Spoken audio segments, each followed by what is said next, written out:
To understand this way. You see, the ethereal plane is not just influenced by physical events.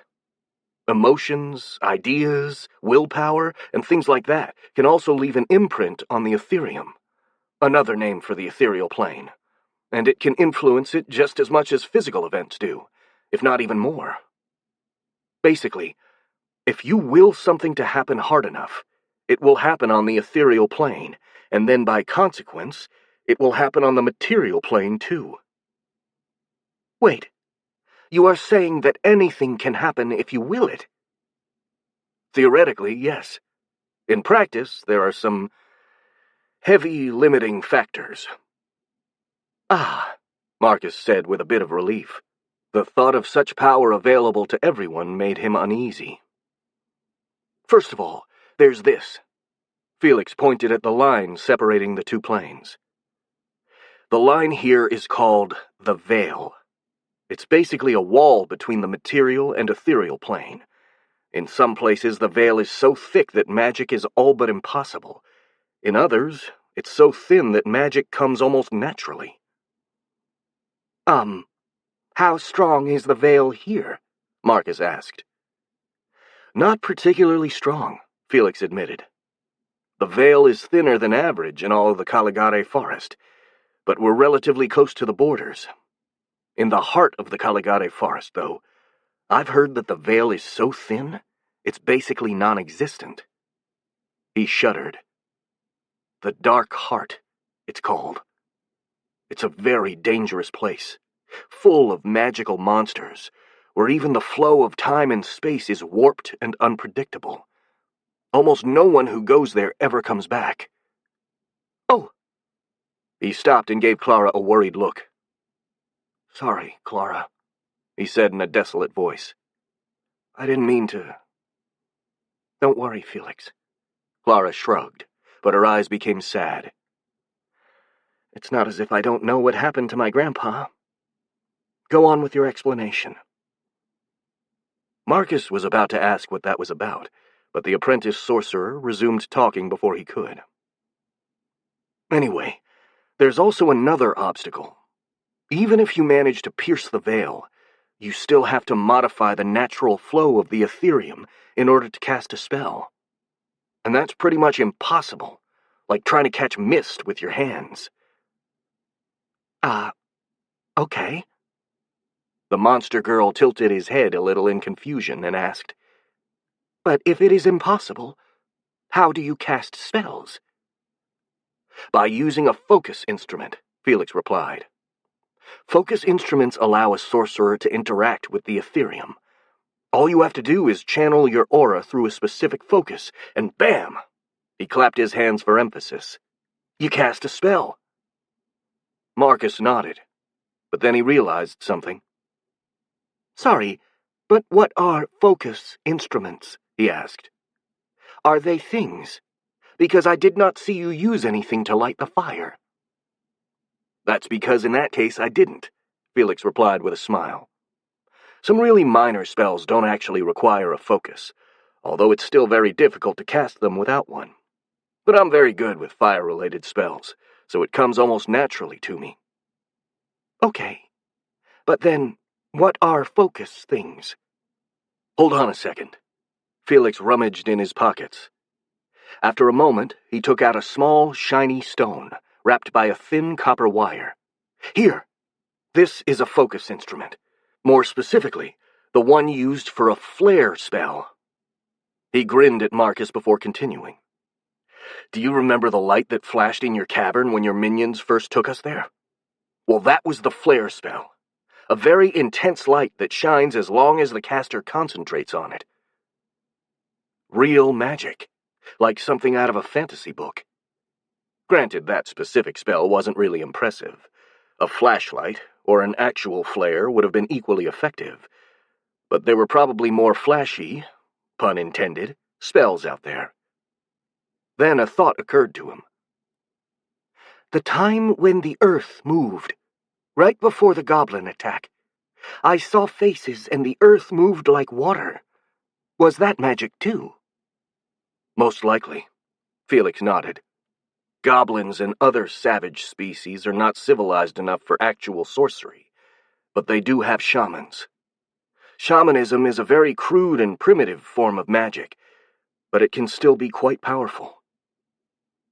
So, the goblins can do things like that when they invade Merelan? Marcus asked, a bit worried. Then how can you stop them? Don't worry, Felix replied with a confident smile. The main weakness of shamans is that they can only use their powers in a limited area. The further they get away from their home, the weaker they get. In Merelan, they wouldn't be able to move a single pebble. Marcus nodded slowly. He didn't know anything about magic, so he had to trust Felix's words. Then a new idea formed, one that seemed so appealing he almost didn't dare to contemplate it. So, do you think I am able to use magic too? The Vex Queen timidly asked. Despite not having much time to read or play video games, Marcus had always been a huge fan of fantasy stuff, and the thought of being able to use magic himself made him feel very, very excited. Felix didn't answer right away. Instead, he studied the monster girl for a few seconds. I don't know, actually, he admitted. Usually every species has a different talent for magic. Pretty much all humans can potentially learn some magic, but beastmen are almost completely magically inept. Jinni are restricted to their innate magic. I don't know enough about your species to answer that. I guess the only way to find out is to teach you sorcery and have you try to cast a spell. Felix smiled bitterly. However, learning how to cast magic is incredibly difficult, and I can't really teach you much since I'm just an apprentice. If you're interested in learning magic, you could get someone more qualified to teach you once you come with us to Bretholtz. Like I said before, try not to get your hopes up too much, Clara chimed in. The sorcerers of Bretholtz are going to be too busy to teach her anything for a while. Why do you say that? Felix asked, a bit confused. Clara sighed. In case you forgot, there's a goblin raid coming. From what I've seen, it's probably going to be the worst raid in living memory. These aren't just a few hundred goblins. There are thousands of them this time.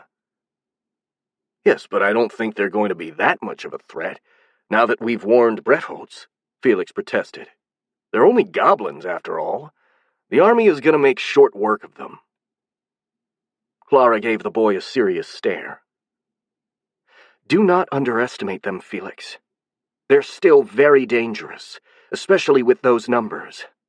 And while I do agree that the army is probably going to defeat them, cleaning up the survivors is going to be difficult, and it's probably going to require all the magical help we can get. Oh, Felix said, realization flashing in his eyes. You're right.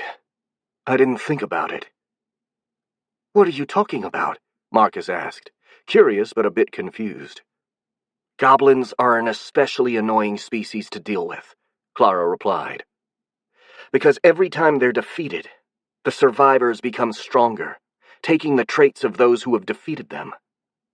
Because of this, we have to completely wipe out the survivors after every battle.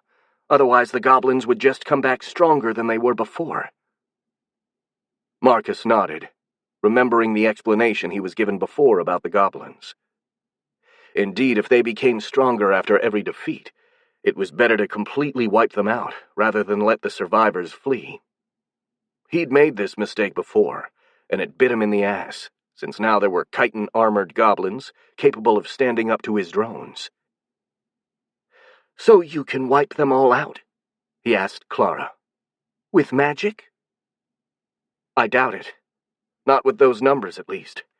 Even if the Marquis could field every available soldier in the province, the goblins are still going to outnumber us. And while defeating them shouldn't be a problem, it's the chasing of the survivors that worries me. She looked Marcus in the eye. I think that's why the Marquis asked for your help. Having your drones hunt down goblins in the forest is going to save him a lot of work. Marcus nodded, but he felt a little guilty as well. He knew his current numbers wouldn't allow him to perform that task. He would need at least 4 or 5 times the drones he had right now to carry out that duty, and the only way to get those numbers was to give birth to another broodmother, which he really didn't want to do. But the goblins are not going to be a threat after they are defeated, are they? He asked, trying to soothe his worries. It will take a long time before they are back, and they are no threat to Bretholtz anyway. To Marcus's dismay, Clara shook her head. You're wrong, Marcus. Goblins reproduce at a very fast pace, and they're going to be back in no time.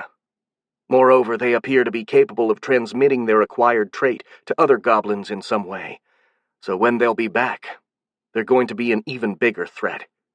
Especially because next time we're probably not going to be warned about the raid beforehand. I lost my great-grandparents to a goblin raid, Felix added. It was a very big raid, something like 37 years ago.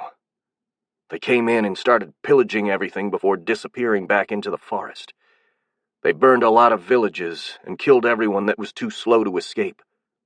My grandparents managed to get away, but my great-grandparents were killed, and their farm was burned to the ground. My family has been dirt poor ever since. They were forced to sell their lands for almost nothing, and have worked as farmhands ever since. Instead of subsiding, the sting of guilt became even stronger in Marcus's chest. Yes, he hated laying eggs with all of his might, and giving birth to a broodmother was just plain torture, but he would recover in no time. Meanwhile, the consequences of a goblin raid would last for generations, and he had the means to prevent some of that future suffering, albeit by suffering a bit himself. He covered his face with his hands. He didn't ask for this. He didn't ask to be able to shit armies out of his cooch. He didn't want any of this. He just wanted to go back home and live a normal life again. But things would always happen, whether people asked for them or not. All they could do was decide how to react. In the future, people would die or suffer if Marcus did nothing. Whether he liked it or not, and he didn't, he had the means to save them. He had no real obligation to do so, and no one else would know if he chose not to help. But he himself would know, and he wouldn't be able to call himself a good man afterwards. Well, it was difficult to call himself a good man, even right now, but he'd settle for at least being good. In the end, there was only one real possible choice for him. He lifted his head, his eyes flashing with a grim determination. He saw that both Clara and Felix were watching him with worried expressions. "Is everything all right, Marcus?" Felix asked. "Yeah, for a moment you didn't look so well," Clara added. "It is all right," Marcus replied. "I just thought that maybe it is better if I have the drones reproduce for now." He said this with a bitter expression, and Clara winced. But Felix, who was completely oblivious of the circumstances, simply gave him a confused look. "Oh, okay," Felix said. "But why now? You just came back from doing just that. Surely you can take a pause, can't you?" That was damn tempting, but Marcus would feel guilty if he did. "I am sorry, but I need more minions to do well in battle. I want to help your people. I do not want other people to die or suffer, and I can only help if I make more minions." "Oh, that's very noble of you," Felix said. "Well, I guess these are dire times, but if you ever need a pause, we'll be here for you." "Yes, you can count on us," Clara said, with a mix of pity and respect in her eyes. "You're working to save our people. We won't forget that, and we'll do anything we can to repay you." The Vex Queen felt genuinely moved. Heck, he almost felt as if he was going to cry. Having been alone for so long, he wasn't used to social interaction or getting a hold of his feelings anymore, but he was too proud to show it, so he turned his back on the two humans so they couldn't see his face. "Thank you. he said, trying to not sound too moved. I appreciate that. And without another word, he walked away, heading for the cellars.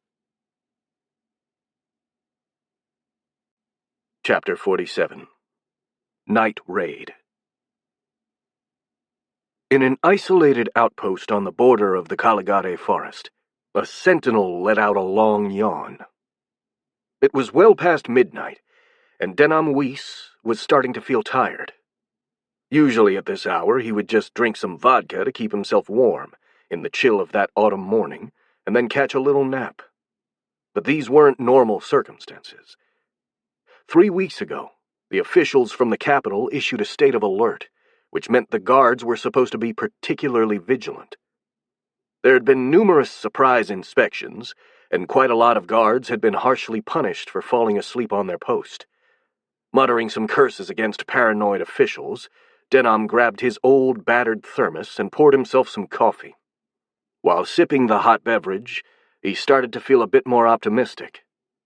At least he was used to pulling all-nighters, and he even technically belonged to a semi-nocturnal species. Denham was a felid, or catman, as they were commonly called, a race well-suited for night jobs. Their senses, and especially their night vision, were much better than those of a normal human. Their fur protected them from the night chills, and lying in ambush came almost naturally to them. Now, Denham was not the typical felid. While his kin were mostly lithe, agile, and hyperactive, he was fat, clumsy, and lazy. He was the kind of person whose ideal life was an endless nap, interrupted only by meal times. But because of this, the job of a sentinel suited him perfectly. He was a champion at standing still, provided he didn't actually have to be standing, and he could sit in one place for hours and hours, only occasionally grabbing something to eat, drink, or smoke. Still, sitting for so long in the darkness while forcing himself to stay awake was hard. Denham wished he could at least kill some time by taking a smoke, but sadly smoking was forbidden during guard duty. Not that this would stop him during normal circumstances, but with the risk of a surprise inspection, he didn't want to take any risks. So he just stretched himself out, moved his tail with impatience, let out another long yawn, and adjusted himself on his wooden chair, trying to find a comfortable position. After all, why not catch a little nap, he asked himself. It was highly improbable that an inspector would turn up at that hour of the morning, and his hearing was good enough to pick up anyone approaching the tower anyway. He closed his eyes, wrapped himself in his mantle, and let go of everything. Despite the cold and the damp air, it wasn't actually a bad night. It wasn't raining, for starters, a rare exception during this season, and there was no wind whatsoever. Even a few stars were visible in the sky. There were no sounds, not even birds or insects. Everything was completely silent and peaceful. It was then, in that absolute stillness, that the felid heard something moving below. It was a sloshing sound of something quite big moving through the muddy ground that surrounded the tower. It could have easily been a wild animal wandering without aim, like a boar, but something in his gut told Denham that wasn't the case. Something about that sound made his whiskers tremble with terror. He remained seated for a few seconds, scared and unsure about what to do, as the sound got closer and closer. Even worse, it seemed as if it was coming from all around him. Trembling and dreading what he was about to see, the Catman peeked to the ground from the cabin. To his absolute horror, he saw numerous shadows slowly approaching the base of the tower. The felid just stared in shock, his mind numb from terror, and his body paralyzed from fear. But as the nearest shape reached the tower and started to climb it, both his survival instinct and training kicked in, and he sprinted into action. Defending the tower was not an option. It was basically just a small cabin on a wooden framework, and the only defense was its altitude. But luckily, there was an escape route. A long rope had been tied to the ceiling of the cabin, and using a crutch which was hung right beside the exit, the sentinel could easily slide down, reaching the base of the hill. Infinitely glad for the foresight of the builders, Denom grabbed the crutch, getting ready to jump. He was only stopped by both his training and his conscience. Despite all his faults, the Felid wasn't a bad person, and he knew it was his duty to give the alarm of an incursion. If he didn't, the closest village and farms would be taken by surprise. So with a growl of impatience and a tinge of panic, he turned back inside the cabin. Dangling from the roof was a small alchemical lamp. Denom quickly pulled a string from under it, igniting the chemical substances inside. A vivid crimson light exploded from the lamp, illuminating the top of the hill and revealing the creatures attacking the tower. They were goblins, but of a subspecies the guard had never seen before, partially covered in chitin armor and with glowing purple eyes. The strange goblins shrieked when the lamp was lit, covering their eyes to protect them from the sudden burst of light. Taking advantage of the confusion, Denom grabbed the crutch and jumped from the cabin, sliding down the rope. The Catman's arms protested, as the enormous weight of his belly strained them to their limit, and he felt as if they were going to rip any second. If I make it out of here alive, I'll go on a diet, Denom thought desperately, trying his best not to let go of the crutch. The cold wind stirred the guard's fur, and the tower was getting farther and farther behind him, along with the shrieks of the goblins. He had almost reached the base of the hill, and sighed with relief. The cable ended in a small wooden framework, only a couple of meters from the ground. Denom's momentum, however, was too much for him to simply stop there. As soon as the crutch met the end of the line, he was thrown a few meters beyond, rolling in the air like a ball of fur, before landing on the muddy ground with a splash. He lay there for a few seconds, breathing frantically and resting his arms. Then he rose up as quickly as he could, not that quickly at all, ready to run away to the nearest village. But his plans were rapidly foiled. Even before he was completely on his feet, something moved in front of him. "Surrender," said a cold, high-pitched voice from the dark. "Surrender and you'll live. Do anything else, and you'll die." In front of him was a hobgoblin, one of the more human ones, wearing rusty chainmail, with a big axe resting on his shoulder. Behind him, the Felid could also see many others of his kind, all armed. He was surrounded. Too scared to do anything else, Denom raised his hands and fell to his knees. The leader of the hobgoblins nodded and made a gesture. Without a word, a couple of hobs approached the guard, carrying rope. They tied up the Catman and brought him away. "Well, that could have gone better," Grell said, watching many red lights appearing on the horizon in response to the alarm from the tower. "Now the Merilanians definitely know we're here." "It doesn't really matter," Trak replied. "To let them know we're here was our plan to begin with." "Yes, but we could have caught at least a couple of villages unaware if the chitin goblins hadn't messed up," Grell protested. "If you had sent Arag, that guard would have been caught before he could realize what had happened." "But in that case, the chitin goblins wouldn't have gotten their practical training." The general smiled. "Even if they failed, it didn't influence our plans, and the failure should keep them in check and allow them to perform better in the future. So I'd say it was worth using them." The second-in-command gave his boss a long stare before shrugging. "Oh well, if you say so, then it's probably true. But if the Merilanians react too quickly, it's going to be bad, and they just might do it." He let out a bitter sigh. "The march through the forest took more time than we planned for. 3 weeks, Trak. 3 weeks. If your suspicions are right, and they knew we were coming, they had all the time to prepare." "Of course," the general concurred. "But they were preparing for a simple raid, not an outright invasion. This still gives us the element of surprise if we play our cards right." He looked up to Grell with a smile. "And you are the ace up my sleeve. If you complete your mission, we won't have any trouble. And if I fail, well, then this whole campaign will fail as well. Thousands of goblins will have died a pointless death, and our race will probably be doomed." Grell gave his boss a long, penetrating stare, trying to discern whether he was joking or not. Sadly, he probably wasn't.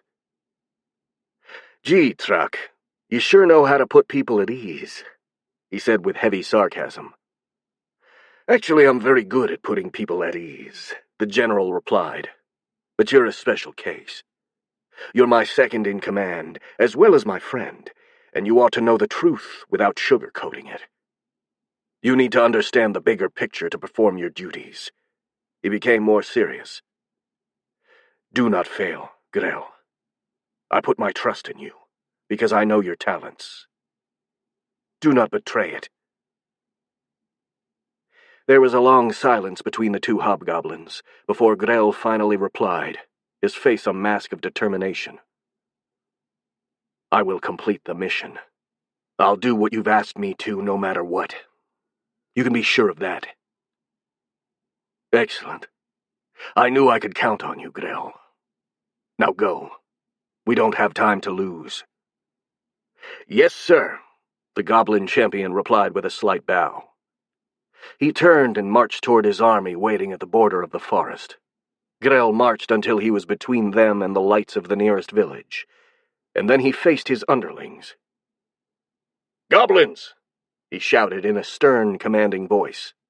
"Tonight, we begin the raid." The army cheered. Grell unsheathed his sword and pointed toward the village. "Here are your orders.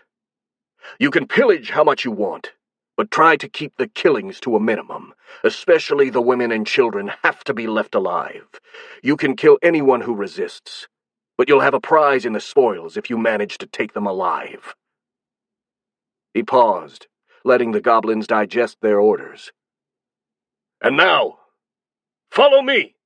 he cried, waving his sword. "Let the raid begin." He started marching toward the lights of the settlement, and with a collective howl of excitement, the army followed him. In the dark of the night, it was almost impossible to accurately assess their numbers, but there were at least 3,000 of them. Chapter 48. Armageddon. Marquis Azen was sitting in his study, slowly processing the paperwork associated with raising an army. With a sour expression, he wished he had as many soldiers as were the papers he needed to sign. That way he would have surely outnumbered the goblins 3-1. At least the day was pleasant enough. The autumn storms had disappeared south, and the morning sun was shining bright in a cloudless sky. It almost looked like a second summer, if not for a chilly breeze coming from the north. A huge lit fireplace right in front of the Marquis kept the cold of the upcoming winter outside of the room. The study was rather big, with one wall occupied by the fireplace, one by the windows, and the remaining two by many bookshelves completely filled with leather-lined books and papers. In the center of the room was a monumental wooden desk, carved with Baroque-looking swirls and lion's feet. A mountain of papers completely covered its surface, and Azen's head was barely visible behind it. The noble let out a sigh of frustration. Raising an army was much less exciting than he'd thought. In the adventure books he loved to read, the hero just had to raise his sword and ride through cities and villages, rallying the people with his charisma and fighting spirit, and lead the resulting army to victory. The books failed to mention all the tiny little details that were vital to raising an army. The ones currently driving Azen mad. It wasn't just getting the soldiers and food.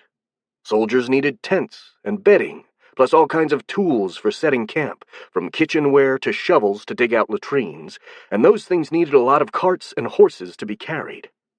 And while Azen could avoid immediately paying for all of this by declaring a regional state of emergency and commandeering everything he needed, he still had to sign a receipt for every single item he got this way. And to make things even worse, he also had to deal with the bureaucrats of the capital. Not only had they denied him any reinforcement, but they protested his declaration of regional emergency. And while they couldn't actually do anything to stop him because his status as Marquis gave him the legal right to do pretty much anything he wanted to protect his province, they still threatened him with all kinds of investigations and exponentially increased the amount of paperwork he had to process. Azen tried to explain to those damn pencil pushers that the goblins were a serious threat, and that the reports indicated this would be the biggest raid of the last few centuries. It had been like talking to a brick wall. Those bureaucrats didn't live on the frontier, and probably their only experience with goblins was watching captive ones working for street performers, dancing on the streets with chains around their necks while the crowd laughed at them. They didn't know how cunning, brutal, and dangerous wild goblins could be, especially the more evolved subspecies. Just thinking about that bloody obtuseness made him so exasperated he wanted to throw all the papers into the fire. Just as he was contemplating whether or not to act on this pyromaniacal urge, someone knocked at the door, and the Marquis forced himself to calm down. "Come in," Azen said. 3 men entered the room. 2 of them were the Marquis's personal bodyguards, Luther and Max, 2 Yellow Sheath Aura warriors that served in the Royal Knights. The third one grabbed the nobleman's attention. He was a young city guard who looked very nervous and excited at the same time, despite his best efforts to look professional. Judging by his expression, he had something very important to report. Azen turned to him and said in a commanding tone, "Report, soldier." "Yes, sir," the young soldier said, standing at attention and saluting. "An alarm signal has just arrived from the village of Rupra. They were attacked by goblins, sir. A full army, at least 3,000 in number." 3,000? The Marquis thought with shock. He didn't let the surprise show on his face. Instead, he calmly nodded. "Good job, soldier. Return to your post, but don't get too comfortable, because we're going to depart very soon." "As you order, sir." The soldier saluted again and bolted out of the room. The 2 bodyguards remained inside, waiting for their boss to dismiss them. But Azen was lost in his thoughts, as it so often happened. 3,000 goblins, huh? He said to himself. So many. It's going to be difficult to exterminate all of them. He got up and walked to one of the windows. His mansion was high enough that he could easily see beyond the city walls, and what he saw was a big camp. Even from that distance, it was perfectly visible. Numerous lines of tents, latrines, and training grounds that occupied more than 6 acres. It almost looked as if a second town had been built right outside the city walls. There, the army Azen had raised was waiting. "Is the army ready to depart?" the Marquis asked his bodyguards. "Almost, sir," Max replied. "All the provisions are already packed on the carts. They just need to break camp and get into marching formations." "Good. How long will it take to be completely ready?" "About a couple of hours if they start moving now, sir." "Excellent. Go tell them to prepare. We're departing in a couple of hours." "Yes, sir." The bodyguard saluted and walked away, leaving Azen alone with Luther, who simply remained still, waiting for orders. "Is my armor set ready?" the nobleman asked. "Yes, sir. The servants have cleaned it up and are waiting for you in your room." "Good. Then let's go don it." "Sir, if I may." Luther hesitated a bit before continuing. "Wouldn't a chainmail be better? After all, it's been a while since you've donned your armor, and you may be a bit out of practice." "Nonsense! How can someone be out of practice with wearing an armor? Besides, I have to look imposing while leading the army. We can't have the commander dressed like a common soldier." Very well, sir, Luther replied. Then I'll assist you in donning your armor. About 2 hours later, on the road south of Bretholz, Azen had to admit that Luther had been right. A chainmail would have definitely been better than his full plate armor, because at least it would have let him breathe easier. Despite not actually being fat, the Marquis had been putting on a lot of weight over the last 3 years. The plate armor felt uncomfortably tight in some places, despite having been custom-made for him. Despite this, the nobleman still felt the advantages of the plate armor did outweigh the drawbacks. Though not very comfortable, he could still move and ride more or less freely, and the armor would easily stop any stray arrow or projectile. In addition, the Marquis looked positively impressive inside his armor. The armor, a silvery full plate with golden engravings and an impressive crested helm, made him look just like the hero of some play. He could tell that most of his soldiers had been staring at him in awe. So the nobleman was pretty sure the morale boost he provided his troops was well worth his discomfort. Especially if everything went well. He wouldn't have to actually fight by himself. He turned his horse, riding in front of the army and inspecting the ranks. A little less than 150 cavalrymen, divided between light and heavy, recruited from the nobility of Bretholz province, and elite guards stood before him. They were all armed with spears and shields, and wore either chainmail or plate armor.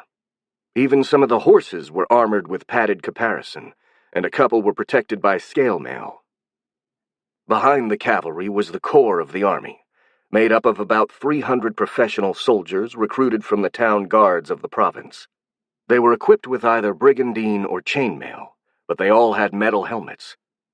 Most of them carried pole weapons, but a few were equipped with crossbows and even firearms. Right beside the guards, 150 mercenaries were standing idly. Azen hired them using his own money, and he was sure he got a good deal out of it. The equipment of those mercenaries varied wildly from gambeson and leather armor to actual plate armor. They carried all sorts of weapons, including halberds, zweihanders, bows, and guns, but their equipment was universally well worn, even if properly maintained. A sure sign it had seen a lot of use in the past. Those mercenaries were probably the most veteran troops in the army, and their experience was well worth their payment. Scattered around the other groups was also the local militia, which made up most of the army.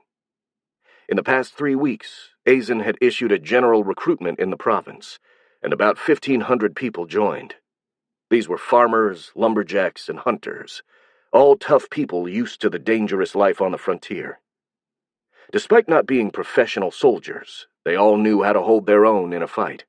Most of them were equipped with bows and arrows, but about a third would serve as melee fighters, armed with spears, axes, and hammers. Sadly, their complete lack of any form of armor made them vulnerable, so the Marquis provided them with wooden shields, so they would have at least some protection. Finally, there were the supply carts, all filled to the brim with provisions, ammo, and backup weapons. The carts were pulled by horses, mules, and even oxen, who were nervously waiting to depart. The nobleman knew that those carts, despite looking mundane and not impressive at all, were probably the most important part of the army, their literal lifeline. Any idiot could gather an army. Keeping it well supplied was what made the difference between victory and defeat. This was Bretholz's army. A little more than 2,200 people, which seemed very few when compared to the number of goblins. Azen was confident they would be enough. For starters, humans were on average much stronger than an unevolved goblin, which tended to make up the majority of a goblin army, and they were undoubtedly better equipped. Even the most well-armed hobgoblins wouldn't be much better equipped than the militia, since finding a steady supply of metal inside the Caligare forest was pretty much impossible, and the goblins weren't exactly known for their craftsmanship skills. Still, having a few more soldiers would have been better, because while the Marquis had no doubt they could easily beat even twice the amount of goblins they were currently facing, they were too few to surround and exterminate them all. Sure, that weird monster girl, Marcus, promised to help, But the Marquis couldn't rely on her. For starters, she was an unknown quantity, a being of a species no one had ever heard about before, and to trust her blindly would be foolish. Even if she'd told the truth and genuinely wanted to help, Azen didn't know if she and her few minions were actually capable of having a significant impact on the battle. After all, by her own admission, they had been defeated multiple times by the goblins, and nothing indicated that this time it would be different. Still, any help was welcomed. This was a good occasion to test Marcus's attitude and character. There had been only one option left for Azen: recruit enough casters and aura warriors to have such an overwhelming advantage in battle that the goblins wouldn't just be beaten, they'd be annihilated. Finding the first ones had been difficult. While Brettholtz was positively teeming with sorcerers who came to buy raw magical reagents, most of them were civilians or foreign citizens, and the Marquis had no authority over them. And while he had publicly offered a good pay for all casters who joined his army, there weren't many who were interested in risking their lives in battle. As it was, Azen managed to gather only 27 sorcerers and 16 clerics. Only half of the sorcerers were powerful enough to actually cast spells in battles, and even the weakest caster could serve in a support role, like healer or telemancer. As for the aura warriors, Azen had a bit more luck. He currently had 9 of them at his service, after the exploratory expedition had been lost, and Dagobert and the other 2 had been caught.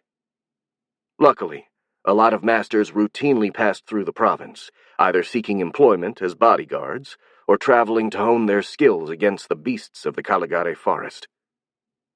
Azen hired every master he managed to find, including a particularly prestigious group belonging to the Order of the Rose, 5 people who were renowned and respected warriors. Also, about 8 of the mercenary leaders, most likely dropouts from knightly orders, knew some basics of aura arts. While they would probably barely count as Black Sheath aura warriors, they were still much stronger than normal troops.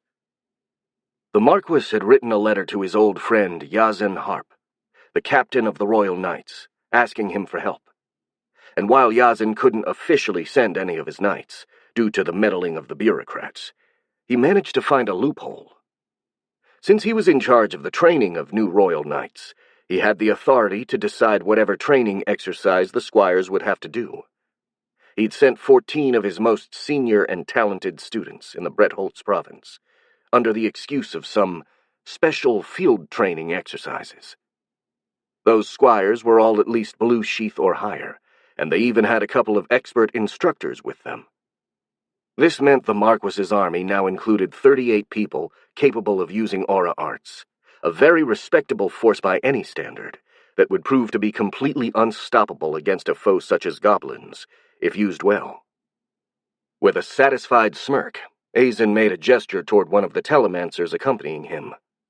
The caster nodded and took a long wand out of his robe, putting it right in front of Azen's mouth. The nobleman then cleared his throat, and suddenly his voice became incredibly amplified and audible for all the troops, regardless of the distance. Even the civilians that were spectating the army departure from the city walls were able to hear him. "Citizens of Brettholtz and of the Merilan Kingdom," the Marquis said, "today we march out to face the vile foe that dares invade our beautiful country. A veritable army of goblins has crawled out of the Caligari forest, seeking to plunder and destroy our lands. But the only thing they'll find here is their own death." A huge cheer came from the army, and a lot of the soldiers raised their weapons.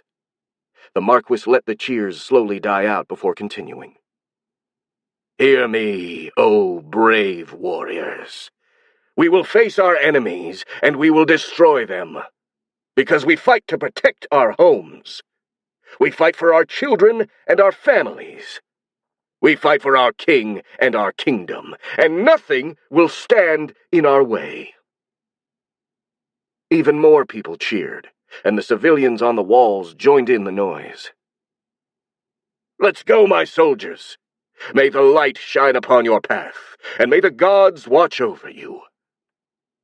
Azen gestured to one of his staff, who blew a horn, and then started riding south. All the army followed him. The nobleman couldn't help but smile. He felt his blood boiling with excitement. This was the first time he was in command of an army, and he had never felt quite so powerful and important in his whole life. In this moment, he felt completely invincible, and he had absolutely no doubt that he'd be able to completely annihilate the goblins. Chapter 49. Are you ready for a war? Marcus stared apathetically at the ceiling while sitting naked on the mold wax-covered floor. Right beside him there was a big pile of eggs he'd just laid, about 30 slimy, translucent things, with the embryo of the drone barely visible inside of them. Cooper sat in a corner of the room, silently watching him. A lot of things were changing. Just a few weeks before, Marcus would have felt so uncomfortable laying eggs that he would have made the drone leave and have felt repelled by the eggs themselves. Now he'd grown, if not accustomed, at least numb toward those feelings. Maybe he was getting used to it, or maybe it was the fact that compared to giving birth to a premature broodmother, regular eggs were barely an annoyance. But the results didn't change. At this point, giving birth to normal drones felt more like a chore than a torture. But this change, while positive, was making him question himself. How much was he going to change in the future? Would he still be able to consider himself human? Once, he was absolutely sure he would remain a man, no matter what would have happened. But now he was starting to have doubts. He made a sour face. Maybe he was feeling like this just because he'd been isolated for the past 3 weeks. Or maybe not. Only time would tell. After giving birth to the second broodmother, he'd taken only 1 day of break before starting to build up his army, and he had been at it for almost 3 weeks, with close to no pauses. He'd seen Felix and Clara only a few short times, and every time he had felt quite uncomfortable in their presence. Pretty much the same feeling he had while attending a formal event right after a violent bout of diarrhea. And even worse, he always felt extremely reluctant in resuming his duty after spending time with his friends. Over the last few weeks, he distanced himself from them in order to give birth to as many drones as possible. A sad smirk marred his lips. It was kind of ironic, in a sense. He was trying to isolate himself from his human friends in order to help their nation. All he hoped was that he would still be human enough to resume their friendship after this mess with the goblins had been sorted out. He still watched them through the eyes of his drones, though. He felt a bit guilty about this, because it could be considered spying, except he was just doing so to make sure they were okay. Besides, he couldn't really help it since the drones occupied every nook and cranny of the ruins. Ever since the broodmothers started laying eggs, the number of drones increased exponentially, going from barely 100 to more than 1,000. Hundreds of workers and warriors were everywhere in the ruins, the first tending to the growth of the mold wax, while the second remained mostly motionless in an almost stasis-like state, in order to conserve their energy and reduce their need for food. And to top it all off, Marcus had also contributed greatly by himself to the population of the hive, adding an additional 120 flyers, 6 diggers, 73 hunters, and 11 heavies. And while he felt he would never like giving birth, he had to admit that he felt a small hint of pride in how strong and functional his drones were. The heavies in particular were a sight to behold. More than a ton of muscles and armored chitin, each 4 meters tall and capable of easily lifting twice their weight. The sheer physical power they emanated was deeply impressive.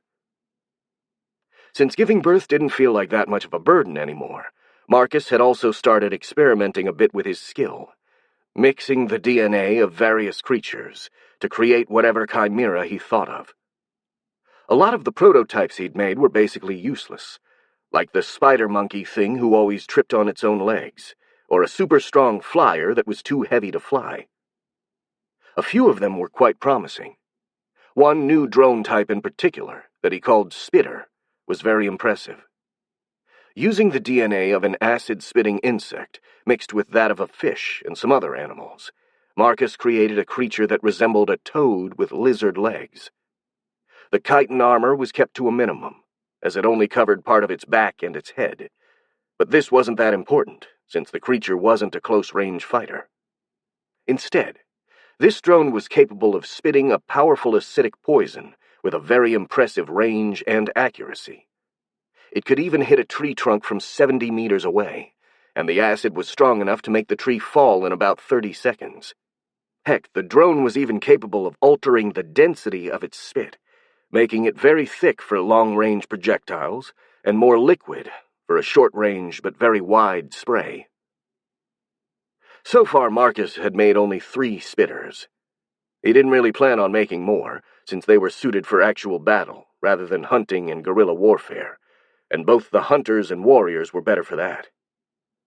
But he still liked the power of these creatures, so he decided to bring them along, hoping they'd be useful. To be fair, he didn't really feel as if he actually needed them, though. With the current number of other drones, he was more than confident he could take on the remnants of the goblins and win. But as a wise man once said, there is no kill like overkill. This was a good occasion to impress the Marquis, showing how helpful he could be, which was a nice plus. Besides, he had already underestimated the goblins twice. He didn't want to risk doing so a third.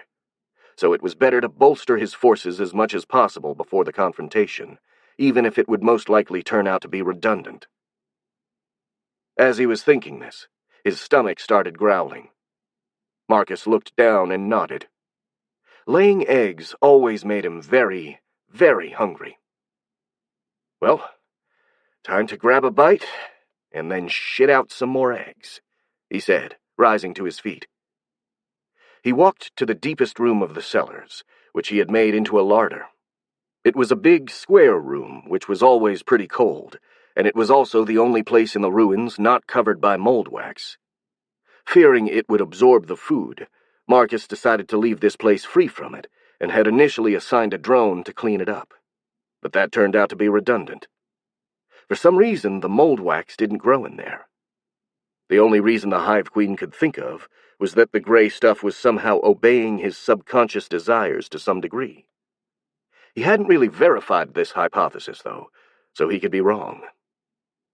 The larder was full of skinned animals, each hanging from crude wooden racks, or even lying on the cold floor. Marcus grabbed a bone knife hanging from the wall and started cutting pieces of meat from the leg of a weird animal that looked like a mix between a bull and a lion. The meat was tough, and cutting it was hard, but he didn't relent. Admittedly, it would be easier to just bite the meat, but he wanted to try and be civil, if possible. With so few things reminding him of his humanity lately, he wanted to at least keep his manners to some degree. After managing to cut some big, rough chunks from the lion-bull leg, he put them on a plate made of bark and headed to his personal room near the exit. The room was quite small, but also kind of cozy. The mold wax had been shaped into some kind of furniture, going from a table to a small bunk filled with leaves that Marcus used as a bed. Sitting at the table, he started eating his meal, grabbing big bites out of the meat chunks and occasionally drinking water from a crude wooden bowl. He was in the middle of his meal when he noticed, through the eyes of the drones outside, that Clara was coming toward the cellars with an excited expression. Wondering what she wanted, Marcus left the meat on the table and ran toward the entrance to meet her there. He reached the exit of the cellars just as the girl arrived, and as soon as she saw him, she made a weird expression while staring at him. "Oh, hi, Marcus. Am I interrupting something?" No, Marcus replied.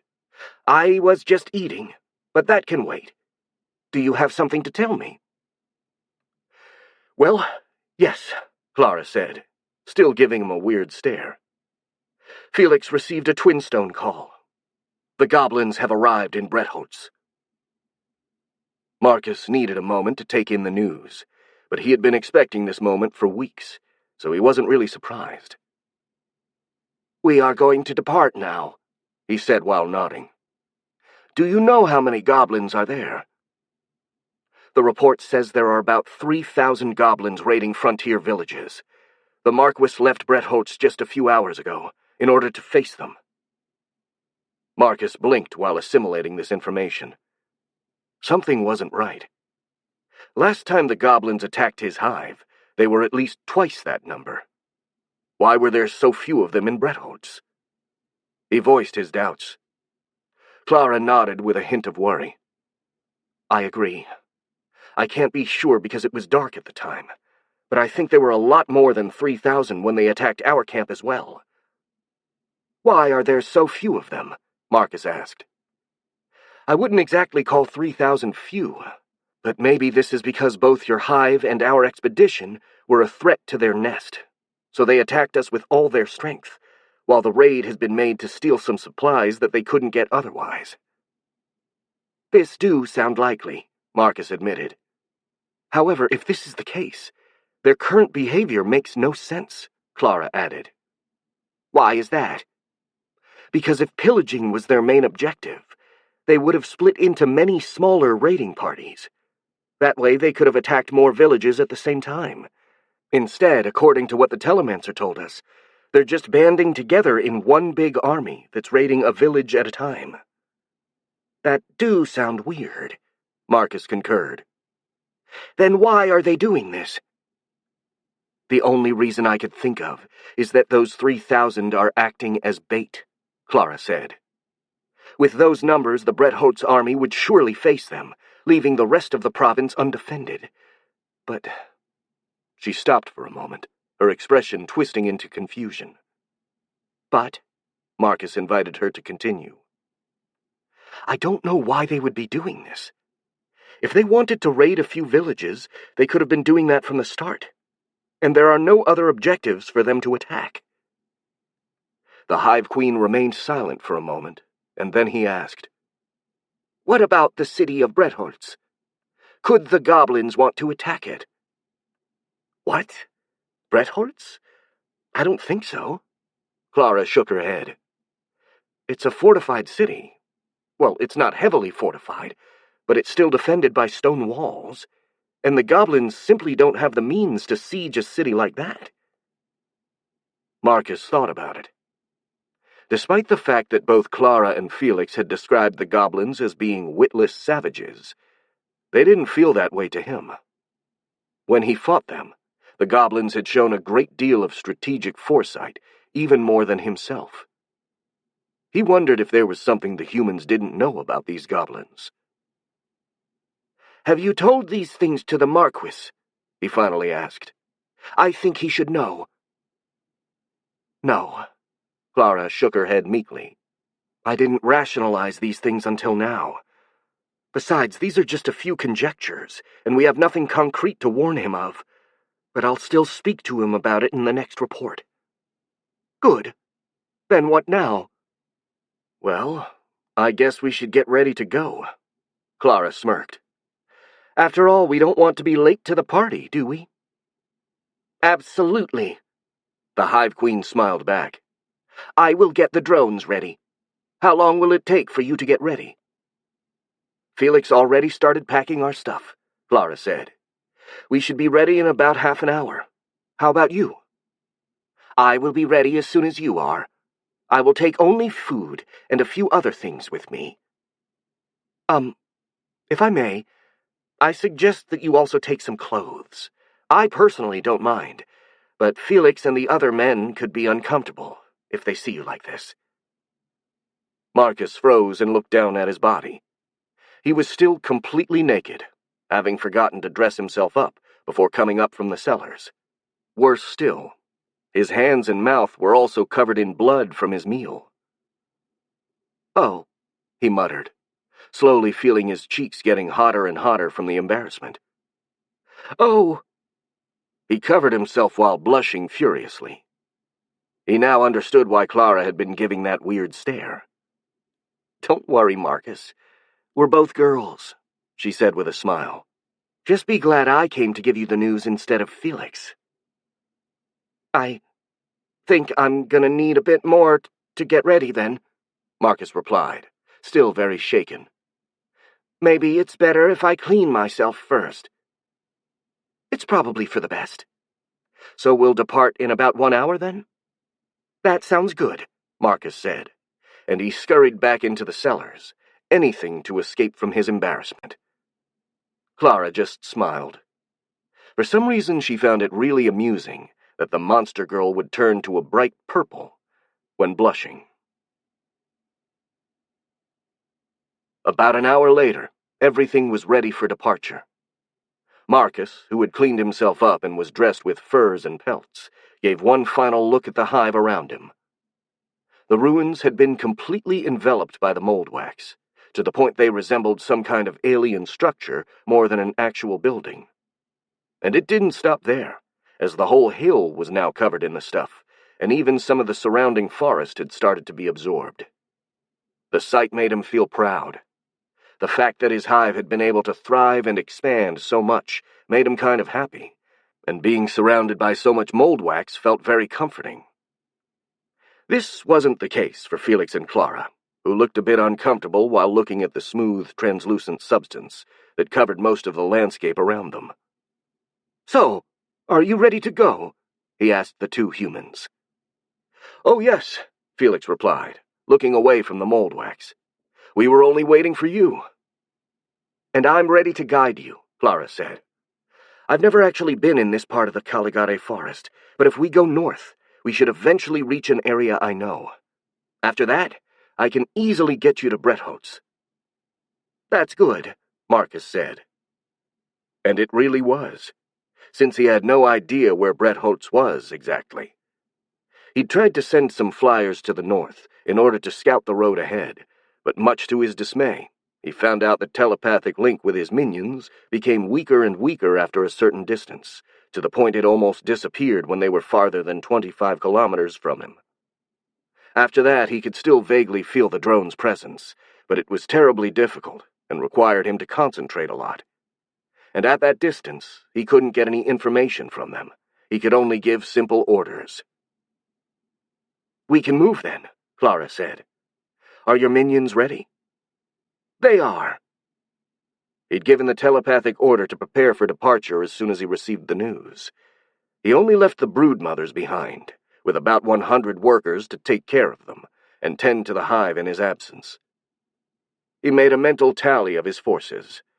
He had 350 workers, all carrying chunks of mold wax to feed his troops, in addition to 377 warriors and all the other drones available.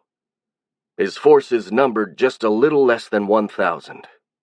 What they lacked in quantity, they made up for in quality.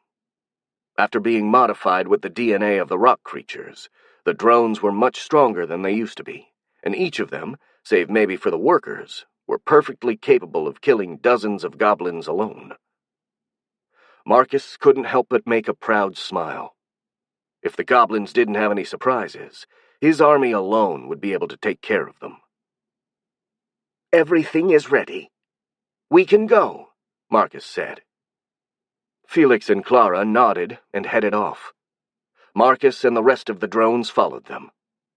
Giving one final look at the Hive Queen felt a sting of sadness.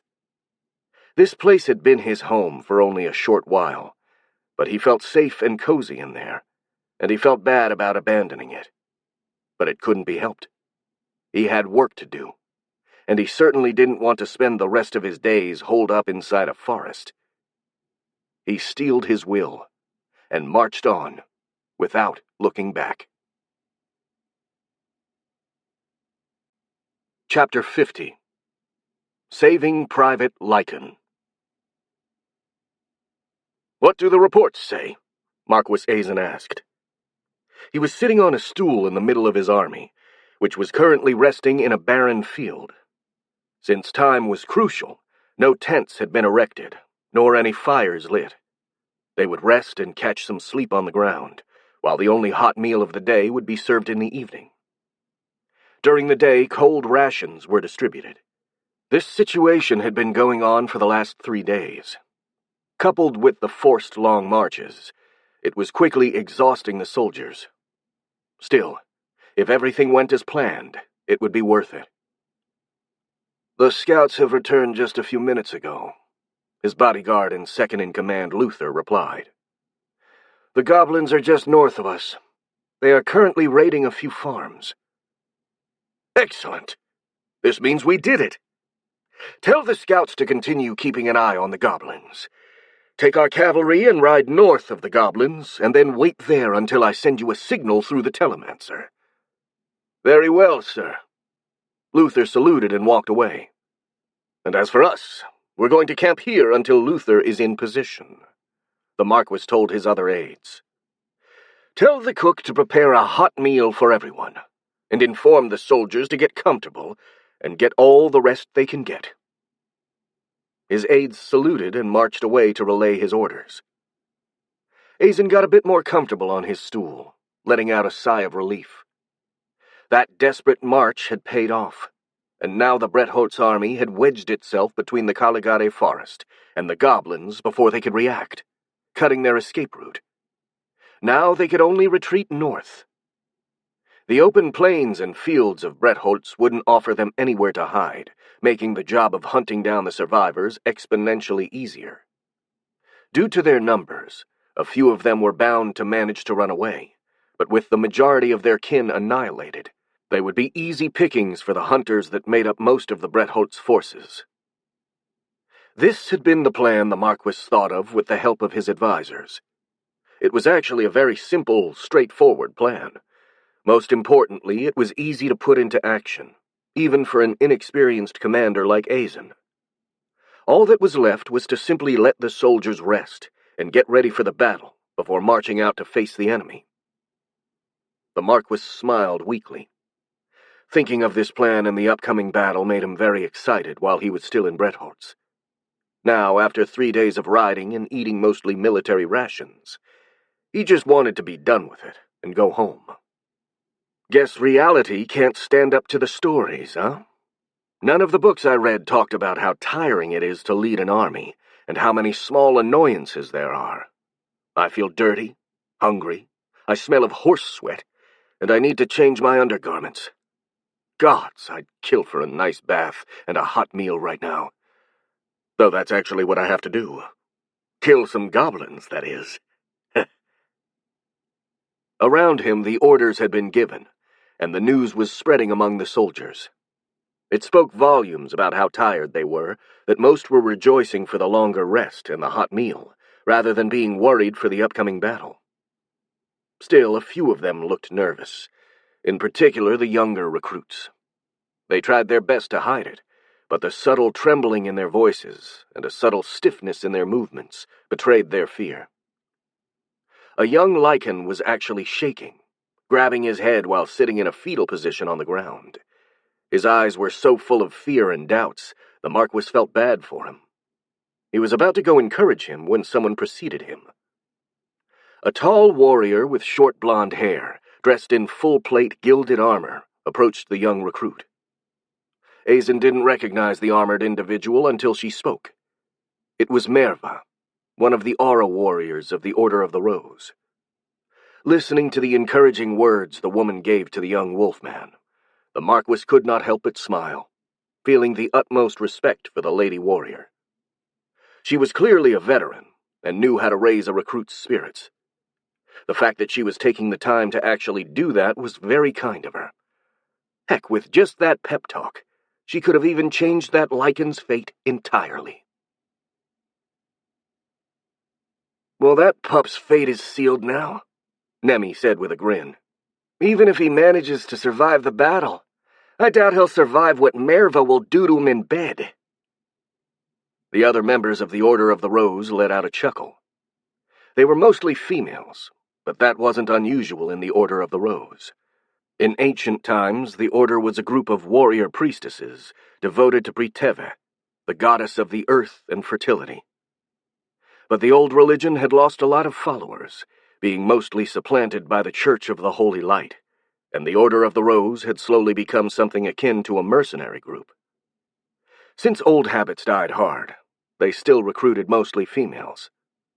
The current group was made of 4 women and 1 man, although the man looked very effeminate, despite his considerable bulk. The youngest of the group was Terzia, a relatively young woman who had just reached the yellow sheath rank of Aura Warrior, which for her order was the minimum required rank for going on small group missions like this one. Because of this, she was still a bit shy and not used to the world.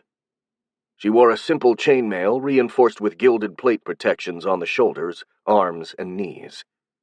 Her posture was quite rigid, with her hands gripping her glaive, trying to look as professional as possible. The one who made the sarcastic comment, Nemi, looked even younger than Terzia, due to her carefree attitude and shorter height, though she was actually much older. She was a petite and lithe woman with short raven-black hair, wearing a suit of chainmail that hung to her knees and a big leather baldric, from which dozens of knives hung. She was currently juggling one of those knives, throwing it into the air and catching the blade between two fingers without even looking. The man, Reginald, wore an ornate, full-plate armor and had long, curly blonde hair and a tiny black mustache on a square, masculine face. He also had overly long and feminine eyelashes and full cherry-red lips. He smiled cheerfully at Nemi's joke, showing his perfectly white teeth. His peculiar appearance attracted an occasional weird stare from passing soldiers, but nothing more. After all, the Order of the Rose was notorious for accepting among their ranks people who had the heart of a maiden. Finally, there was the leader of the squad, Belinda. She was much older than the rest, and her hair was almost completely white. Despite this and a few wrinkles, she was still a very attractive woman. Her skin was darkened by the sun, which created a sharp contrast with her hair, and she had cold, ice-blue eyes with a piercing stare. She let out a smirk at Nemi's joke, but nothing more, and leveled a serious look. "It's good that you are in a good mood, but try not to get too relaxed," she said. "We're going to have a battle soon, after all, and we need to stay sharp." "Oh, come on, Belinda," Nemi cried. "We're facing goblins, not ogres. We would be more in danger stealing candy from babies." "Do not underestimate them," Belinda replied. "Like everything else in the Caligare forest, goblins can be very dangerous. Some of their evolved specimens could even be a threat from me." "You're such a buzzkill, Cap," the brunette said, looking a little bummed, but she didn't protest. She and everyone else knew very well just how experienced Belinda was, and no one would dare question her wisdom.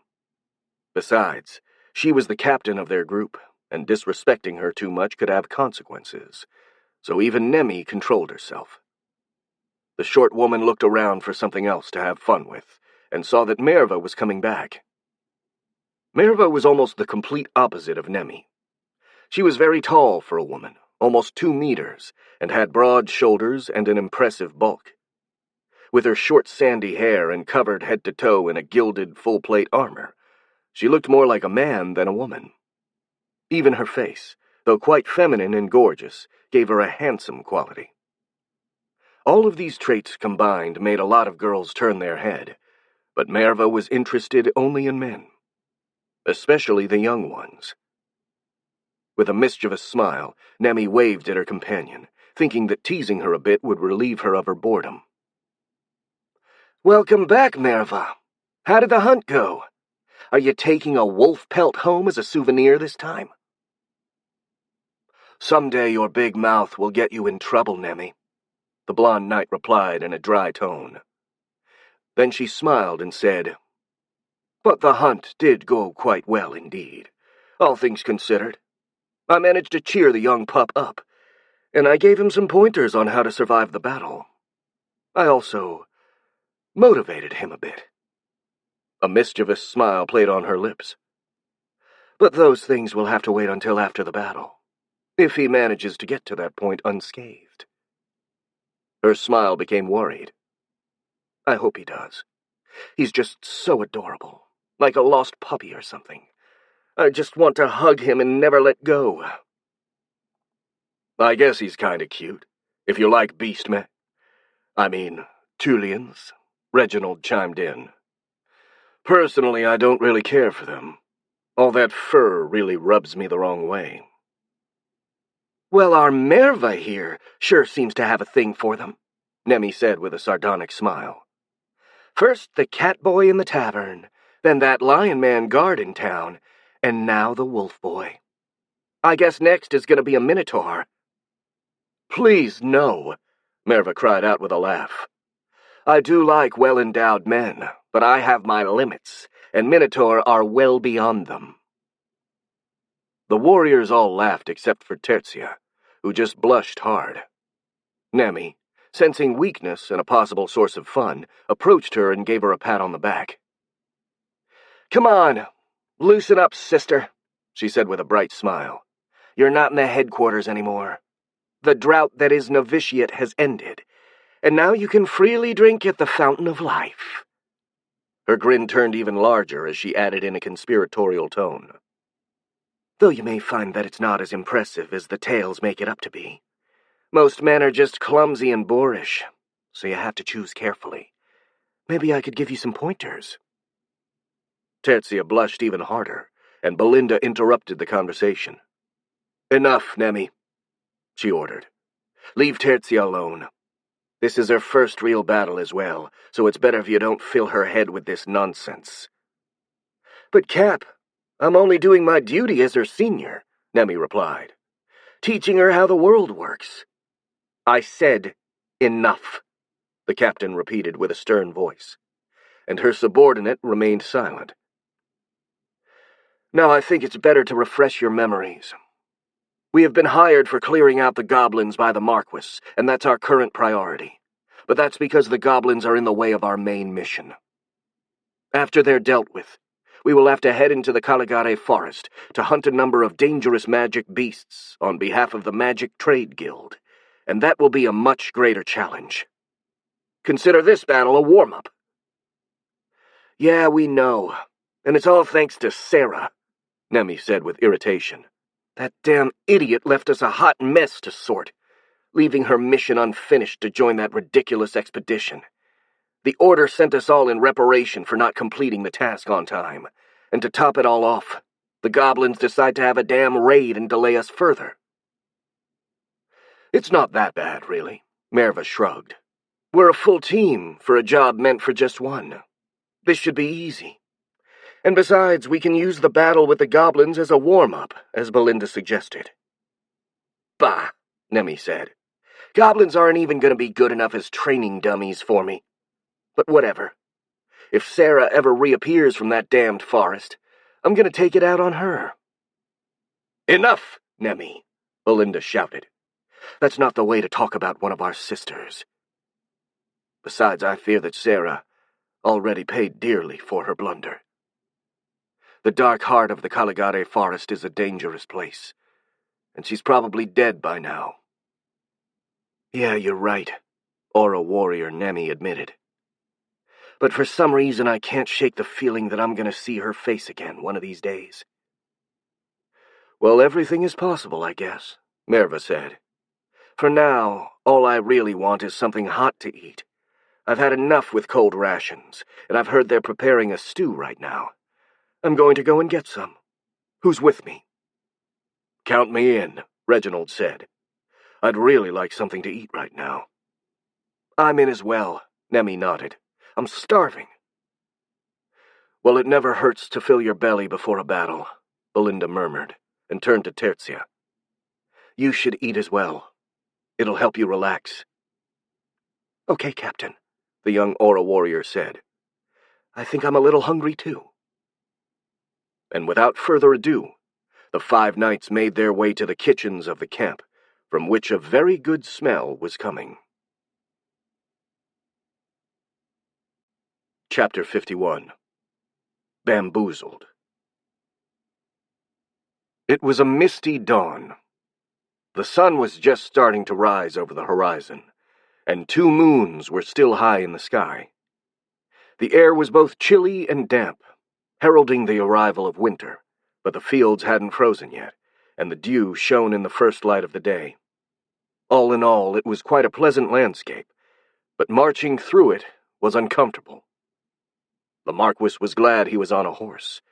Walking in that sea of damp grass with full armor on would have been a torture, and he really pitied the infantrymen all around him. At least they were mostly farmers and hunters, and were used to walking for long distances, so for them it wasn't such an ordeal.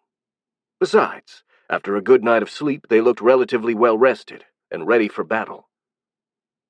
There was a group of buildings barely visible on the horizon, almost surely a farm, which had been occupied by the goblins.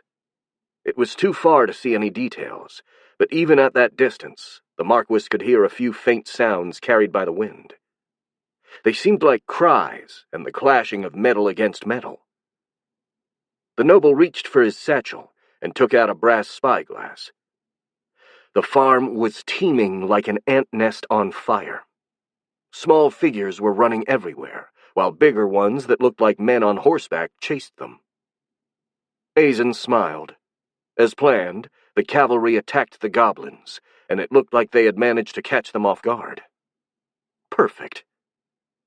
The knights alone weren't enough to cause significant damage to the raiders, but since the goblins were notorious cowards, they could still be routed by a few determined attackers.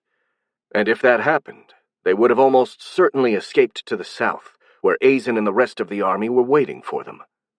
All he had to do now was get ready to receive them. "Attention, soldiers!" he cried. "Get ready! Assume the formation!" His orders were quickly relayed, and the officers and sergeants readied their troops. In less than 10 minutes, they were in formation. The soldiers had been disposed into the shape of a horseshoe, perfect to catch an incoming enemy. The center of the army was made up by 5 lines of guards and mercenaries, all bracing themselves to receive a charge. The militia was on the wings, mostly armed with bows and arrows, and only a few lines of spearmen and melee fighters to protect them. However, since the main task of the wings was to push the goblins to the center, they needed to be a bit stronger, so Azen placed some aura warriors and battlecasters among the militia to reinforce it. With this, the wings would easily hold, channeling the enemy to the center, where the spearmen would keep it in place. The cavalry would charge in from behind, completely surrounding the goblins, and thus sealing their doom. The Marquis was quite proud of this plan. It was simple, and yet quite foolproof, all things considered. Sure, the credit wasn't all his own, as he had received a lot of counseling from his more experienced aides, but he felt proud nonetheless. If everything went as planned, and he could see no reason why it shouldn't, today, the goblin threat would be dealt with. He wouldn't even need the help of Marcus and her weird creatures, although they could still make themselves useful by hunting down any eventual goblin that would manage to reach the forest. He wasn't really sure about the Vex's capabilities, but the reports from Felix said those creatures were almost 1,000 strong, and with those numbers, hunting down a few goblins wouldn't be a problem. However, the fact that the Vex had grown so much in number was alarming. Just 3 weeks before, he'd been told there were barely 100 of them. In that short time span, they'd increased tenfold. Either they had been hiding something from him, or they were able to breed at an incredible rate. Both options were quite worrying. If they had lied to him, it meant they weren't trustworthy, and if they didn't, well, a species that reproduced that fast was a problem on its own. The Marquis shook his head. He was getting ahead of himself. He had to deal with the goblins first, and he couldn't afford to get distracted by something that wasn't an immediate threat. Besides, he wanted to give Marcus the benefit of the doubt. If she proved to be trustworthy and reasonable, he would do his best to be the same. And even if the number of her minions would become a problem, he could always have them shipped out to serve as mercenaries somewhere. The Castillar Legion and Federation Army were always searching for more soldiers, and they would pay well. Considering the monster girl didn't seem too attached to her kin, Azen didn't doubt he could convince her to accept this deal. Of course, it was only fair that he'd take a small commission for his services, maybe about 20 or 30% of the profits. While he was thinking about this, his bodyguard and third-in-command, Max, who was still looking at the farm with his spyglass, scowled and said, What is happening out there? What are the goblins doing? What? Azen asked, taken a bit by surprise. What do you mean? What's going on? From this distance, I can't be sure. But it seems like the goblins are moving west, Max replied. The Marquis watched through his own spyglass, and he could indeed see that most of the figures were moving west, while those that seemed to be his cavalry were being pushed away to the east. "What is Luther doing?" Azen cried, and turned to his telemancer, Hoggs. "You! Call our cavalry immediately. Make them tell you what's happening." "Yes, sir," Hoggs said, and started concentrating while holding his twin stone. "This is Hoggs speaking," he said after a few seconds, talking to the telemancer that was accompanying the cavalry. "What's happening out there?" The sorcerer remained silent for about a minute, listening to the telepathic words of his colleague. He gave the Marquis a worried look. "Well, what happened?" the noble asked. "The goblins have managed to form an organized resistance and repelled our cavalry," the telemancer explained. "They have many hobgoblins with them and are using a combination of slingers and spearmen to keep the knights at bay, while the rest of their force is retreating west." To organize such a defense right after having been attacked required a level of coordination Azen didn't think the goblins were capable of. This could be explained if they had an unusually high number of human hobs, who were much more disciplined than the other goblin breeds. Still, why were they retreating west? Did they spot the army waiting for them south? That didn't seem likely, as they were so far he could barely see anything even while using a spyglass. "What's west of here?" he asked his aides. "Not much, sir," a grizzled veteran guard replied. "There are a few farms, and even a small village, but beyond those, the terrain is just rocky hills, so there are only small woods and pastures. I've been there a few times to hunt beasts who were attacking the cattle, and it's usually a rather boring place." The Marquis turned to the soldier. "Why do you think they are going there? Maybe they think to lose the cavalry in that rocky terrain?" "Not much of a chance of that, sir," the guard shrugged. "As I've said, it's mostly pastures. If cattle can move easily through there, so could a horse. Besides, if they wanted to lose the cavalry, they should have gone east. There are some thick woods in that direction, perfect to hide from people on horseback." He smiled bitterly. "I know because I've had to go there from time to time, hunting down beasts who were hiding in the woods." Azen was perplexed. Why would the goblins go west, then? He tried to dismiss his doubts, reasoning that the goblins hadn't bothered to scout ahead and were aimlessly running away. For some reason, he couldn't. There were a few things that didn't add up. "Sir, what are your orders?" his bodyguard Max asked. The Marquis sighed. Despite his worries, he couldn't let the goblins go, could he? "We chase after them," he ordered. "Tell the cavalry to follow them at a distance, and to hunt down any goblin that tries to separate from the main group if they can, but they are not to commit themselves to an offensive unless I order them to." Azen looked around at the army. "As for us, we'll march in parallel to the goblins, keeping us between them and the Caligari forest.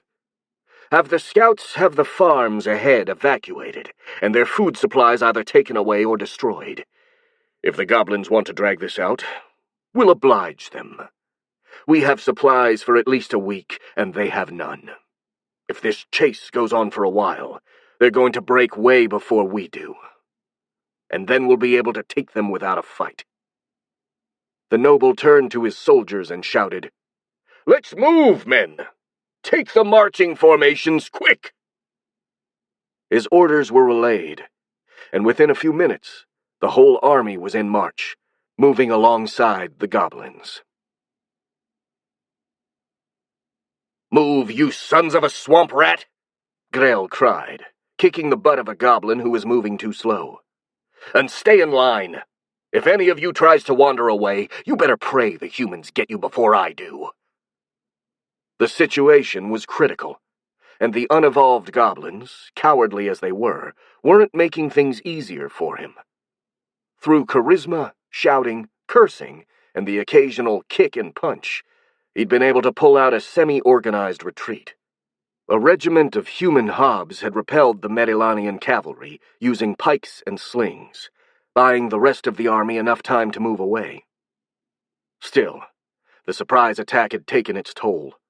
About 100 goblins were killed or injured, and despite having been driven away, the enemy cavalry had taken only minimal damage from the counterattack. Considering the size of his army, this wasn't such a big deal. The Medellanian cavalry simply lacked the numbers to seriously threaten his force. They could annoy it, hitting it and running away like a mosquito. But just like a mosquito, they couldn't deal any real damage. No. The real threat was the Medellanian infantry. He gave a quick look to the horizon. He couldn't see the main enemy army, which meant they were still a bit far. They were either coming from the south, if their commander was smart and attempted to cut off their retreat path, or from the north, if their commander was a moron, or just wanted to repel them from his lands. Either way, it didn't make a difference. He would go to the west, in any case. Grell smirked with confidence. The general had predicted what would happen with a scary degree of accuracy. The Goblin champion had no doubt that everything would go just as Trak planned. He had taken into account a huge number of factors, from simple logistics to the habits of the civilized races to look down on goblin kind, and had used every single one of them to create a foolproof strategy. However, Grell's smirk faded. Sure, Trak's plan was smart, but it still hinged on the Goblin champion's performance. If he made a mistake now, everything would collapse. It was a terribly heavy responsibility, but Grell knew Trak had given it to him because he had his full trust. Now he had to live up to that trust. "Run, you bastards! Run!" he cried to his troops.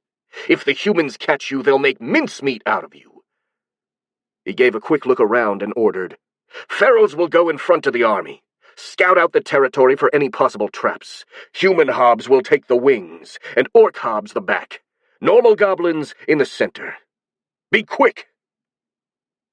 The order of march was quickly established, as they'd practiced it even before leaving the Caligare forest. The goblin army moved quickly through the fields, heading toward the hills on the west.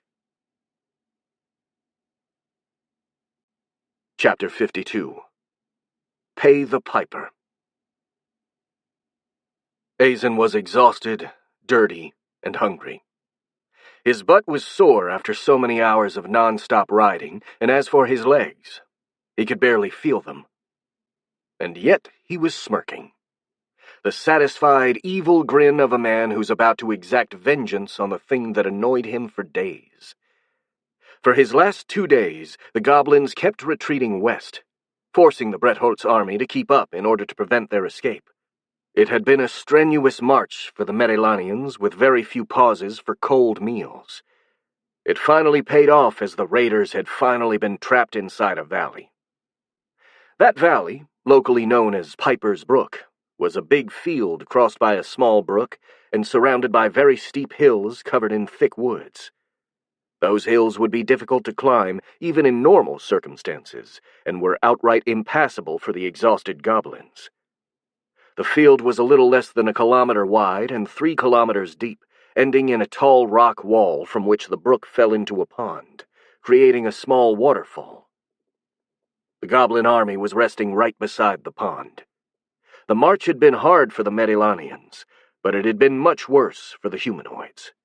At least 100 goblins had collapsed on the way, only to be killed by the pursuing cavalry. Those who made it to the valley looked far too tired to fight even a cat, let alone an army. Most of them were simply lying on the grass, too exhausted to stand. As for the Medellanian soldiers, while they looked tired as hell, they were still battle-worthy and sported a grim resolution on their faces. They were absolutely pissed by the cat-and-mouse chase, and wanted to end it then and there, slaughtering the goblins and finally going back home. Azen turned to his bodyguards, still sporting an evil grin.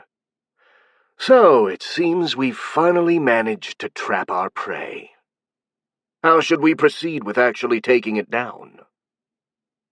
Send in the spearmen, and the archers right behind them, Luther replied as matter-of-factly as he always was. The goblins are lightly armored and have no cover, so you can trap them in the valley with a line of infantry, and have the archers take pot shots.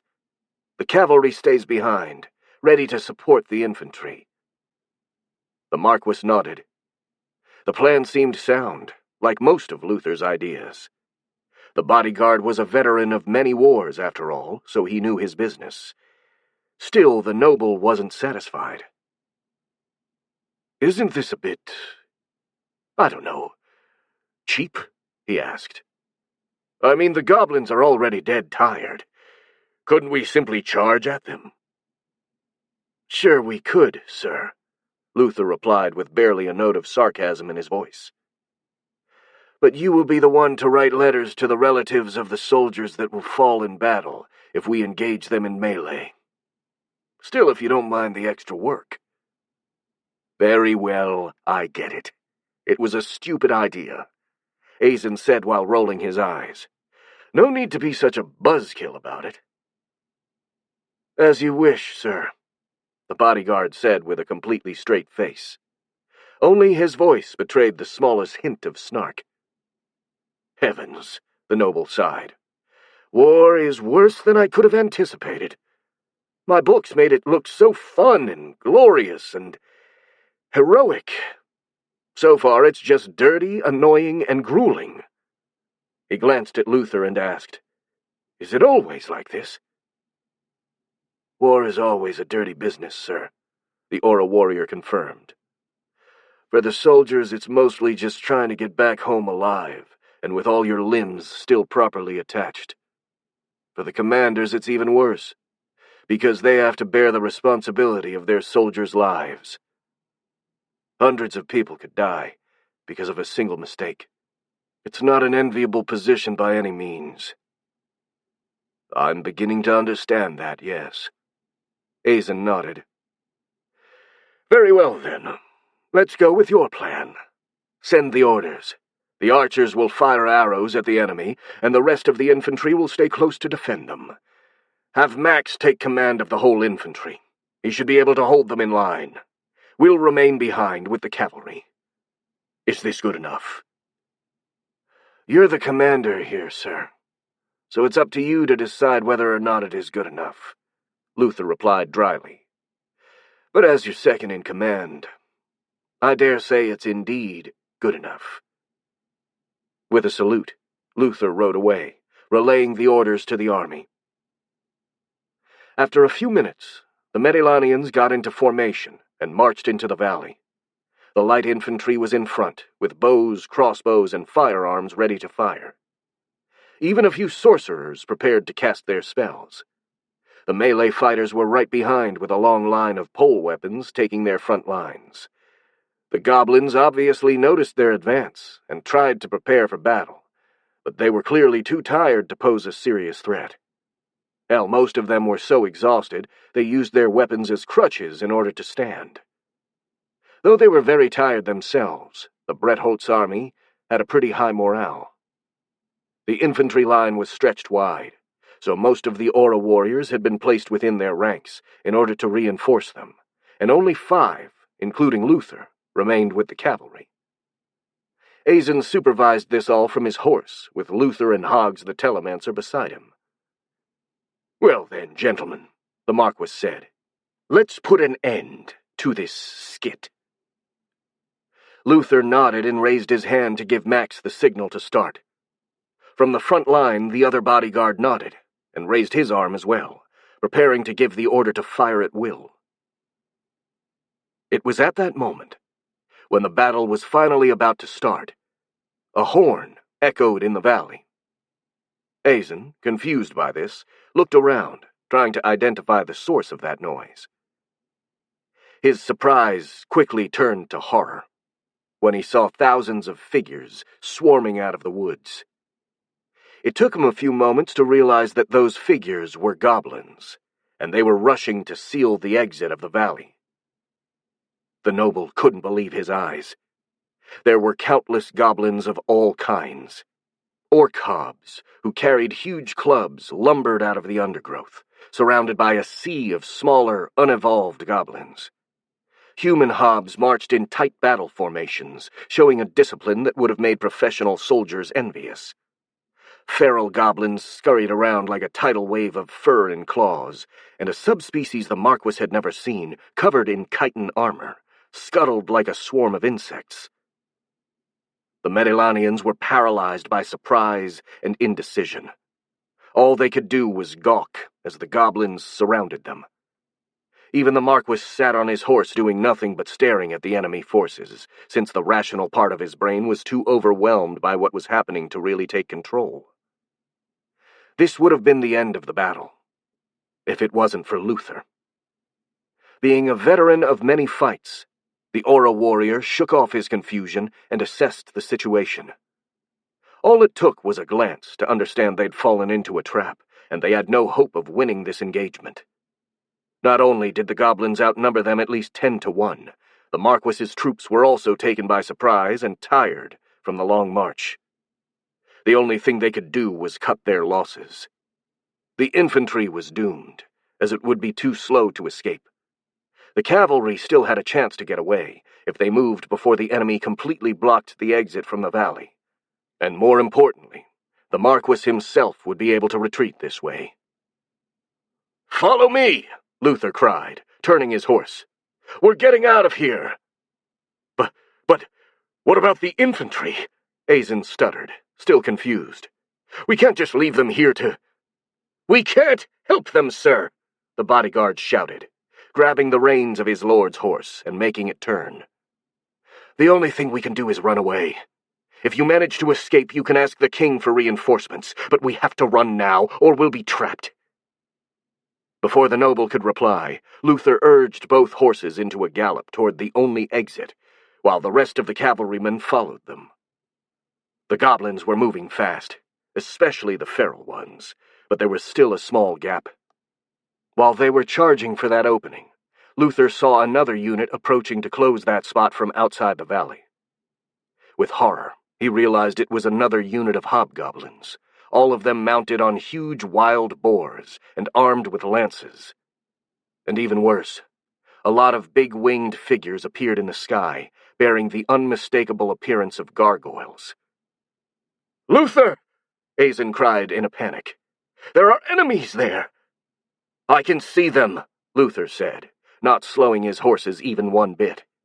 "We have nowhere else to turn. We'll have to break through their formation.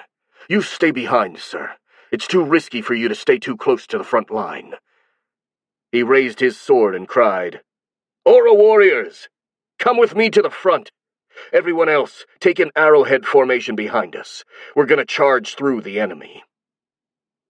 A roar came from the knights, and the other 4 Aura warriors rode up to the bodyguard. The Marquis decided it was better to follow the suggestion he received and slowed down, staying in the middle of the cavalry formation with Hogg the Telemancer at his side. Meanwhile, Luther had closed his eyes and normalized his breath, forcing himself to focus on his own aura. He made it flow out, enveloping his body and his weapon in a thin, ethereal layer. A powerful force flowed through his body, and he started perceiving the spear in his hand like a part of his own body. When he opened his eyes again, he could see far better than before, as time itself seemed to have slowed down. He could count every speck of dust the boars raised while charging. He could describe every detail of the Hobbs' armors, and he could distinctly hear the breath and voices of every single one of his soldiers behind him. The distance between the 2 cavalry units was reduced to a few dozen meters in a matter of seconds. The gargoyles were flying over the boar riders, but there was nothing the Medellanians could do about them unless they approached. Luther examined the enemy formation and identified the biggest threats among them. Thanks to his empowered senses, he could clearly see that a few of the hobgoblins had activated their own aura. although they were in general much less skilled than a human. There was a single exception, though. A big hobgoblin covered in ramshackle plate armor, whose aura was significantly more steady and powerful than the other goblins, though still weaker than Luther's. The goblinoid had noticed the bodyguard's stare, and returned it with a predatory grin before pointing his lance at the human. Despite the clear difference in their aura, the hob seemed eerily confident, and Luther felt a little worried by this. At this point, they were too close to each other to change trajectory, so the bodyguard steeled his resolve and pointed his spear at the enemy. Though both the horses and boars were charging fast against each other, the moments before impact seemed painfully long to Luther, thanks to his aura-empowered reflexes. He used this time to try and understand just why the goblin seemed so confident. He couldn't find anything, as he himself apparently held all the advantages. His horse was faster, his spear was longer, and his aura was both more powerful and better controlled. Just how did the goblin think he could win? Just a few seconds before the impact, the answer came to Luther. The gargoyles, which had flown well above the boar riders, suddenly dove for the Medilanian cavalry, fire flashing in their mouths. Suddenly, the bodyguard understood what would happen, and his heart skipped a bit. During a frontal charge like this, the focus was of utmost importance, and if the gargoyles distracted the Bretholt's front line by breathing fire on them, the hobgoblin would have an easy time overcoming them. And even though he was confident that he himself could take on both a gargoyle and a hobgoblin at the same time, he doubted any other aura warrior currently with him was skilled enough to do the same. "Gargoyles incoming!" Luther cried. But besides alerting his men, it was too late to do anything else. He focused his aura around his body, using it to protect himself from the upcoming flames. But the flames never came. Instead, just as the gargoyles were about to smother the Medilanians' fire, a bright light flashed from the back lines of the human cavalry. With a crackling sound, many bolts of pure lightning rose to the sky, homing to the flying goblinoids, hitting most of them. Whenever they were touched by those twirling thunderbolts, the gargoyles spasmed and fell to the ground, where they were trampled by the galloping horses. After this display, the boar riders seemed very confused and even a little scared. Luther, despite being rather surprised himself, took advantage of it, hitting the enemy leader with his spear. The hobgoblin managed to guard himself, but the force of the impact was enough to unsaddle him. With that obstacle out of the way, the bodyguard proceeded to run through the enemy formation like a red-hot knife, followed by the rest of the cavalry, until they managed to escape the valley. A few meters behind Luther, the Marquis was staring at Hoggs with something akin to awe. When he'd seen the gargoyles, the telemancer had grumbled something and taken out a peculiar focus instrument, a straight white horn coiled in copper wire, and pointed it toward the flying creatures. Hoggs closed his eyes, and bolts of lightning had exploded from the horn, hitting dozens of the gargoyles. Then the old man simply slouched on the saddle, panting, as they tore through the enemy formation. When they finally got past the goblins, leaving the hills behind, the noble approached the sorcerer. "What was that, Hoggs? How did you do that?" The old, bald telemancer gave Azen a tired look. "I already told you I served in the Legion, didn't I?" "Yes, but I thought you were just a telemancer," the Marquis replied. "You told me you handled communications." "Oh, I handled communications, all right," the sorcerer said with a tired smile. "But when you serve on the front lines against the rocks, you have to pick up a few tricks in order to survive. The lizards really like to single out us sorcerers using their wyverns, so I learned how to defend against aerial attacks." He pointed at his horn. "This lightning spell is perfect. Wide area of effect, Pretty much impossible to miss, and it works on multiple targets. It doesn't pack much of a punch, so it's unlikely it would kill anything by itself. But the thunderbolts briefly paralyze whatever they hit, so it's perfect to make flying creatures drop to the ground. The only drawback is that it's very draining. When I was young, I could cast it 3 times in a row. But now I'm completely spent after casting it just once. Guess I've gotten old and rusty. The noble's eyes widened a bit as realization flashed in his mind. You served on the front lines, but doesn't that make you a battlecaster of the Legion? I guess I was one, Hoggs confirmed. That was many years ago. Hoggs was old, bald, and slightly fat. The noble was used to thinking of him as a rather lazy, if competent, telemancer. This discovery shed a whole new light on his character.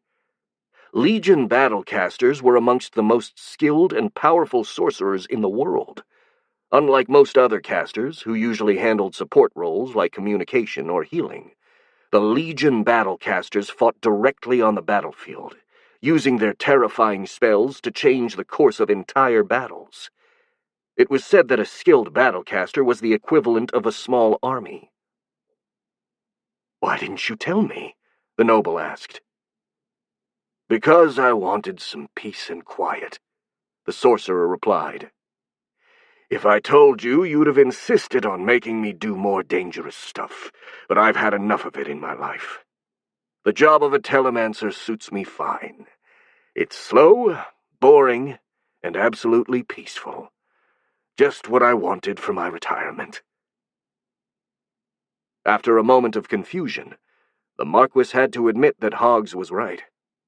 Having an ex-battlecaster and using him as a simple telemancer felt like a terrible waste, after all, and he knew himself well enough to know he would have pestered the sorcerer a lot. Still, something didn't add up. If you wanted some peace and quiet, why did you agree on coming with us on this battle? Azen asked. I mean, you could have just insisted on remaining in Bretholtz. No one forced you to come. I still have my honor, and my sense of duty, sir, Hoggs said in a much more serious tone. Even if I'm a telemancer now, I still work for you. And besides, I have friends and family in Bretholtz that I have to protect, and the best way to do so is to assist you in the best of my capacity.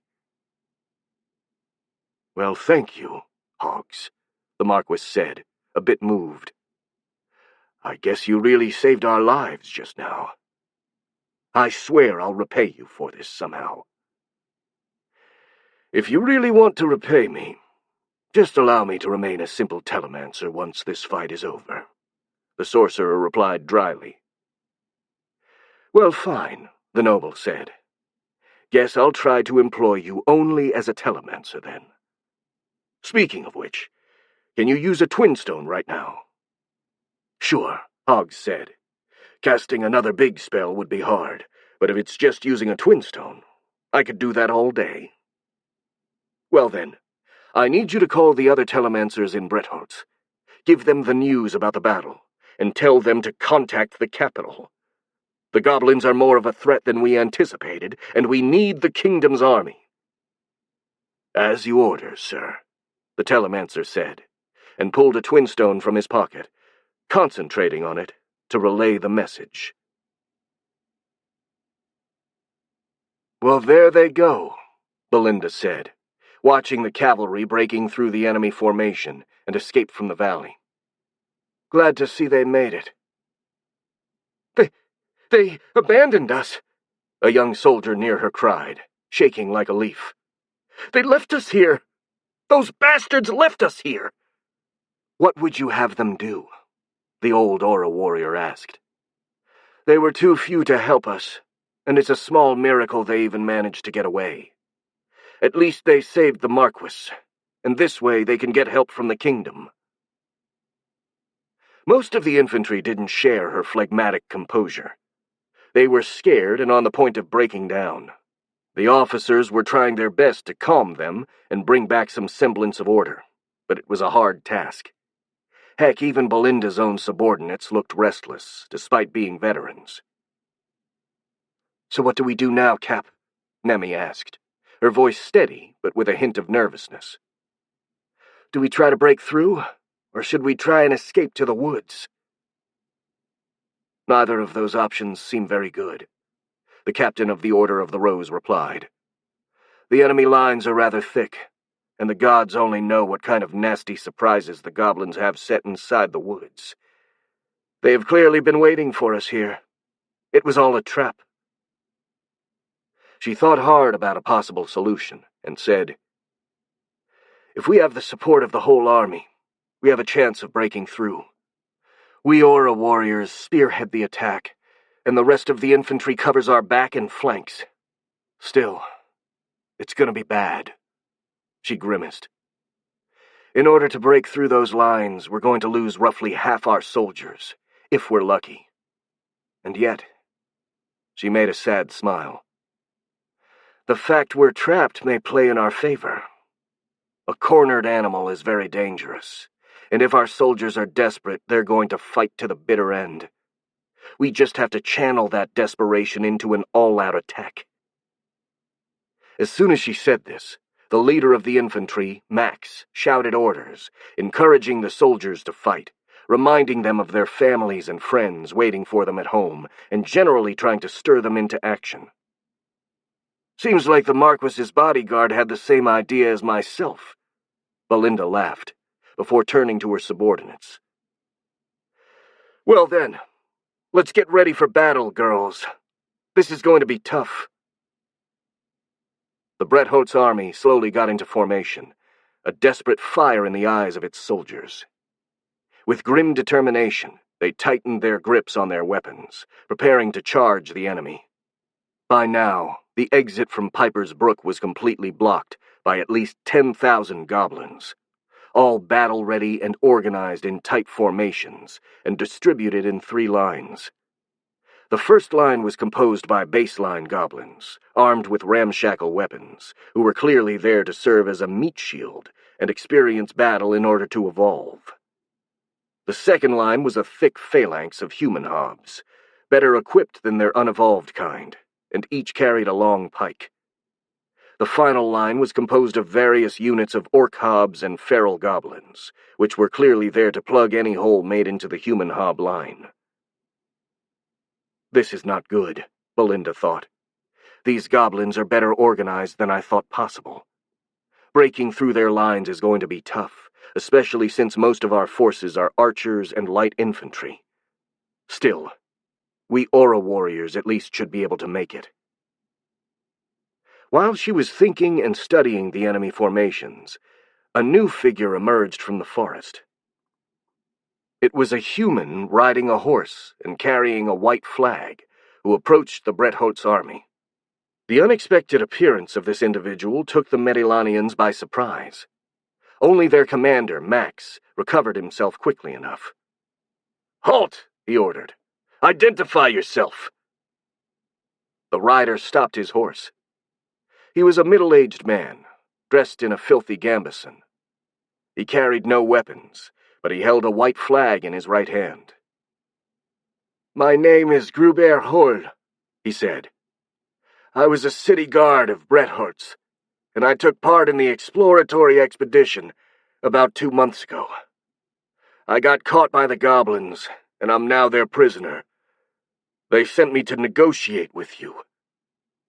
"Negotiate?" the commander asked, a bit confused. "Yes," Gruber confirmed. "The goblin leader is willing to accept your surrender and take you as prisoners of war. If you accept, you won't be harmed unless you try to attack or escape. You will be fed and treated with dignity. In addition, you will be kept prisoners only as long as hostilities with Medelan continue, and you will be freed afterwards." Max remained silent for a few seconds, trying to process what had just been said. He'd never heard of goblins trying to negotiate. To him, and to the rest of the world, they had always been little more than animals, a wild and tribal race that simply couldn't live without conflict. Still, they could prove cunning from time to time, and lying was something they would be very capable of. "What guarantee do we have that the goblins will keep their word?" the bodyguard asked. "For all I know, they could be lying, and you could be collaborating with them to save your sorry hide." Gruber grimaced at the insinuation, but when he spoke, his voice was calm. "If I came here, it's because I wanted to avoid the deaths of as many of my compatriots as possible. Besides, most of the expedition has survived, and we have been treated pretty well." "Wait," Max said. "If you were part of that expedition, do you know what happened to Sir Dagobert?" "He's alive," the guard said. "The goblins have treated us humanely, all things considered.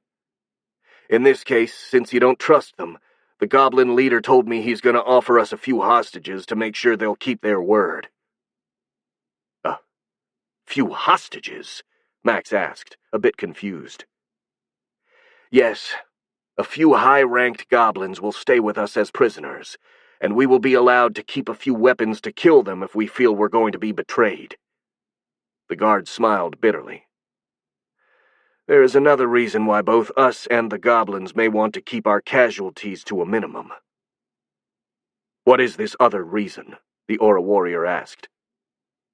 Gruber told him, and that answer sent a cold chill down Max's spine. After that, the commander took a few minutes to reflect.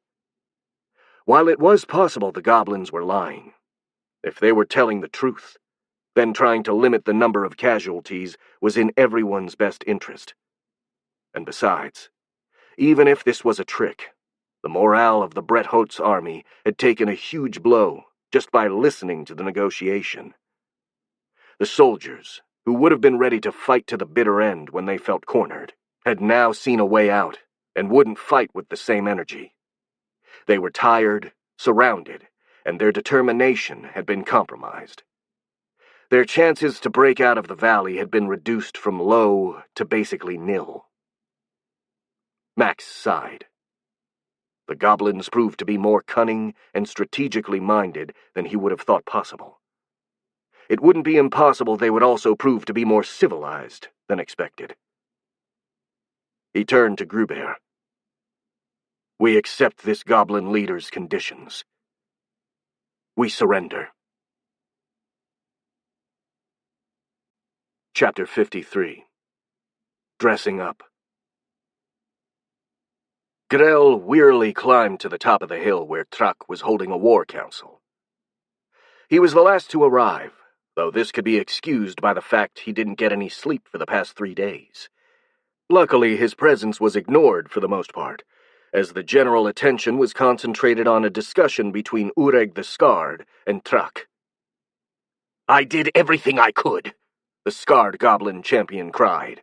"If those damn gargoyles would have done their part, I'd have surely gotten the human noble." "What?" Shock, the leader of the gargoyles, shouted in outrage.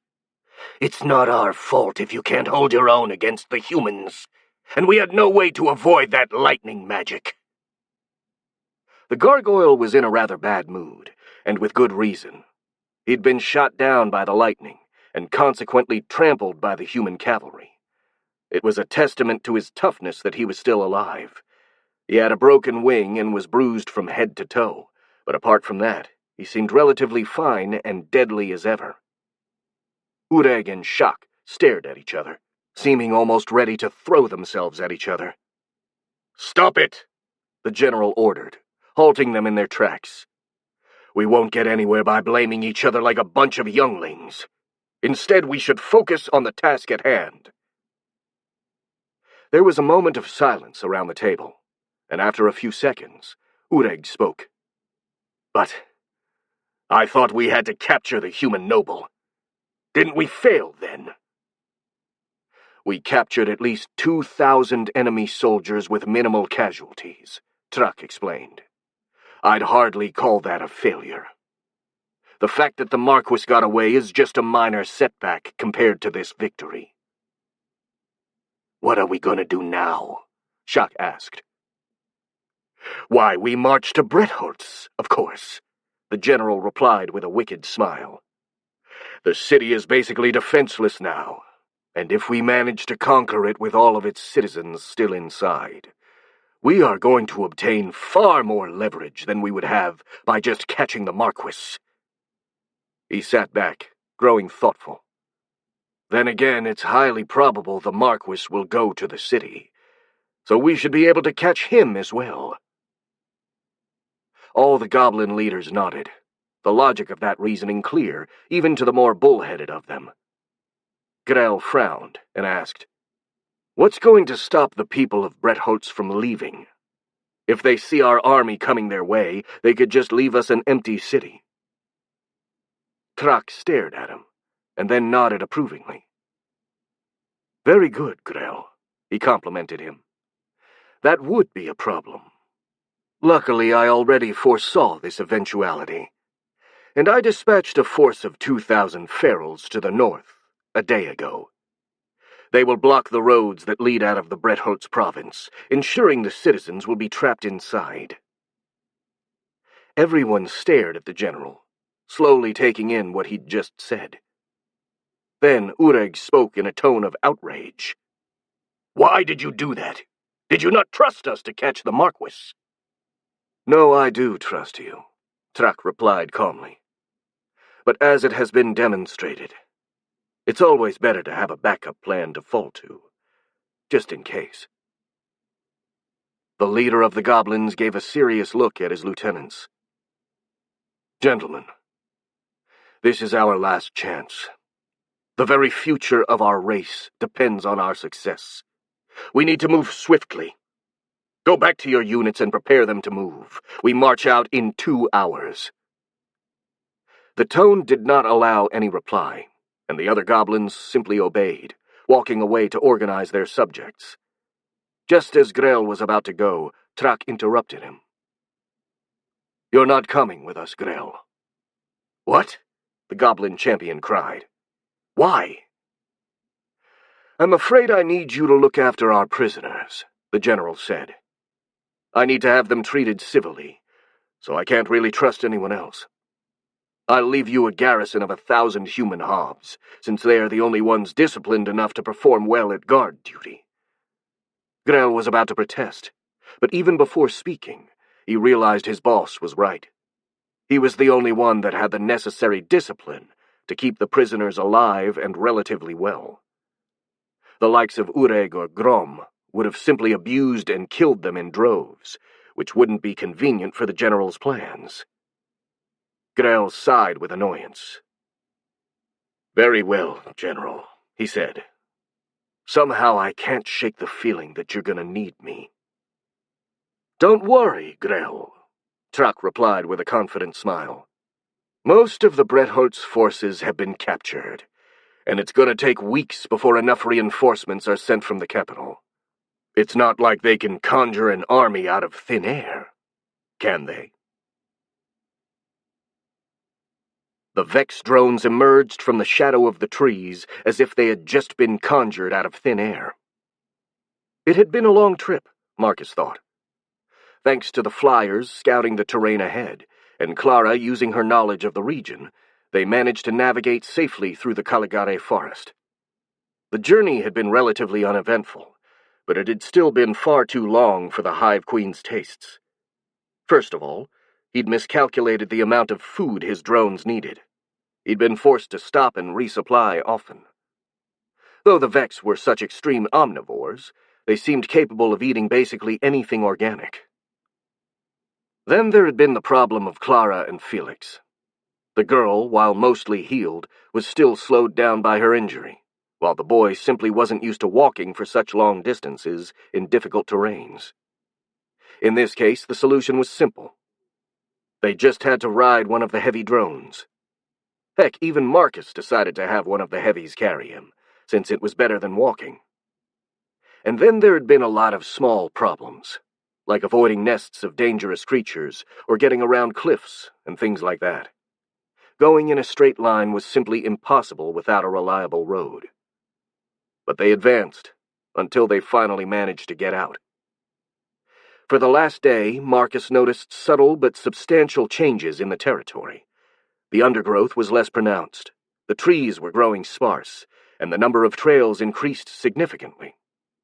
And now the woods opened, and he could see the kingdom of Merilon. It was on a small hill, and from it he could easily gauge the territory, tinged with red by the setting sun and one of the moons above. The forest continued to his left and right, but in front of him was a huge plain, covered in fields and cultivations, separated by small roads and rivers. Even farther away was a group of buildings that looked like a small village or a big farm, barely visible in the twilight, since there were no lights on. "We're home," Felix said excitedly. "We're finally home! We made it!" "Yes, we did," Clara replied in a more sober tone, but she couldn't hide the emotion in her voice. Marcus looked at them and smiled. He felt happy for them. Heavens knew just how much he himself missed his home. Hell, just thinking about it was enough to make him melancholic. The Hive Queen shook his head to repress the memories. This wasn't the time to grieve for what he had lost. The day was about to end, and they needed to find a suitable shelter for the night. Sure, they could always camp in the open like they had done for the last week, but Marcus was getting a bit tired of sleeping on the cold, hard ground, especially since now he had the option to lie on a real bed. Just the thought was enough to raise his spirits. "Do you think the people in that village will let us sleep in their houses?" he asked, pointing at the buildings in the distance. Clara gave a quick look and then shrugged. "There's no one there. The village has probably been evacuated. But taking shelter there is a good idea. At least we should be able to sleep on a real bed." "How can you tell there is no one there?" Marcus asked. "Because I see no movements, no lights, and no smoke coming from the chimneys," the girl explained. "Plus, it's standard practice to evacuate frontier settlements whenever there is an enemy raid." "That makes sense," Marcus admitted. "But then who do we ask for permission to enter?" Clara and Felix gave him a surprised stare, and then they started giggling uncontrollably. "Why are you two laughing?" Marcus asked, a bit confused by that reaction. "What is funny?" "Well," Felix said, trying to catch his breath, "it's just that I didn't expect you to be this polite. Somehow it doesn't suit you." The monster girl blinked, still a bit confused. "Well, is it not rude to break into other people's houses?" After all, Marcus didn't know about local customs. Maybe they had a different concept of private property than he did.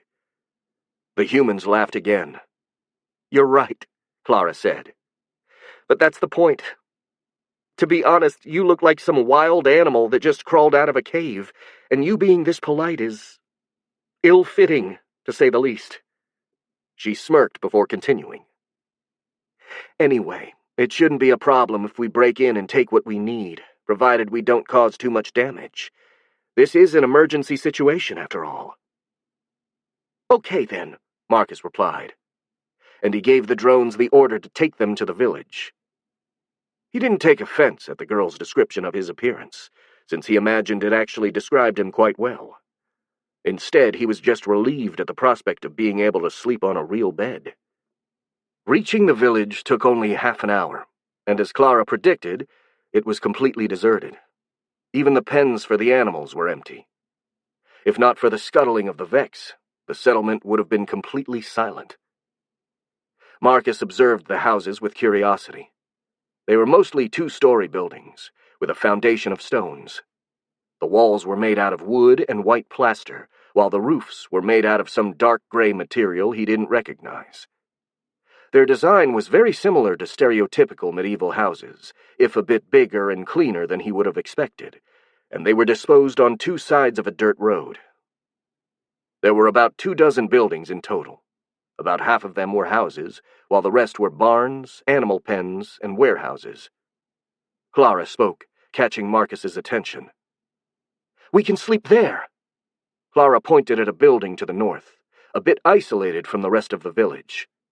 It was a two-story like the others, but it was bigger, and had a stable beside it. A sign with the drawing of a sun was dangling over the door. "That looks like a tavern. They're bound to have enough rooms for us."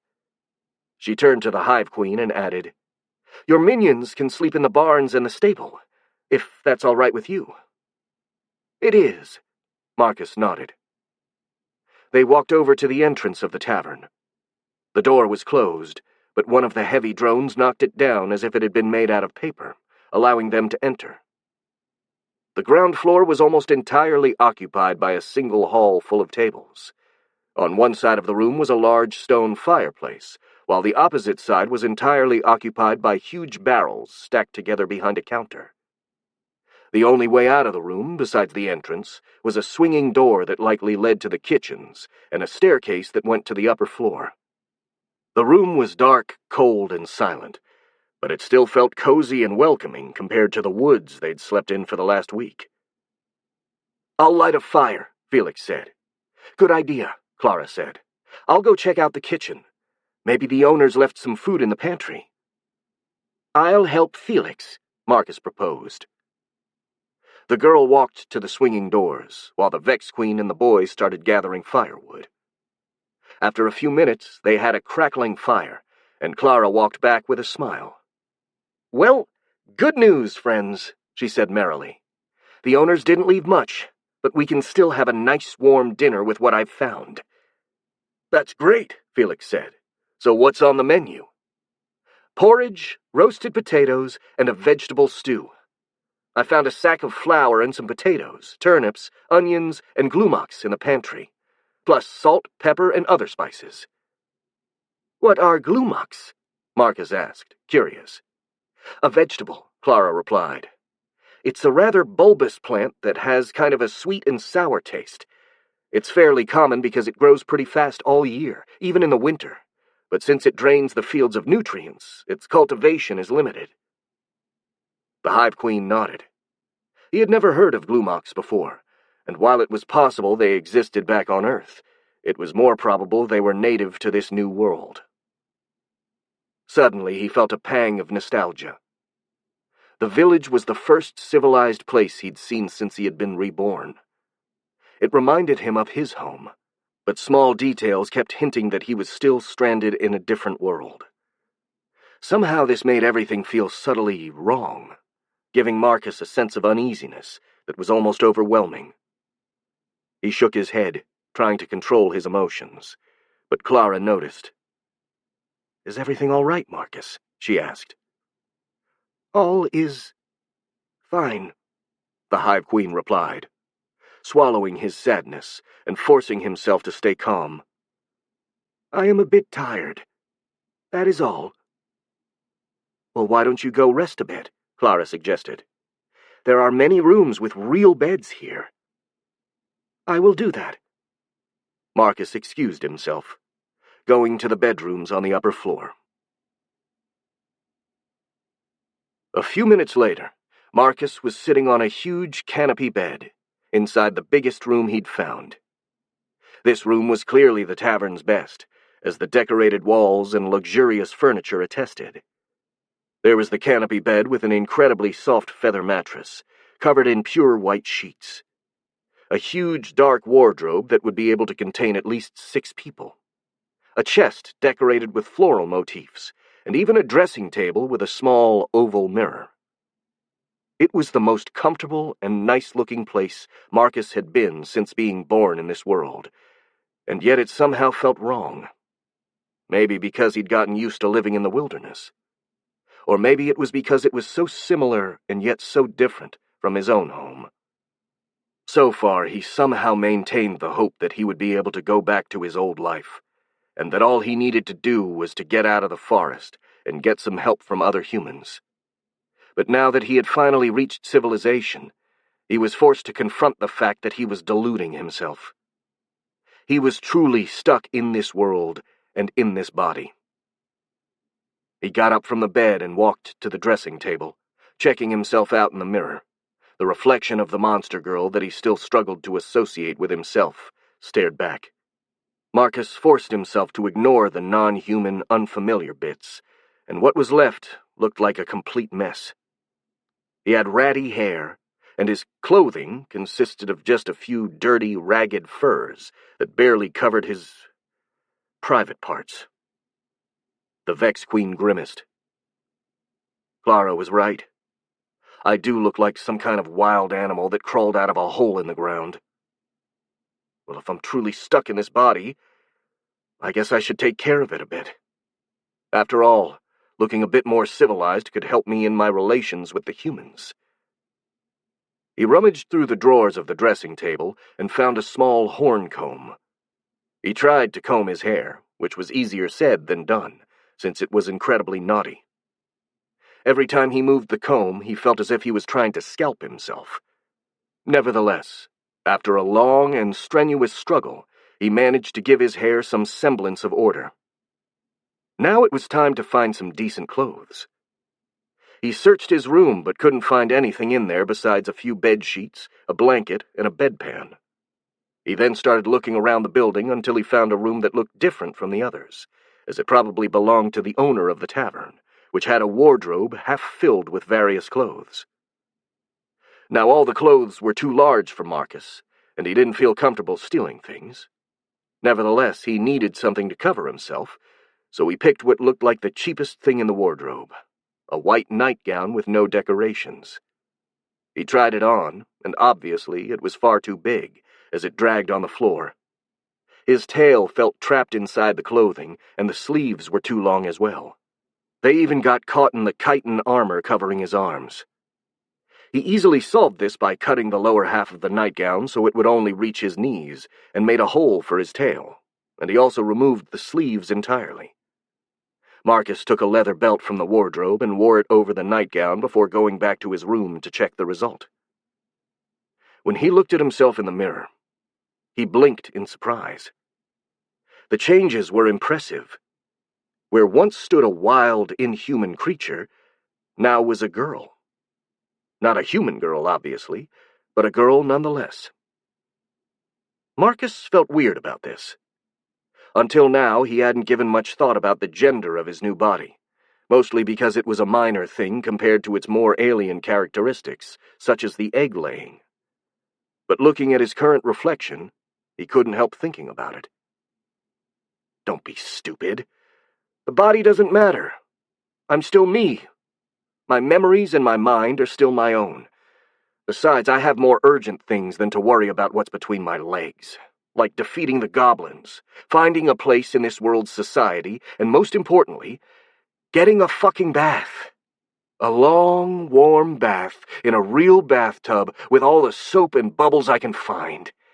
Maybe a sauna and a visit to the spa afterwards, if they have those things in this godforsaken world. Man, that'd feel nice. He smiled at the thought, but then his expression soured. That'll have to wait, though. Well, looking at the bright side, at least I get to sleep on a real bed tonight. And without further ado, he jumped onto the bed, bouncing a bit, and then lying face down, embracing the sheets and feeling the fluffiness off the mattress. He remained in this position for a good 10 minutes before someone knocked at the door. Marcus immediately got up and opened the door. Clara stood there, pale and with a worried expression. For a moment, the girl looked at Marcus with a hint of surprise, probably because of his refreshed look. But it was only for a moment. Whatever she was worried about took priority. "Hi, Clara," the Hive Queen said. "Is everything all right? You look worried." "I am," the girl replied, her voice full of anxiety. "There's some bad news." "What is it?" Marcus asked, a bit alarmed. "Felix received a message from Bretholtz. The Marquis's army has been defeated." "What? How did it happen?" "The goblin army that raided the village was just bait," Clara explained. "When the Bretholtz army chased them, they were ambushed by the real goblin army. An army more than 10,000 strong. The Marquis managed to escape with the cavalry, and he's back in Bretholtz. He's asking us to join him there as soon as possible, so that we can help defend the city." Marcus processed this information. Oddly enough, he wasn't as shocked as Clara. He had personally fought the goblins for months, and he knew very well what they were capable of. He even tried to warn the Marquis about it, but he didn't listen. Still, Marcus had given his word that he'd help the humans, and he wanted to keep it. "How long before the city is attacked?" he asked. "A couple of days at most, I think," Clara replied. "Maybe less." "And how long will it take for us to get to the city?" "If we keep our current pace, 1 day." Marcus sighed. If that was the case, he needed to hurry, and that meant he would have to give up his well-deserved night of sleep. He didn't like it one bit, but he couldn't see any other solution. "Let's pack our things, then," he said. "We're moving now. To Bretholtz." Chapter 54. Boys are back in town. Azen was sitting in his study, though sitting probably wasn't the right word. Perhaps it was more correct to say he was slumped in his chair, as he lacked the energy necessary to sit properly. The nobleman was pale and unkempt, and he kept staring vacantly at the walls. A feeling of almost palpable desperation radiated from him. It was almost incredible that he actually felt worse than he looked.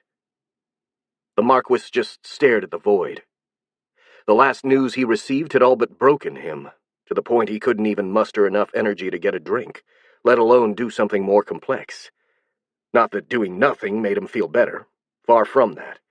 It actually made him feel even worse. A pang of shame ate at him at the thought that, while he was sitting here, Luther the bodyguard was busy trying to do whatever he could to boost the defenses of the city and try to soothe the civilians.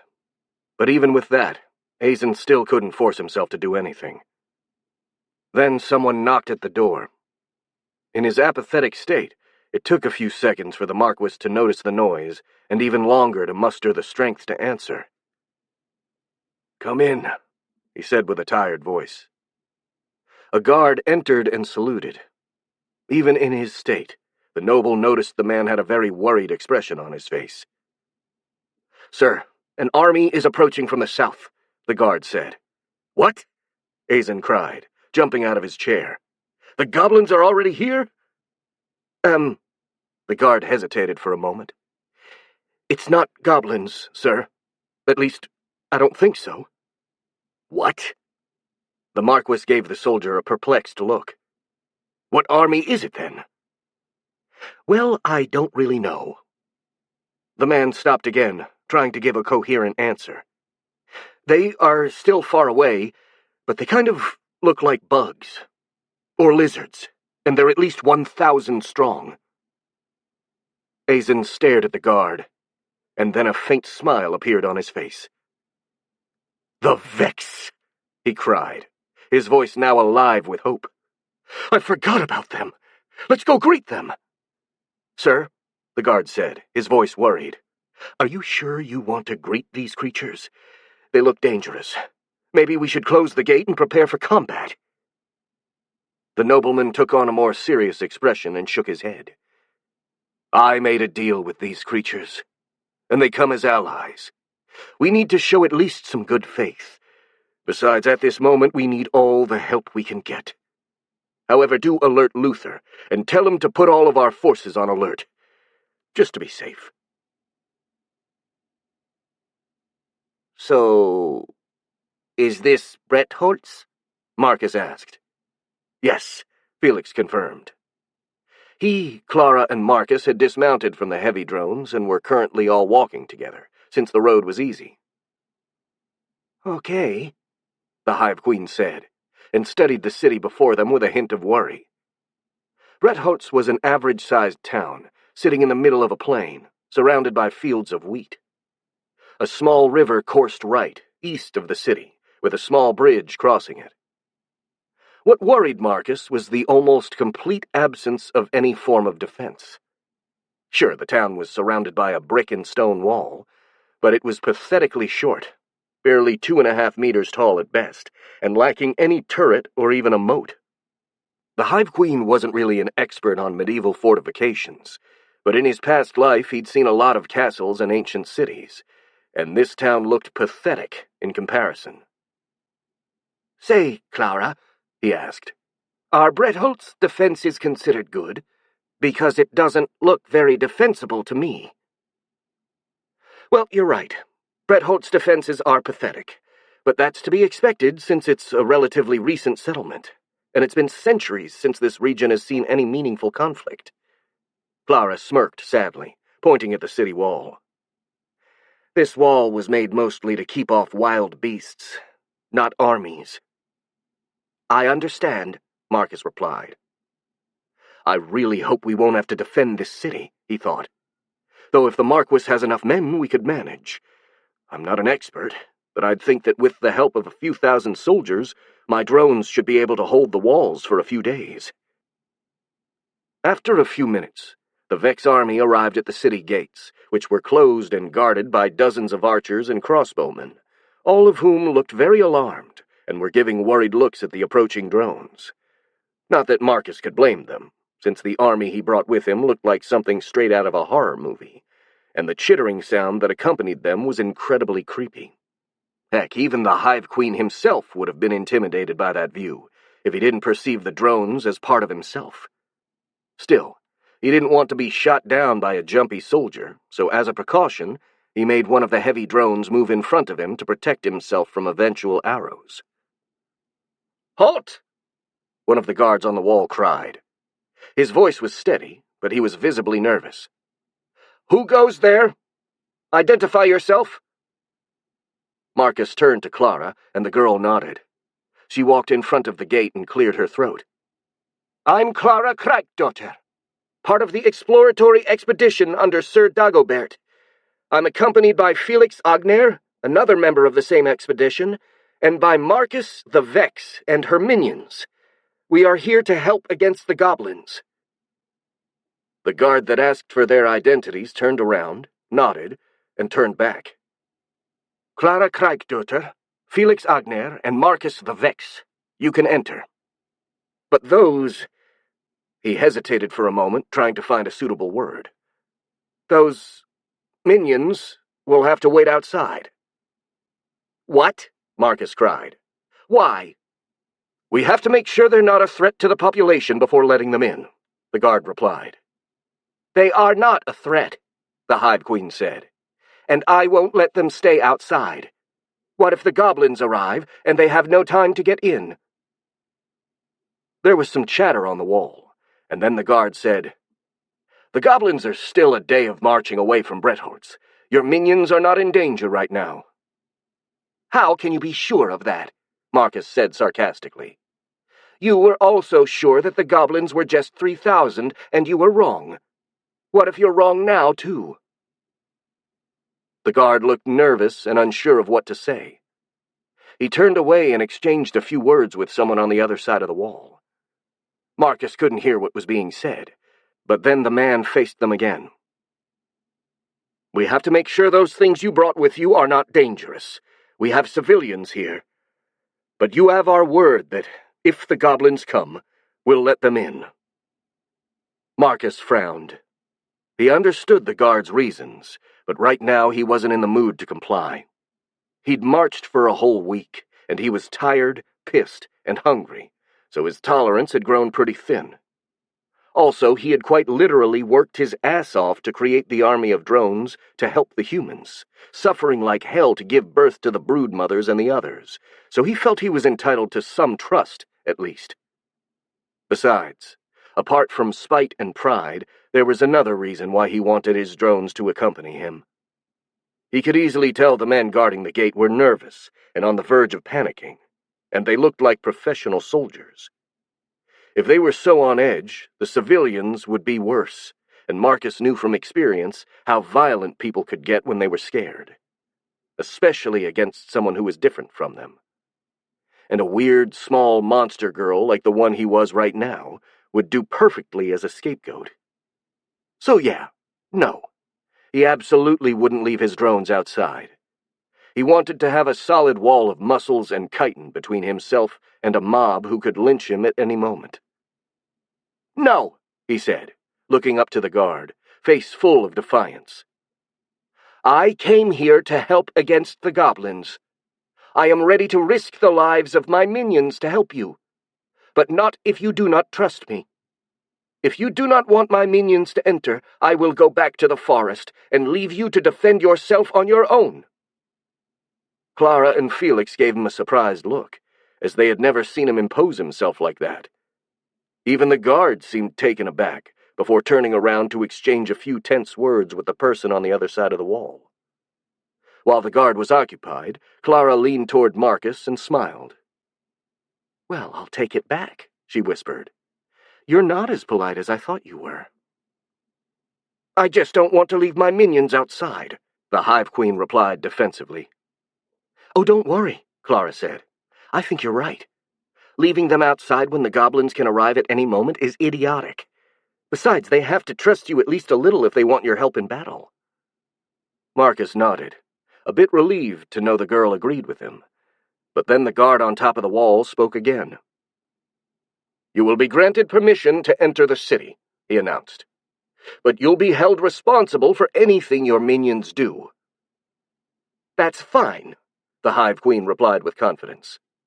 "My minions obey my orders perfectly." He turned to his army and snapped his fingers. Responding to a mental command, the drones got in an orderly line, standing perfectly still with eerie discipline. The guard appeared surprised.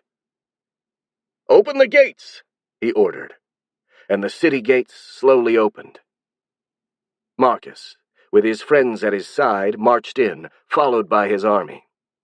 The gates opened on a rather big cobblestone square, surrounded by rather big two-story buildings, some of which looked like taverns. The place was also crowded with a lot of people staring at the incoming army, but the onlookers were kept on the sides of the square by a few soldiers, while a few people were standing in the middle of the square, apparently waiting for Marcus. Those people were better dressed than the others, some of them donning plate armor, which made them look like knights out of a fantasy novel, while others wore ornate robes and fancy clothing. One man in particular wore a red livery, which looked quite luxurious, if a bit untidy. The man had wavy black hair and was of undefined age. He stood at the center of the group and was clearly the leader, though at the moment he looked very tired and nervous. "Is that the Marquis?" Marcus whispered to Clara, tilting his head toward the man in red. "Yes, that's Azen Brett, Marquis of Bretholtz." The Hive Queen studied the noble, and he didn't like what he saw. The man was pale, stiff, and his eyes were sunken and circled. Marcus had seen the same look of desperate hopelessness in one of his neighbors in his previous life. The man had been up to his armpits in debts, and some unsavory individuals with thick Russian accents were constantly knocking at his door. For this reason, Marcus feared the situation was even worse than he anticipated. But at this point he was in too deep to get out, so he just marched on toward the nobleman and his retinue. He felt hundreds of people staring at him, and for some reason, despite the mood of the crowd being neutral rather than hostile, he felt exposed and vulnerable. He had the sudden irrational urge to run away and hide in the deepest hole he could find, surrounded by his drones, which would keep him safe. He even stopped walking and started shaking for a moment, and Felix and Clara gave him a worried look. "Marcus?" the boy asked. "Is everything all right?" The monster girl shook his head, and suddenly he slapped himself. He then gave his friends a nervous smile. "It is all right," he said, his voice still a bit shaky. "I just think I am not used to so many people anymore. It's a little funny, too. I spent months looking for people, and now that I found it, I feel scared." "What do you mean?" Felix asked. But before Marcus could reply, Clara interrupted him. "We can talk about it later," she said. "Right now, let's go greet the Marquis." "You're right," the Hive Queen concurred. "Let's go, then." Once they were in front of the nobleman and his retinue, Clara and Felix bowed slightly, and Marcus did the same, trying his best to mimic the local custom. The Marquis responded with a polite nod. "Welcome back to Bretholtz, Felix Agner and Clara Kriegdüter," he announced. speaking so that the crowd around them could hear. "And welcome to you, Marcus. My name is Eisenbrett, Marquis of Bretholz. I thank you for coming to our aid in this hour of need. There are no words to describe how much your help is appreciated, and I, for one, am grateful to have you with us. Together, the citizens of Bretholz and the Vex will surely vanquish the goblin threat." The crowd cheered at those words, although there were many who just kept staring at the Vex drones, looking a bit worried. Thank you," Marcus said, a bit taken aback by that welcome. "I am Marcus Vitali, and I am grateful to be here." He stopped, unsure about what to say next. "Don't worry," the nobleman said in a low voice, so that only the ones close could hear. "I'm being so pompous to make sure the citizens of Bretholz know you're not an enemy. They're a bit on edge, and they need to be reassured. Just go along with it, please. We'll be able to talk more freely later." "Oh, okay," Marcus replied. "Well then," the Marquis said in a louder voice, "I'm sure you and your companions are tired from the voyage, Marcus. Let me offer you some refreshments at my residence." He looked around and asked in a whisper, "Do you mind if your minions wait in the garden of my home? I don't have the space to accommodate them all inside." "Sure, it is not a problem," the Hive Queen said. "Very well," Azen said. "Follow me, then. I'll guide you to my home." And he turned, walking toward the center of the city with his retinue. Marcus and the others followed, with the rest of the Vex in tow. Chapter 55. We're out of coffee. On his way to the Marquis's place, Marcus studied the city and its inhabitants. Bretholz looked just like a medieval town from Marcus's world, but there were a few subtle differences. The lampposts, or at least what he assumed were lampposts, were unlike anything he had ever seen before. They resembled crystal balls on top of ornate metal rods, with no lamp visible inside of them. What struck him the most were the people. He wasn't really used to crowds anymore, at least not human ones, and finding himself in the middle of one made him feel rather uncomfortable. Also, not everyone was human. There were a few individuals that looked like anthropomorphic animals. When he asked about them, Felix shrugged and replied they were Tulians. Marcus didn't investigate further, since no one seemed to have a problem with it, and kept studying the people around him, especially their behavior. Everyone was nervous and a fair bit scared, just like he feared, but luckily no one was outright panicking. A few people looked positively terrified of the drones, staring at them wide-eyed and sometimes even locking their doors while they were passing, but no one tried to harm them. In fact, the ones that looked more tense were the soldiers. All things considered, the townspeople were calmer than Marcus would have expected. After all, they were about to be attacked by an army. People in his old world would have rioted for much less. Either the locals had nerves of steel, or there was something amiss. He thought about asking for explanations from the Marquis, but something in his attitude prevented him from doing so. It was like the nobleman wanted to reach his home as soon as possible, and he hadn't uttered a single word, walking as fast as he could. Marcus quietly decided to wait until they reached their destination before asking questions. He didn't have to wait long, as they soon arrived in front of Azen's home. The palace of the Marquis looked as if it used to be a castle. Indeed, the central building was made of entirely raw stone and appeared very sturdy. It also sported a couple of towers. Any martial impression was ruined by the wings of the mansion, which looked more recent and lacked any sort of defense. The palace was surrounded by a small garden, separated from the city by a high, ornate metal fence. The group entered the garden from an equally ornate metal gate, which was closed after the last of the Vex went in. Marcus wondered if he should worry about being trapped inside, but then shrugged. The fence didn't look particularly sturdy, nor was it all that high, and he had no doubt his drones wouldn't have any trouble either jumping over it or tearing it down. It was clearly made more to discourage the occasional trespasser, rather than serve as an actual defense.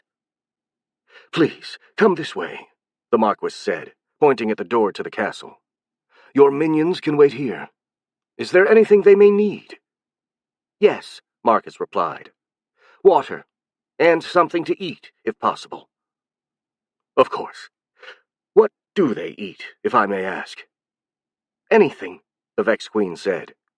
"Meat is better, but they can also eat plants." The Marquis studied the army in his garden, trying to make a mental tally of the food needed to feed them all. He looked slightly worried when he turned to Marcus again. Would some horse mash with added meat be good?" he asked in a worried tone. "Of course, if that isn't good enough, I could prepare something better." "The horse mash with meat is good enough," Marcus reassured him with a smile. "They are not picky." The Marquis looked relieved, surely thinking this would save a lot of expenses for food. "Very well, then. I'll give order to my servants to take care of them. In the meantime, if you, Felix, and Clara could follow me inside, we could discuss our plans in privacy, and maybe you could have some refreshments yourselves." "Of course," Marcus promptly said, and Felix and Clara nodded in agreement. "Follow me, then," the nobleman said, making his way into the house. Marcus, Clara, and Felix went behind him with 2 guards. They passed through various halls, all richly decorated, until they arrived in a big tea room with various sofas. The room also had a lit fireplace that made it pleasantly warm, and on a small table there were jugs of water and beer and various snacks from cookies to cake. "Please, have a seat," the Marquis said, "and feel free to help yourself to anything you want. Also, if you want something more specific, I could order the kitchen staff to prepare it." Clara and Felix thanked the nobleman, and they both took a mug of light beer and sat down.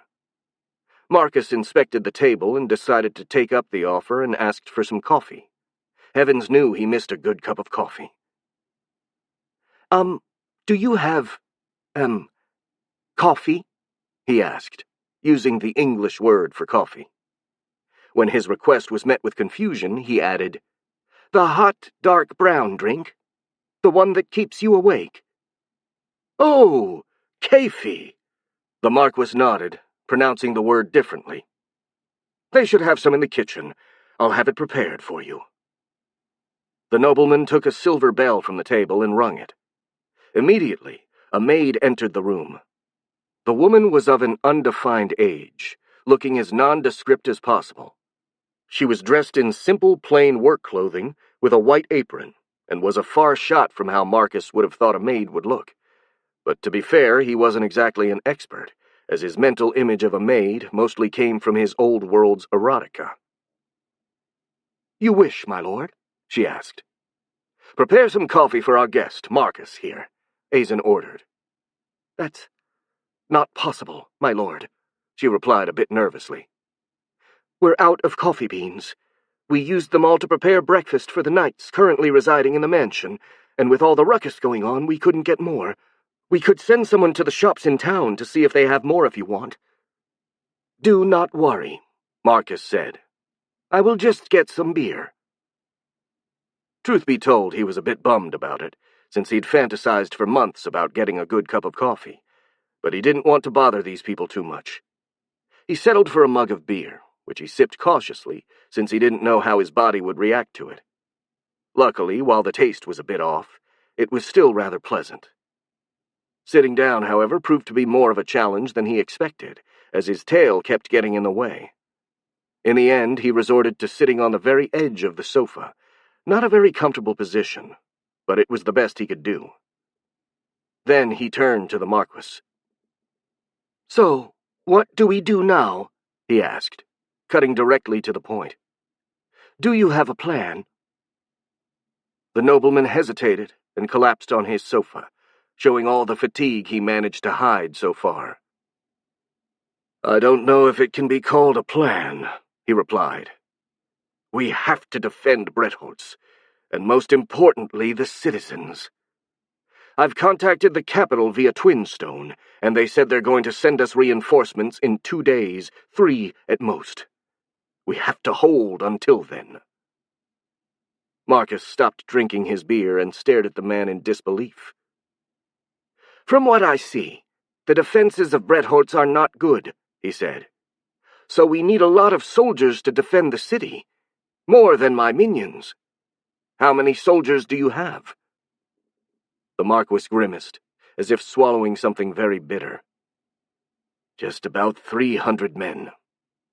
100 knights that escaped the ambush at Piper's Brook, and another 200 between guards and conscripts." Marcus, Clara, and Felix all looked shocked after receiving such news. The human girl was the first to recover. "Wait, we can't possibly defend the city from 20,000 goblins. We should evacuate and escape to the north." "Sadly, that's not an option," the nobleman replied, his expression growing grim. "The goblins have anticipated that we would do this, and sent a detachment of their forces to occupy the roads that go north. They're not enough to attack the city, but they are enough to keep us from escaping, especially with 9,000 civilians to protect." This time it took a good minute for the three to digest this information. Their faces grew increasingly worried, and the silence in the room became so thick it was almost oppressive. "How are the civilians in town so calm, then?" Marcus finally asked. "Shouldn't they be panicking?" A guilty expression flashed on Azen's face. "I have not yet informed the population of this. Though they know our army has been defeated, they don't know how bad the situation really is." The awkward silence once again filled the room. "So, if I understood it right, we are less than 2,000 against 20,000 enemies. The defenses of the city are bad, and there is an army to the north blocking the way. Right?" Marcus asked, to make sure he understood the situation.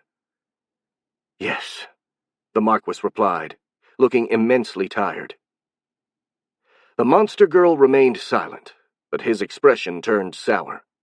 Staying in the city under the current circumstances was basically suicide, and he was not going to throw away his life. But at the same time, he didn't like the idea of abandoning the citizens of Bretholtz to their fate. "How big is the army blocking the way north?" he asked. "It's difficult to say. According to our scouts, it's not that big," Azen replied. "About 2,000 or 3,000. "Good," Marcus nodded. "Then we can evacuate to the north. We are enough to defeat 3,000 goblins and protect the civilians." "It's a bit late for that," the Marquis grimaced. "The main goblin army is just a day of march from Bretholtz. We don't have enough time to organize the civilians and make them march north." "Why not?" Marcus asked, narrowing his eyes. "Just pack all the supplies you need together with old people and children on carts, and run to the north." "It's not that easy," the nobleman explained. "The civilians will need time to prepare, and I can't just leave those who are too slow behind." "And if they stay here, the goblins will get them all," the Vex Queen stated. "We are not enough to defend the city.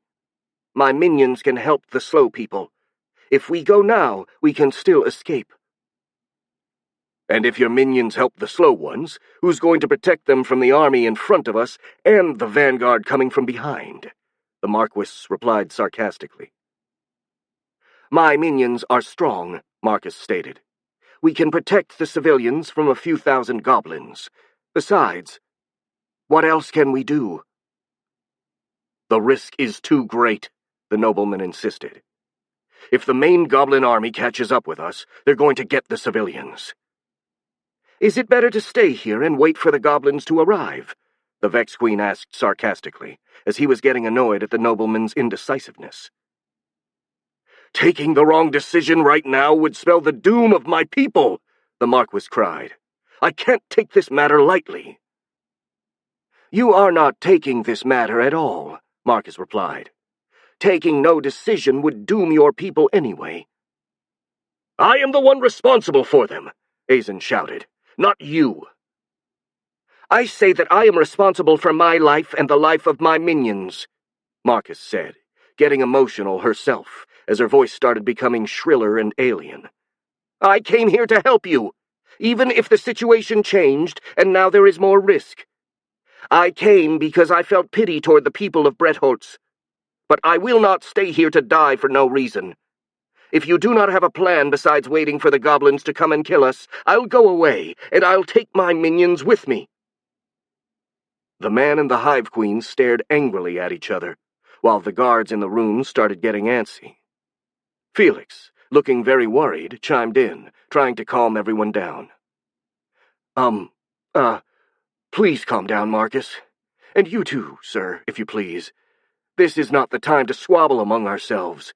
We need to decide what to do, and bickering like this will not help."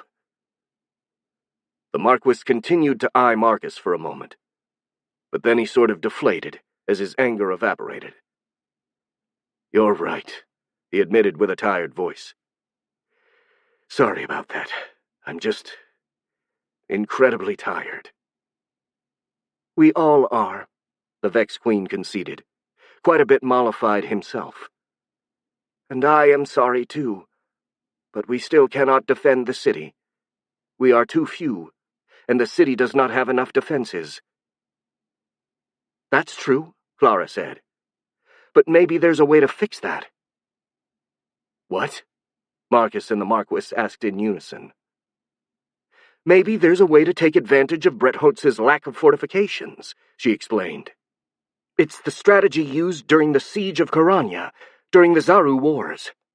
According to the tales, Koranya lacked meaningful fortifications, and the defenders were badly outnumbered, so their situation kind of resembled ours.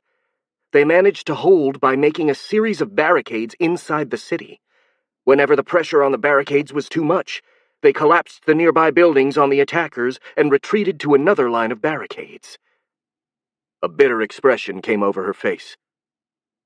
"Most of Koranya was left in ruins after the siege, sadly. But the defenders did manage to hold against all odds." All present remained silent for a bit. Then the Marquis spoke. "That's an interesting plan, but I don't think it'll work. The goblins will be here too soon to prepare those sorts of barricades and rig the buildings so they will fall." "You're wrong, sir," Clara said, and gestured toward Marcus. "Some of Marcus's minions are actually very good at digging and building things. I've seen them, and I am quite sure that with their help we could make all the preparations with time to spare if we begin now." The nobleman seemed confused, but the Hive Queen nodded. "My minions can do that," he confirmed. "I have 4 diggers and 350 workers and heavies that can help with building and digging." He turned to the Marquis. The Marquis seemed even more baffled at this explanation. "I mean my types of minions. I have different types, and they are each good at one thing. Diggers are good at digging. Workers are good at working." "They need to be very good indeed to prepare such fortifications in less than a day," Azen muttered. "They are, sir," Clara stated. "The diggers, the worm-like Vex with the huge claws, are incredibly fast diggers. I've seen them open tunnels at an incredible pace. As for the workers, they are even better than human laborers. They are incredibly well-coordinated, and they don't get tired." The Marquis remained silent for a minute, lost in his thoughts. "If we do this, what would stop the goblins from just continuously attacking without pause until they overwhelm us?" he asked. "A few barricades wouldn't stop such an army." "The barricades alone surely wouldn't," Clara said. "But coupled with the presence of the buildings and the defenders, they would force the enemy to channel their forces into the relatively narrow streets, thus neutralizing their numerical advantage. If I recall it right, the defenders of Koranya also kept archers on the roofs to keep firing on the enemy below. The whole city was turned into a meat grinder for the Zaru forces." As Clara kept talking, the nobleman looked more and more alive and hopeful. Then he jumped to his feet. "By the Lord of Light! This might just work!" He turned to Marcus and exclaimed, "If we follow this plan, We may be able to hold the city until reinforcements arrive." Azen walked right in front of Marcus and kneeled down before him. "Oh, Marcus, Queen of the Vex, I beseech you. I know that I'm asking a lot of you, but please help us. The fate of this city and its inhabitants rests in your hands." Marcus, completely shocked by that attitude, remained speechless. But even when he recovered from the surprise, he still remained silent, thinking before giving his answer. "If I stay here, I'll put myself in danger, which is something I never agreed to.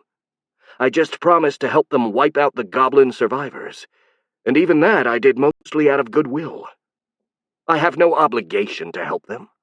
Nothing would stop me from just gathering my drones and running away. Those who want to come with me are free to do it, while those who remain are free to fight the goblins by themselves." Marcus sighed. "Problem is, I'm not enough of a cold bastard to leave people to their fate.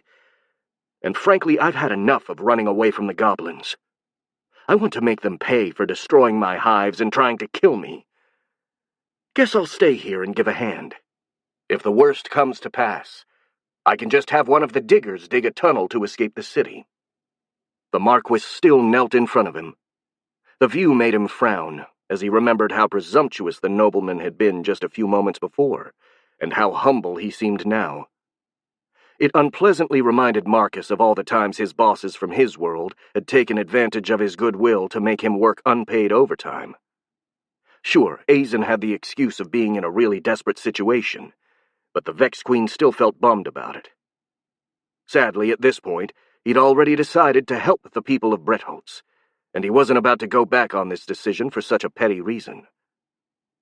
However, he would sure as hell make certain he got something out of it, though this was mostly for the principle of the matter, rather than actually wanting anything.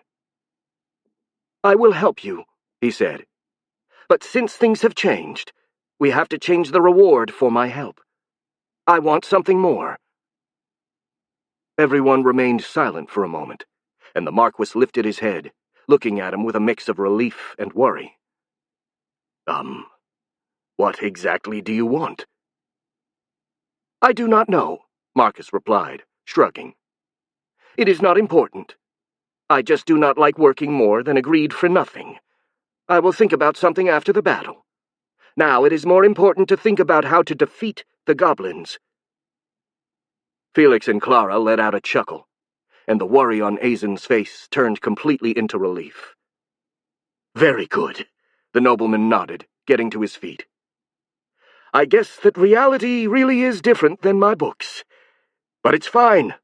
Your help is greatly appreciated, and I'll make sure to reward you greatly for your services." "Good. Then we have a deal," Marcus said, getting up and extending a hand. The nobleman blinked in surprise, but then he smiled and shook the monster girl's hand. "We have a deal."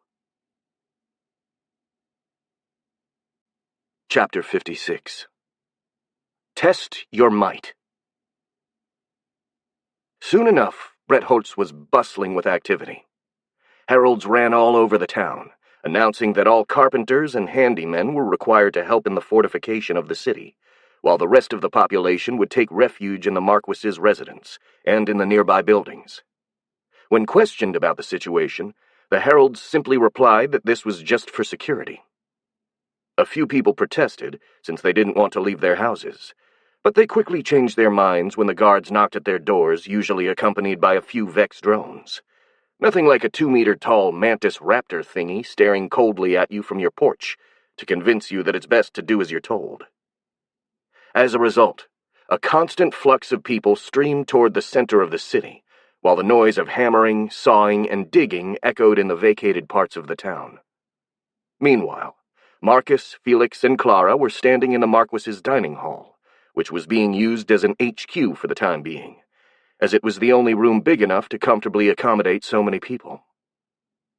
Apart from the trio, the Marquis, and his bodyguards, there were also civilian functionaries, telemancers, and the commanders of the Bretholz army. What was left of it, anyway. On the table at the center of the room was a big map of the city with doodles all over it, which showed the position of the barricades and the defensive positions. Azen and his entourage were discussing the details of the strategy that Clara had come up with. Marcus wasn't really listening, because he was feeling very antsy for some reason. He felt as if the hall was cramped, and the crowd was pushing on him from every direction, which was utterly ridiculous as there was room to spare, and everyone else, save for Clara and Felix, was actually giving him a lot of space. He had resorted to holding Cooper to calm himself down, and indeed, touching his favorite drone helped him relax a bit. Also, the presence of the big, menacing, hound-like beast made everyone else in the room give him even more breathing room, which was positive. "The hell is wrong with me?" he thought angrily. "I never had any problem being in a crowd before. Sure, that was before I was fired, killed, reincarnated as a monster girl, and spent months shitting out eggs in a forest where everything was trying to kill me. Ugh." He groaned as realization flashed in his mind. Well, now that I think about it, it's no surprise I'm a bit off. This is a bit too much, though. I feel as if everyone is dogpiling on me right now. I never had this problem with Clara, Felix, or the drones. Why is this happening? And then there's that bald asshat that keeps staring at me. Marcus angrily turned to the telemancer, Hoggs, who was indeed staring at him. I can literally feel his stare on my skin. I get that I'm some sort of freak right now, but this isn't the zoo. It's a goddamn war council. He should have some fucking decency. Hoggs, realizing that the Hive Queen was now giving him the stink eye, flinched and turned away. Now that he wasn't staring at him anymore, Marcus felt a little better, and he focused on what was being discussed. "We have established 3 different lines of fortifications," the Marquis was explaining, pointing at 3 crooked circles drawn on the map of the city. 4, including the city walls. Our men are already working to build the barricades and rig the nearby buildings to fall on the attackers. For the purpose of maximizing the effectiveness of this tactic, we've chosen the narrowest roads possible to build the barricades on to reduce the enemy numerical advantage. We're also modifying the buildings to create defensive posts from which archers can safely shoot at the enemy. "What about the gargoyles?" one of the men asked. "They can simply ignore the fortifications and attack us from above." "They certainly could," the nobleman admitted. "But that shouldn't be a problem. Gargoyles are pretty rare, and Lady Marcus has told me some of her Vex minions can fly and are capable of fighting off the gargoyles. Between the flying Vex and the archers, we should be able to keep the gargoyles at bay." Marcus frowned at being called lady, but said nothing. He just nodded to confirm what the Marquis just said. "Inside of the city," Azen continued, "the goblins' numerical advantage will be greatly reduced, so we should be able to hold on to each barricade for a while. But since we're talking about barricades and not proper walls, we won't be able to resist indefinitely." He pointed once again at the map. "Which is why we have 3 different lines of fortification. Once our current position is compromised, we will fall back to the next line, collapsing the nearby buildings behind us to cover our retreat." The Marquis paused before turning to the bald telemancer. "Mr. Hoggs here has relayed our plans to Captain Harp in Renhoffen. Has he answered yet?" "Yes, my lord," the old man replied, looking quite nervous. "Captain Harp said the strategy is sound, and that he will be here with reinforcements in 3 days at most. We will have to resist on our own until then. He has also sent the following reports." While Hoggs kept talking, Marcus frowned. For some reason he had trouble understanding what the telemancer was saying. Maybe he has an accent or something, he thought, quite puzzled. Though it must be something subtle, because he doesn't actually sound that different from the others. Then his thoughts were interrupted by a young blonde knight who suddenly jumped up from his seat and started shouting. "That's insane! We can't hold 3 days against 20,000 goblins. We're going to be lucky if we resist 1 hour." An older knight stood up as well, giving the young man a very stern look. "Herbert," the older knight shouted, "stand down. You're disrespecting Marquis Azen." But we'll just get killed if we stay here, the young man replied, his face red with emotion. We came here to kill a few goblins as an exercise, not to die in a hopeless battle in the middle of nowhere. There are tens of thousands of goblins out there, and we only have a few dozen knights and a handful of city guards. You're forgetting the Vex, young Herbert, the Marquis said, pointing at Marcus. Lady Marcus has brought more than 1,000 of her minions to help defend the city. They should be enough to properly man the barricades. The Vex? Ah, the young knight sneered. You mean those creatures out there? How can you expect them to properly fight in a battle, my lord? And if we're going to rely on animals during the battle, why aren't we arming pigs and cows, too? Enough! The older knight shouted, his eyes full of fury. You will sit down, young Herbert, and you will not interrupt us again. And if you survive the upcoming battle, I'll make sure that you'll get an official misconduct note. Excuse me, Marcus intervened. All eyes turned to him, which made him instantly uncomfortable, but he made himself continue. I want to reassure Herbert that the Vex will fight well. They are strong, and they can defeat a lot of goblins. The room became silent, as everyone simply stared at the little monster girl. Then the old knight gave him a bright smile. That's the spirit, young lady, he said. See, Herbert, you should take an example from her. The rest of the men started smiling and smirking as well, but Marcus's expression turned sour. Not only did he not really appreciate being called a young lady, but there was also something terribly paternalistic and false in the way everyone was smiling. It was clear that for all their bravado, they too doubted the Vex. Not that Herbert's open distrust felt much better, but at least he was honest about it. It's hard to blame him, though, and I can tell many of the others agree with him, even if they said nothing. It's clearly written on their faces that they don't trust my drones further than they can throw a mountain. And to be fair, no one has seen my drones fight, so it's only logical to be skeptical of their capabilities. And then, as soon as he finished this thought, Marcus realized how he could quell the doubts about his drones and at the same time have some satisfaction against them. If the problem is that they haven't seen my drones in action, why not give them a demonstration? A grin slowly appeared on his face. And that punk Herbert here can be the guinea pig, since he's so quick to complain. I think that Herbert has a point, Marcus said, and the room went silent once again. Not one of you knows how strong the Vex are, after all. You did not see them fight. It is right to doubt them. Everyone remained silent, just staring at the Vex Queen, who smirked and continued. So I think it is better if you get a... Marcus struggled to find the right word.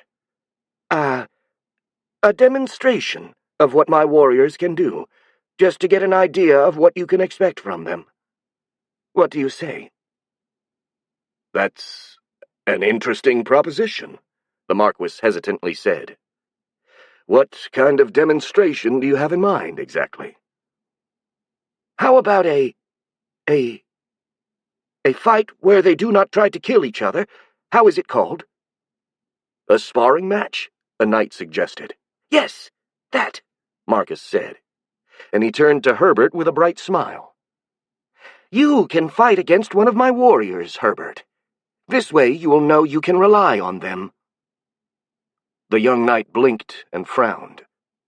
You want me to fight one of those things? He said, incredulous. Yes.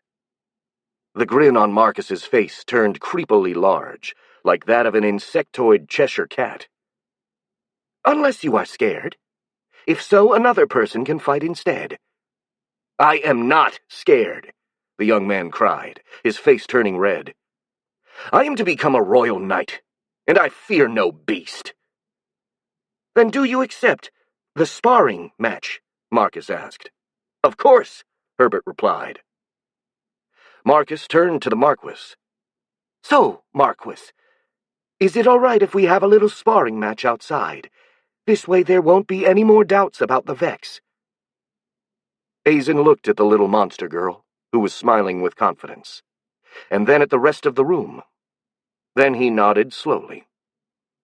"Well, we've still got some time before the goblins arrive, and it won't hurt to get an idea of the Vex's combat capabilities. If you want, we can certainly hold your sparring match." "Very well, then." Marcus turned to Herbert. "Shall we head outside?" The courtyard of the Marquis's palace was emptier than it was before, as all of the worker, heavy, and digger drones had left to help fortify the city. However, the number of warriors, hunters, and other drones was still enough to make the place seem rather crowded. At a mental command from their queen, the drones moved to one side, leaving a big, empty space that could serve as the arena for the sparring match. As Herbert was getting ready donning his armor, Marcus randomly chose one of his warriors for the fight. "Eeny, meeny, miny, mo!" He pointed at one of his drones. It was a young but fully mature warrior drone, one of the new models possessing the improved muscle structure taken from the rock creatures. It was more than 3 meters long from head to tail, and completely covered in chitin armor. It possessed 6 limbs, a pair of powerful hind legs, and 2 pairs of arms, one pair of which ended in clawed hands and the other in scythe-like appendages. And to top it all off, the creature also had a mouth filled with sharp fangs and a hooked barb at the end of its tail. The drone moved to the center of the improvised arena before stopping and standing tall on its hind legs. In that position, it was more than 2 meters tall and towered over everyone present. The warrior let out a belligerent shriek, just for show, and then waited for its opponent. Meanwhile, Herbert was done donning his armor. He wore a simple chainmail, but he also had plate elements, like pauldrons and gauntlets, and carried a small dagger in a decorated blue sheath at his belt. However, as his main weapon, the young knight had a huge, 2-handed sword almost as tall as he was. The weapon also looked unusually thick and heavy, but Herbert handled it as easily as if it was made of paper. This, combined with the fact that the young man looked completely calm in front of his monstrous opponent, made Marcus wonder about how strong he really was. Either he is one of the most overconfident people I've ever met, or he has some trick up his sleeves. The young man walked calmly until he was in front of the drone. Only a few meters separated them. There, the knight assumed a guard position, raising his sword in front of him, while the drone crouched like a cat ready to jump. "This is just a sparring match," the Marquis cried.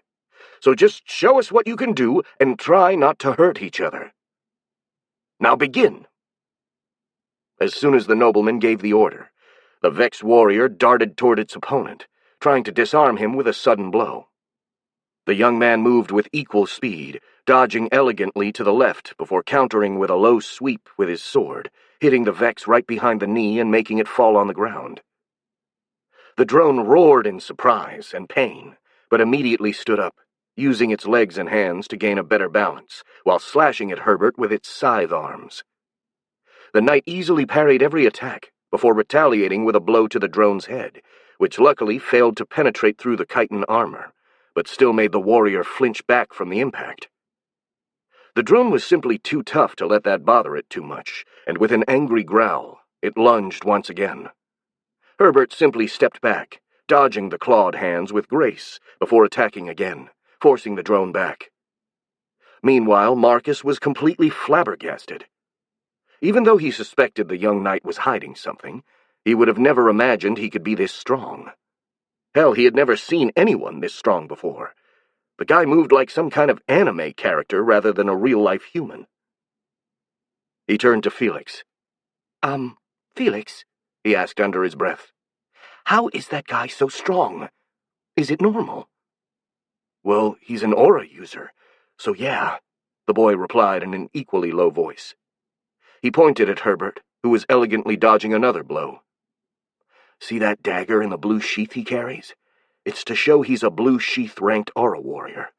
Though that's the second lowest rank, it would still make him far stronger than any regular human warrior." "Aura?" the Hive Queen asked. Isn't it the same thing you said is used for magic? Yes, but it's used differently. Sorcerers channel their aura through focus instruments, but aura users use their aura to directly enhance their bodies. Compared to sorcery, aura arts are more difficult to perform, but are also better suited for combat. How do you beat an aura user, then? Marcus asked. It's quite simple. Felix smiled. You have two options. Either send another aura user to fight them, or send a lot of expendable soldiers against them until they tire out. Cute, Marcus replied with a frown, not in the mood for jests. But what if you are fighting an aura user in a one-on-one duel? How do you beat them? In that case, you made a very poor decision accepting to fight against an aura user in a duel to begin with, Felix replied with a sardonic smile. More seriously, though, using aura is very tiring and requires a lot of focus. You either drag things out long enough or find a way to take the aura user by surprise. I do not think Herbert will give my warrior a lot of time, Marcus whispered bitterly, as he saw the young knight pressing his attack, forcing the drone even farther back. And I do not know how my warrior can surprise him. The warrior drone was completely on the defensive now, unable to do anything to change the situation, despite being taller and heavier than its opponent. Meanwhile, the knight was clearly toying with the Vex, dodging and riposting with impeccable grace, and showing off his dominance.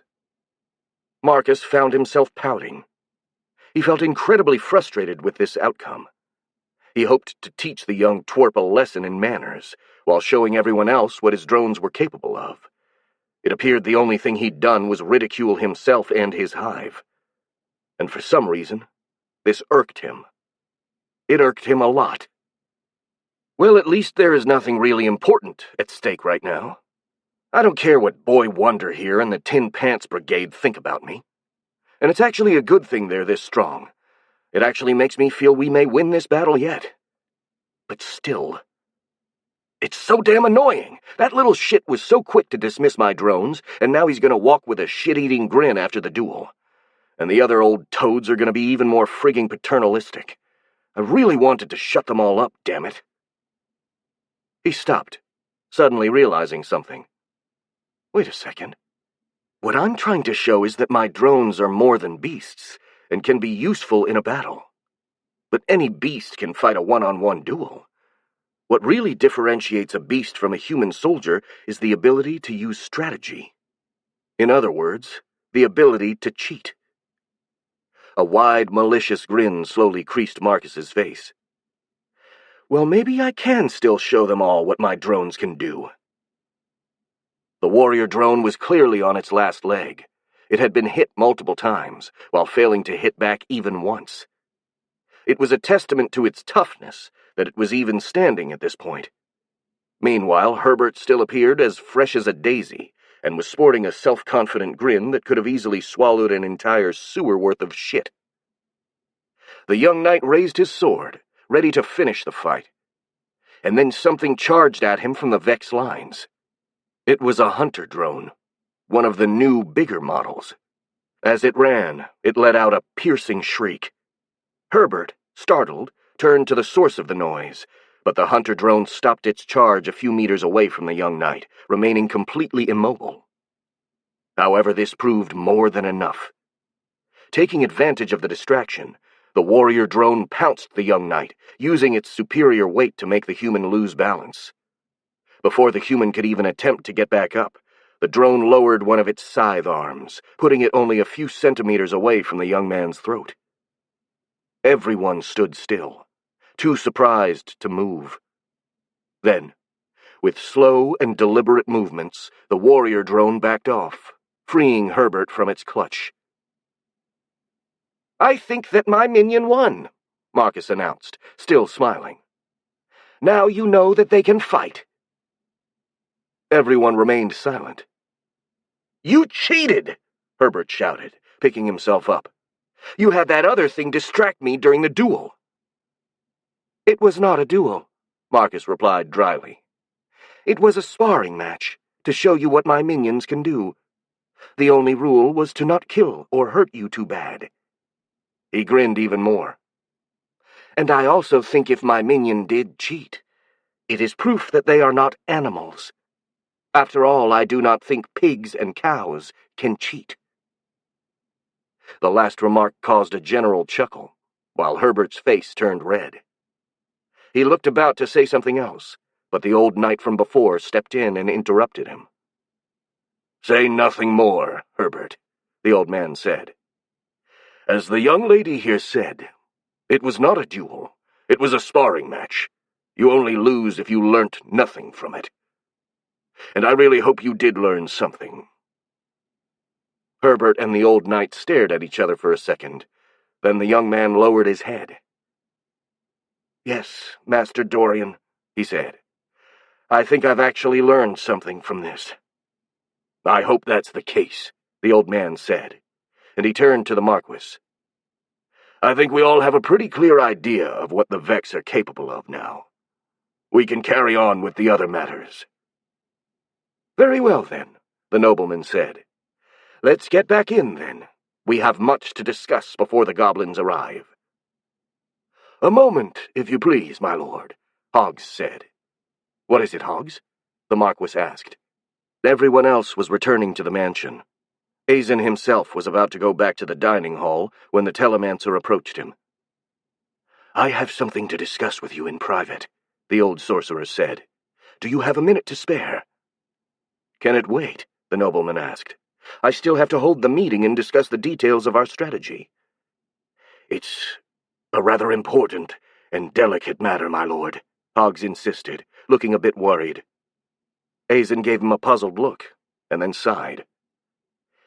"Very well, I guess my guests can wait for a minute. Follow me, Hoggs." The Marquis guided the telemancer to another room and closed the door behind them. "Now can you tell me what this is about?" "Well, it's about that creature, Marcus," Hoggs explained. "I have scanned her with my aura, just as precaution, and what I've discovered is quite worrying." "Oh?" Azen looked immediately a bit more interested. "What is it?" "Well, first of all, her aura is incredibly strong. Very few times in my life have I perceived such a powerful aura. She's comparable to a rock tyrant or even a dragon." The Marquis blinked in surprise. "Well, that's surprising," he said. "But I can't see why this should be urgent. It's not like she can learn how to use magic or aura arts in such a brief time." "That's the problem," Hoggs said. "I fear that she may possess some form of innate magic, most likely some form of racial magic." Azen blinked once again in surprise, but this time he seemed a little more worried. "What makes you say that?" he asked. "While scanning her and her minions, I noticed that their aura is linked somehow," the telemancer replied. "This is most likely how she controls them. I've seen something similar with telepathic spells, though nothing of this magnitude." "She controls her minions with her mind?" the Marquis asked. "More than that. Something this strong would be complete dominance, and something more akin to possession. Her minions all share her aura, and seem to be little more than puppets at her command." "Well, no wonder they seem so disciplined, then," the Marquis said after a moment. "This is peculiar. It makes me wonder what kind of creatures these Vex are. I've asked some scholars in the capital, but no one knows anything about them. Still, this seems to be good news for us. The Vex will fight better if they are controlled so well." "Yes, that's true," Hoggs conceded. "But what troubles me the most is that her telepathic powers are not limited to her minions." "What?" Azen asked, a bit alarmed. "Explain."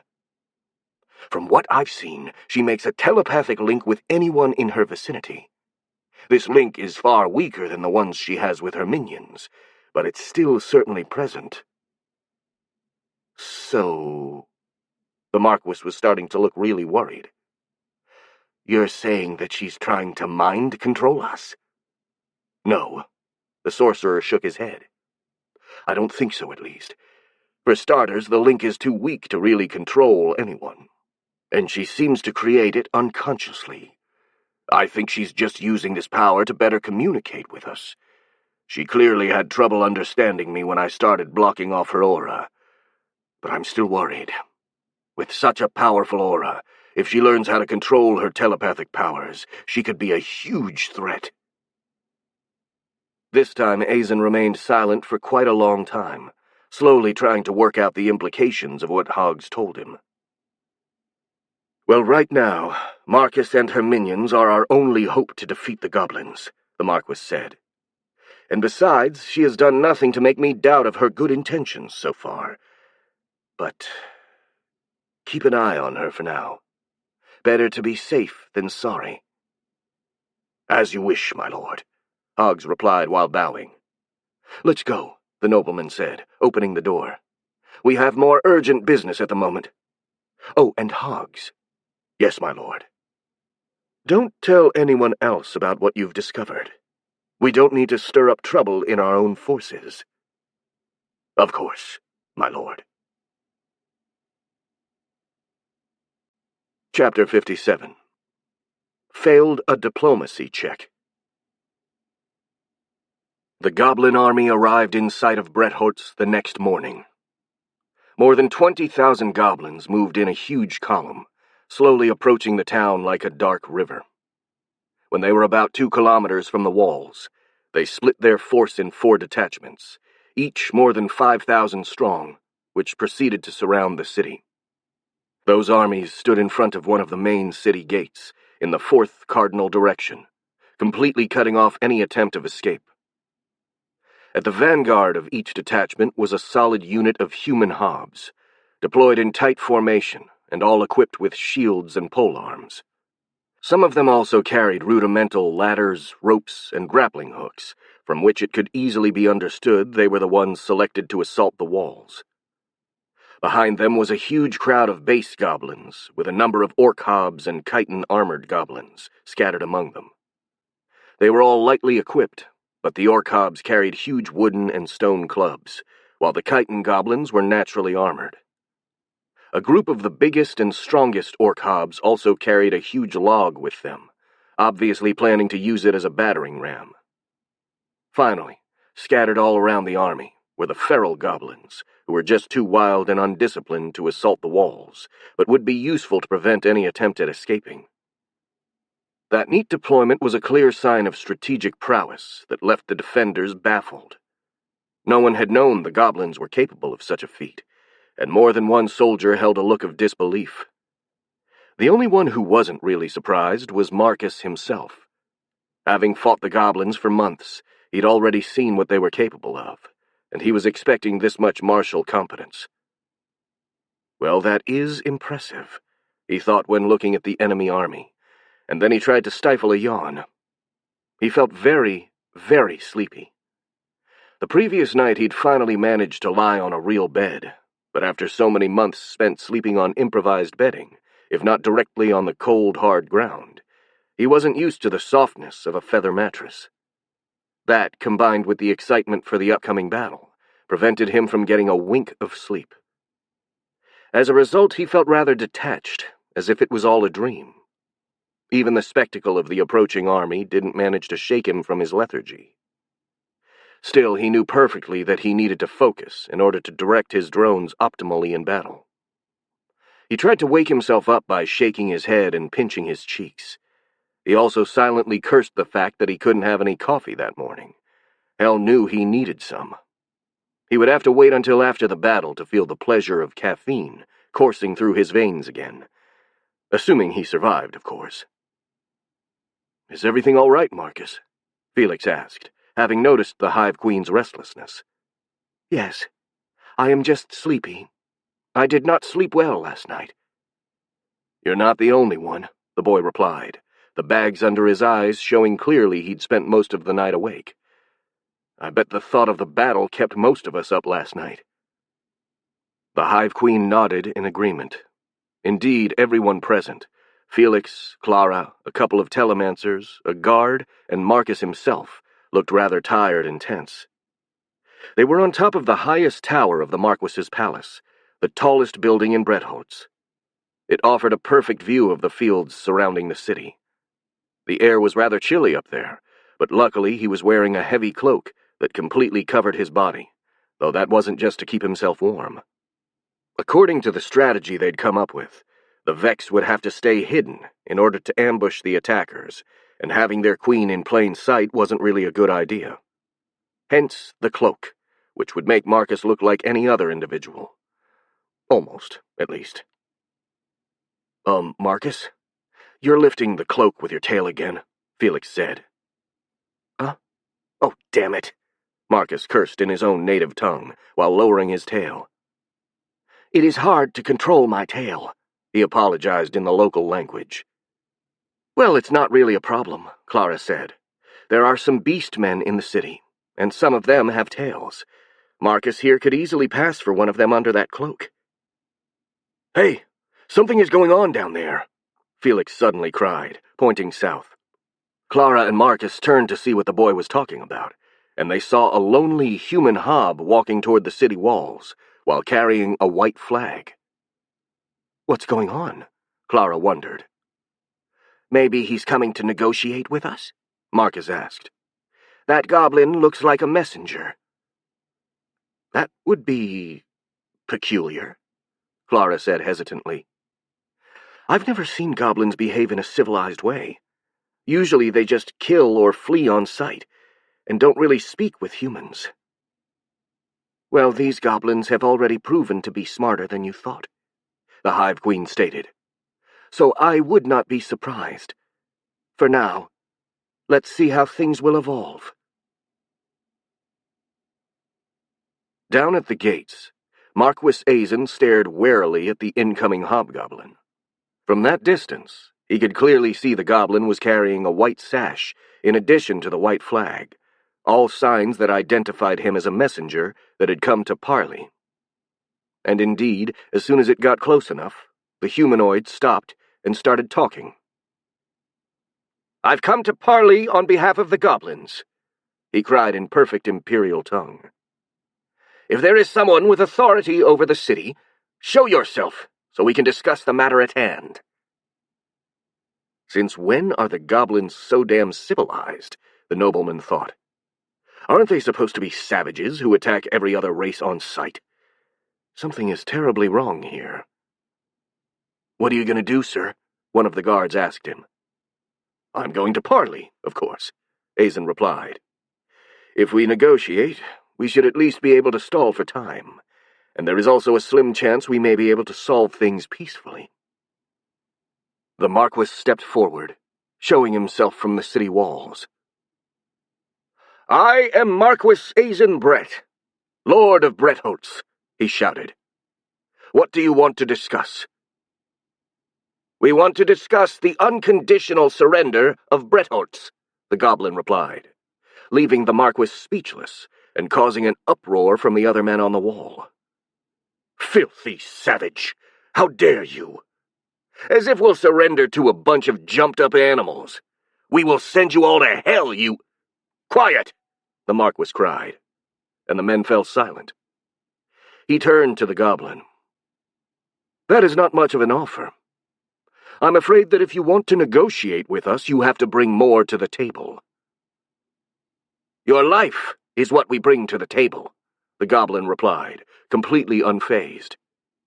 We greatly outnumber you, and could easily take the city by force, but we want to avoid a senseless bloodshed. Surrender, and we will guarantee that you and the inhabitants of the city won't be harmed. The Marquis remained silent for a moment, trying to formulate an answer. My priority is the safety of the citizens, he finally said. If you agree to let the population leave unharmed, I will leave the city to you. Many of the Bretholtz soldiers gave the nobleman a surprised look, but the goblin messenger shook his head. I'm sorry, but that's not acceptable, he said. The citizens will have to stay, though we will guarantee they won't be harmed. What? Azen cried. Why? Why would you want the citizens to stay? "Those are our terms," the hobgoblin replied adamantly. "You have no other options. Surrender and you will be spared. Refuse and we'll take the city anyway, but we'll kill the defenders first. And make haste. If you don't make a decision right now, we will attack." The Marquis resisted glaring at the goblin below. How dare these beasts? His expression hardened. "If that's the case, then your offer is refused," he said. "Bretholtz won't fall to the likes of you, goblin. Try and take the city. We'll make you pay in blood for each step you take toward us." The guards at the gate roared their approval, screaming at the top of their lungs with anger and bloodlust. The messenger continued to look completely unfazed, but a glint of surprise flashed in its eyes. Clearly it didn't expect the citizens of Bretholtz to be in such high spirit. "Then I will take my leave," he said, before turning and walking off to his army. "Shall we kill that goblin, my lord?" one of the archers on the wall asked, raising his bow and pointing an arrow at the hobgoblin's back. "No, let him go," the nobleman replied. "It's common courtesy to not shoot the messenger, and it'd be ironic if the goblins acted more civilized than we did. Besides," he looked over the goblin army, "you're going to have plenty of targets soon enough." Azen drew his sword and cried, "Prepare for battle, men! We'll kick these bastards back to the hole they crawled out from." The men cheered, raising their weapons before running to their posts. The Marquis did so as well, walking back to the back lines, from which he could coordinate the defenses. On his way, he encouraged every soldier he crossed, all the while showing an immense amount of confidence, one that he was far from actually feeling himself. "May the Lord of Light watch over us," he prayed. "We're gonna need all the luck we can get to survive this." Meanwhile, the hobgoblin messenger had returned to the main goblin army and had given his report to Truck. "Well, that was expected," Truck said. "It's quite a shame, but I guess that it was unavoidable. They did offer to leave the city to us in exchange for letting the people leave," the messenger said. "I still don't understand why we didn't take them up on that offer." "The city itself is meaningless," the goblin general replied. "Even if we get it now, the Merilan army will eventually take it back. What we're here for is to show the kingdom our power. To show them that the goblins are not just a bunch of savages, but a force to be reckoned with. And taking this city with all of its inhabitants still inside will serve that purpose." "Yeah, you're probably right, General," the human hob said. "These humans were so cocky. They didn't even look all that scared despite being so few. It's really time to teach them a lesson." Truck's ears flinched in surprise. "What did you say?" "Oh, I just said it's time to teach the humans a—" "No, before that. Did you say they don't look scared?" The messenger hesitated a bit, trying to recall what he'd seen. "Well, not really. Now that I think about it, they did look a bit scared. They just tried to mask it with their bravado. Still, I'd have expected them to be a bit more intimidated. After all, there are barely a few hundred men on those walls, and there are more than 20,000 of us. But I guess they really aren't used to seeing us goblins as a threat, are they?" Maybe, the general muttered, while stroking his chin, thinking. Or maybe they are hiding something. He turned to one of his aides. "What are the reports from the gargoyles? Have they inspected the city yet?" "Yes, sir. The scouts just came back. They said they have seen a lot of barricades all over the town, but the number of soldiers is just about 200. Track remained silent, lost in his thoughts. His aide looked at him, rather worried. "General, is everything all right?" "I don't know," the goblin general muttered, talking more to himself than actually replying. "There is something wrong. Building barricades inside the city is indeed a good way to defend Bretholtz, since the city walls are a joke. Only it's completely useless if they don't have enough soldiers to man the barricades. But if they have enough soldiers, how did they get them? We got the majority of their forces in Piper's Brook, and they didn't receive any reinforcement from other cities, because I've kept the roads under surveillance. So how? Should we delay the attack, sir? The hobgoblin messenger asked, starting to look nervous. What? No, Truck replied. It's essential to conquer Bretholtz as soon as possible. Even a small relief force from the capital could disrupt our siege. We have to attack. We just can't afford to be careless. Well, we couldn't have afforded to be careless in any case, but right now we'll have to be extra careful. He stopped for a second, his mind made up, and started giving out orders. We're going to prod their defenses, but we're going to be cautious about it. The assault is going to proceed as we have planned, but tell the commanders to be extra careful. Also, keep the gargoyles in the air for scouting. I want to be reported about anything weird they may find. They are not to join the attack for now. Yes, sir, the aide saluted, and went on to relay the orders. After a few minutes, runners had been sent to the other 3 armies, and the commanders had been forewarned. Everything was ready, and so the goblin general raised his hand. Begin the attack! Immediately, one of his aides blew a horn, which echoed loudly across the plain, and 3 others answered in kind from the other armies. The goblins advanced toward the city walls, moving as one body, a tide of flesh, wood, and iron, ready to wipe out the defenders. Chapter 58. The Battle of Bretholtz, Part 1. From the southern gate, the Marquis saw the goblin army start moving as one being, marching toward the walls of Bretholtz. A quick glance left and right confirmed the eastern and western gates were also about to be attacked. A knot of fear twisted in Azen's stomach. Each one of the armies moving against his city were a scary spectacle on its own. When realizing there were 4 of them converging, the fear became outright terror, especially considering how few the defenders were. Since the Vex were hidden, he had barely enough men to defend the gates. Most of the walls were unguarded, though that was kind of a moot point, since he didn't plan to have anything more than a symbolic defense on the city walls. More importantly, he had at least a third of his troops as rear guard, ready to cover the retreat of their comrades. But still, standing in front of thousands of goblins with only a few hundred men put the Marquis's nerves under considerable pressure. He had to struggle to keep his fear from showing. May the Lord of Light preserve us all, he silently prayed. When he moved to give an order, his voice was steady, and he showed nothing but grim determination, which encouraged the soldiers around him. Hold! Don't fire! Wait for them to arrive in range. Then, as the goblins reached a certain distance, he dropped his hand to give the signal. Fire!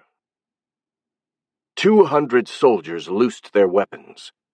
Most of them were archers, but there were also a few crossbows and even some flintlocks. The sound of sparse gunshots echoed in the air, followed by the whistle of hundreds of arrows raining down on the enemy. The human hobs in the vanguard raised their shields, but a few of them fell under that barrage. The rest continued marching, unfazed by the deaths of their comrades. Fire! Azen cried again. Another rain of arrows fell on the attackers, knocking down another dozen or so of them. But they still continued to march on. Azen felt quite impressed despite himself. Marching so well under enemy fire required a lot of discipline, which he would have never thought the goblins would possess. Their determined advance also put a lot of pressure on the defenders, many of whom were on the verge of panicking. Fire at will! Azen said, as the distance between the walls and the attackers was now less than 60 meters. At this point, the volume of fire would matter more than making each shot count. The defenders loosed their arrows and fired their weapons frantically. More goblins fell, but the rest picked up their pace, rushing toward the wall to finally close the distance between them and the city. A few started returning fire using slings and rudimentary bows, but this proved mostly ineffective, hitting only a couple of the defenders, while the rest kept raining death on the goblins. This did not stop the attacking army, and in a few seconds they reached the walls and started climbing using ladders and ropes. "Retreat!" Azen ordered, and his aides blew their trumpets 3 times, signaling everyone to abandon the walls. All men rushed away toward the center of the city and the first line of barricades. A few of the goblins who were the first to climb over the wall tried to give chase, but the rear guard made quick work of them, allowing their comrades to flee unscathed. "Well done!" the Marquis cheered. "Let's go, then!" He and his men left together with the rear guard. The plan so far was going off without a hitch, but the nobleman couldn't help but feel bitter about it. Despite all the justifications he had, the goblins were now in possession of the walls of his city, and this fact annoyed him more than he cared to admit. After the goblins took the walls and opened the gates for the rest of their army, new orders arrived from the general. As he suspected the presence of a trap, the armies were to send the base goblins first, saving their elite fighters for later. They would be sacrificing an expendable force if there really was a trap. If there wasn't one, the base goblins would get the fighting experience needed to evolve, while also tiring up the defenders, allowing their stronger brethren to take the city with less casualties. 3 of the goblin commanders accepted the order without any issue, sending a force of base goblins against the defenders with only a few hobs with them in order to better coordinate the attack. That order didn't fly particularly well with the commander of the Northern Army, Ureg the Scarred. "What the hell is Truck playing at?" he cursed at the messenger. "We guarded the roads to the city, and they didn't receive reinforcements, and we didn't leave them enough time to prepare any complex trap. What is he afraid of?" I don't know, boss," the messenger replied timidly. Ureg had quite a reputation for his temper, and no one wanted to piss him off. "I'm just telling you what the general said." "That's a load of crap," the goblin champion snarled. "I've had enough of Truck's cowardice. There can't be more than 300 defenders left in the city right now. Even if they've plotted something, they simply lack the numbers to stop us." He stared furiously at the road that led to the center of the city. "I'm gonna go in with my personal guard and slaughter all the defenders myself. If the others want to wait and drag things out, they can be my guests. Me and my army are gonna destroy the enemy lines and take the lion's share of the plunder." But, boss," the messenger cried. "General Truck explicitly ordered—" The messenger couldn't finish, as Ureg decked him on the nose with his armored gauntlet, sending him flying a good meter before landing unconscious on the ground. The goblin champion raised his huge axe and cried, "Follow me! We're gonna be the ones to take the city!" A huge roar of approval came from Ureg's guard, made up entirely of hobgoblins, some human hobs and orc hobs, but all of them bigger, meaner, and more aggressive than the average specimen of their subrace. Moving like a pack of wolves, they charged through the streets toward the first line of barricades. They were not alone, however, as high-pitched war cries from other parts of the city revealed the base goblins were charging in. "Let them do things the coward's way," Ureg thought with a predatory smile. "I'll show them all that my way of doing things is better, and if I do well enough, I may even be able to take command from that little piece of shit, Truck." Going through one of the town's main roads, the goblins arrived in sight of the first barricade. It had been erected in a bottleneck of the road, between 2 rather big buildings, and it was made out of furniture, bricks, and sandbags. The defenders were waiting behind it with their weapons pointed at the attackers, but there were barely a few dozen of them.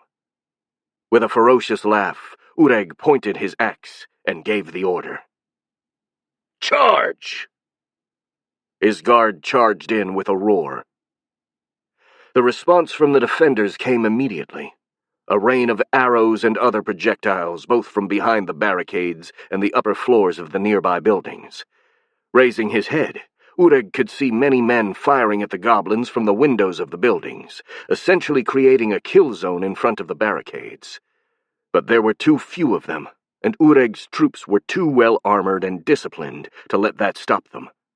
They ignored the arrows and kept charging with Ureg moving together with them. Then, as soon as the first goblin reached the barricade, all the doors of the nearby buildings slammed open, and a huge number of insectoid reptilian creatures poured onto the streets like a river of chittering chitin, bowling through the goblins. "What the hell is this?" Ureg cried as his forces were systematically slaughtered. He recognized those creatures. They were the weird things the goblins had fought near their city in the Caligare forest. He would have never expected to see them here.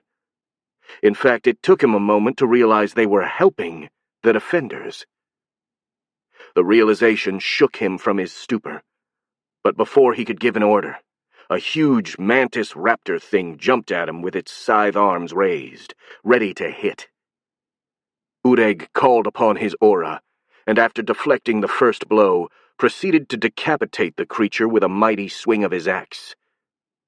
However, not many of his guard had his reflexes or his strength, and they were being overwhelmed by their enemies, who were on average faster, stronger, and better armored, on top of having perfect coordination.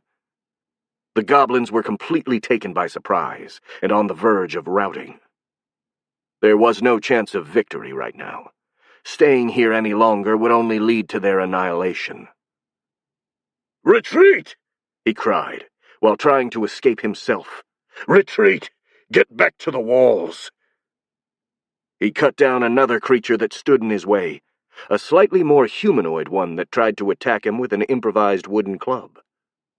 One of the walls on his left exploded, as a huge figure smashed right through it, cutting his escape route. It was a hulking creature, easily 2.5 meters tall, even while crouching, heavily clad in chitin armor and with arms the size of columns. The huge thing stared right at Ureg with murderous intent, and with a shrill roar, it threw itself at the goblin champion, trying to squash him with a mighty blow. Ureg managed to dodge, rolling to his right, and counterattacked with a swing of his axe. But the thing's arm was so thick and armored, the blade failed to cut all the way, and remained stuck in the chitin armor. Before Ureg could free the weapon, the creature swept his arm right into a wall, catching the goblin champion in the middle and smashing his chest with another explosion of debris. Ureg felt all the air leave his lungs and coughed a bit of blood. Thanks to his plate armor, he wasn't completely squashed, only suffering a couple of broken ribs. Despite the pain, he could still move. When the creature lifted its arm in order to smash him again, he rolled out of the way and under the monster's belly. There he drew a short sword, his secondary weapon, from his belt, and stabbed the creature in the joint of his leg, where the chitin armor didn't protect it. The huge creature roared in pain, falling to one knee as Ureg rolled out of the way. Then the hobgoblin jumped on the creature's back and stabbed it in one of its purple, glowing eyes. The monster once again roared in pain and desperately tried to shake his attacker from his back, but Ureg wouldn't relent and continued to stab the drone's vulnerable eyes deeper and deeper until the creature, with a shrill scream, finally fell to the ground. Ureg stood up, ignoring the pain in his chest, and he looked around to get an idea of the situation. It wasn't good. All around him, the goblin army had routed, and the weird creatures were chasing and killing them at their leisure. There were a few pockets of resistance where groups of particularly strong and desperate hobgoblins were fighting to survive, but they were quickly getting overwhelmed. Not good, Ureg thought. I don't know what these creatures are doing here helping the humans, but this is bad. I need to get out of here. He started to run toward the wall, but as soon as he moved, something hit him from behind, making him fall on the ground in pain. Ouch! What the hell is this? He turned and saw a crossbow dart buried deep in his armor. Luckily, it hadn't wounded him too badly. Ureg tried to stand up and run away, but he froze as he heard a voice coming from above him. "That one's still alive!" one of the human archers cried from the windows of the nearby buildings, pointing at Ureg. "He must be one of the leaders! He killed the big Vex!" "Oh shit," Ureg thought, and rolled behind the dead body of the creature he just killed, as dozens of arrows and darts rained around him. "Okay, calm down. I can still use my aura. I can dash away to the walls, and there is nothing the archers can do to stop me. The armor will be enough to stop the arrows. On the count of 3. 1, 2, 3. As he prepared to dash away, the air whistled behind him. A huge scythe-like blade made of chitin swung toward his face. It was the last thing he saw, before everything turned dark.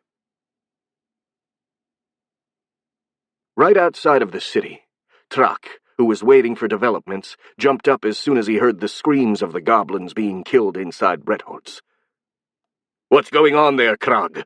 he cried, calling for a gargoyle who was flying right above him to monitor the situation. "I need a report right now." A few dozen meters above, the gargoyle looked inside of the city, and his eyes went wide with surprise. "Our forces are under attack," he shouted back. "By whom?" "It's those weird insect creatures we fought back in the Caligari forest," Krag said. "There's hundreds of them. They were hiding in the city and are attacking our forces." Trak recovered from his surprise and turned to one of his aides. "Sound the general retreat." "What?" The aide hesitated. "You heard me! Sound the general retreat! Now!" the general cried, now completely furious. Without any further hesitation, the goblin reached for his horn and blew it 3 times, the signal for a general retreat. Immediately, horns from all the other armies answered in kind, and the goblins started running out of the city gates. But Trak called once again for Krag. "Go and fetch the gargoyles currently flying over the city," he ordered. "I need a full report about what happened." "Aye, sir," Krag replied, and flew away. Trak stared at the city with a worried expression. "What is going on in there?" he asked mostly to himself. "Why are those creatures here? Could it be that they have made an alliance with the kingdom? Or maybe it's something else." His expression turned even more sour. "Whatever it is, I need to find out soon." Inside the city, the defenders cheered as the goblins fled, chased away by the Vex. They fired a few more arrows, but they soon stopped as all the goblins ran away. The streets were deserted save for the corpses of the invaders, and the goblins had been driven away from Bretholtz. Up in the tower, Felix, who had been watching the battle, started jumping around with excitement. "We did it!" he exulted. "We've won! We chased them away!" "We chased them away for now," Marcus corrected him in a sober voice. "They will be back, I think." "I think so too," Clara concurred. "The Vex caught them by surprise, but that's it. We bloodied their nose, but there are still an awful lot of them. They've retreated outside Bretholtz to lick their wounds, and then they're going to try again." The boy's excitement cooled down, and he looked once again rather scared. Marcus felt the need to reassure him. "We still killed a lot of them," he said. "I did not keep count, but they lost hundreds while we had barely any casualty. The only place where my minions had some troubles was north. A lot of stronger goblins attacked there, and they managed to kill a heavy and some warriors and workers. I still killed most of them, though, so I think my losses are acceptable." Clara and Felix both gave him a surprised look. "How do you know that?" the boy asked with curiosity. "We were facing south all the time, and we can't see the northern barricade from here anyway." "Oh, did I not tell you?" Marcus shrugged. "I see what my minions see." The two young humans stared at him, their mouths agape. What? The Hive Queen asked, surprised by their reaction. Is anything wrong? That's...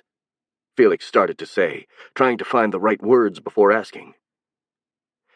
When you said that you see what your minions see, you mean that you can actually see things through their eyes? Yes. How? I see all of them in my head, Marcus explained, tapping his forehead. I do not know how, but I feel everything my minions feel. I can see what they see, smell what they smell. I even feel the pain they feel, but luckily not all of it. It's all like... Well, I still do not know how to describe it. It is like I am my minions. All of them at once. The two humans were too shocked to say anything, and Marcus started to feel nervous. Was there something wrong with that? Well, Felix finally said with a smile, I guess that makes sense. You controlled your minions without a word or a gesture, after all. Yeah, Clara said, and then shrugged. I guess I shouldn't be surprised. The world is getting more and more crazy lately. Goblins becoming civilized, telepathic lizard insect people. Next week we're probably going to see cows fly and horses talk. Something occurred to Clara just then. Wait a second. If you can see everything your minions see, does it mean you could see us through their eyes when we were in the ruins, too? Yes, Marcus replied a bit awkwardly. But I did not mean to spy. I just did not bother to look away, I think. Clara stared at the Hive Queen for a second before shrugging and letting out a sigh. Oh well, she said. It's not such a big deal. If we wanted to do something in secret, we wouldn't have done it in front of your minions anyway. She smirked. Though I gotta say, I'm really glad you're a girl too, Marcus. I'd be really embarrassed if you were a guy, since I relieved myself many times in front of your minions. Wait, Felix said, suddenly turning red. Does that mean that she watched me all the times I relieved myself as well? Clara simply laughed in response to the boy's embarrassment, but Marcus felt really uncomfortable. Ooh, boy. I don't think this is the right moment to tell them I'm a guy. Or rather, I was one, because I really don't want to make things even more awkward. Marcus then turned away, focusing on the goblin army. Besides, there are more pressing things to think about. We repelled the goblins' first assault, but I don't think they've had enough. And next time we won't have the element of surprise. But looking at the bright side, I kicked their little gray asses so hard that I probably genetically imprinted my footprints on their buttocks. That's going to give them pause for a bit. He grinned and stared directly at the goblin southern army, narrowing his big, glowing purple eyes. He could clearly see the goblins retreating from the city and regrouping on the surrounding plains. They were completely in disarray, but there was still an awful lot of them. Marcus decided not to have his drones leave the city, for fear they could be surrounded and slaughtered once they were in the open. Instead, he made them feast upon the goblin corpses, in order to feed them without having to ask the Marquis for further food. I myself could go for a snack too. Coordinating the drones is hard work, and I fear I'm going to have to do a lot of overtime to clean up this mess. He turned away, going to ask for something to eat. Back at the Goblin HQ in the Southern Army, Trak was giving out orders like crazy, trying to get things under control. He'd sent runners to all the other armies, ordering them to keep the encirclement of the city and to wait for further orders. He also asked them to report the casualties they had and everything useful they found. Trak had also sent a few gargoyles to scout the city from the sky. He needed any scrap of information available to properly make a new strategy. The unexpected presence of the reptile insect creatures changed everything, and their trap caused many losses for the goblins. Still, the situation was far from unsalvageable, since the decision to probe the enemy defenses with the base goblins had paid off greatly.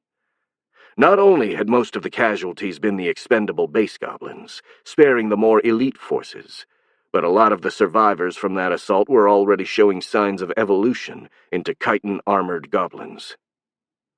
By the next day, they would turn into a much more powerful fighting force, and one that was naturally armored and armed to boot, sparing the need to find additional weapons and armors. When the runners from the Eastern and Western armies came back, they all reported stories similar to what happened to the Southern army. Their commanders had sent the base goblins first, and although they suffered a lot of losses, they managed to keep their elite troops safe. Trak did a mental tally and calculated that about 1,000 goblins perished in the assault, but only very few of them were evolved goblins. All in all, the situation was better than he feared. The only thing missing was the report from the Northern army. The runner sent there was taking his sweet time, but this didn't surprise the general. The Northern army was not only the most distant, but it was also led by Ureg, whose temper made giving him orders and receiving reports a lot more difficult than it needed to be. He saw nothing wrong when the messenger arrived looking nervous and out of breath. "What news from the Northern army?" he asked. "What did Ureg tell you?" "Nothing," the runner said. "What?" the general said, a bit surprised. "What do you mean by that? Why did he tell you nothing?" "He couldn't. He's dead," the messenger said, looking deeply nervous. "Dead? How?" Trak cried, completely taken aback. "Apparently he charged in with his personal guard and was killed during the attack. The hobgoblins of his army have also been decimated." The messenger looked more and more uneasy. "From what I saw, the Northern army lost nearly half their elite forces." Trak didn't reply, but the anger on his usually calm face made the messenger flinch. But the general's rage wasn't directed toward the messenger, and the culprit was already dead, so it was useless to make a fuss out of it. Trak didn't need to ask why Ureg had not obeyed his order to send the base goblins first. He already knew the goblin champion had been a bloodthirsty fool and an ambitious one to boot. Ureg always had trouble accepting orders from the general, and had often challenged his authority. Still, his strength and charisma were an important asset for the army, and now they were lost, together with at least a few hundred hobgoblins. To make up for the Northern army losses, Trak sent one of his lieutenants from the Southern army to take command of the Northern army, accompanied by 100 hobs as reinforcements. Still, this wasn't nearly enough to completely patch things up. The overall attack prowess of the army had been compromised, and this could potentially jeopardize the whole siege. Some additional action had to be taken to ensure victory. "Arag," he called, and after a moment the spider goblin appeared behind him, apparently materializing out of thin air. "How can Arag be of service, General?" he whispered with his chittering voice. Trak, despite being Arag's master, had to force himself not to shudder after hearing his voice and feeling his presence. The spider goblin was incredibly unsettling even for him, and perhaps especially to him, since he was the only one who knew just how deadly the assassin was. If there was someone who could change the tide of battle in favor of the goblins right now, that was Arag. And Trak wanted to make full use of his peculiar skills. "Have you finished studying the city yet?" the general asked. "Yes, sir," Arag replied. "And have you found what I sent you to search for?" "Yes, sir." The assassin grinned, showing his needle-like teeth. "Very well. I've got another mission for you." "Arag lives to serve." He bowed with eerie grace. As he detailed his plan to the assassin, Trak couldn't help but smile confidently again. There may have been a small chance that the defenders would have been able to resist against a conventional siege, but now their fate was pretty much sealed. Arag had never failed before, and he would ensure the success of the Goblin General's plan. Chapter 59. The Battle of Bretholtz, Part 2. The goblins attacked again during the afternoon. This assault didn't come as a surprise, and the defenders were prepared to face it. After the battle in the morning, they had retaken the walls, and this time were prepared to offer a more meaningful resistance. Now that the Vex were not hiding, they actually had enough numbers to try and keep the walls for a little while, effectively adding another layer to the collapsing defense strategy. The gates had been blocked with debris, and carts piled behind them, and Vex warriors and humans and beastmen archers served as the rear guard to cover the retreat of the front line, just like in the morning. And just like in the morning, Marcus observed the battle from the top of the tower, and what he could see actually made him feel rather optimistic. Morale amongst the citizens of Bretholtz was much higher, since they were informed of the first successful defense. A few more of them had volunteered to join the militia to help fight the goblins. As for the Vex, well, morale was not a problem for them to begin with, but Marcus still felt his own improved spirit somehow affected the drones. He closed his eyes and focused upon the thousands of minds under his control. The hive stared at their prey as they got closer. Their instincts compelled them to attack immediately in order to eliminate any possible threat, but their queen's will ordered them otherwise. They were to wait and defend their position together with their Bretholtz ally friends. The drones just stood completely immobile, waiting for the right moment to strike. As the goblins got closer, the archers started loosing their arrows. Like it had happened in the morning, this didn't stop the goblins, who simply marched on. However, when the distance between them and the walls was reduced to less than 30 meters, the Vex joined in on the shooting, mostly by throwing rocks, bricks, and other pieces of debris. This wasn't really that effective when it was the workers who did it, although the sheer volume of fire was enough to slow down the attackers.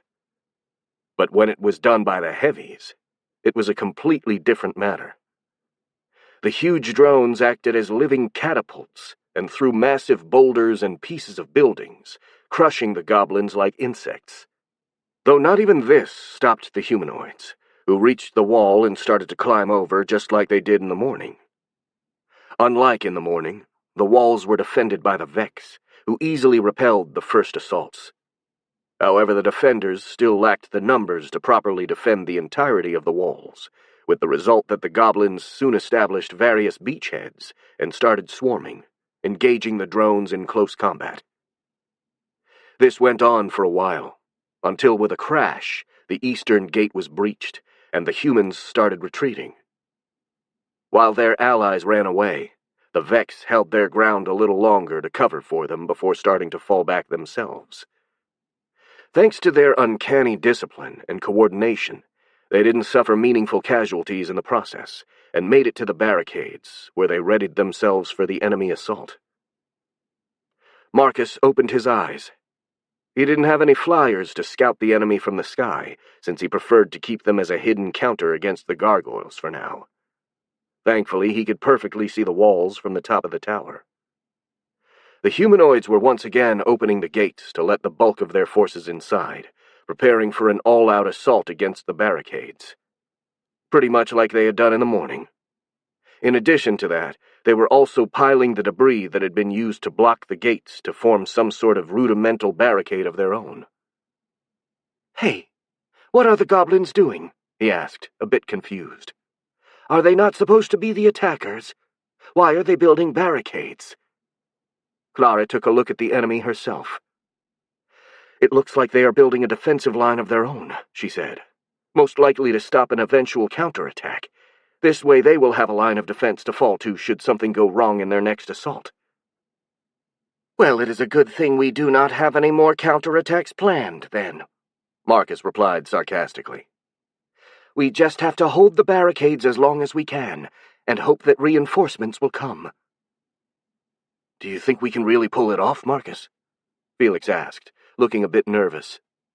"There are an awful lot of goblins out there, and so few of your minions." "Oh, yes," the Hive Queen replied, with a very wide, predatory grin. "But battles are not won by numbers alone. My warriors are strong, and they will not lose." "I really hope you're right," Felix replied, looking a bit relieved by Marcus's confidence. "The goblins are moving," Clara cried. "They're attacking now." Everyone looked down from the tower, trying to see what was happening in the streets. "They're coming!" one of the soldiers screamed. Behind the barricade, the Marquis nodded in response. Indeed, an enemy was approaching. It was mostly base goblins, badly equipped and charging with close to no discipline, just screaming and running at the barricades. There were a lot of them, though, so the nobleman was still a little worried. "I can see them," he said before turning to Dorian, the captain of the Royal Knights in charge of that barricade. "What are you going to do? Rain arrows on them from above while the Vex defend the barricade?" The old knight studied the incoming enemies before shaking his head. "Nah, it'd be a waste of ammo. The enemy forces are made out of unevolved goblins. I bet they sent them just to tire us out. So it's useless to waste our resources against them. The bugs here should be able to hold their own for now." "Are you sure, Sir Dorian?" the Marquis asked. "Pretty much," the old knight replied. "I've seen how they fight, both in yesterday's match and this morning, and I can say that these bugs are tough." He started speaking louder to be heard over the screams of the approaching goblins. "And now, if you will excuse me, sir, I've got a battle to worry about." Dorian turned to his men and cried, "Hold fire! These bastards here are not even worth shooting down. Let the bugs deal with them, and keep your arrows for better targets." The soldiers obeyed, and just watched as the screaming horde of goblins closed in. The Vex, however, did not let the enemies get close unscathed, as the workers and the heavies started throwing rocks and bricks. Lacking armor and almost any sort of protection, this barrage was quite effective. A few goblins fell, only to be trampled by their companions, who didn't even stop to avoid them. The goblins reached the barricade and started to climb over it. In response, the Vex warriors advanced as one, slashing and cutting down all enemies that approached. With their long, scythe-like limbs, they even had enough reach to easily hit the goblins from behind the barricades. They moved with terrifying speed and precision. Wild screams of pain came from the humanoids, as blood and body parts flew in the air. The first lines of goblins looked intimidated by what was happening, but they couldn't stop or even slow down, because they would get trampled by their comrades charging behind them. So the small humanoids just kept on coming, running to their death as the mangled corpses of their casualties piled in front of the barricades, their blood, guts, and other fluids making everything slippery. This went on for a few minutes with the goblins reaching the barricades, only to get torn into pieces. The spectacle was so bloody, and the smell of blood, bile, and waste so disgusting, that the Marquis found himself gagging, while a few soldiers were actually throwing up. The Vex, however, didn't seem to care in the slightest, and just continued to coldly slice up goblins as if they were cutting vegetables, showing no sign of getting tired. "This isn't a battle," Azen thought. "This is like watching a herd of sheep walking inside a meat grinder." The assault slowly faltered as the goblins noticed the ongoing massacre. It finally stopped as the front lines of the goblins panicked and tried desperately to run away, clashing against those advancing behind. "Fire!" Dorian cried, making the Marquis jump in surprise. "Fire now! Now!" A rain of arrows fell on the attackers, completely breaking what little discipline they had left, and they turned and ran, completely terrified. Did we win?" Azen asked in a hopeful voice. "Nah, that was just the appetizer," Dorian replied with a bitter grin. "Here comes the main course." The Marquis turned. Another force of goblins was making its way down the street, but unlike the previous one, this was made entirely out of hobgoblins. Human hobs were marching in tight formation, holding up big wooden shields and pole weapons, while huge orc hobs lumbered just behind them. The nobleman paled, while the old knight grinned with grim determination. Well, about time they got serious. We'll have to do the same, Dorian said. Prepare for battle, men. Archers, fire at will. As for the others, stay with me behind the Vex, and get ready to help the bugs. He turned to the Marquis. I'll have to take command of my men now, my lord. I recommend you stay back and be careful. It'd be a pretty bad blow for us if we lost our commander. As the old knight left to join his men, Azen remained where he was. He actually felt a little bad about sitting out of the battle. He was forced to admit that the problems his death would cause far outweighed the contribution he could give in actual combat. So he just stood there, studying the battle that was about to happen. The archers were doing their best, showering the hobgoblins with arrows, but this proved not very effective, as they were advancing in a tight formation and protected each other with their shields. What proved more effective, however, were the huge rocks thrown by the heavy Vex, which crushed the attackers and disrupted their formation, allowing for the archers to take a few shots before they could reorganize.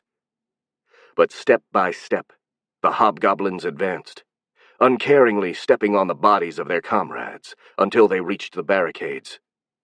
Once there, the goblins organized themselves into 3 lines, one of hobs with shields on their back who were climbing the barricade, the other of hobs with long pole weapons to keep the defenders at bay, and a frontal line of hobs carrying big shields to protect the others. It was a perfectly executed assault, to the point that Azen couldn't think of any better way to attack a barricade without the use of heavy artillery. Despite all this, it was still a slaughter. The Vex warriors started hacking the hobgoblins to pieces, as they had done with their unevolved cousins.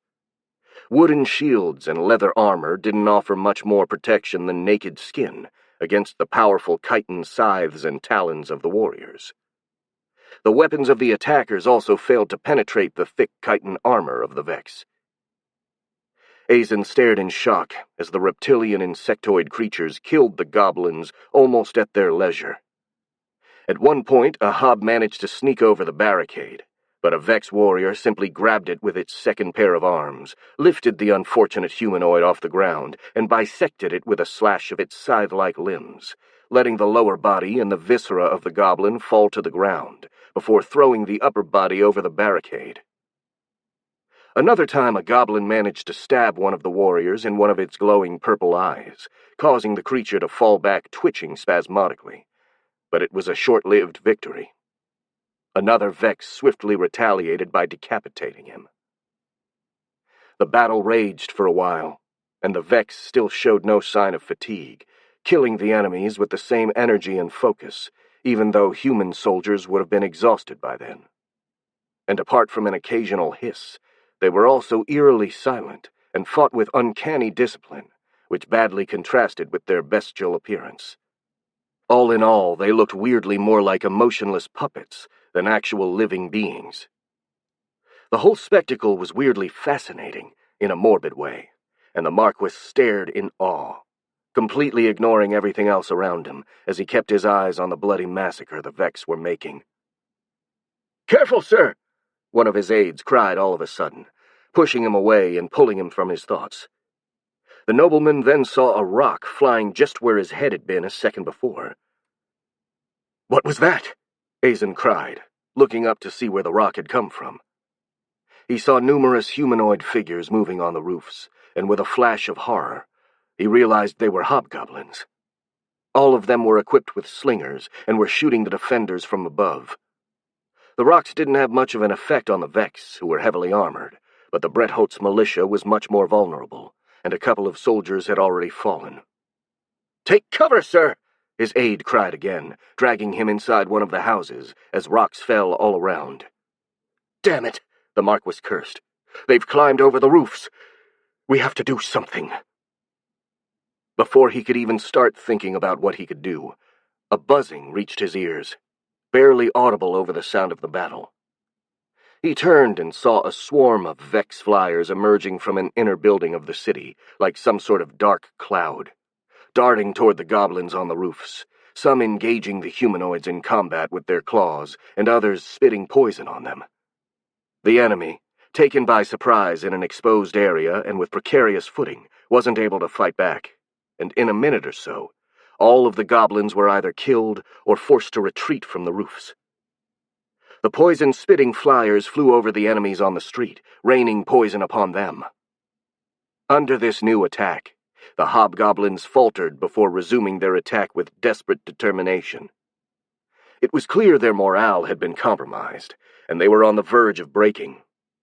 The Marquis, seeing this as an opportunity, opened his mouth to order his men to attack the goblins and break their assault, but before he could utter a word, a new creature emerged from the ranks of the Vex. It was a weird creature, rather similar to a bloated toad with short, stumpy legs, and it clumsily climbed over the barricade until it was on top of it.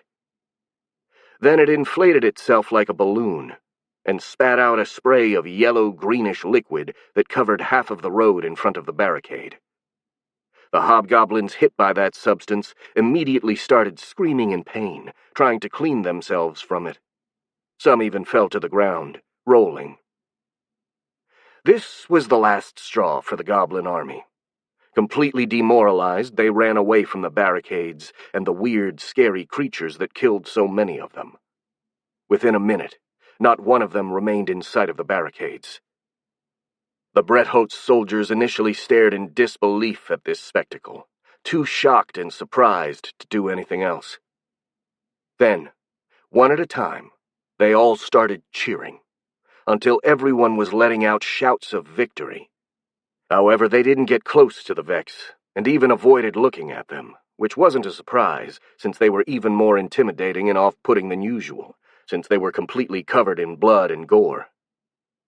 Luckily, the bug-lizard creatures didn't seem to mind, just keeping to themselves and starting to eat the bodies of the fallen goblins. In the midst of this, the Marquis stared wide-eyed at the Vex with a completely new respect that bordered on fear. As it turned out, he had greatly underestimated both the goblins and the Vex. The goblins were more numerous and disciplined than he would have ever thought possible, rivaling a regular human army in effectiveness, and the Vex were apparently strong enough to give the goblins pause, despite being outnumbered at least 10-1. But among the two, the ones that worried him the most were the Vex. Even in such a relatively small number, they were a force to be reckoned with. He remembered from Felix's reports that they had grown from 100 to more than 1,000 in less than a month. If this was true, the Vex were very strong creatures capable of reproducing at an incredible pace, and could potentially be a much bigger threat than the goblins ever were. Azen felt a cold shiver go down his spine after this realization, but he forced himself to calm down. It's best not to let irrational fears take the best of me. So far, neither Lady Marcus nor the other Vex have given me any reason to doubt their goodwill, and it's entirely thanks to them we've been able to resist the goblins at all. The least I could do is to put my paranoia aside and be grateful to her. But, if I'm being honest, I really can't shake the feeling that I've summoned a dragon to chase away a wolf. Chapter 60. The Battle of Brettholtz, Part 3. Marcus grimaced as he put a spoonful of stew in his mouth. The food, a beef stew with potatoes and vegetables, looked absolutely delicious, but the taste felt off. It wasn't bad by any means, but like most cooked foods, it lacked something for the Vex taste buds compared to raw ingredients. He sighed with regret, but kept eating, since the food at least filled his belly. He was sitting in the courtyard of the Marquis's palace, which had been turned into an improvised canteen for the refugees. The sun had already set, and torches, candles, and magical lamps had been brought to light the area. There were many tables and benches, all full of people intent on eating dinner. Despite the threat of the goblins, The atmosphere was a relatively festive one, and loud laughs and cheers could be heard. Although he had been invited to join the others at the tables, Marcus preferred to stay by himself, sitting against the walls of the palace, far from the crowd, mostly because he still didn't feel comfortable sitting near so many strangers. He wasn't alone, though, as both Felix and Clara decided to keep him company and were sitting near him. The two were eating and conversing with each other, but Marcus still felt grateful for their presence. He was also accompanied by Cooper, and the threatening presence of the drone probably explained why no one else dared approach him. Well, almost no one else, at least. A few of the bravest, or at least most curious children of Bretholtz were staring at him from behind a shrub a few meters away. Those kids were clearly trying to be stealthy about it, but Marcus could clearly see them in the corner of his eyes, even though he pretended not to notice. It didn't annoy him, and actually, he was rather amused by their honest curiosity. Then he suddenly turned and winked at the children, who screamed and ran away laughing. Marcus started laughing himself, while Clara and Felix looked at him with a puzzled expression. "Glad to see you're having fun, Marcus," Clara said with a smile. "Why are you in such a good mood?" "I have spent a lot of time alone in the forest," the Hive Queen replied. "I am just happy to be here. Also, the fight is going well. We have managed to hold the first barricades for a whole day. If things continue like this, we will be able to win." "That's true," Felix said cheerfully. "I've heard that your minions have held the barricades basically by themselves. If they can keep this up, we can resist until the reinforcements come." "Assuming, of course, that the goblins don't have some other trick up their sleeves," Clara added, her face turning a bit more serious. "What? What do you mean?" Felix asked. "What could they do?" "I have no idea, and that's what worries me. These goblins have not been acting like typical goblins at all, and I can't predict what they are going to do." Clara pointed toward the walls with her spoon. "One thing is for sure. They have proved they are not stupid, and if they are still out there trying to take the city after being repelled twice, it means they are confident they can still win."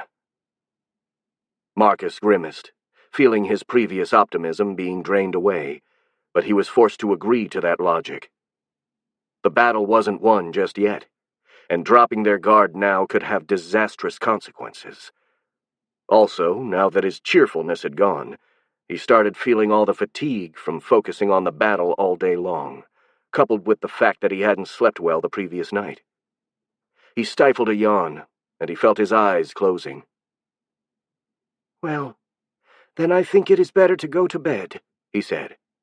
"I have to get all the sleep I can if I want to command my minions well." "That's a good idea," Clara said. "We have no idea when the goblins are going to attack again. We have to get all the rest we can while we're having a moment of respite." Marcus nodded. He was starting to feel really sleepy, and hopefully whatever dirty scheme the goblins were cooking up would wait until the morning to show up. It really said something about Arag that having to lead a bunch of other goblins irritated him more than having to crawl through an ancient sewer full of centuries-old waste.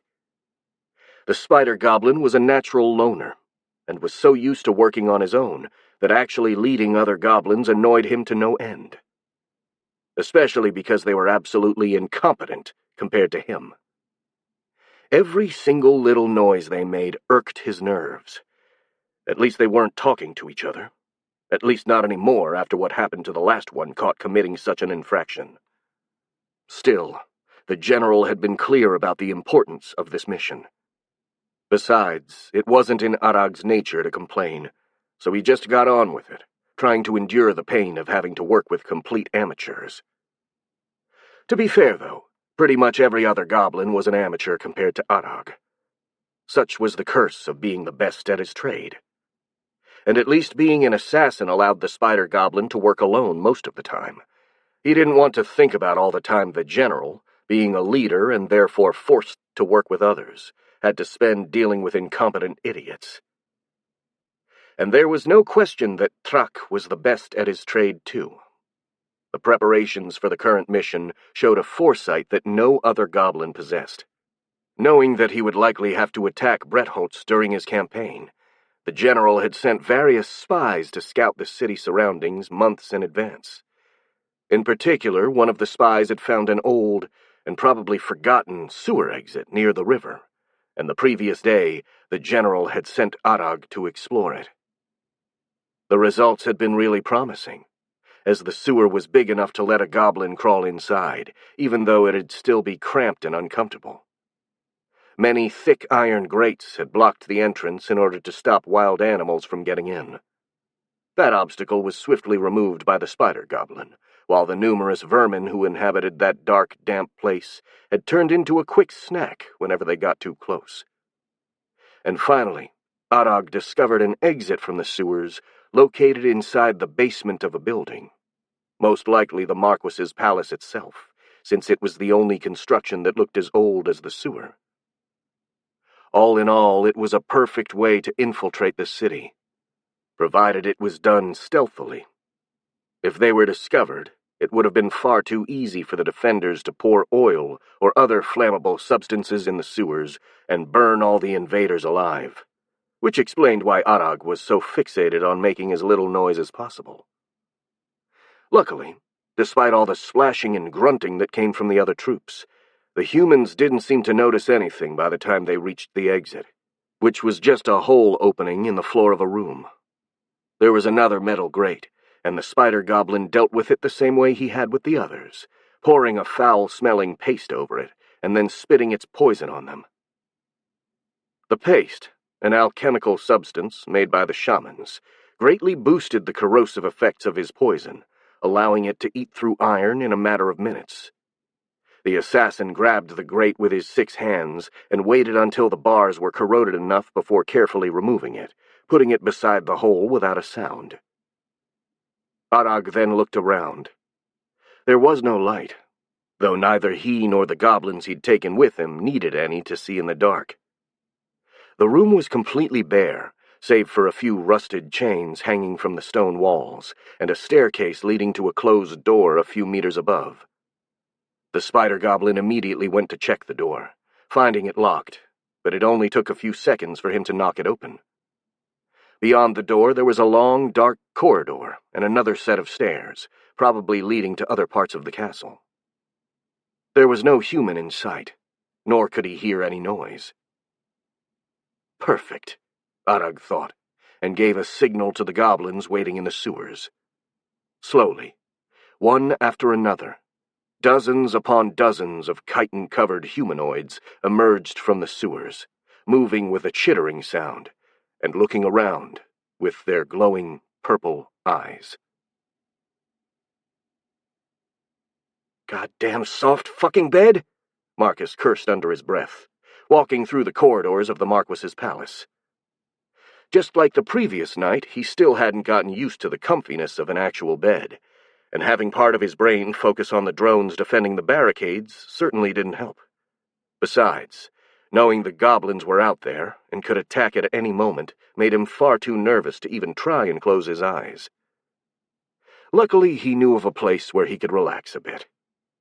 The bathroom. The palace actually had various bathrooms, and the one on the 3rd floor in particular seemed rather comfy and modern, since it had tap water, a rather modern-looking toilet, and even a bidet, and a good supply of toilet paper. Marcus discovered that place the previous day, and the feeling of relieving himself and cleaning his nether regions in a proper, clean, and sanitized place had been heavenly. Even in his previous life, he had always loved spending time in the bathroom, either bathing or even just sitting on the toilet while checking his mail on the phone, as he firmly believed that in no other place one could relax as much as they could in the bathroom. Hence his little nightly stroll through the corridors of the palace, to reach his porcelain throne in the Hall of Cleanliness, and let himself relax a bit before giving another shot at sleeping on the bed. Marcus saw a couple of figures appear from behind a corner. At first he thought they were a couple of drones, since they were covered in chitin and had the glowing purple eyes of the Vex, so he just kept walking toward them. Only after a moment, he started to realize there was something wrong. Wait a second. Why can't I feel these drones in my head? And why are they here? There shouldn't be any drones inside the palace except for Cooper. Then, as the two chitin-covered creatures saw him and started running toward him with their claws raised, he realized they were not Vex drones at all, but rather two chitin-armored goblins. "Oh, shit!" Marcus cried, turning around and running as fast as he could. Unarmed and unprepared as he was, he didn't really feel confident about taking on the two humanoids, and besides, he didn't know if there were more of them. "Help!" he cried again, trying to alert the humans of the presence of the enemy. "Help me! There are goblins here! Help!" As he was running and shouting, he also felt all of the drones instinctively rushing to defend the queen. He had to mentally order them to keep their position, because otherwise they would leave the barricades unprotected and vulnerable to an enemy attack. He only let the hunters and the flyers come, since they weren't needed on the barricades. They were the fastest drones and would arrive sooner than the others. He also spared a thought to be surprised that he was managing to process all of these thoughts so well while running for his life. It almost felt as if he had a few different minds working in parallel with each other, each processing a different line of thought. However, not even such an unnatural amount of brain power was enough for Marcus to safely pursue these idle thoughts, while two monstrous humanoids were chasing him, not if his priority was to stay alive at least. He brushed away the least urgent inquiries from his mind and focused on the task of trying to stay alive. There was an open door a few meters ahead, and with a final sprint, he reached it and slammed it closed behind himself, only then realizing the key was on the other side. And he didn't have any means to lock it. Without hesitation, he did the next best thing and put all of his weight against the door. A moment later, something hard and heavy slammed against the door, trying to smash it open. Marcus knew he couldn't hold it closed forever, so he just looked at the room, trying to find something to use as a weapon to defend himself. Unluckily, he was in a small living room, and not in an armory. In a small fireplace in the corner was an iron poker that could be used as an improvised weapon.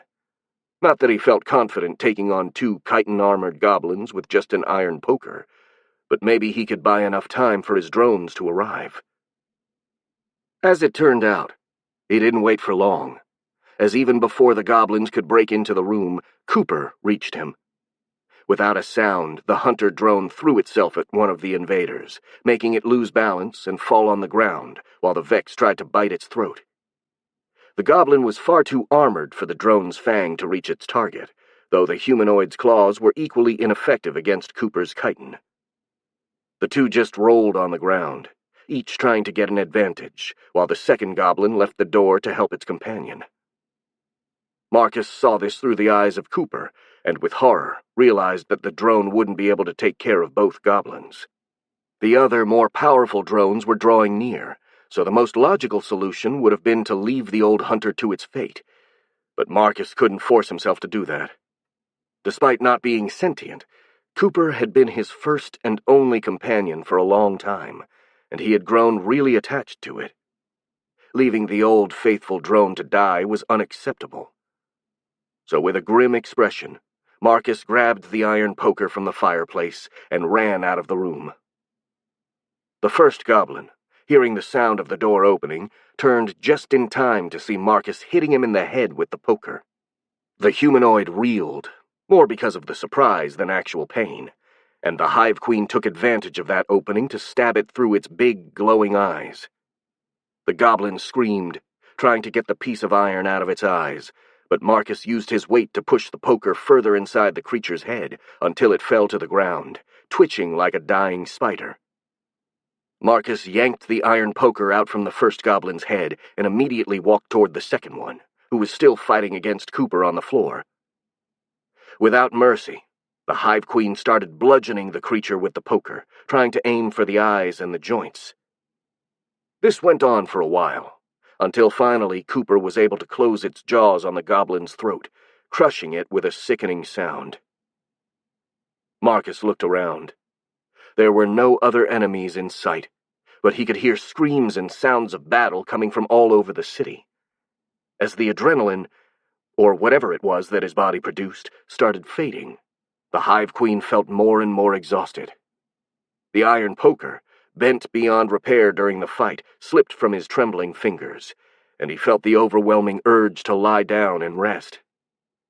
Doing so in the middle of a corridor while there were invaders around didn't seem like a good idea, so Marcus forced himself to walk inside the living room with Cooper, closed and locked the door, and finally collapsed on a sofa. While his body rested, his mind focused on managing his drones. He closed his eyes and concentrated on what his drones were seeing. The drones coming to help the Queen soon met the enemy, as the inner part of the city was swarming with numerous groups of chitin-armored goblins. The hunters and flyers engaged them without hesitation, throwing themselves at the invaders with single-minded ferocity. The hunters, being newer models with greatly improved strength, tore their opponents apart, but they were badly outnumbered, and soon their advance was stopped. As for the flyers, they were rather ineffective against heavily armored opponents, and they didn't do much besides annoy the goblins. For a moment, the Hive Queen thought about sending a few warriors to help fight the infiltrators, but the sensory inputs from the drones defending the barricades made them decide otherwise. From the look of it, the goblins were just about to start another offensive, and a big one at that. Weakening the defensive lines even a little bit didn't seem like a good idea.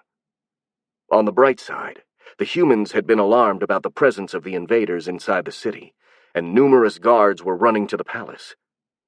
Hoping they would be enough to tip the battle in favor of the Vex, the Hive Queen had the drones simply stall the goblins for time, waiting for their human allies to arrive. It caught the Hive Queen completely by surprise when the human guards arrived and attacked both the Vex and goblins, killing all of them without distinction. "What?" Marcus cried, as the surprise woke him from his trance-like state. "What are those mother-loving morons doing? Why are they attacking my drones?" He concentrated on the battle again, trying to find reasons for the sudden betrayal. From what he could see, the humans were simply charging at the masses of Vex and goblins, waving their swords while trying to hit the glowing purple eyes of both. "Seriously, what are those breadcrumb-filled shit sacks doing? Can't they tell the goblins apart from my Vex? I get that both have chitin armor, but even a blind mole would be able to—" Oh. He stopped his rant, as it suddenly dawned on him that it was still dark outside. Without a proper light, the humans really couldn't tell the Vex and the goblins apart. "Well, shit," Marcus said in a very tired voice. "I guess I've gotten a bit too used to my own eyesight. I forgot that normal humans can't see that well in complete darkness. God freaking damn it! That was really devious of the goblins, if they did it on purpose, and I bet those little gray shit stains totally did it on purpose. Damn it all to double hell!" Marcus forced himself to calm down. Getting angry wouldn't really help the situation, so he just focused once again on his minions, trying both to have the hunters retreat in order to avoid being killed by the humans and coordinate the defense of the barricades. The Marquis immediately knew something was wrong the instant he woke up. Someone was knocking at the door of his current bedroom in a house near the barricades, but he could also hear faint screams in the distance. "Who is it?" he asked, jumping off his bed and grabbing his sword. "I'm Guardsman Jakob Helgam, sir. We are under attack." "Under attack?" Azen repeated, opening the door. "Are the goblins assaulting the barricades again?" "Yes, but—" The guard hesitated. "But it seems we are under attack from inside the city as well." "From inside the city?" the nobleman repeated in disbelief. "How is it possible? Have the goblins overtaken the barricades?" I don't know, sir," Jakob replied, looking very nervous. "The only report I've got is that chitin-covered creatures have come out from the palace and are attacking our forces." "Chitin-covered creatures?" the Marquis repeated once again, feeling his heart skip a beat. "Don't you mean the Vex?" A sudden betrayal by the insect bug creatures would have been absolutely disastrous, not only because it would have meant the goblins would have free reign, but also because the Vex were a threat in their own right. The thought of his subjects being violently killed and eaten by those things made Azen shudder. "I don't know, sir," the guard replied, looking rather confused. "The report only mentioned chitin-covered creatures, but the Vex are still on the barricades." After hearing this, the Marquis looked out from one of the windows, and he did indeed see the Vex were still on the barricades. He also saw a mass of countless dark shapes getting closer and closer. It was too dark to make out the details, but it looked very much like a tight formation of hobgoblins, all advancing as one. "By the Lord of Light," Azen cursed. "It never rains, it just pours. What is Dorian doing about this?"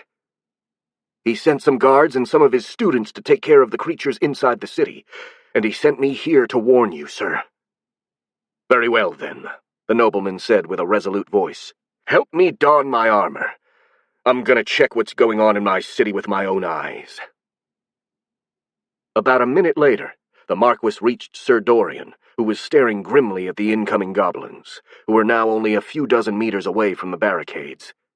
The archers were firing at them, and so were the Vex, but like in the morning, this didn't stop the humanoids. "Dorian!" the nobleman shouted. "Can you tell me what's going on?" "We're under attack. That's what's bloody going on," the old knight replied, without looking away from the enemies. "I know that, but by whom?" Azen asked. "I've heard that chitin-covered creatures are attacking from inside the city. Are those—" He paused and gave a quick, worried look to the Vex on the barricades before whispering. "Are the Vex attacking us?" "If they were, they wouldn't be standing there right now, would they?" Dorian replied sarcastically, pointing at the creatures defending the barricades. "They'd be trying to gut us. Besides, I can't think of a reason they would do that. No, I think it's the goblins who are behind this." As he said this, the goblins reached the barricades, and the sound of screams and iron hitting chitin drowned any other noise. "The goblins? Do you think they're the ones attacking from inside the city?" the Marquis asked, speaking loudly to be heard over all the commotion. "Yeah, they've got chitin goblins who look just like the bugs, don't they? They probably used them to infiltrate the city, knowing that we wouldn't be able to tell the bugs apart from them in the dark." "That actually makes sense," Azen said, a bit relieved. "How many of them are in the city?" "Damn if I know," Dorian admitted. "We'll have to hope they aren't too many, because otherwise we're in a pinch. I've sent more than half of my men in the city, but I can't send more in case the bugs need help handling the goblins." "The Vex managed to hold them back well yesterday," the Marquis said. "Why would they not be able to do the same tonight?" Before the old knight could answer, an oblong object flew past them, landing on the cobblestones of the road. The Marquis looked at what the object was, and realized it was the head of a Vex warrior. He immediately turned his head to the barricades. The goblins had managed to break through the barricades in one place, where a particularly big and well-armored hobgoblin was keeping two warriors at bay, fighting with two oversized machetes. The humanoid's movements were almost too fast to follow, and soon another Vex fell, twitching spasmodically. "Just as I thought," Dorian said. "That is a goblin champion, a hobgoblin that has learned how to use aura arts. They are very rare, and if they're attacking us now, it means the enemy isn't playing around anymore. Makes sense they would go all out if they bothered to make a decisive action to split our forces, no?" He started walking toward the hobgoblin. "Now stay back, Your Grace. It's time for me to get to work." Raising his sword, Dorian shouted, "To me, soldiers of Bretholtz! Let's kick these guys back to the hole they crawled out from." Then, with an incredibly fast leap, he reached the goblin champion and attacked relentlessly with strikes so fast they only appeared as a blur. The hobgoblin, taken by surprise, barely managed to parry a couple of attacks before a third one neatly decapitated him. Emboldened by their commander's display, the soldiers followed his example and threw themselves at the goblins, chasing them back beyond the barricades. This success was short-lived. The humanoids immediately recovered and counterattacked furiously. It was clear the goblin troops attacking now were cut from a different cloth from those of the previous day, and their lines were filled with rare specimens, like goblin champions and gigantic ogre hobs, each of whom was more than a match for the Vex warriors. Slowly but inevitably, the defenders were pushed back, and the invaders started breaching the barricades in more and more places. "Fall back!" Dorian screamed at the top of his lungs, having noticed the situation had become unbearable. "We can't hold them here. Retreat to the second line of the barricades." The humans started pulling back, while the Vex covered their retreat. The goblins, however, didn't let them go peacefully, and doubled the ferocity of their assault, threatening to overwhelm the Vex.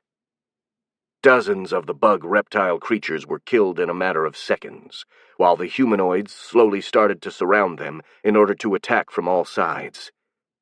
But this sacrifice had bought the humans enough time to run away.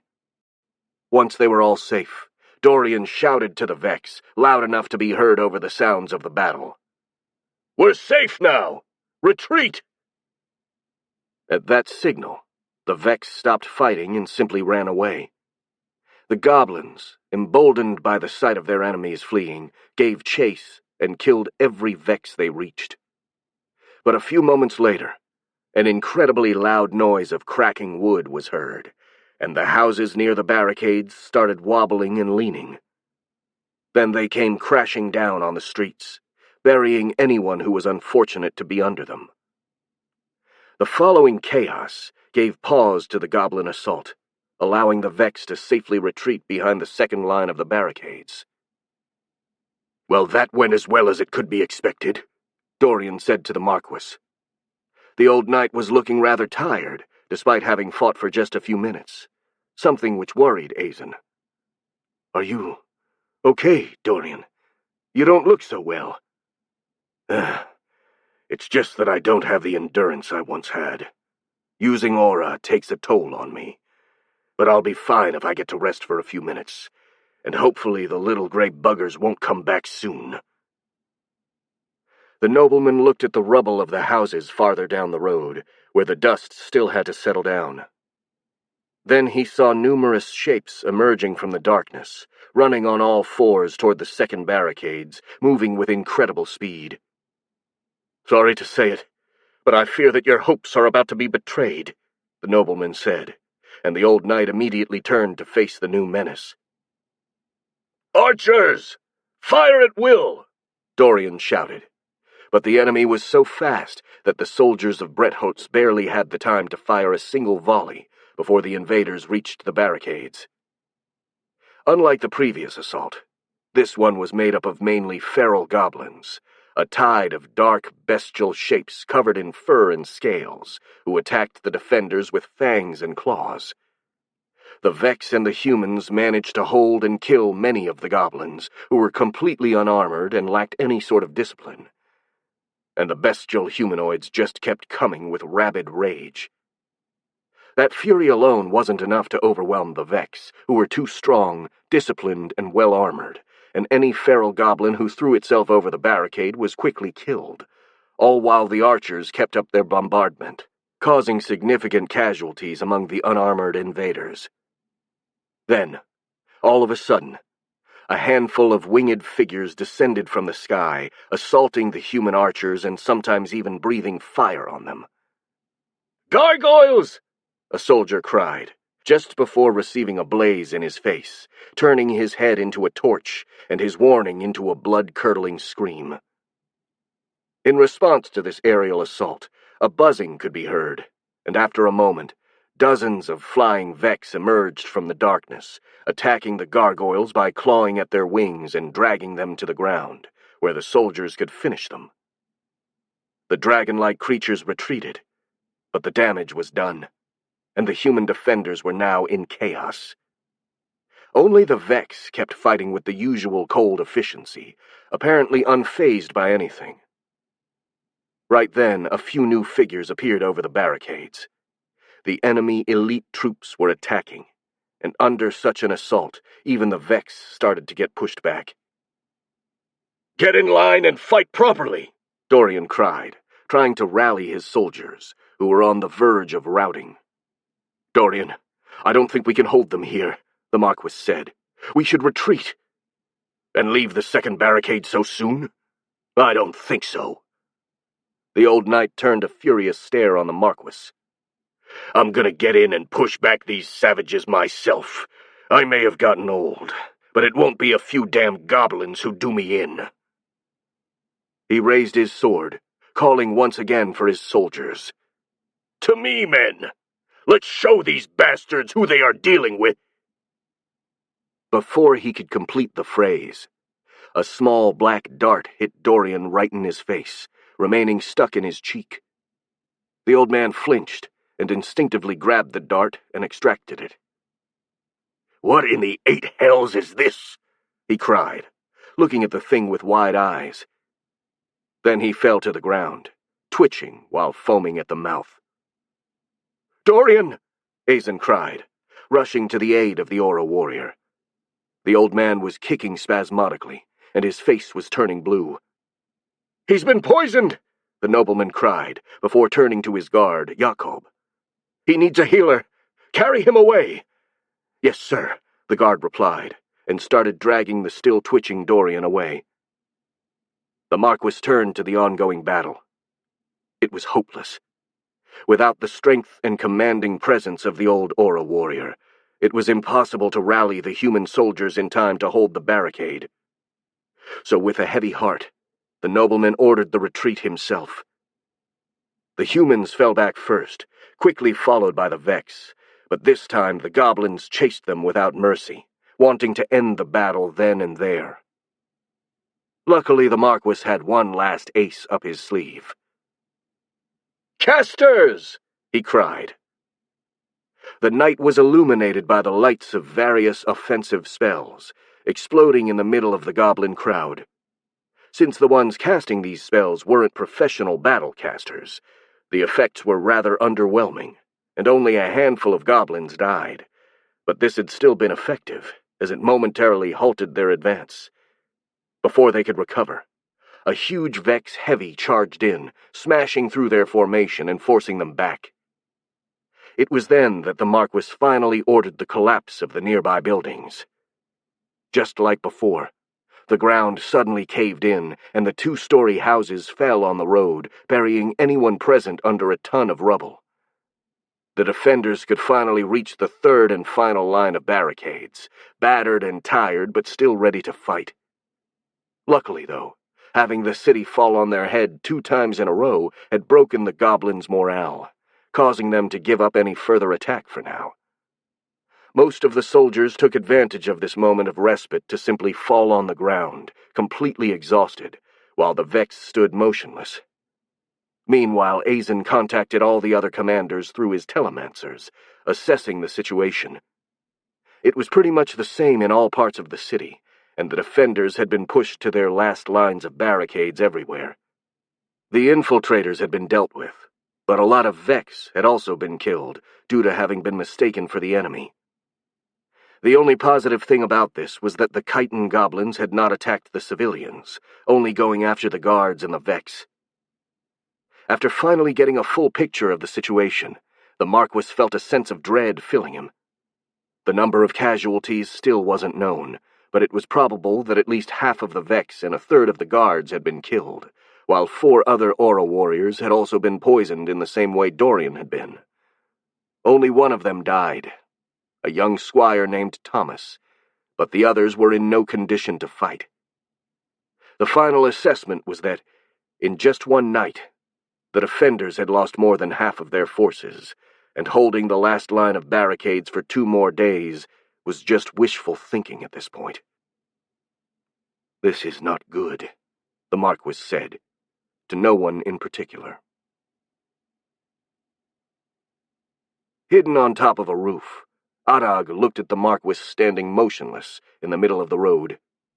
He would have been an easy target, but the spider goblin had been ordered to keep the nobleman alive and well, if possible, so he put his huge blowpipe away. While the chitin goblins were rampaging inside the city, he had taken the occasion to ambush any target he deemed worthy of his attention. He managed to poison 5 aura warriors, though it was up in the air if they survived or not. Once again, Trak had suggested keeping them alive if possible, while simultaneously incapacitating them, but this was a tall order. Aura warriors could be very resistant to poisons, so the spider goblin had to use a substance that would have been lethal to any normal human. Anyway, if one of his victims died because of the poisoning, it would have meant they were not really good at using their aura, so Arag deemed this wasn't such a big loss. The defenders were slowly getting things under control inside of the city, so there wouldn't likely be another good chance to target anyone else for the night. Besides, Arag thought he had already done enough.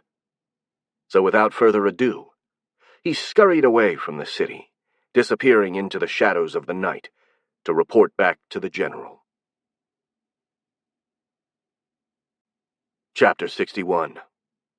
The Battle of Bretholz, Part 4. It was a clear and bright morning.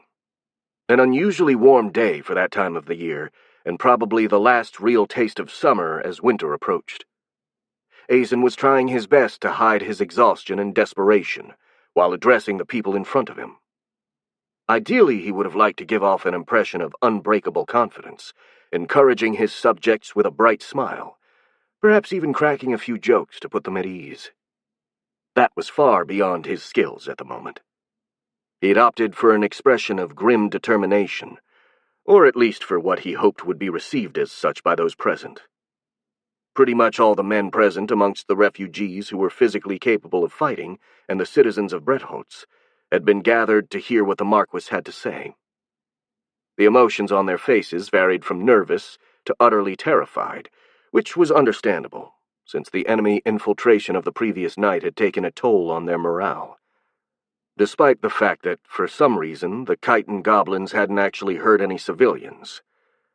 Just knowing the enemy had been able to go through the defenses was enough to rattle the refugees, despite the reassurance that the infiltrators had been dealt with, and their way in, an old sewer under the castle, had been blocked. All things considered, it really wasn't a good moment to ask these people for help, but Azen was out of options. Many men and Vex had been killed during the night attack, and even more had died defending the barricades. Even worse, 4 aura warriors, Dorian included, had been poisoned and were unable to fight. The only solution was to recruit even more men from the civilians. In order to do so, he needed to rile them up and turn their fear into anger. Citizens of Merilon, hear me out. The goblins have launched a vile, unprovoked attack against the kingdom. They have raided our villages and towns, and are now besieging this very city and threatening our lives. Thanks to the bravery of our soldiers, we've been able to repel them.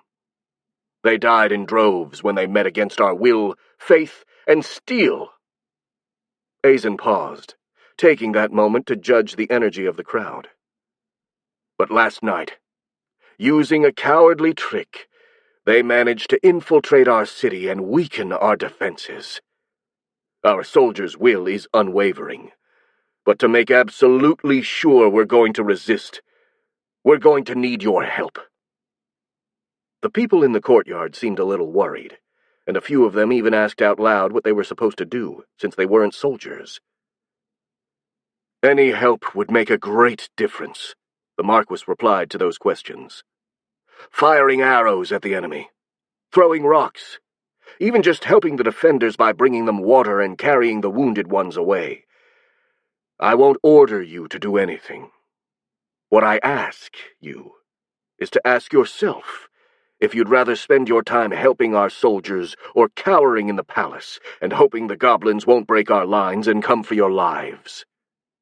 Reinforcements are already on their way here. Moreover, a relief force of 100 royal knights, led by Captain Harp, is preceding them and should arrive very soon. We've only got to resist until they get here, and we're all but assured to win. He waited a few seconds, giving the people time to process this information. "Who's ready to stand with me and kick these goblins back into the forest? Who's going to fight for their life and for their kingdom?" Many men roared in response, shouting their approval and their willingness to fight. But there were also many who simply looked away, either with guilt or fear. Another couple hundred people came forward to join the defenders. The Marquis looked at those people, who for the most part were either too old or too young, and silently made a prayer to the Lord of Light and Saint Diane to protect them all. Heavens knew that they needed all the help they could get in the upcoming fight. Meanwhile, in a room of the palace, another kind of fight was going on. "This is stupid!" Clara shouted angrily. "You can't go on the barricades!" "The Marquis has been clear," Felix replied with determination. "He said all people capable of fighting are needed on the barricades, and that includes me." "You've never fought in battle. Actually, you've never even fought seriously against anything. You can't hold a sword, and you're a terrible shot with the bow. What contribution could you give to the battle besides slowing down the first goblin who's going to take the time to kill you?" "I am a sorcerer," the boy protested. "I can cast spells." "You are an apprentice sorcerer, Felix. At best, you could throw a very small fireball that could hardly kill a person." "I still have to go. I can't stay here while all the others risk their lives." The discussion went on, and in a corner of the room, Marcus watched, trying to make his best impression of a piece of furniture. Truth be told, he was feeling rather awkward. He'd come to Felix's room to check if he was okay, and only after entering had he found out he was talking with Clara. He didn't feel like interrupting them, but he couldn't really leave either, since Clara had placed herself in front of the door to prevent Felix from getting away. All he could do was stare silently at the two, waiting for things to calm down, but sadly neither of them showed any sign of giving up. Honestly, both arguers had a point, but personally he was in favor of letting Felix do what he wanted. After all, it was his life, and he should be free to decide what to do with it. He also thought the apprentice sorcerer would never forgive himself if he cowered away from this battle while his compatriots fought. However, he also agreed with Clara on the fact that sending an inexperienced young boy to the barricades without any support was basically a death sentence. It seemed like it was up to the Hive Queen to act as a mediator and find a suitable compromise between idealistic courage and caution. "Clara, let Felix go. My minions will take care of him and will make sure nothing bad happens to him." The girl remained silent, thinking about it, but Felix angrily protested. "Out of the question. Your minions are basically the only real fighting force we have, and they have more important things to do than keep me safe." "Oh, for the love of the gods, Felix," Clara cried. "You do understand that the contribution you could give to the battle is meaningless, so why do you still want to go?" "It's the principle of the thing. If everyone thought like you do, no one would ever do anything." "Wait!" Marcus cried, trying to prevent the argument from escalating again. "What if I give you one of my minions that are not used in battle to keep you safe?" "What?" Felix asked. "Aren't all of your minions already fighting? Do you have more?" "Just one," the Hive Queen said with a smile, pointing at Cooper. "What?" The boy stared at the dog-like Vex. "That thing? Isn't it just your pet?" "No. Cooper is strong," Marcus replied. "Not as strong as a warrior or a new hunter, but stronger than most goblins. He can protect you. Also, with him close, I will be able to watch you through his eyes. Just in case there is a lot of danger, he can guide you somewhere safe." "But that's—" Felix started to protest again, but the Hive Queen interrupted him. "That would be like a friend fighting with you and watching your back, which, if I am not wrong, is actually the point of fighting in an army." "Well," the apprentice sorcerer mumbled, "if you put it like that." "It's Slightly less idiotic than going on the barricades without any plan or help, Clara stated. Of course, going on the barricades at all is still idiotic to begin with. Both arguers seemed pretty much convinced, if not exactly happy about the situation, which convinced Marcus he'd found a rather good compromise. After all good compromises left all parties unsatisfied. "Felix wants to go," Marcus said. "We cannot force him to stay here, but we can take all precautions possible to keep him safe, and he cannot stop us from doing it." "Fine," Felix said. "I'll take Cooper with me." "You also have to promise that you won't do anything too foolish, Felix," Clara said adamantly. "Promise to stay behind the front lines and to run away should things get bad. Otherwise, I will keep you here even if I have to tie you." "Okay, fine, Mom," Felix replied sarcastically. "I'll do what I can to help the defenders, and I'll try not to get killed. Which was my plan all along, if you can believe it. A fool I may be, but I'm not exactly planning on throwing my life away." "Try to keep that in mind," Clara said. And then, when Felix finally left the room, she turned to Marcus. "You're going to keep him safe, right?" "Of course," the Hive Queen replied. "Cooper will keep an eye on him.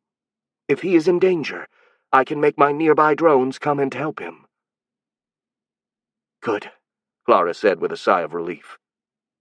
"Felix is too naive to realize he can die, but if your minions can protect him, maybe he has a chance to make it out after all.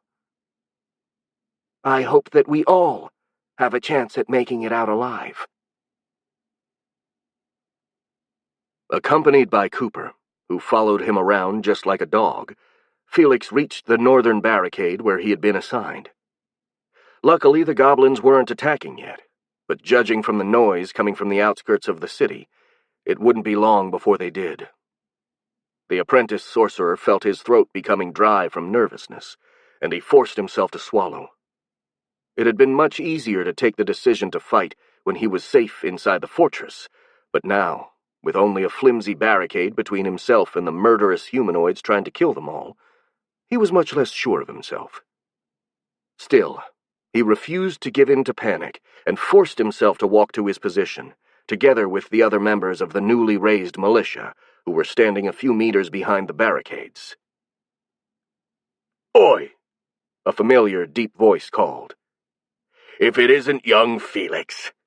What are you doing here, lad?" Felix turned, happy to see someone he knew. "Old Man Kruger!" Kruger was one of the inhabitants of Oakfell, and one of the lifetime acquaintances of Felix and Clara. He was well in his 70s, with very few hairs remaining on his head, but he still sported an impressive mustache. Despite being as wrinkled as a prune, he was still tall and proud, and his arms were thick with muscles. He carried a huge musket, which was almost as tall as Felix, and having a caliber that was more fitting for a small cannon rather than a rifle. "Well, I think we're both here for the same reason, to fight the goblins," Felix replied, raising his homemade wand made out of feathers and dried-up salamanders, a focus tool needed to cast offensive fire spells. "I figured they might need a caster down here to help with fighting off the goblins." "Well said, young man," Kruger said, smiling approvingly. "Though you can keep your hocus-pocus for yourself. Never trusted the bloody thing. Too unreliable. All it takes is a little spook to make a caster useless. I'm much more into iron and gunpowder myself." He fondly caressed the barrel of his rifle, almost as if petting a dog. "Though that isn't what I meant. I wasn't expecting to see you here. You disappeared into that damned forest with Clara and the others, and, well, from the rumors I've heard, you reappeared at the doors with this army of bug lizard things in tow." Kruger gave a quick and more than a little diffident look to Cooper. "Didn't believe my ears when they told me it was you two, but now I have to think again. Just how did you do it?" "It's a long story, old man," Felix replied. "Not sure I have the time to tell it to you right now."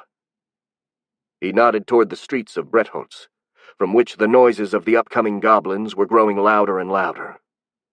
Fair enough. You'll tell me later, after the battle, possibly while having a well-deserved beer. He looked away for a moment, and when he caught Felix's eye again, his expression had changed, but Felix couldn't quite pin down what it was about. There is someone we have to talk about that can't wait, though. What is it? Clara. How is she? She's fine, Felix replied, growing a little cautious. She was hurt in the forest, and she can't fight right now, so she's waiting in the castle. Like most of the inhabitants of Oakfell, Kruger had also become strangely hostile to the girl during the last year, and the apprentice sorcerer didn't know how he would react knowing she was nearby. But the old man just nodded somberly, his face pensive. That's good, Kruger said. At least she's safe there. His grip on his rifle tightened. Felix, I have to ask you for a favor. What is it? When the battle is over, I'd like to meet with Clara. Why would you want to do that? Felix asked, getting more and more defensive. Kruger may have been an old acquaintance, but Clara was his best friend, and the young man wouldn't hesitate to tell the old man to go to hell in order to protect her. However, Kruger's reply caught him by surprise. Because I want to say I'm sorry. His voice was filled with genuine remorse. And not just on my behalf, but on behalf of all the people of Oakfell. I just don't know what had gotten into us, treating her like dirt and using her as a scapegoat for our grievances. I don't want to make excuses, but it almost felt as if I was compelled to hate her. And how do you feel about her now? The apprentice sorcerer asked, still suspicious. I feel terribly sorry. That's how I feel, Kruger cried. Damn it, boy! I held both of you on my knees when you were but toddlers. You two are like family to me, and I've treated her like shit. The old man's eyes were full of guilt. And it's the same for the others as well. We started coming to our senses a few days after you departed for the forest, and when that vicar bastard came to take possession of Clara's house, telling everyone you were dead, well, we didn't take it well. Poor Gertrude cried for days. Well, well, Felix muttered, caressing his chin with a pensive face. Would you look at that? What is it, boy? The old man asked, surprised by Felix's reaction. Just a suspicion of mine. For now, at least. Say, when you said you came to your senses, do you mean perhaps that... But the apprentice's question was interrupted by the cry of one of the commanders. They are coming! Get into position! A horde of goblins approached from the other side of the barricades. Well, it seems like we have no more time for chatting, Kruger said, cocking his gun. Now's the time for action. Get ready, boy. Of course, Kruger, Felix replied, trying his best to control the shaking in his voice and his knees. He felt a strong urge to both run away and wet his pants, and while he managed to control the first one, he'd count himself as really lucky if his undergarments would still be of the same color after the battle. Chapter 62. The Battle of Bretholtz, Part 5.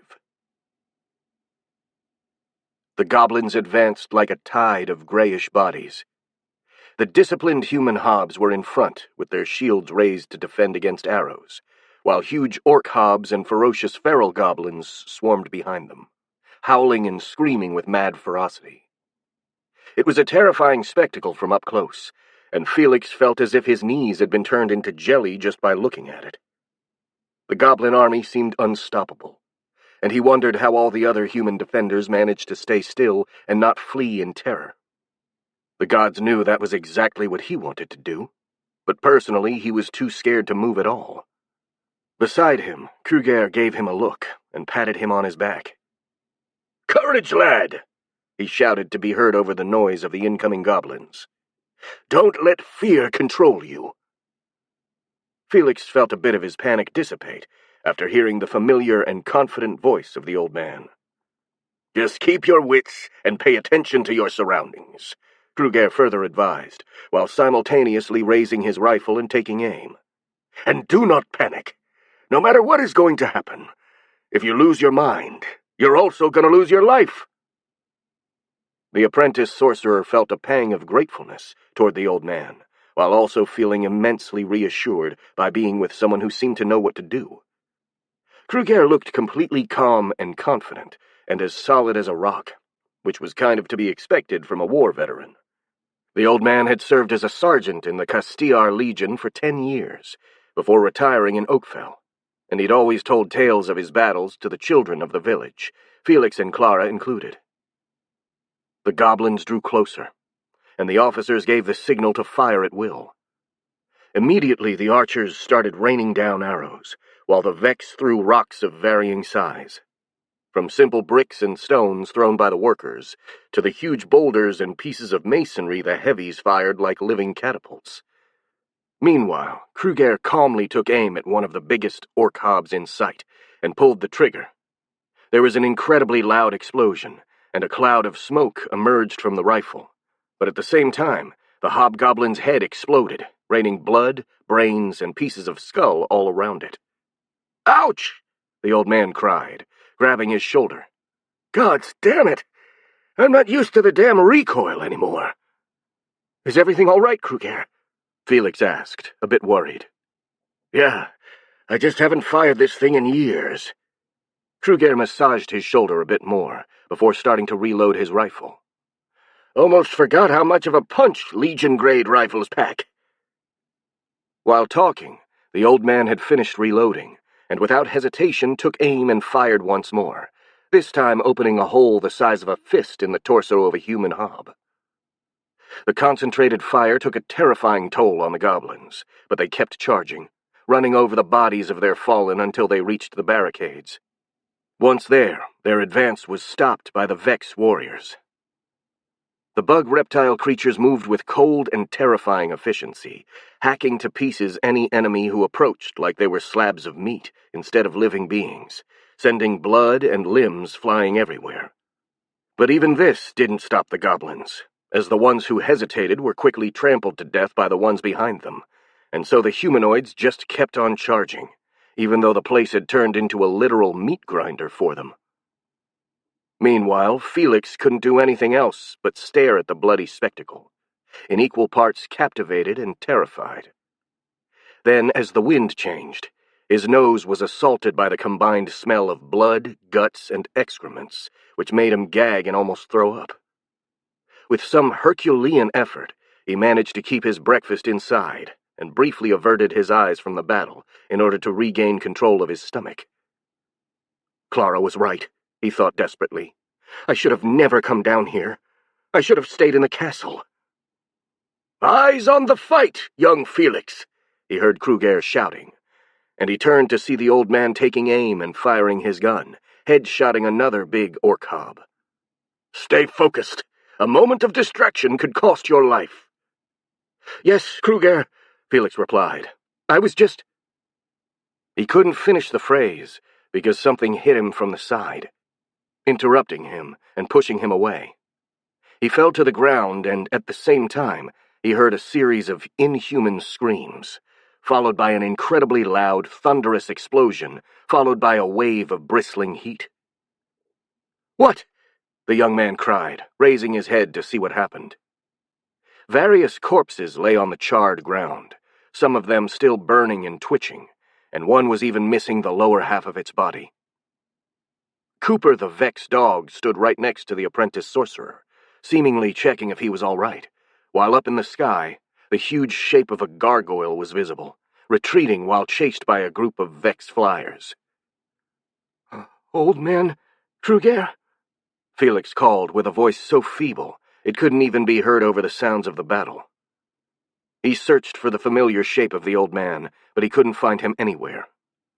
Only after a few seconds, he realized that one of the charred corpses on the ground, the one missing its lower half, was still holding what looked like the charred remains of a rifle. As the shock somehow numbed his own emotions, allowing him to stay calm in spite of everything, he quickly puzzled together what just occurred. The gargoyle had most likely swept over the group of militia and breathed fire on them, causing Kruger's gunpowder horn, which he carried on his belt, to explode, effectively bisecting the old man. Meanwhile, Cooper had noticed the attack and pushed Felix away, saving his life, and the Vex flyers had then moved in to chase the gargoyle away. "Yeah, that seems about right." The apprentice sorcerer nodded to himself, his voice eerily calm. "So we were attacked. Cooper saved me, and Old Man Kruger is dead." He stopped a moment, those words sinking into his psyche. Old Man Kruger is dead. Felix remained motionless, but veins bulged on his forehead as a fiery rage slowly surged up inside him, breaking through his shock like a volcanic eruption breaking through the earth. He gritted his teeth so hard they ached, and he started trembling from head to toe. Small sparks started flying from his fingers, and a crimson and red light flashed in his eyes, but he didn't notice that. All of his mind was filled with pure, unadulterated rage, and when he turned to the goblins, all he could feel was the overwhelming need to burn them all alive. Without another word, Felix pointed his wand toward the enemy. "Burn!" A torrent of fire emerged from the tip of the wand, arching over the defenders before dropping on the bulk of the goblins, instantly incinerating dozens of them before they could even realize what was happening. The rest stopped, scared and surprised by that sudden, unexpected attack. But it didn't stop there. Fueled by Felix's rage, the flames moved like a living thing, slithering through the enemy ranks like a huge snake, claiming even more victims. Screams of pain filled the air together with the smell of roasted meat, and the apprentice sorcerer screamed as well, only out of fury instead of pain. His voice somehow resonated through the fire, coming out as a fierce roar. It was too much for the goblins. The humanoids turned and started running away, their morale completely broken by that fiery counterattack. Only then did Felix let his flames die out. The young man felt completely empty. No strength, no emotions, nothing. Only a huge, overwhelming fatigue that permeated every fiber of his being. He felt the focus instrument break in his hand, and looking down, he realized it had been reduced to a piece of charred wood. Weird, Felix thought. And then everything turned black as he dropped to the ground, like a puppet with its strings cut. "Shit!" Marcus cursed in his own native language. "Shit, shit, shit! For the love of all crap pies, you better not be dead, Felix!" Just like the day before, he was on top of the highest tower of the palace, together with Clara and a few telemancers. He had been following the battle through his telepathic link with his drones, paying particular attention to Felix, which had proven to be a good idea. The young man would have likely died without Cooper pushing him away from the gargoyle's flames. But now the apprentice sorcerer had dropped to the ground after casting that huge spell, and Marcus didn't know whether he was alive or not. "What happened?"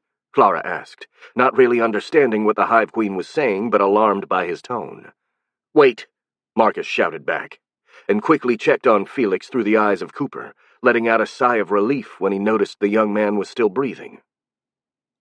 "Felix fainted, but he is alive, and he doesn't seem to be hurt too bad," he explained, turning to Clara. "Some soldiers are dragging him away to safety now, and Cooper is accompanying them."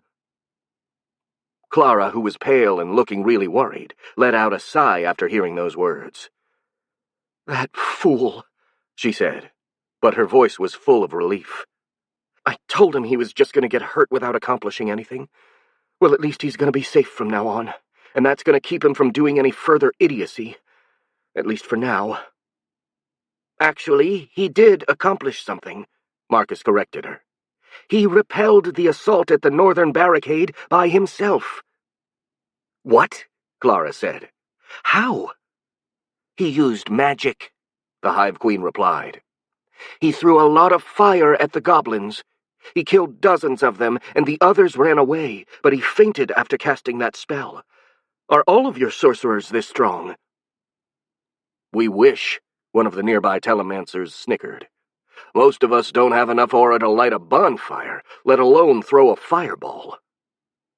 Yeah, that's right, Clara confirmed, but she still looked confused. Felix is particularly talented when it comes to fire spells, and he seems to have a rather strong aura, probably because of his Jinni heritage. But something like you described, that would be hard to do even for a master battlecaster.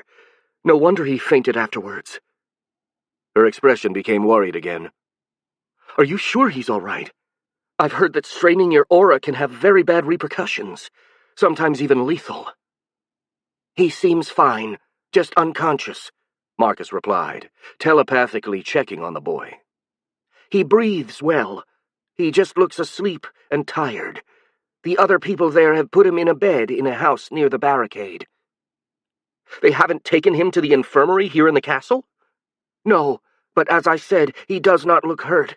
And since he repelled the goblins, the northern barricade should be the most safe one for now. Clara didn't answer, but she looked incredibly anxious. She simply stared out of the window to the north, while simultaneously tapping her fingers on the wall. It was clear she simply couldn't bear the thought of Felix lying defenseless, so near to the enemy. Marcus quickly checked the situation in the town through the eyes of his flyer drones. In the northern part of the town, the goblins still had to recover from the blow that Felix dealt, and though they were already reforming their formations, it would take them a little while to resume the attack. Meanwhile, there was heavy fighting at the other barricades, but the defenders were still holding, and it didn't seem like any enemy would get through anytime soon. Even the gargoyles had been chased away from the city's airspace for the time being, and there wasn't any sign of goblin infiltrations underground, where his digger drones stood guard, listening for any possible enemy trying to sneak their way in. All things considered, going out to get Felix didn't seem particularly dangerous, especially since the northern barricade was less than 100 meters away, and the whole trip would take less than 5 minutes at most. The more cautious part of Marcus's mind still acknowledged that this was a bad decision. Getting out of the castle was still dangerous, and he didn't know what the Vex drones would do if something happened to him. The safest solution would be to either let Felix rest where he was, or ask one of the Marquis's servants to go fetch the young boy. But right now, Marcus was feeling a tad too frustrated to be overly cautious. He was tired of standing in a room while his drones did all the work for him. He wanted to do something personally, if anything to confirm that he was still an independent individual instead of just a drone-making machine. We can go get Felix now, if we are quick, he said with a smile. We can take him back in the castle, where he will be safe. Clara turned to him. Are you sure? Yes. The goblins in the northern part of the city still have to reorganize, so we should be safe. Also, we could go to the Marquis's private garden when we have Felix with us. Why? What's in the Marquis's private garden? The entrance of a couple of tunnels that my drones dug in the past few days, the Hive Queen replied. I had them made in case the city should fall. They lead away from here in some hidden places. That's a sensible precaution, Clara said, arching one of her eyebrows. Does the Marquis know about them? Yes. I have asked for his advice on where these tunnels should lead out to. He will use them to evacuate the castle should the city fall completely. But I think it would be a good idea to be first in line. You know, that is actually a good idea, the young huntress replied with a smile.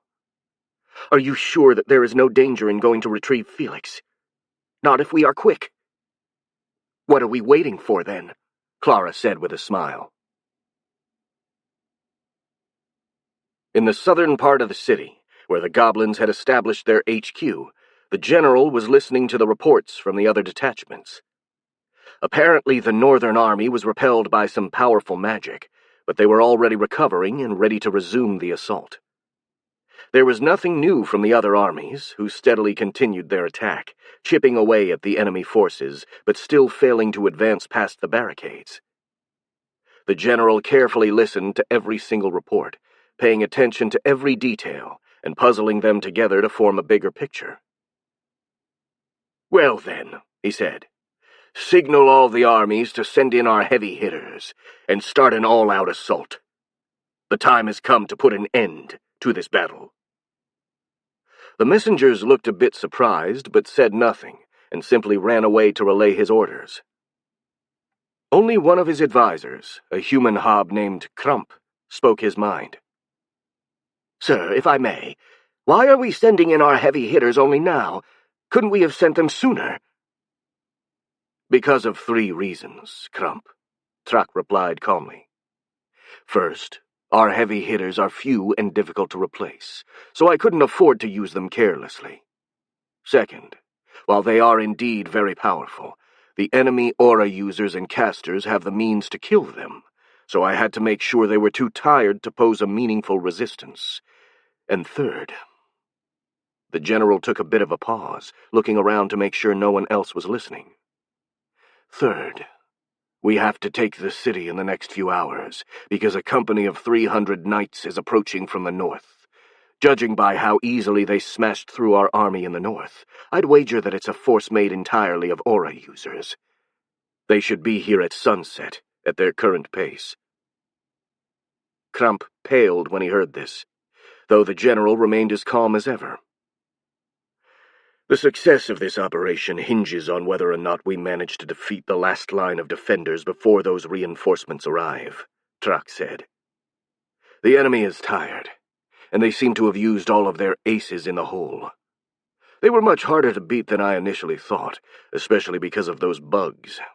But now they are on their last leg." He stared Crump directly in the eyes and gave him an encouraging smile. "Barring any surprises, the city should be ours in the next hour or so."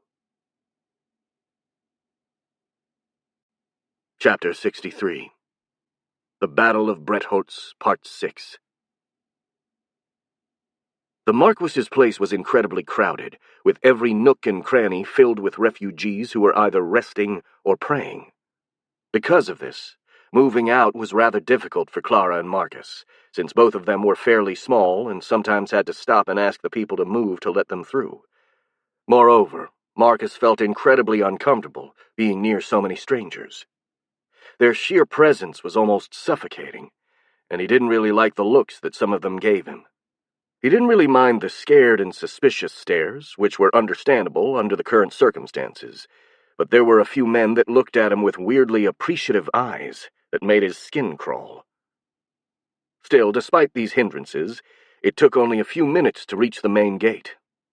There was a constant flow of people going in and out, most of them carrying stretchers, empty when going out, and with wounded when coming in. But the gate was large enough for everyone to pass easily. There were also 2 soldiers guarding the entrance, but they didn't do anything to stop them, only giving them a puzzled look. The streets were almost completely deserted, save for the people carrying the wounded, but the noises of the battle could be clearly heard. Marcus and Clara didn't utter a word, just looking around to search for any possible threat. Both were also carrying a short sword at their belt, which they'd taken from the palace armory, and both were gripping the hilt, ready to defend themselves. Neither of them could see any threat, so they continued toward the northern barricade. There was an incredible tension in the air that made Marcus's hair stand on his neck. He felt almost certain that something bad was going to happen, and he quickly scanned the city through the eyes of his drones. With a pang of fear, he noticed the goblins were once again marching against the northern barricade, and this time they looked more determined than ever. The formation was led by 3 of the biggest, most threatening specimens that Marcus had ever seen. They looked kind of like the gargoyles, only they were much larger, wingless, and their scales were of an opaque green instead of vivid red. They also felt somehow familiar, though Marcus had never seen their kind before, but one thing was for sure. They looked absolutely dangerous, and they were likely the enemy's trump card. "We have to be quick," he whispered to Clara. The goblins are attacking again." The girl nodded in response, and they hurried to the northern barricade. After barely a minute, they came in sight of the defenders. A lot of militia armed with bows, crossbows, and a few rifles, and beyond them there was a mix of Vex and human warriors manning the barricade. A single knight in plate armor shouted orders, and even more archers could be seen from the second-floor windows of the nearby houses. The Hive Queen and the Huntress spared only a single glance at this spectacle, and then Marcus took the lead. "Follow me," he said, running toward a house near the barricade. The door was open, and inside were a few improvised beddings laid on the floor. Felix, still unconscious, was resting on one of them with Cooper sitting beside him. Clara turned pale, seeing her friend like that, and stopped for a moment. The Hive Queen immediately went and grabbed the young man by his left arm. "Help me get him," he said with an almost panicked urgency. "We have no time to lose." Clara quickly grabbed the other arm, and they lifted the apprentice sorcerer, putting his arms around their shoulders. "Let's go," the Hive Queen cried, and they started dragging him out of the house with Cooper on their heels. They barely took a step or two outside before they heard the screams of the charging goblins, and the human commander ordering them to fire at will. "Do not look back," Marcus ordered. "Just walk as fast as you can. We have to get back to the castle. Now." Pale as a ghost, Clara nodded and obeyed, looking straight ahead of her and visibly trying to ignore the noises coming from behind. Marcus, however, could see perfectly what was happening through the eyes of his drones, and that sight nearly made him piss himself. The huge green gargoyles charged straight against the barricades, ignoring the arrows and projectiles that harmlessly bounced off their scales. They impacted against the small wall of wood and stones like living battering rams, sending splinters, pieces of stone, and any defender that was unlucky enough to be on their trajectory flying in the air. The barricade had been breached. The Vex swarmed upon the gargoyles, attacking them from all directions, but the chitin blades that seemed unstoppable failed to penetrate the thick, scaly hide of the goblinoids. Meanwhile, those gargoyles stood up, shrugging off the assault of the drones and counterattacking with blinding speed, using their claws, fists, and beaks to tear, crush, and bite through the thick chitin armor of the Vex, as if it were made out of paper. Seeing that the warriors and workers were terribly outclassed by these new enemies, Marcus mentally ordered them to fall back and concentrate on the other goblins who were pushing through the barricade, while simultaneously sending in the heavies to deal with the gargoyles. The huge drones moved in, even bigger and heavier than their opponents, and they attacked with single-minded fury, pummeling the goblinoids before they had a chance to react, stopping their advance. For a moment, Marcus felt hope surging inside himself. But sadly, that hope turned to despair. After wavering for a moment, having been taken by surprise by the heavy assault of the heavies, the gargoyles recovered. Ignoring blows that would have flattened any other creature, the goblinoids launched themselves against the heavies, using their claws to tear their chitin armor and their incredibly thick muscles. Despite the substantial damage they received, the heavies refused to back down and fought with uncaring determination, ignoring the wounds they received in order to deliver even more of a beating on their enemies. One of the heavies managed to down one of the gargoyles, hitting it in the head with a hammering blow using both of its humongous arms, and sending the goblinoid crashing down into the street with a deafening boom. This success was short-lived, as one of the other gargoyles pounced on that drone, making it fall before seizing its head between his beak and crushing it with a sickening crack. Moreover, the gargoyle that had been downed slowly rose back up, looking a bit wobbly on its feet, but still not seriously injured. Marcus started to panic, especially since he could see, through the eyes of his minions, even more of those new goblins approaching the other barricades. He couldn't think of any way to stop these creatures, and if they couldn't be stopped, the city was going to fall, which made getting to the castle and the escape tunnel an even more urgent matter. The gargoyles charged the second line of defenders, composed mostly by human militia, and Marcus judged they couldn't resist even a second against those scaly juggernauts. But once again, his expectations were betrayed. The Aura Knight in charge of the northern barricade, instead of waiting for the enemy to get closer, charged on his own, moving against the gargoyles with his sword raised.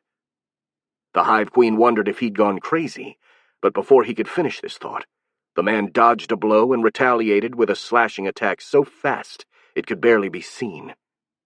The gargoyle fell with a huge bloody wound on its leg. Before it could recover, the knight stabbed it in the eye, causing it to spasm uncontrollably and howl in pain.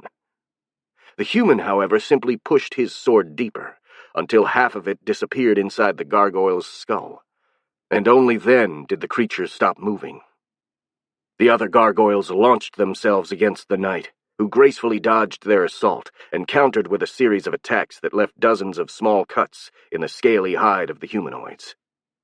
It looked as if the man could easily deal with those two monstrous opponents by himself, but unluckily for him, those weren't the only enemies.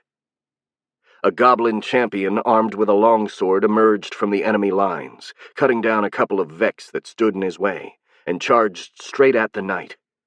He had only a split second to react, managing to parry the goblin's blade. This, however, left him momentarily distracted, and the gargoyles capitalized on this. The nearest gargoyle leapt in the air, pouncing on the knight with all of its weight.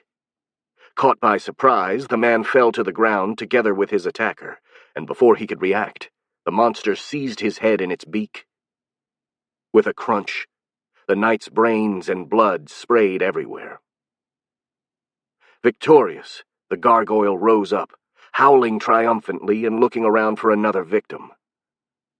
For some reason his eyes locked on the fleeing figure of Marcus, despite the fact he was already 100 meters away. There was no room for doubt, as the Hive Queen instantly felt all the murderous intent of the creature being directed toward him. "Oh, shit!" he cursed. And then to Clara he shouted, "We have to run! Now!" The girl gave him a frightened look, but obeyed without a word, and they turned up their pace. It wasn't very fast, though, as they were still carrying the unconscious Felix. Still, the palace was really close, and they'd be able to get inside in less than a minute. Too bad they didn't have that much time. The gargoyle ran on all fours like an animal, and was deceptively fast for something of its size. Marcus estimated it'd only take 30 seconds to close the distance between them. Even if he ditched Clara and Felix and started running for his life, he still wouldn't be able to reach the palace in time. Heck, most likely not even sending Cooper to distract the creature would work, as the drone lacked any way to harm or even slow down the gargoyle. The creature was really set on killing Marcus, specifically, for some unknown reason, and there were no other drones nearby who could arrive in time to help.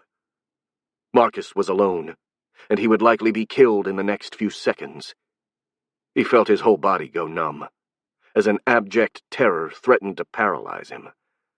A part of him just wanted to lie down and curl into a ball. But at the same time, a spark of defiant anger surged from a corner of his mind, spreading like wildfire and turning fear into rage. Fuck running away. Fuck fear. Fuck terror. Fuck this senseless world he had been reborn into.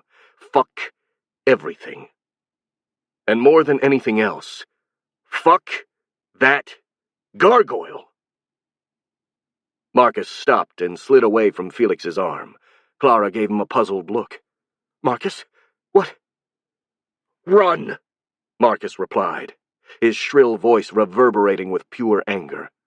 "Run now, and do not look back!"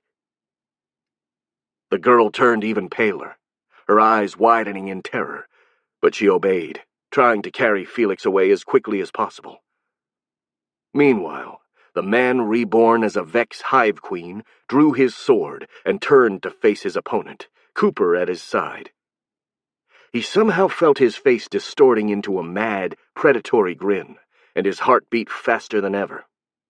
A burning, defiant rage surged from every fiber of his body, and when he set his eyes on the gargoyle, the creature slowed down, seemingly wary now for some reason. "What's the matter, fucker?" Marcus screamed at the top of his lungs, using his native language and filling his words with spiteful fury. "Chickening out? Get over here if you have the balls. I'm gonna rip 'em off and feed 'em to you." The gargoyle slowed even more, approaching slowly and carefully, but still approaching nonetheless. It stopped about 5 meters away from Marcus, crouching and getting ready to jump. The Hive Queen's mind worked like crazy, trying to find a way to survive, as time itself slowed down.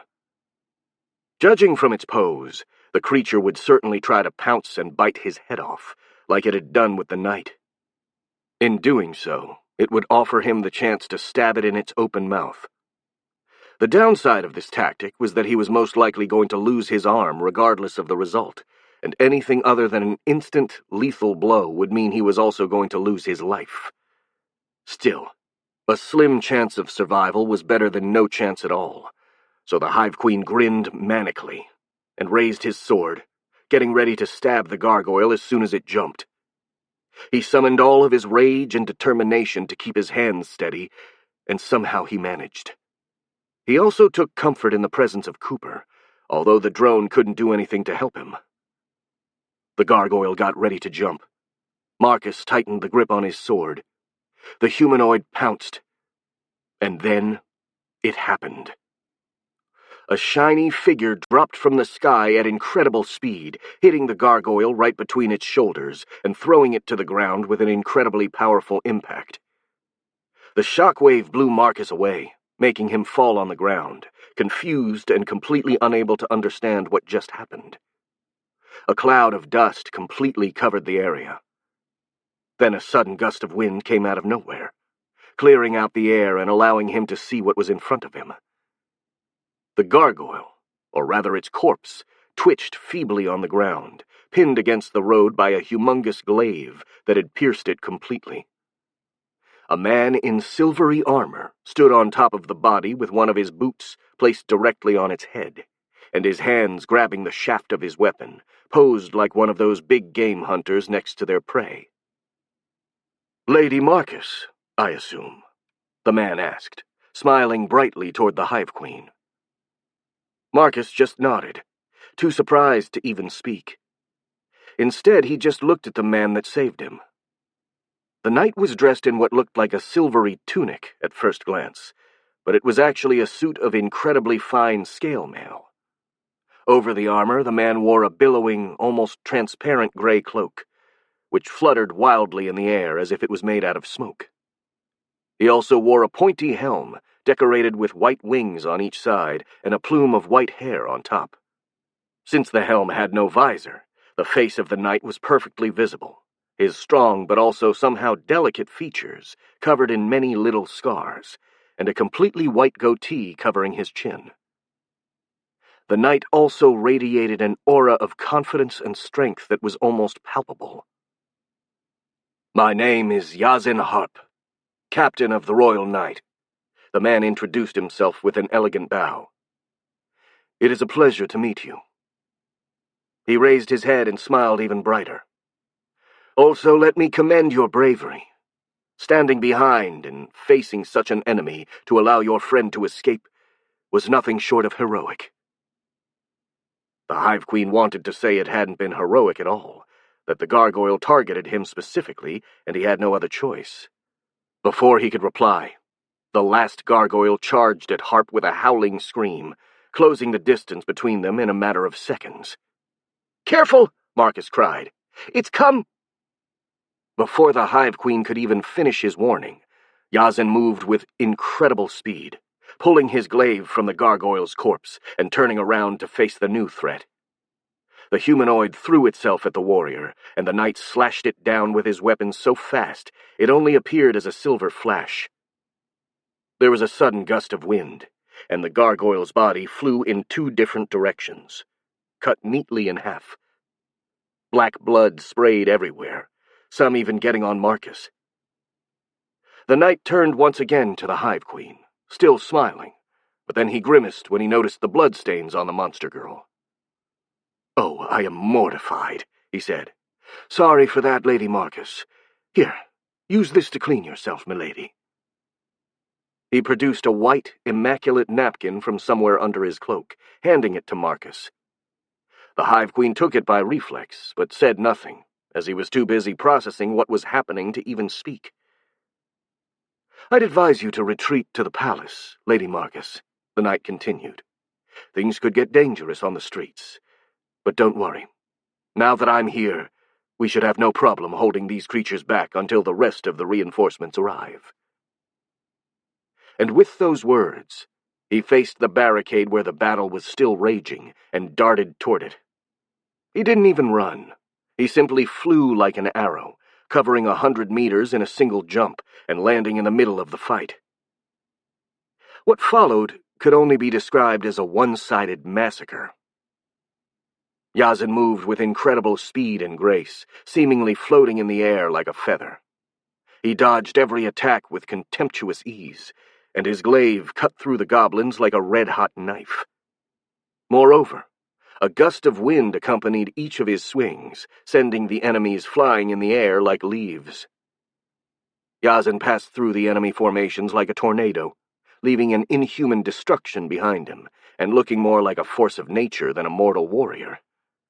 Meanwhile, Marcus was still sitting on the ground, incapable of averting his eyes from the massacre Yazan was inflicting upon the goblins, completely mesmerized by that inhuman display of strength. And for some reason, he felt weirdly warm inside while watching the knight show off his power and skills. "Marcus?" A voice called him from behind, making him jump in surprise. He immediately turned and saw Clara was staring at him, still carrying Felix on her shoulder. "Marcus, are you okay? You look weird." It's nothing, the Hive Queen replied, feeling very awkward for some unknown reason. I do not know. Maybe I just need to rest. I was very scared when the gargoyle was chasing me." "So was I," Clara nodded. "And thank you." "For what?" "For staying behind to give me the time to run." "Oh, you don't have to thank me for that," Marcus replied. "The gargoyle was chasing me, not you. Even if I had left you behind, it would have continued to chase me." "Well, in any case, you stood there and gave me the time to run," Clara said with a smile. "And luckily, Captain Harp came just at the right time to save you." "You know him?" Marcus asked, curious. "Everyone in Medelan knows him. He's a celebrity in this kingdom, and even the lands beyond. The captain of the Royal Knight, the hero of Numa Valley, the defender of the realm, the Knight of the Wind." Clara giggled. "I don't know if all the stories about him are true, but even if just a third of them are, then he's a formidable warrior. If he's here, we could manage to hold the city after all." "Do you really think he can push back the goblins by himself?" Marcus asked. "I mean, he is just one person, no matter how strong he is." "I think so, but I'm not sure. These goblins have been unpredictable, so it's better to not underestimate them. I think getting inside the palace and near the tunnel you spoke about wouldn't hurt." "Yes, I think so too," Marcus said. He once again slid under Felix's arm, helping Clara to carry the young man, and they walked away toward the palace. Still, he couldn't help but mentally watch Yazan Harp through the eyes of his drones. The knight had just pushed away the goblins from the northern barricades, routing them and making them run away in terror. And now he was flying toward the eastern barricade, which was also under great pressure. He looked practically invincible, as if nothing could stop him. For some reason, watching him in action made Marcus's heart beat faster. It wasn't an unpleasant feeling, but it made him feel rather awkward. Seriously, what the diggity-daggity swooping fuck is going on? He thought, feeling his face blushing. A single, out-of-breath runner came to the Goblin HQ, pushing everyone in his path away while screaming at the top of his lungs. "General! General! There's bad news from the Northern Army!" Trak, who was sitting at a table studying a map of the city, raised his head and stared right at the messenger. "Speak up. What's going on?" "Our forces have been pushed back. A human in silver armor has dropped from the sky and has killed our forest gargoyles, and then he single-handedly pushed us back." Almost everyone present gave the messenger a look full of disbelief, thinking he'd gone crazy. The general remained completely serious, with his face turning sour as he narrowed his eyes. "That'd be Captain Harp of the Royal Knights, I think," he commented. "This isn't good. I wasn't expecting him to be here so soon. He must have left the rest of the knights behind to fly here to help this city by himself." "Fly?" one of the general's aides asked in disbelief. "What do you mean that human can fly?" "He's not exactly a human," Thrak corrected. "He's half-wind Jinni, and his heritage does indeed grant him various powers, including the ability to fly." "How do we deal with him, sir?" another aide asked. "Should we send the rest of our champions against him?" Thrak didn't answer. Instead, his eyes went vacant as he became seemingly lost in thought. It took him a few moments to consider all the possibilities and choose the best course of action, but when he was done, he sighed with resignation. "Sound a general retreat, and prepare a messenger with a white flag. We're going to ask for another truce with the humans." All the other goblins remained in a silent shock for a few moments, too surprised to say anything. But sir," one of them finally cried, "if we do that, we won't be able to take the city before the enemy reinforcements arrive." "Yes, I'm well aware of that. I just don't think taking the city is worth it anymore." The other goblins stared at him in disbelief, as if they couldn't believe what he'd just said. "But, General, we suffered a lot of losses in order to conquer this city. We can't just give up like this." "He's right," another hobgoblin said. "We can't just give up because this half-human thing showed up. We can send out our champions and take him down." The other goblins voiced their disapproval, while giving Thrak some very furious stares. A few of them even gripped their weapons, as if they were about to physically attack the general. But Thrak remained silent, staring coldly at them, and then tapped 3 times on the table with his fingers. In response to that signal, a few figures appeared, seemingly out of nowhere, surrounding the rioting goblins. One of these newcomers was Arag the Spider Goblin, and the others were either goblin champions or rare, dangerous goblin subspecies. They were the general's personal bodyguards, who doubled as his assassins, and their sinister reputation was well known among the goblins. In response to their appearance, the protesting aides froze, realizing the mortal danger they were in. "Anyone else want to complain?"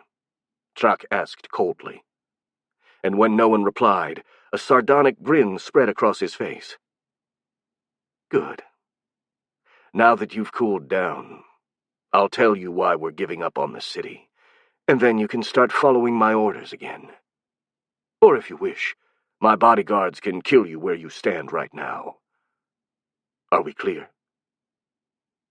The protesting goblins looked at the guards and nodded. "Very well. Now listen. Taking this city is not our main objective. It would have been better if we did, but it's not vital. What is really important is showing the humans what we can do, while simultaneously preserving as much of both our fighting forces as possible for what's to come." He pointed at the center of the city. "If we send in all of our elite forces, we would indeed have a chance to take down Captain Harp. But it'd cost us. We'd likely lose most of our champions and ogre hobs, and most importantly, we'd have to kill Harp, too.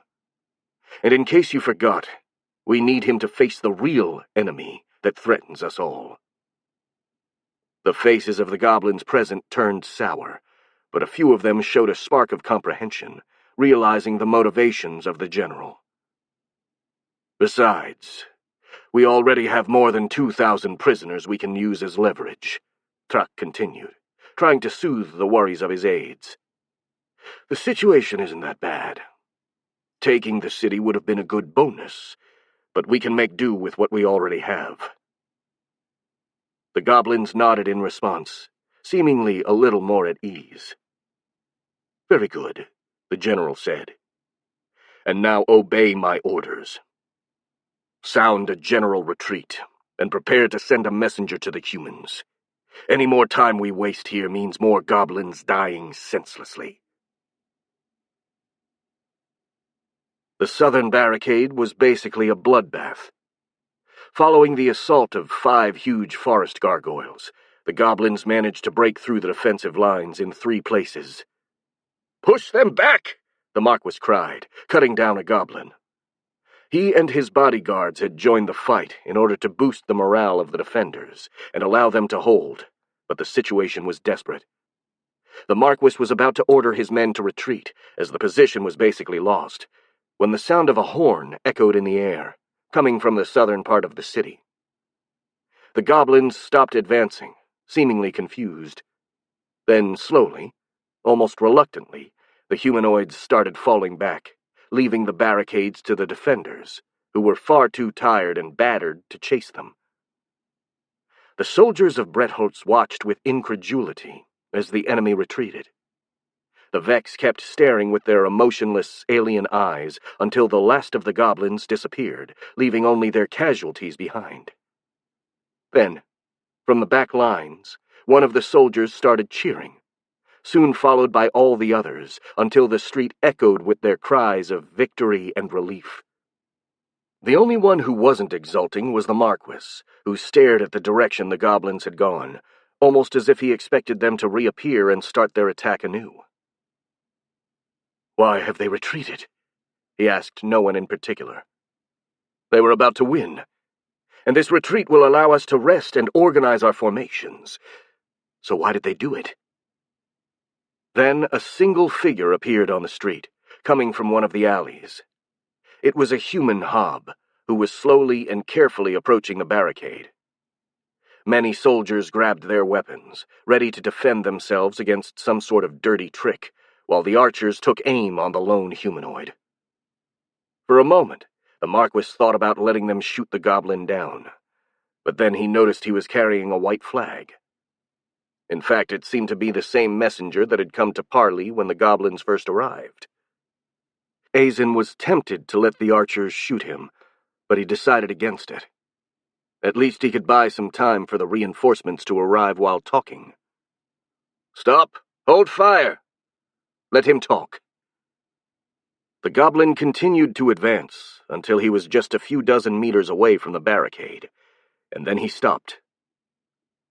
"I am here to parley with Marquis Azen." "I am here," the Marquis shouted back. "What do you want, goblin?" "We want a truce." For a moment, everyone was too incredulous to speak. Then an outraged, angry murmur slowly raised from most of the defenders, though there were a few who remained silent, a flash of mad hope flashing in their eyes. "Quiet!" the nobleman ordered his soldiers. He turned to the goblin and asked, his voice full of hostility, "Why should we grant you a truce, goblin? Reinforcements are on the way, and once they arrive, they will kill you all. We just have to resist a little longer, and we'll win." "We can still take the city," the human hob replied. "But we wish for no further bloodshed, especially because we're both going to need our forces to face an enemy that threatens us all." The Marquis was speechless. He hadn't expected that kind of answer. "And what would this enemy be?" he asked, suspicious. "A huge army of orcs and ogres is coming," the goblin replied, his voice steady. "They are currently busy conquering and eating all other species on their way, and they are heading north. They should reach Medelan in less than a year." The Marquis blinked in surprise. Then he narrowed his eyes in suspicion. Sure, orcs were terrifyingly strong, and ogres even more so, but they were also dim-witted brutes that lacked any sort of social organization beyond small tribes and the rule of the strongest. Any host of orcs larger than a dozen individuals would inevitably fall apart due to infighting. The thought of them operating as a unified army was utterly ridiculous. "An army of orcs?" he asked, his voice full of spiteful derision. "And you expect me to believe that? No one has ever heard of such a thing in the last 1,000 years, and even then, according to the stories, the orcs were always led by an Oni when they gathered in such numbers. Next, you are going to tell me that an Oni is leading this army?" "That's exactly what I'm telling you," the messenger replied, deadly serious. Azen would have wanted to laugh off these words as nonsensical lies, but something prevented him from doing so. Sure, the story of an army of orcs led by an Oni that was coming to Medelan seemed like a tall tale, an old legend the goblin was exploiting to better manipulate him. But at the same time, if it was true, then not only Bretholz, but the entire kingdom, and maybe even the realms beyond, were in grave danger. The defenders had everything to gain from a truce, which would buy enough time for the reinforcements to arrive, while he couldn't really see what advantage the goblins could possibly get from it. Agreeing to the truce seemed like the best option, whether the goblin was lying or not. "I agree to the truce," he said, and with these words, the battle was finally over. Chapter 64. Wine and Whining. The sun was setting, painting the western sky in a bright crimson, but that light didn't reach far into the east, where a storm brewed, and a wall of jet-black clouds covered the horizon. A cold wind came from the east, heralding the arrival of winter with its icy breath. All those who could stayed in their homes, crowding in front of the fireplace. Marquis Azen didn't have such a luxury, since he had to meet with the goblin leader on neutral grounds to negotiate the terms of the truce.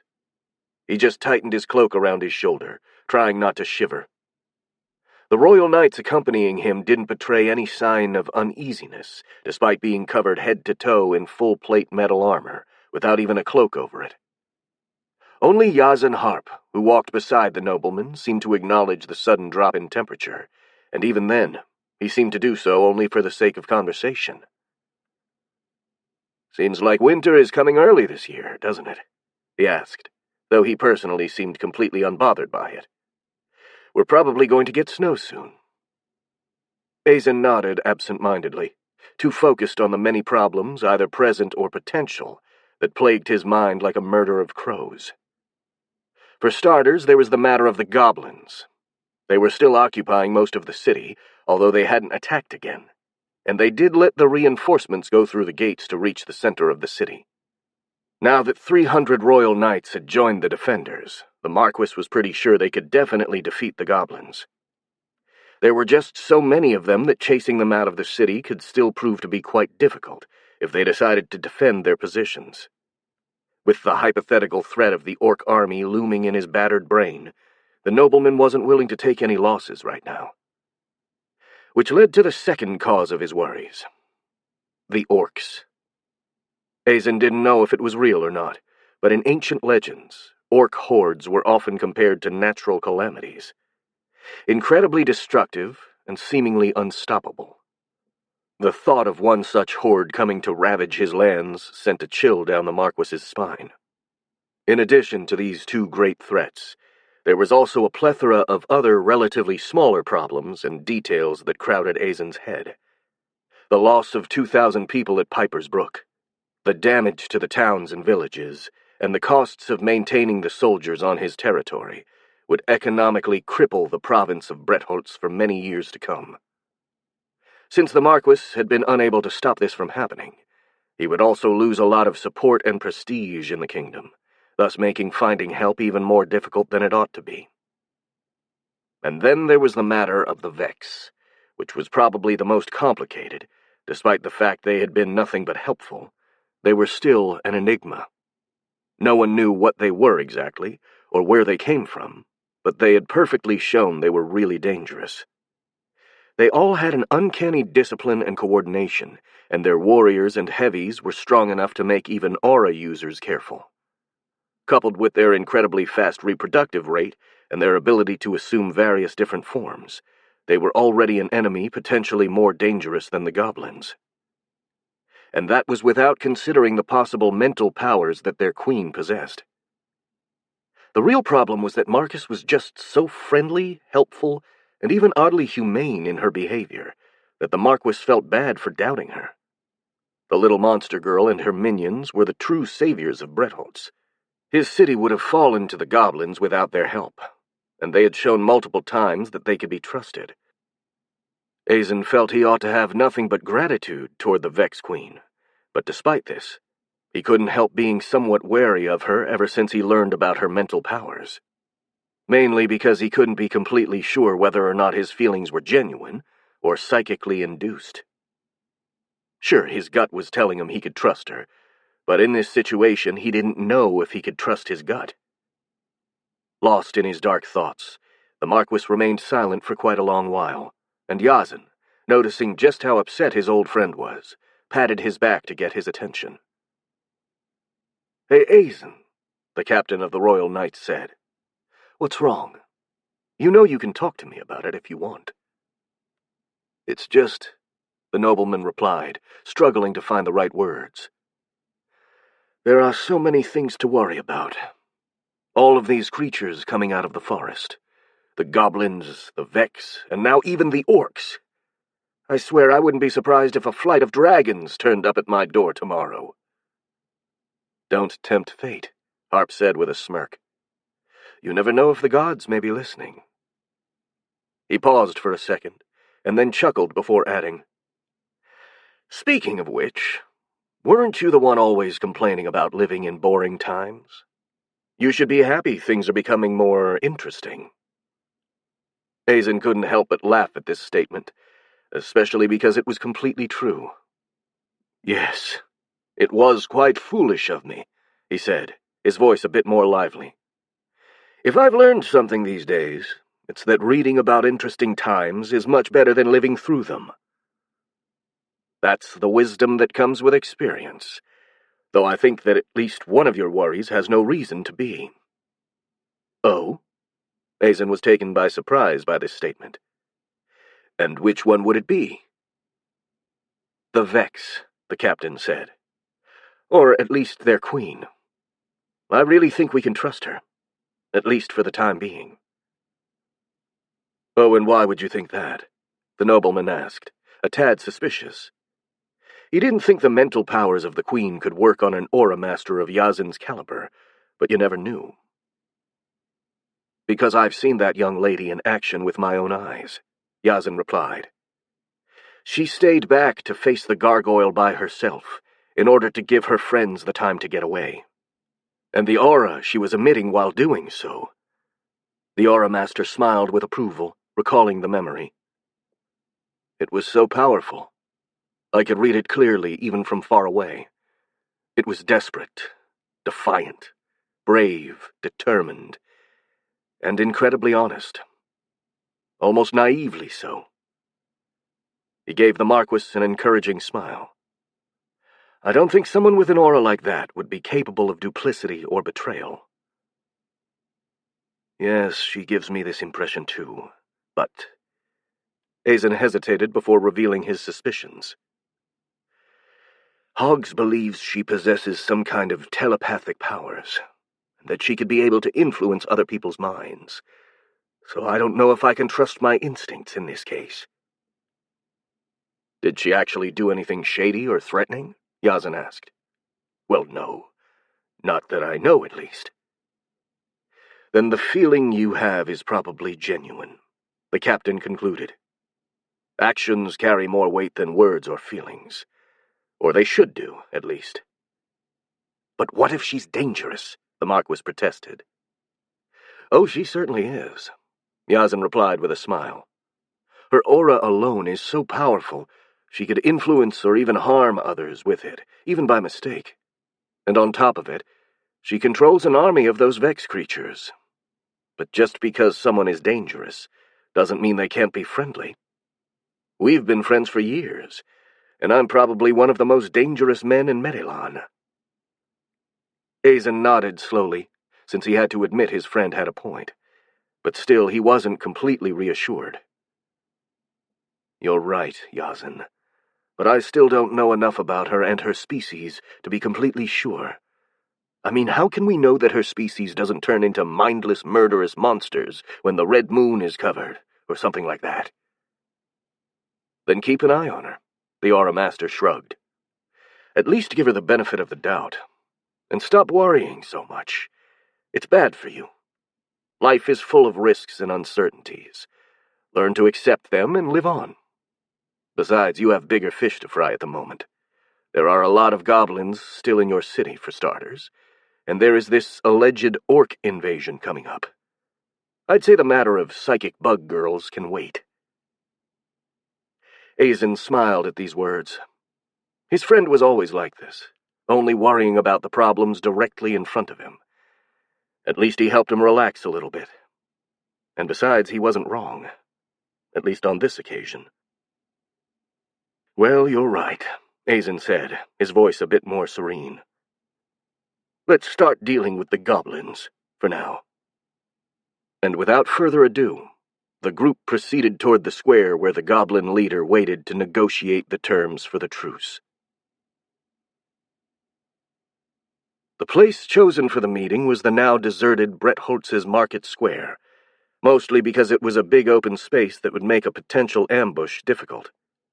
When the humans arrived, a small cloth pavilion had been built at the center of the square, and a few goblins were waiting in front of it. The Medelan delegation advanced steadily but with caution, scanning the area for possible threats. They couldn't find any by the time they arrived at the pavilion.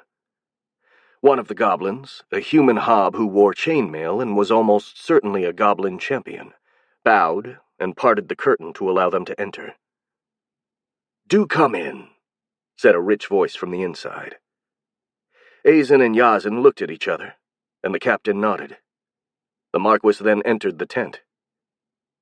The inside of the pavilion was surprisingly warm, thanks to a couple of braziers that provided both heat and a dim light. There was also a wooden desk with a few glasses and a bottle of wine on top of it, and 3 wooden chairs. Sitting on one of those chairs was a goblin. He looked pretty much like an average human hob, save for a straighter posture and some slightly more refined features. At the same time, he had something that set him apart from the rest of his kind. Neither human could tell what it was, but they were certain the one in front of them wasn't a common hobgoblin. "Greetings," the humanoid saluted them, speaking in flawless Imperial. His voice was rich and refined, the voice of an expert orator. "Marquis Azen Brett and Captain Yazin Harp, I suppose?"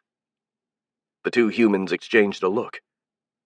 Sure, these goblins had been surprisingly civilized for their kind, but they wouldn't have expected for one of them to be like this. "Yes," Azen confirmed. "And who might you be?" "My name is Truck," the goblin replied. "I'm the leader of this army. Please have a seat, and pour yourself some wine if you want. It's a Castillar blood wine, 2197. An excellent year." "We are perfectly comfortable standing up, thank you," the nobleman replied coldly. "And we have no need for wine. Let's just get down to business." "Very well, then," Truck said. "Let's talk business." The hobgoblin stared at the 2 men in front of him. "First off, let me tell you that the orc army is indeed real, and it's coming to the north from the Caligare forest. Currently, they should be busy fighting another 2 races, the Rantul and the Piraka, for the control of the Greenward Mountains. It won't take long for them to win, if they haven't already. Besides, raiding orc parties are already scouring the north, searching for prey. Many of the southern goblin tribes have been destroyed, and the survivors have escaped north." He gave a very serious look at the Marquis. "According to my calculation, those raiding parties will reach Medelan during the spring, if not sooner. And after that, we can expect a full-force invasion." Azen remained silent during this explanation, just listening and processing what he heard. "You're saying the orcs are going to come in about 6 months from now?" he said with a bitter voice. This means we have plenty of time to wipe out your little army and prepare for the orcs. Am I wrong?" "That is only technically true," the goblin replied calmly. "While you should be able to defeat us, it'd be costly.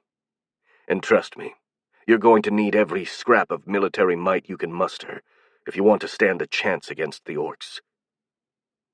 "I think we can manage," Azen said, sounding rather pissed. "Destroying your army wouldn't really impact our forces that much, and even if it did, we can always ask for help from the rest of the Empire, or even from the Federation." Yazen gave the Marquis a worried look after he made the last statement. Trak, however, simply smiled with confidence, completely unfazed. "And I think you are quite wrong on all points, my dear Marquis," he said. "First, you are greatly underestimating the threat the orcs pose, for their numbers can be counted not in hundreds but in thousands." These words caused Azen to look at the goblin in disbelief, but Trak continued speaking nonetheless. "Second, you are mistaken if you think you can easily destroy my army. We still have a few aces up our sleeves, and the only reason we haven't used them is because they would have caused too many casualties, especially amongst your civilians, thus making any diplomatic activity between us even more difficult than it is presently. If you fight us now, you are going to lose at least a third of your Aura Knights and half of your total forces, and since we won't hold back anymore, you can expect a lot of civilian casualties as well. And as for getting help from the Empire or the Federation, well," he made a vague gesture, "these are hard times. As far as I know, the Rocks are getting more active, threatening the borders of Castillar, while the tensions are rising between the Federation and the Jinni Dominate. I doubt you'd get much help from either, at least not until the orcs have taken so much of your territory they threaten their borders." The Marquis blinked in surprise when the goblin talked about the Federation and the Empire, and quickly looked at Yazen, who gave him a grim nod to confirm the goblin's assessment was accurate. Azen grimaced, silently berating himself for not paying attention to the international politics as of late. Then a question surfaced in his mind. "How is it that a goblin like you knows so much about foreign countries?" he asked with suspicion. "It's not as if the couriers bring newspapers in the Caligari forest." "They don't," Thrak replied with a smile. "But they do bring them to some of the villages near the border of the forest, and your people just throw them away after they're done reading. Just rummaging through the trash of some of your settlements is enough to stay up to date on what's happening in the world." "Fair enough," Azen said impatiently. "So you've convinced me these orcs are a serious threat. That's just more reason to deal with you right now, instead of waiting until after our forces are weakened in the conflict against the orcs. What if you don't have to deal with us in a violent manner at all?" the hobgoblin asked. The Marquis gave him a grim look. "What do you mean by that?" "I mean that we could become allies. After all, the orcs do threaten us all, and if they get here, they won't make distinction between goblins and humans." These words were followed by a long silence, as Azen stared at the goblin with incredulity. "Let me get this straight," the nobleman asked, anger in his voice. "You have invaded my lands, killed my men, besieged my very town, and now you want a goddamn alliance with me?" "Technically, yes.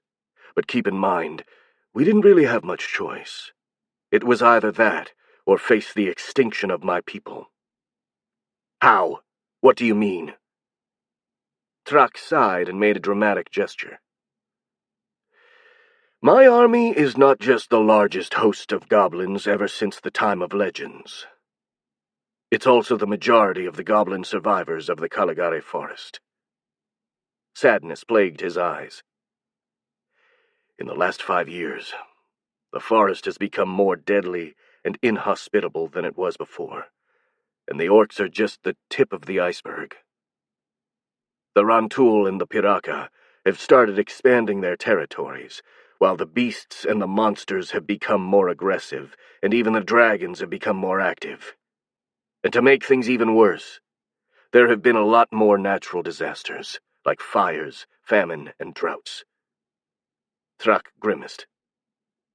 Most of the goblins inside the forest have died, and the survivors fled north, where they have banded together under my rule. Together we have managed to resist for a while, but the forest is not a good place for any civilization bigger than a few tribes. The territory is not suitable for farming, and we're soon going to exhaust our sources of food, which means we have to move somewhere else. A place where we can actually cultivate the land and form a peaceful, civilized society. And with your permission, we would like to do so in your province. What? Azen cried in disbelief. You mean that on top of everything you have done, you expect me to give you my lands? Of course not. What we want is for you to allow us to live on your lands as your vassals. What did you say? The Marquis asked, looking fairly confused. I said, we want to live on your lands as your vassals, the goblin repeated. It shouldn't really be a problem. From what I know, the province of Bretholtz is sparsely populated, and the southeastern region has already been completely evacuated. We could easily settle in there. Thrak noticed the nobleman was still looking at him with outrage, and added, Before you answer, I'd ask you to think of the possible benefits you'd gain from it. Not only would we help you in the fight against the orcs as your allies, you would also get a lot of relatively cheap manpower that could be used to upstart the economy of the province. He smiled brightly at Azen, the same smile a skilled merchant would use to convince a client to buy their wares. Provided we manage to defeat the orcs first.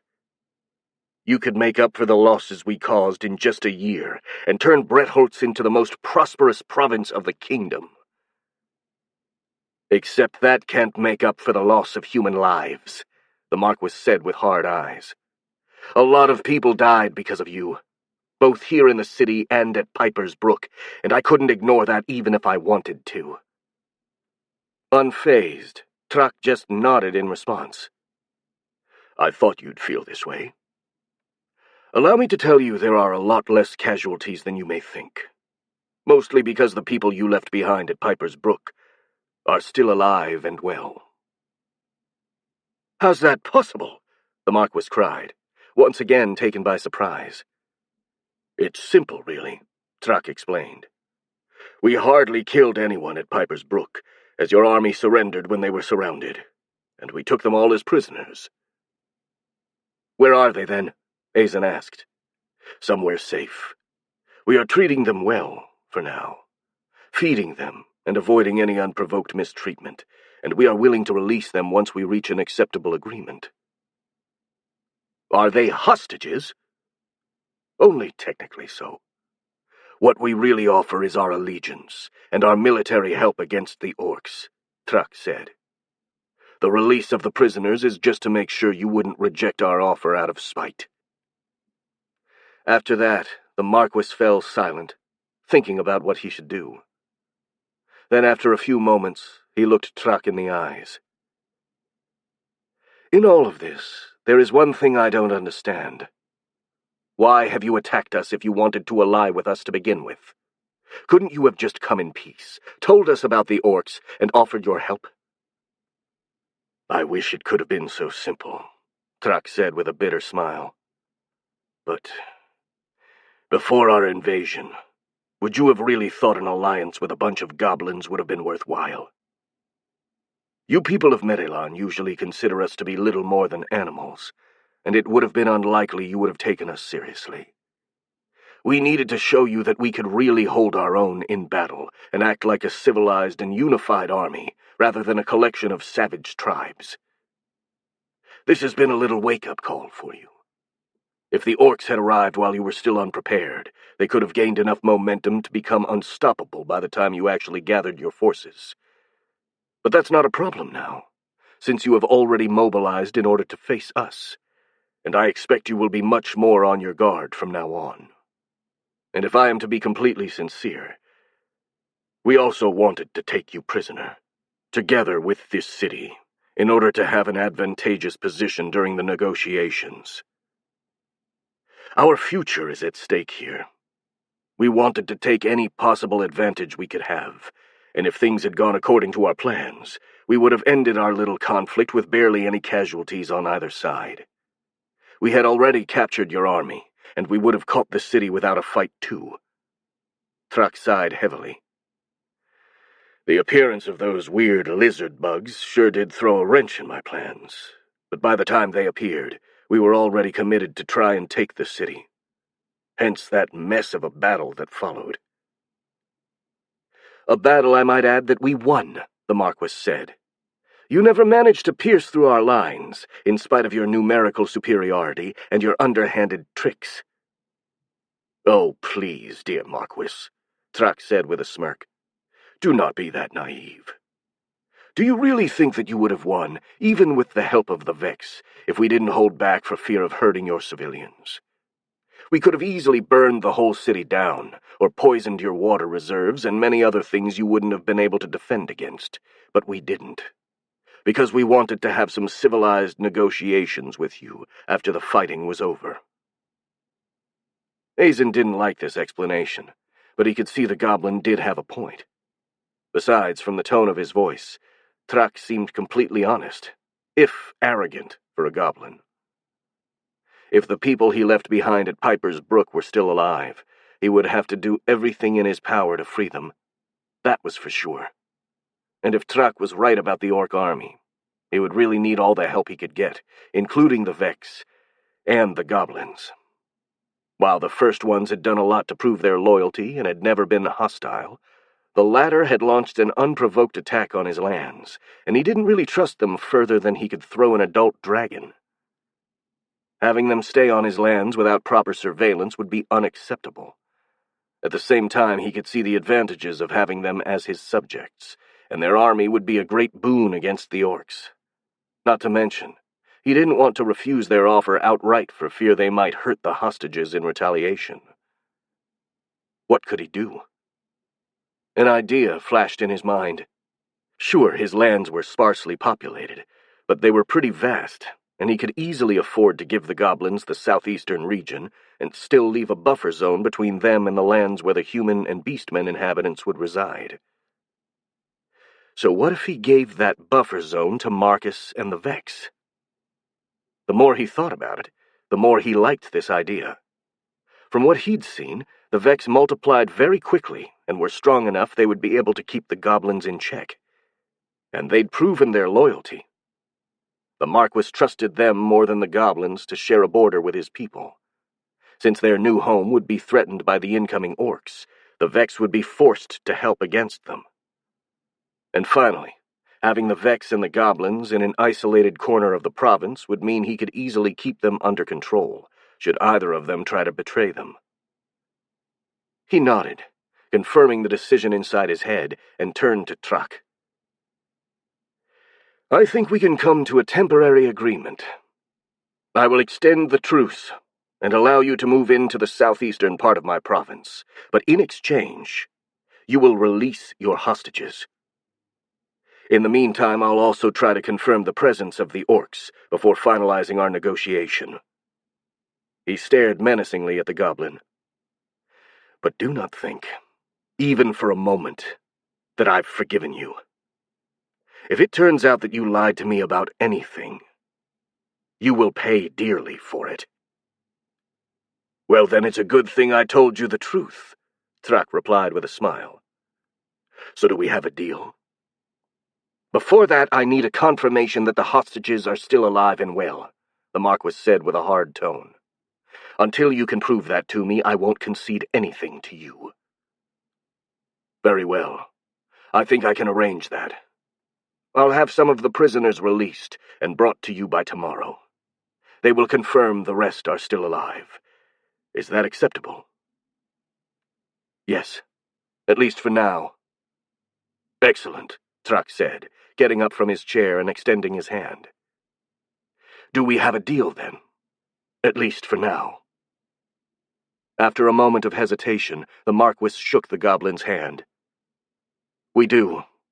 But remember my words. If you try to deceive me, there will be hell to pay for you and your people." "I will try to keep that in mind," Truck replied with a smirk.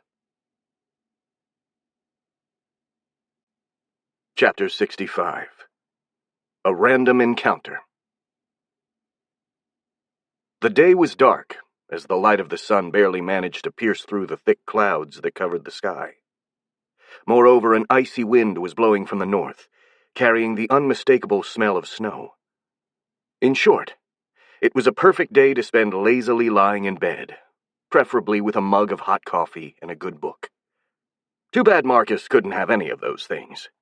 For starters, he didn't know how to read in the local language, despite the fact that this world's characters were almost identical to those of his world. Then, the kitchens of the palace were still out of coffee for the foreseeable future, despite the Marquis's reassurance that he had already ordered a new supply. And finally, Marcus's bed was already occupied, forcing him to rest on the ground, albeit with a few pillows to make it at least marginally comfortable. Felix was lying on the Hive Queen's bed, completely motionless save for breathing. Beside the young man, sitting on a stool, was Clara, who was currently asleep as well, her head resting on the bed. She looked completely exhausted, which was understandable considering what she'd gone through. Marcus himself didn't feel much better. He was terribly tired and stiff, so he stretched himself and slowly stood up, taking a long breath. Then he repressed a cough, as the air in the room had a burning smell to it. "Gosh frigging damn it," he thought, scanning the room in search of fire. But there wasn't any, just a few burned spots here and there, so he walked to the window and opened it in order to ventilate the room. A cold breeze blew on his face, quickly dissipating the burning smell in the room and making him feel better. It also woke Clara from her slumber, and the girl stood up, looking alarmed. "I fell asleep," she said, sounding quite displeased with herself. "Gods, I can't even keep watch properly anymore." "You were tired," Marcus said. "Besides, nothing else caught fire, so it's fine." "I guess you're right," she replied, not sounding entirely convinced. "Good morning, Marcus." "Good morning, Clara. How are you? And how is Felix?" "I'm fine, all things considered." Clara stretched her arms. "Felix has calmed down in the last few hours. He's shown no sign of waking up yet, but he's sleeping more peacefully." Marcus nodded. According to the healers, the apprentice sorcerer was afflicted by something called Mage's Exhaustion, which was caused by him trying to cast a spell too powerful for his aura. Thankfully, it wasn't a serious case, and the boy would recover after a few days of sleep and quiet. The treatment was just to make him drink water with some nutrient powder mixed in to keep him hydrated and replenish his energies. However, there were also some unusual symptoms. The young man had a very agitated slumber, mumbling and sometimes even screaming in his sleep.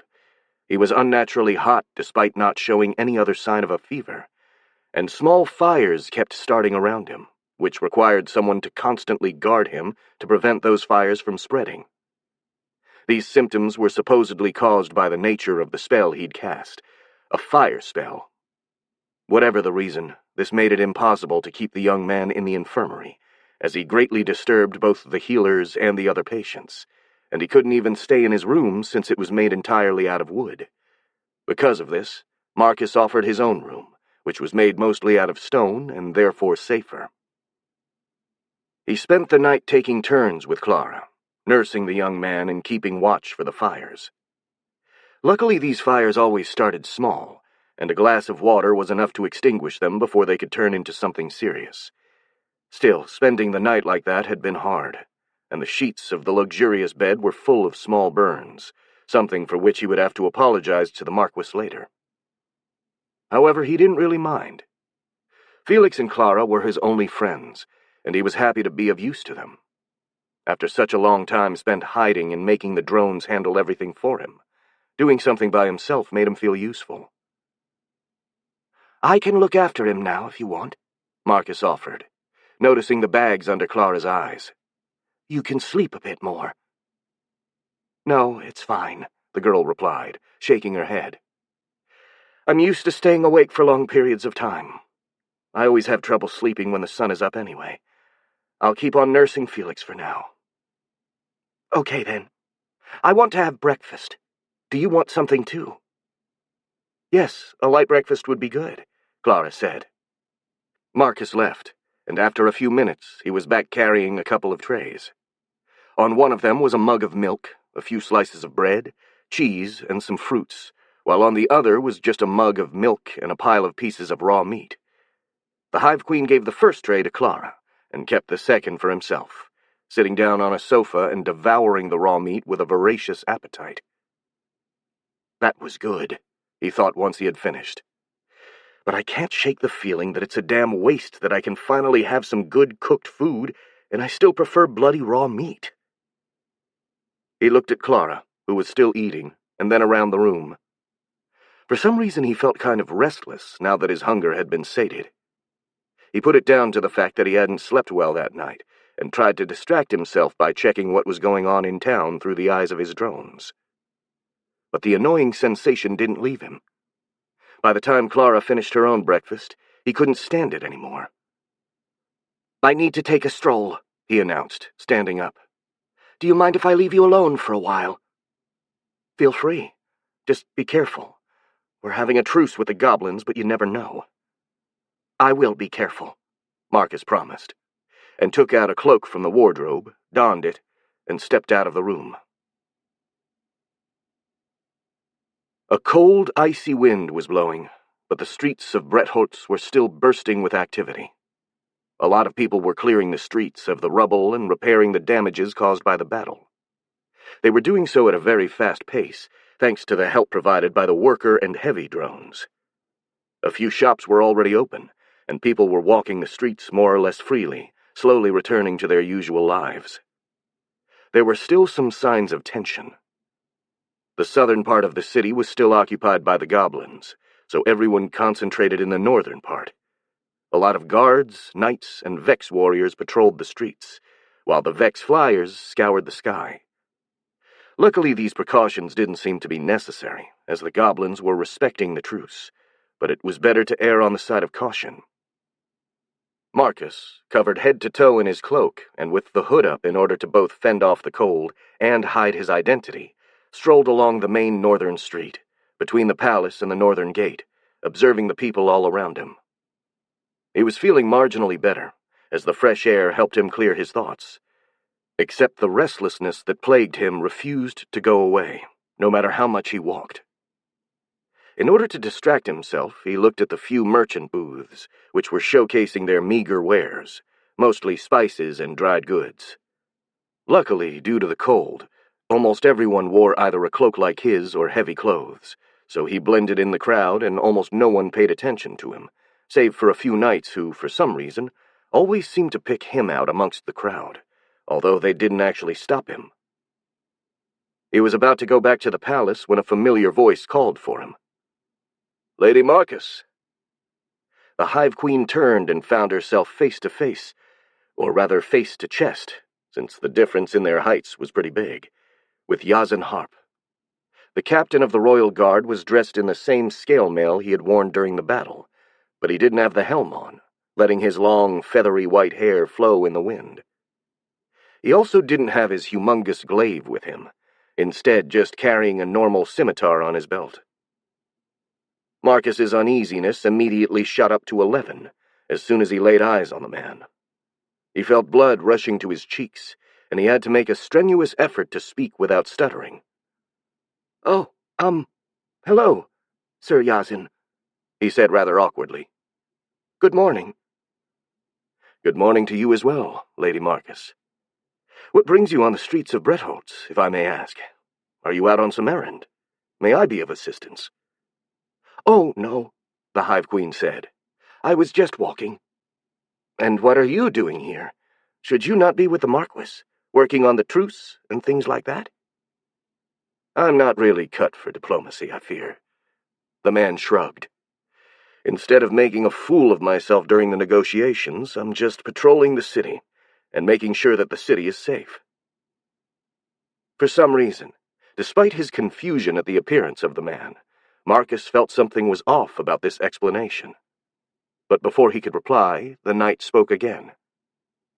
"Do you mind if I accompany you in your walk? I'd wish to exchange a few words with you." "Of course I mind. Now fuck off and stop giving me gay thoughts, you bastard," Marcus frantically thought, but he didn't actually say so. If you really want," he replied instead, albeit rather reluctantly, hoping the knight would get the hint and leave him alone. "Very good," Yazin instead said with a bright smile. "I shall keep you company for this little stroll, then." "Learn to read the fucking mood, you asshole," Marcus mentally screamed. "I don't want you with me. Go away! Take your well-toned ass and your powerful, sexy body and bring them as far away as possible from me." He paused for a second, slowly processing what he'd just thought. Wait, what the hell was that? The two walked side by side toward the palace, with Marcus desperately trying to delete any gay thought from his mind. "First, I must thank you, Lady Marcus, for your contribution to the defense of Bretholtz," Yazin said. "The city wouldn't have held without you and your minions. You have my deepest gratitude and respect for that." "You are welcome," Marcus replied, trying to keep his voice neutral. There was a bit of an awkward silence after that, until the captain spoke again. "May I ask what your plans are now that the city is free? Perhaps are you going to stay and help against the orcs as well?" "I hope not," the High Queen immediately replied, and then, fearing his words would be misunderstood, added, "Not that I do not want to help, but I had enough of fighting. I just want some peace and quiet, and I want to know more about—" He struggled to find the right words. "About the places outside the Caligari forest. I know very little about it. I would love to travel and know more." "You certainly deserve some peace and quiet, milady," Yazin said with a smirk, although Marcus slightly frowned at being called milady. "And wanting to know more about the world is certainly a praiseworthy aspiration. Still, it's a shame. Your minions would have been a great boon to our forces in the conflict against the orcs. Couldn't you leave some of your minions here to help us while you're off traveling?" No," Marcus shook his head. "I need to be close in order to control them. When I am too far away, my minions don't really think clearly." Marcus struggled to find a suitable definition. "I can give them some orders for when I am not here, but they need to be simple, and that is not really good for a battle." Yazin stared thoughtfully at the Vex Queen, processing her words. "I understand," he said. "Well, as I just said, it's a shame. We could certainly use all the help we can get against the orcs, but I'm sure we'll manage somehow." Another brief, awkward silence followed, and this time it was Marcus who broke it. "So, what exactly are these orcs? I have never met one before." "They are a species of humanoid that inhabits the wild areas like the Caligari forest," Yazin explained. "And they are probably one of the most dangerous ones, because they are very strong and aggressive. They usually lack any sort of organization more complex than a tribe of a few dozen individuals, and they are prone to fight each other even more than they fight other species." "How is it possible they are united in a single big horde, then?" "Because there must be either an ogre or an oni guiding them. You see, orcs get stronger by eating creatures with a strong aura, be they animals, humans, or even other orcs. When they have eaten enough of them, they can evolve into an ogre, which is stronger, smarter, and more powerful than normal orcs. Since orcs have a might-makes-right mentality, and the ogres are very powerful indeed, a single ogre can command dozens, if not hundreds, of orcs." "I see," Marcus said. "These ogres, how strong are they?" "Very strong. Strong enough to be a serious threat even for a higher-ranked aura user. And still, according to the stories, They are pathetically weak compared to an Oni." An Oni? Marcus asked. Yes, an Oni. The legendary final stage of the orc evolution. There have been only 3 documented Oni in history, and according to the tales, each one of them has been a huge threat. Not only are they incredibly powerful by themselves, but they also instinctively command obedience in other orcs and ogres, allowing them to lead more effectively as a unified force, rather than a collection of wild tribes. Of course, this is what the stories told us, because no one has even heard of an Oni in the last 300 years. Now that the conversation had somehow taken off naturally, Marcus was feeling slightly more comfortable, to the point he was even able to look directly at the man without blushing or feeling awkward. Hey, I don't feel that weird attraction right now. I knew it! I don't swing that way after all. Maybe I was just feeling gratitude for him saving me from that gargoyle. Anyway, I think I should be able to defeat an Oni," Yazin continued with a confident smile. "I don't mean to brag, but I am, after all, the strongest warrior in Merilan. I've already faced an ogre, and I've killed it rather easily. So rest assured, me and the other royal knights should be able to fend off this orc invasion should it ever reach our lands." Marcus, having seen just how strong the knight was with his own eyes, didn't really doubt his words. However, this casual mention of the man's power caused the Hive Queen to blush once again, and he suddenly found himself staring at Yazin's body with primal desire. "Oh, fuck me with a hockey stick," he silently cursed, shaking his head to clear his thoughts. "Not again? I'm not gay, so why do I feel like this?" "Is everything all right, milady?" Yazin asked, having noticed some of the Hive Queen's discomfort. "Yes," Marcus quickly replied. "I just feel uneasy for some reason. I came out to walk because I hoped that I would feel better, but it got worse." "I hope you didn't catch a cold, milady," Yazin thoughtfully said, while staring at the monster girl's clothes. "Say, are you still wearing that white tunic under that cloak?" "Yes, I am," Marcus replied, a bit surprised by the question. "It is my only piece of clothing right now, so I do not have a choice." "I see. Well, no offense, but that's not a suitable dress for this cold weather. I'll speak with Azen about it, and have someone get some more decent clothes for you." "You do not have to worry." "Also, I think you may need a hot bath to shake off any cold you may have caught," Yazin interrupted. "I'll send word to have one prepared for you." This idea was actually really welcome to Marcus, who had dreamed of getting a hot bath for ages. Besides, his clothes, if they could be called such, were basically a dirty rag. Having some actual decent ones was not a bad idea. And to top it all off, he suddenly realized his current clothes could be very revealing if a draft hit him the wrong way, due to the fact that his tunic was a few sizes too large, and he lacked any sort of underwear. With this, he felt very grateful for the cloak he was wearing right now. "Thank you," he replied. "A bath and some clothes would be good, but I hope it is not too much of a bother." "It's no bother at all," Yazin reassured him. "Not after everything you and your minions did for Bretholz. Which reminds me, Azen is holding a banquet tonight in order to celebrate the liberation of the city and give a welcome to the newly released hostages of the goblins.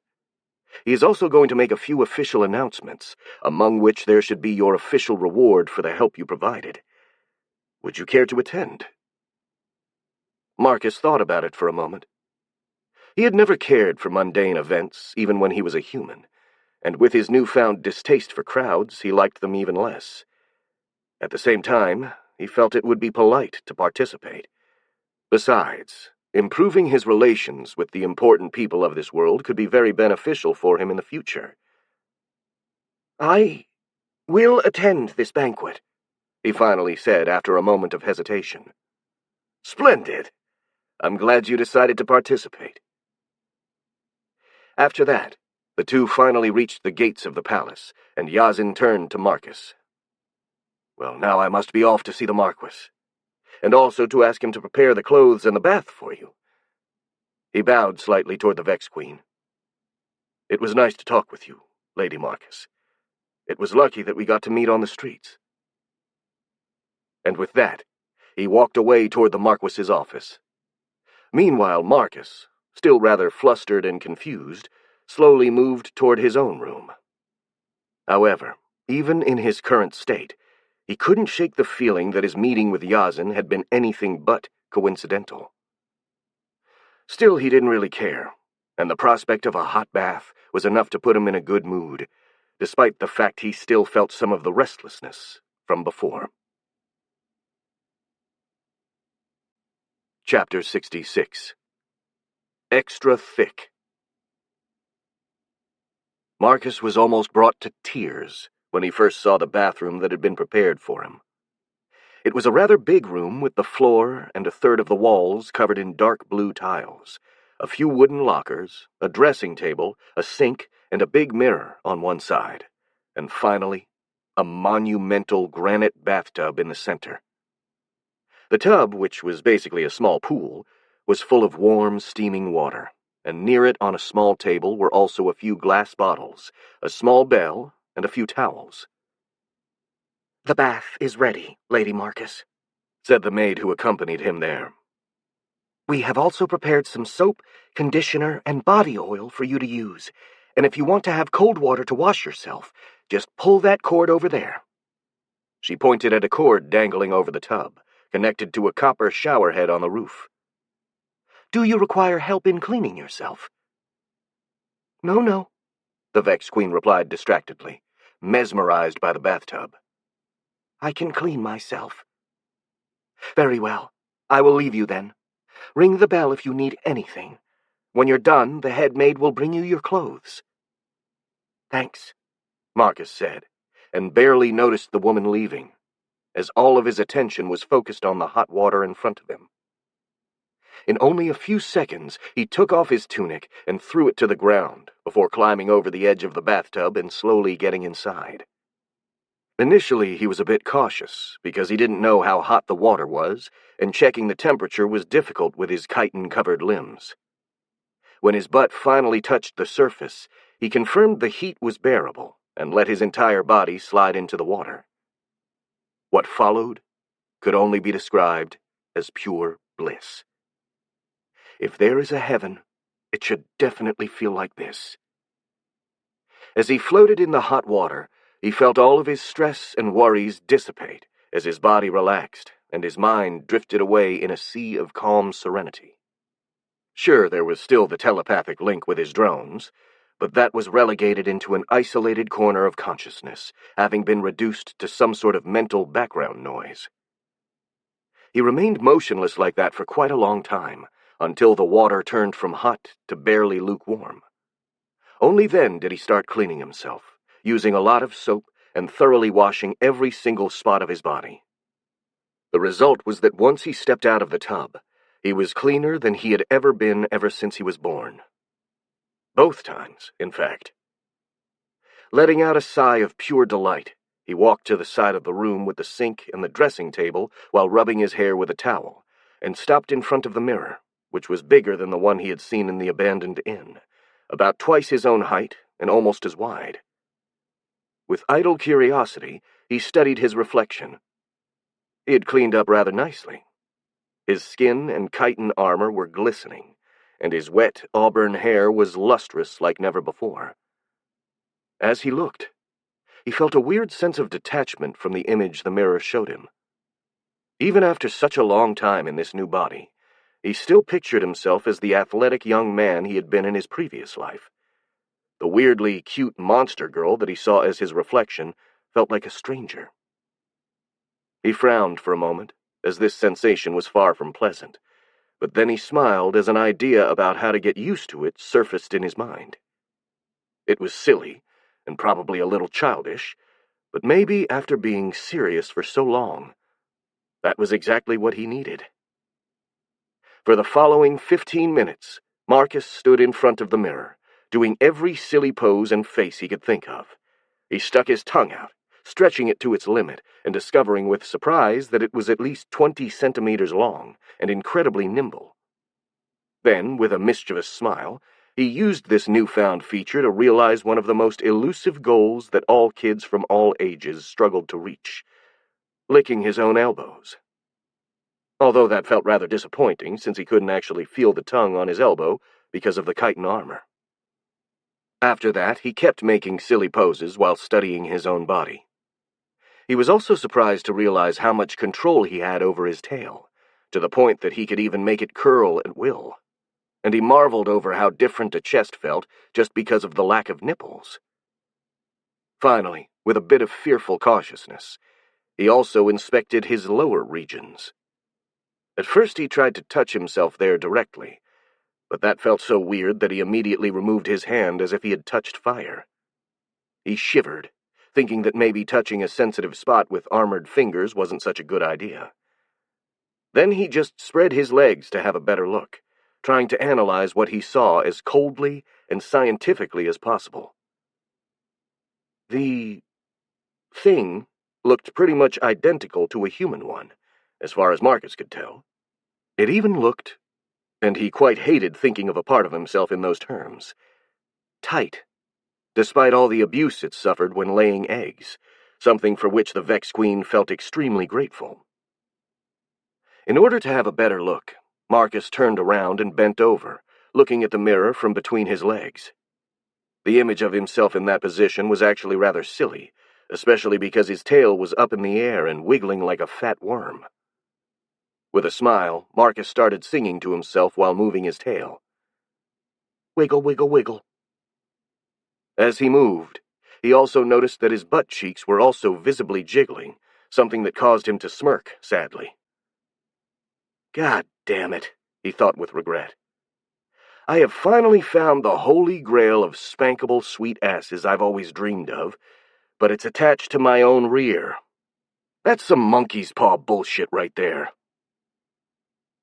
Someone knocked on the door, causing the Vex Queen to jump in surprise.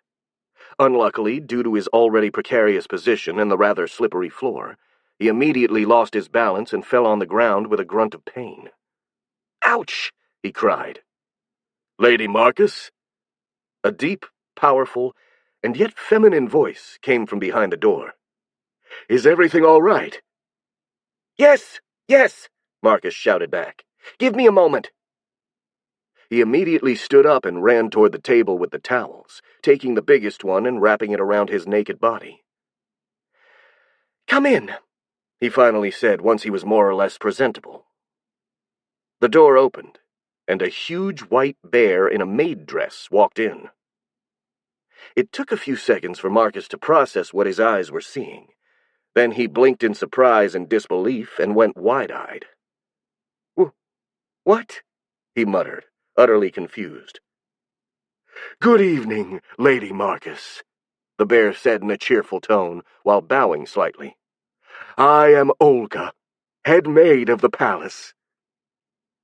The Hive Queen was speechless, but he slowly realized that the creature in front of him was not, in fact, just a bear in a dress. Her face and proportions were much more human-like than those of a normal bear. Her posture was more upright, and her corset was clearly struggling to contain what looked like a massive bosom. The bear was probably one of the beastmen, or Tullian, that Felix told him about. Since he was still too stunned to speak, the bear woman took the initiative. Are you done with your bath, milady? She asked. Oh, yes, Marcus stuttered.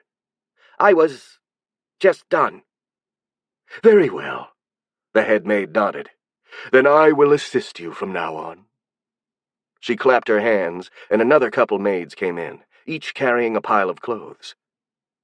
You can leave the clothes here, Marcus said. I can prepare by myself. There is no need to... Oh, do not be shy, the huge bear woman interrupted. I am an expert in helping ladies get dressed, and it has been too long since I had an occasion to practice my skills.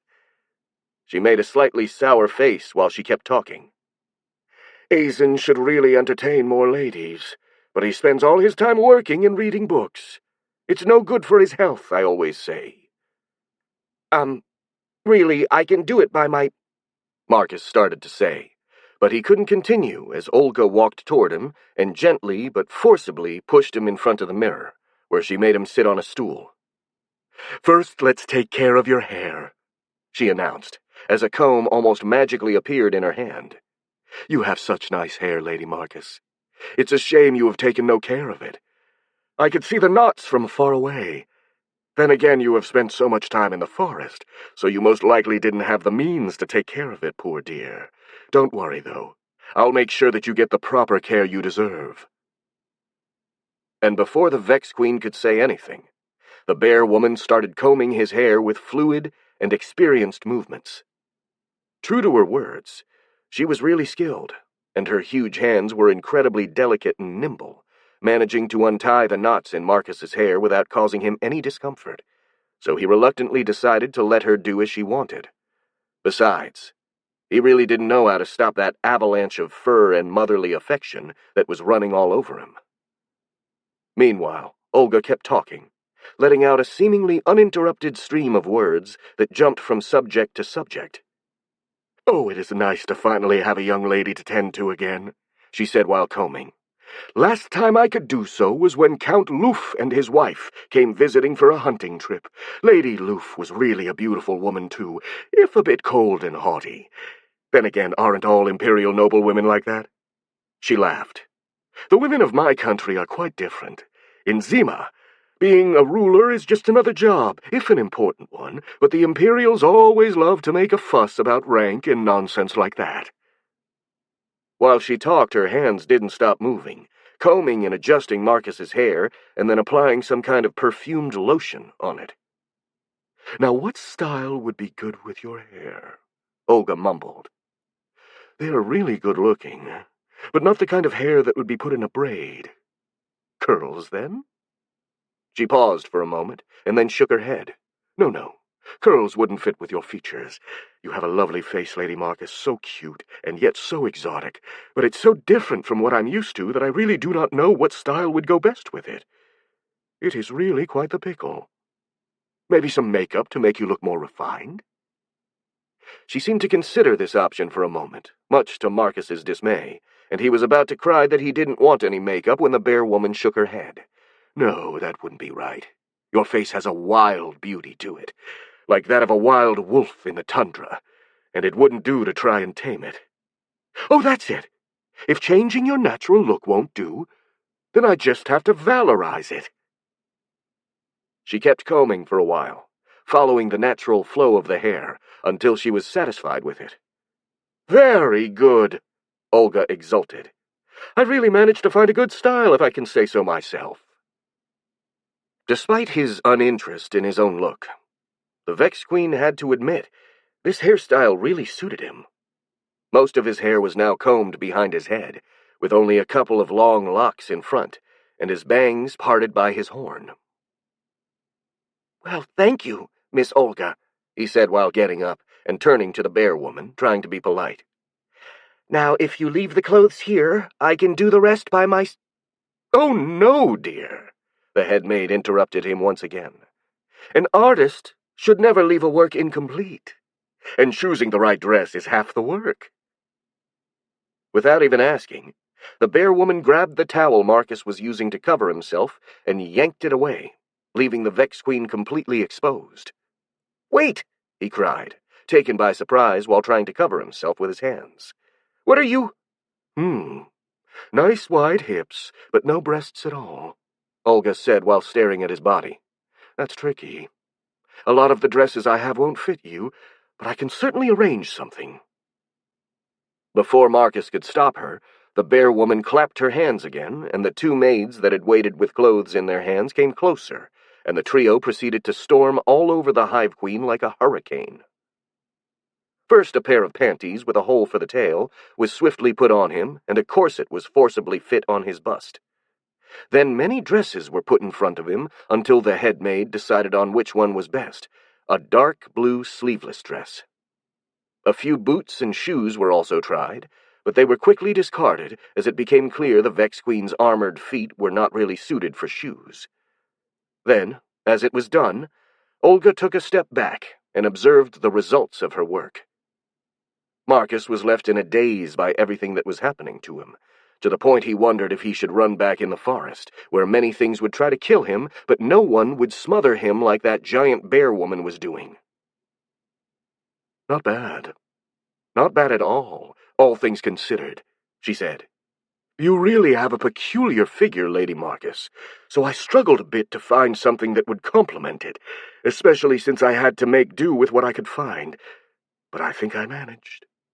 You lack the curves of a grown woman, so I decided to go for a girlish cuteness with this one, with a dab of exotic wildness. She smiled with delight. Oh, I can tell that you will make a lot of heads turn, that's for sure. Marcus looked at himself in the mirror. He had trouble recognizing his reflection from just a few minutes before, and now the reflection he saw looked like yet someone else entirely. The more alien features of his body had been toned down by his current attire, while its femininity had been greatly enhanced, to the point he looked like some sort of alien Disney princess. This did not sit well with him. At all. "What the actual fuck?" he cried out, so pissed that he spoke in his native language. "What the hell is this? When I asked for clothes, I meant trousers and a shirt and things like those, not this posh shit here." "What?" Olga asked, confused by the foreign language of the Vex Queen. It took a moment for Marcus to remember that the maid had no way to understand him if he spoke in English. He took a deep breath, which was harder than it should have been due to the corset, and spoke in the local language. "I do not want these clothes," he said as levelly as he could. "I want some male clothes, pants and a shirt or a tunic." "But, Lady Marcus, that wouldn't be proper," the bear woman protested. "I saw many women dressed like that in this town," Marcus argued. "My friend Clara also wore male clothes, and no one batted an eye. I do not think it will be such a problem." "Well, it's fine, if a bit rude, for women to wear men's clothing at work," Olga argued back with a bit of stiffness. "But it's a completely different story for formal events." She paused, gathering herself, and added in a sweeter tone, "I understand you may want to dress like your friends, dear. There is nothing wrong with it, and you are free to choose your own clothing in your everyday life. But if you can't dress properly for events like this one, some people would look down on you." "I do not care," Marcus replied with a shrug. "They can look down on me all they want, but I am still going to wear the clothes I choose." Olga didn't reply immediately, but her expression sobered noticeably, and she suddenly looked very serious. "Listen, dear," she said in a delicate but adamant tone. "This is more important than you may think. If you act careless now, there could be serious consequences."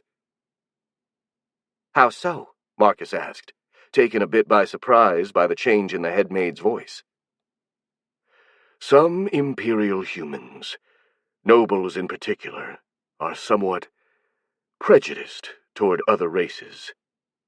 Even us Tulians are not completely exempt from it, despite the fact that we are related to humans and have been allies for thousands of years.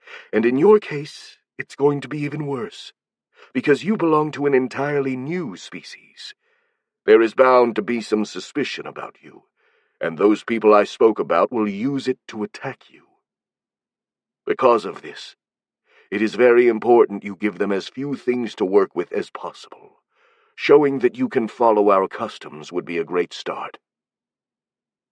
Besides, you do look adorable in that dress, and that is going to help even more. People would be wary of a wild and intelligent creature that came out of the Caligari forest, but not as many would fear the same creature if it looked and acted like a small, cute, and polite little girl." The more he listened to that explanation, the more Marcus had to admit, albeit reluctantly, that the head maid had a point.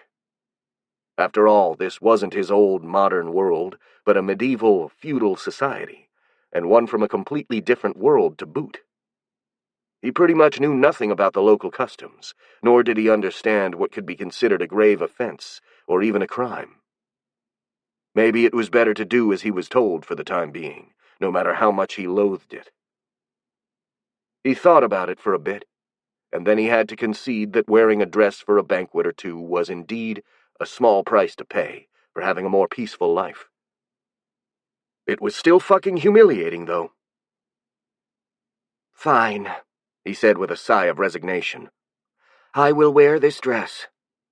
I would also like to know if there are things I am supposed to know about behaving during a banquet. If what you say is true, it is better to look as civilized as possible. However, I would like to have some male clothes for when the banquet is over. I do not want to wear a dress if it is not absolutely necessary."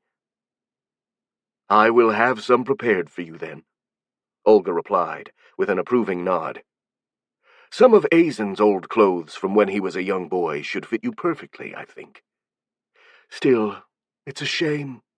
You looked just so adorable in that dress, and I had many more to try on you. Oh well, I guess they can wait until the next formal occasion." Marcus shivered at the prospect of another clothing session with Olga, and silently decided he was going to try and avoid as many formal occasions as possible. He listened carefully when the head maid started to explain how to behave during a banquet. Marcus wanted to make the most out of the humiliation he decided to endure. Chapter 67. Panic at the Feast.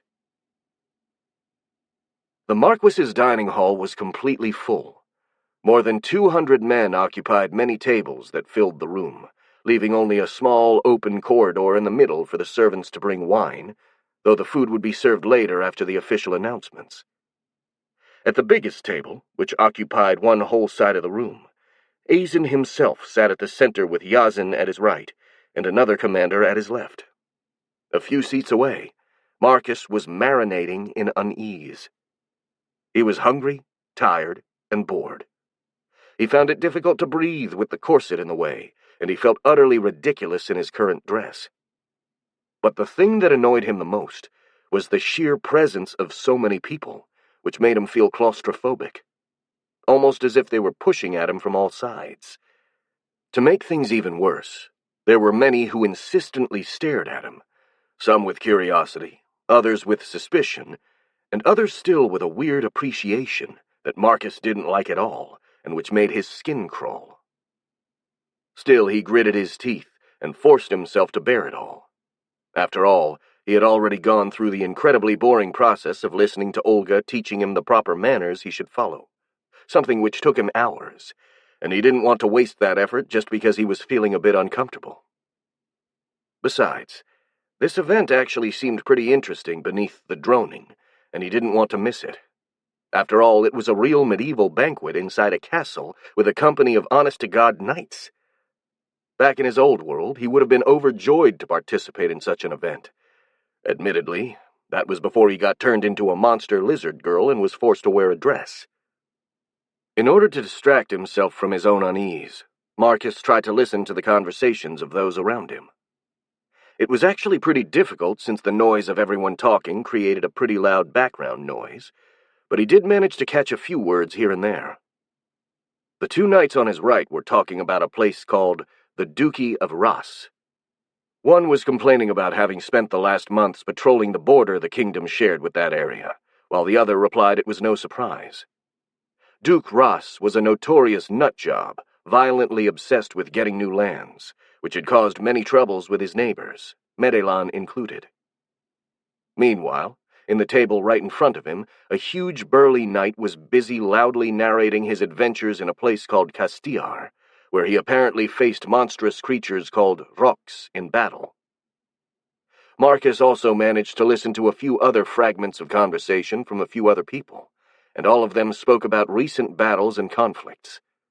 The Vex Queen said nothing, frowning, feeling rather worried. Sure, these people were soldiers, and it made sense they spoke about military stuff, but the situation they pictured in their talks wasn't positive at all. From what he could hear, these lands were far from peaceful, and there were tensions rising pretty much everywhere. "Is everything all right, Lady Marcus?" someone asked him. Marcus turned to see the bald telemancer Hoggs, who was sitting on his left, giving him a neutral stare. It took a few moments for Marcus to process what Hoggs had said, since the man was still hard to understand for some reason. "It is all right," he replied. There are a lot of talks about wars and battles. I hoped that I could have some peace after all this. But it seems that peace is rare in these lands." "Peace is indeed a rare treat in this world," the Telemancer replied with a sad smile. "And it's become even rarer as of late.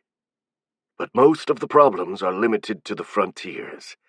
The inner regions are almost perfectly safe." Once again, it took a moment for Marcus to mentally translate what Hoggs said. He thought he got the gist of it, so he nodded somberly in response. "Guess expecting a completely peaceful life was kinda naive of me. After all, peace wasn't that common even in my modern and civilized world. But maybe, if I play my cards right, I could settle in one of those peaceful inner regions, and hopefully I will get over my current agoraphobia by then." However, he couldn't ponder longer on this matter, as the Marquis stood from his seat and raised his hand, prompting everyone to be quiet.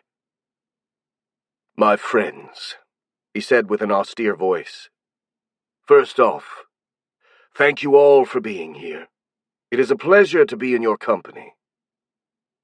There was a general, educated cheer, as the knights gently slammed their cutlery on the table.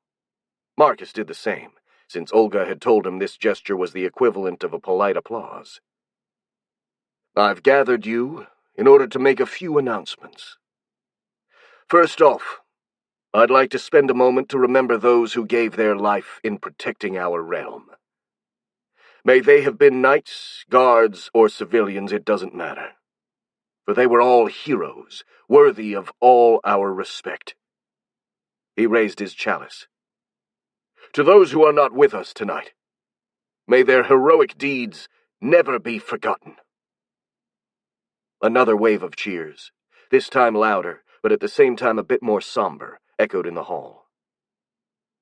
"I also want to express my deepest gratitude for your help in defending our town," Azen continued once the cheering subsided. "You've come to us in our hour of need, and for that, not only myself, but all the kingdom thanks you.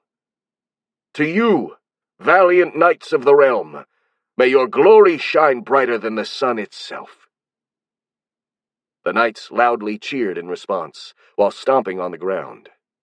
Marcus, who didn't know if that included him, just limited himself to gently slamming the cutlery again. "And since I'm already thanking people, there is someone who deserves a special recognition for their vital contribution to the defense of Bretholz," the nobleman said, turning toward Marcus, raising his chalice. "Lady Marcus, in the name of the Kingdom of Merelan, I thank you. As a token of gratitude, we offer you the title of Knight of the Realm, and a parcel of land in this very province that you helped defend, for you and your minions to inhabit. In addition, we will also grant you the sum of 700 royals." He looked the Vex Queen straight in the eyes. "Lady Marcus, do you accept?" There was no response, as the Hive Queen was currently too busy panicking to answer. Literally everyone in the room was staring at him, and their sheer presence hit him almost like a physical blow, making him feel suffocated to the point he had difficulty breathing. Noticing the discomfort on Marcus's face, the Marquis frowned, looking worried. "Lady Marcus, is everything all right? Do you not feel well?" The Hive Queen didn't answer right away, as he was busy fighting back the waves of panic that surged inside of him. Surrounded by so many strangers, he felt extremely vulnerable and wanted nothing more than to run away and hide inside a hole. "Calm down, Marcus," he said to himself, trying to cut off the presence of the other people from his mind. "You can do it. You have nothing to fear now. These people won't harm me. They are allies, and I have nothing to fear. I'll just finish this diggity-dammity banquet and go back to my room for the night. I can do it." Slowly, he managed to regain control of himself, though he had to make a conscious effort not to think of all the people around him. Marcus finally turned to the Marquis. I am fine. Just tired, I think. He paused for a moment, actually thinking about whether or not to accept the offer. He had been initially promised 500 royals and Medilanian citizenship for his help. Though he had later asked for more, mostly out of principle rather than greed, he thought a knightly title, a parcel of land, and 200 more royals were more than enough to cover his additional efforts. I accept your gift, Marcus finally said, thinking that using the word gift instead of reward was a good choice in this situation. I thank you for your generosity. Marcus bowed slightly, as Olga had taught him it was the right way to thank someone, and the Marquis bowed back. We are the ones that must thank you, Lady Marcus, he announced.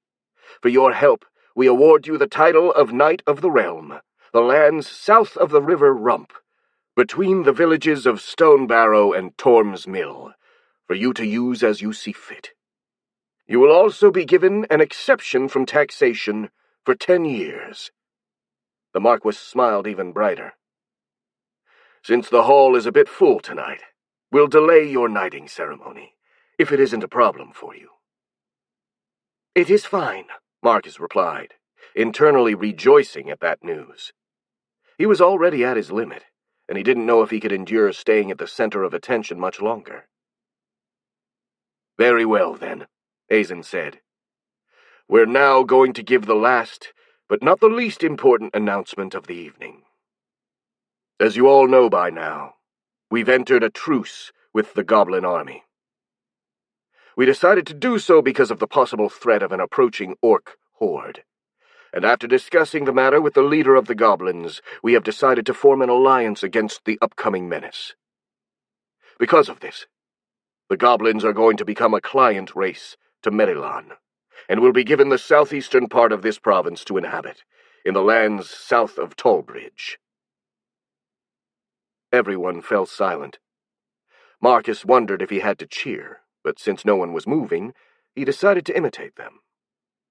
Looking around, he noticed this piece of news hadn't been well received, as quite a few people looked really outraged, something for which he was secretly glad because right now everyone had stopped paying attention to him.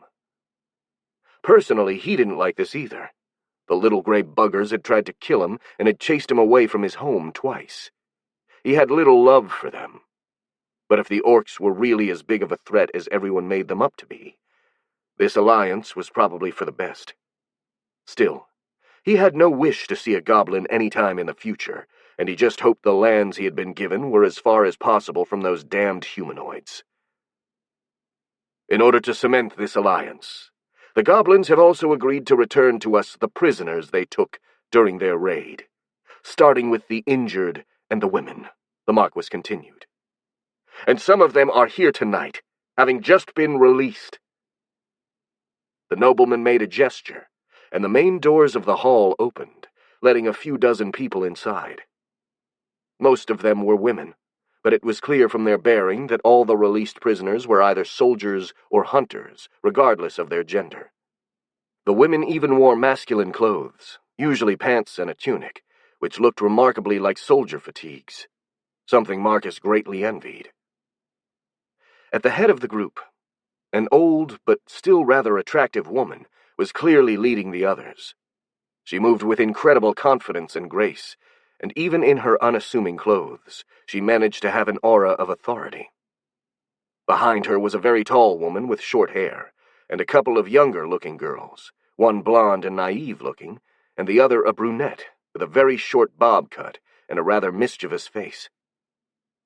For some reason the girl with black hair was staring at Marcus, studying him with narrow eyes. Marcus dismissed that as being caused by his non-human look. She wouldn't be the first that had been surprised by his unique appearance, after all. The group advanced until they were in the center of the room, and then bowed to the Marquis. "Welcome back, valiant warriors," Azen saluted them. "Have no fear, for nothing will be held against you for having been captured. If anything, we are happy to see that you are back alive and well, and we are especially delighted to see that the knights from the Order of the Rose are here." "We thank you, Marquis Bretholz," the old woman said. "It's thanks to your negotiations that we have been released. You have the gratitude of the Order of the Rose." "You are welcome," the nobleman replied with a benevolent smile. "And I hope that we'll be able to fight again together very soon. Perhaps against the orcs." "I can't promise you anything right now, my lord," the woman replied, "for I am not free to decide that for myself, as my loyalty first goes to my order.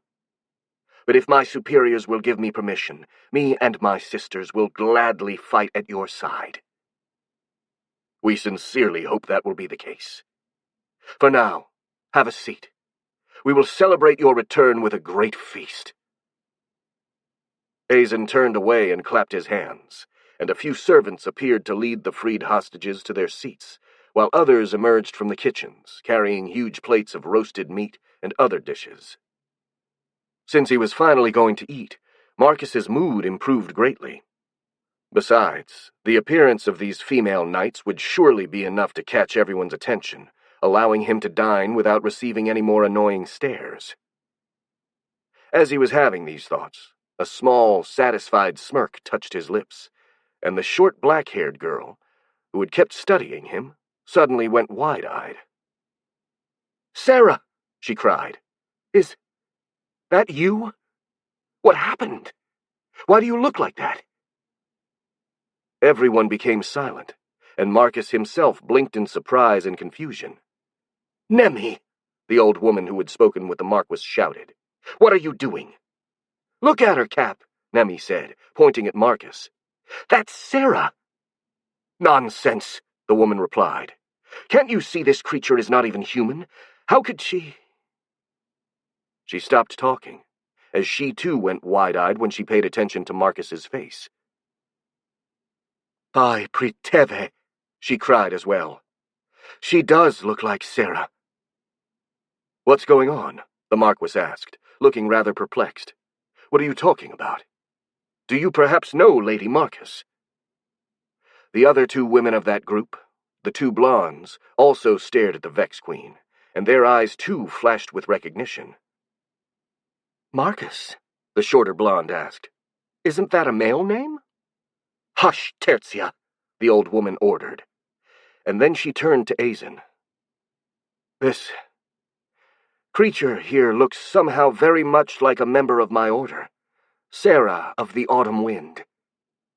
She went missing inside the Caligare forest about 2 years ago." "Wait," the Marquis said. "I remember that woman. She took part in the expedition to the Dark Heart, the one led by Carl." He stopped and looked at Marcus, studying him carefully. "Well, now that you mention it, she does look somehow similar to Sarah, in a way. But maybe that's just because they have the same hair color." "No, it's more than that," the old woman replied. "If you ignore her non-human parts, her features are identical to Sarah's." "Fair enough," the Marquis replied. "You have spent more time with her than I did." He turned to the Hive Queen and asked in a gentle tone, "What say you, Lady Marcus? Have you perhaps met Sarah during your time in the Caligare forest?" Once again, Marcus didn't answer immediately, as he was busy fighting another surge of panic. He silently cursed against the black-haired girl, who had drawn the attention of the whole room on him. Now everyone was studying him even more insistently than before. He felt their inquisitive stares directly inside his head, poking in his brain like hundreds of minuscule needles. "I do not know this Sarah," he managed to stutter, desperately trying to ignore his own discomfort. I have not seen any human inside the Caligare forest before meeting Clara and Felix." "Very well," the Marquis nodded, before turning to the old woman. "I trust Lady Marcus's word. Still, if you want, maybe after the banquet, you could ask her a few questions about what she saw in the forest, in order to find clues about your missing companion." Thank you, Lord Bretholtz. But that can wait, the old woman replied. This girl seems agitated enough for now. Let her rest for tonight, and I'll talk to her when she feels up to it. Very well, the Marquis nodded. Let's resume the banquet, then. However, despite the fact that food was now served, a lot of people still kept staring at Marcus, or at least clearly thinking about him. As a result, Marcus felt so oppressed by the atmosphere that he started to feel physically ill. His head pulsed painfully, and his stomach turned. Lady Marcus? A voice called for him, and he noticed that Hoggs was looking at him, seeming rather worried.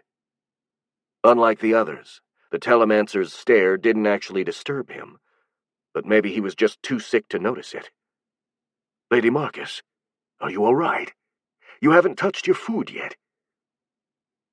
I feel bad, he stuttered, struggling not to throw up. I need to get out. Then allow me to accompany you outside, the old man offered, and he helped Marcus up from his seat, gently grabbing him by the arm and carrying him away. The Marquis noticed them and gave them a quizzical stare. Where are you two going? He asked. Lady Marcus is not feeling well, Hoggs explained. I am carrying her outside. Maybe some fresh air will help her. Very well. The Marquis nodded, and then added with a worried voice, Take care of her, then, and tell me if she needs anything. I will, the bald Telemancer replied, before slowly leading the Vex Queen out of the hall. Chapter 68. Hoggs' School for Gifted Youngsters. As soon as he was brought out of the dining hall, Marcus started to feel better. But since he was still quite shaken, he let Hoggs accompany him outside to the palace's courtyard, where the cold air of the night reinvigorated and refreshed him. Ah! Marcus sighed while breathing in. This is better. I was really feeling bad in there.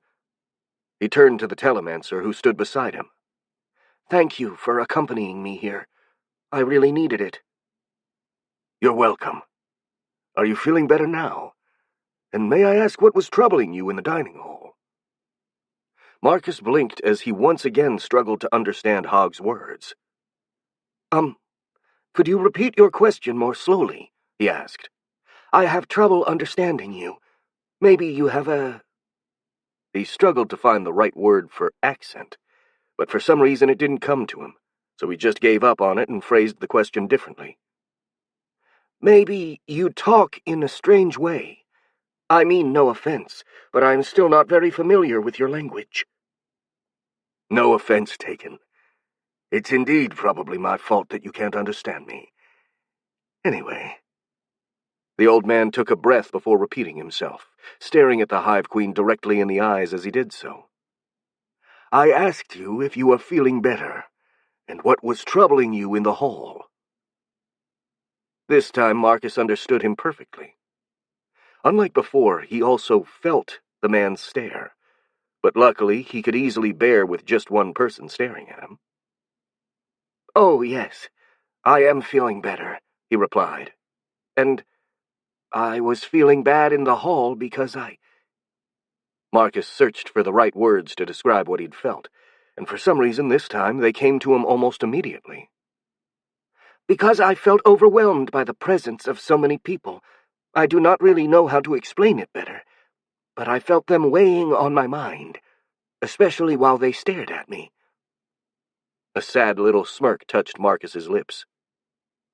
Maybe it is because I am not used to crowds anymore, not human ones, at least. Spending so much time in the forest has made it difficult for me to socialize, and then there is the fact that this place is very different from what I was used to, not to mention the last few days have been rough for everyone. So all in all, I think it is not really surprising that I had a panic attack. As he finished this explanation, Marcus felt a little puzzled. He'd managed to speak with surprising ease, almost as if someone had been suggesting to him the right words. But maybe it was just that he felt more relaxed now, and his vocabulary was getting better. But Hoggs didn't reply. He just stared at Marcus with narrow eyes, studying him with such intensity that the monster girl started to feel uncomfortable. Is there anything wrong?" he asked. In response, Hoggs just sighed. "You really don't know, do you?" Hoggs scratched the back of his bald head. "Well, keeping you in ignorance at this point could be dangerous, so I guess it's better if I tell you right now." He gave Marcus a very serious stare. "You have telepathic powers, Lady Marcus. Are you aware of this?" "Well, yes," the Hive Queen replied. "That is how I control my minions, after all." "Yes, I thought as much." The Telemancer nodded. "But do you know that your powers also extend to humans?" That notion was completely new to Marcus, who just shook his head. "I don't really think that is the case," he said. "It is true I can control my minions through my mind, but I do not have control over humans. I cannot read the thoughts of people or anything like that." "That's probably because you're using your powers subconsciously, at least on humans. You manage to communicate so well, despite having just learned our language, because you pick words directly from the minds of those that surround you, and you also transmit what you mean to say." "But how can you know that?" the Hive Queen asked in a dubious tone. "I mean, I did not know that about myself, so how could you know?" "Well, I was first tipped off when I noticed that your aura interacts with other people's aura in a similar way to how mind spells work," the Telemancer explained. "Then I conducted a little experiment to confirm my suspicions. For the last few days, I have been purposely shielding my mind from your aura, which, as you explained just a minute ago, made it hard for you to understand me. And right now, as I opened my mind once again, not only did you immediately understand me, but you also expressed yourself better." Marcus nodded, slowly processing what the Telemancer was telling him. If the old man was right, that would indeed explain a lot of things, such as why he had been able to communicate so well despite his lackluster vocabulary, or why being in the middle of a crowd made him feel so uneasy, despite the fact that he had never suffered from agoraphobia before. "The fact that I felt bad in the dining hall was also because of my powers?" he asked for confirmation. "Most likely," Hoggs nodded.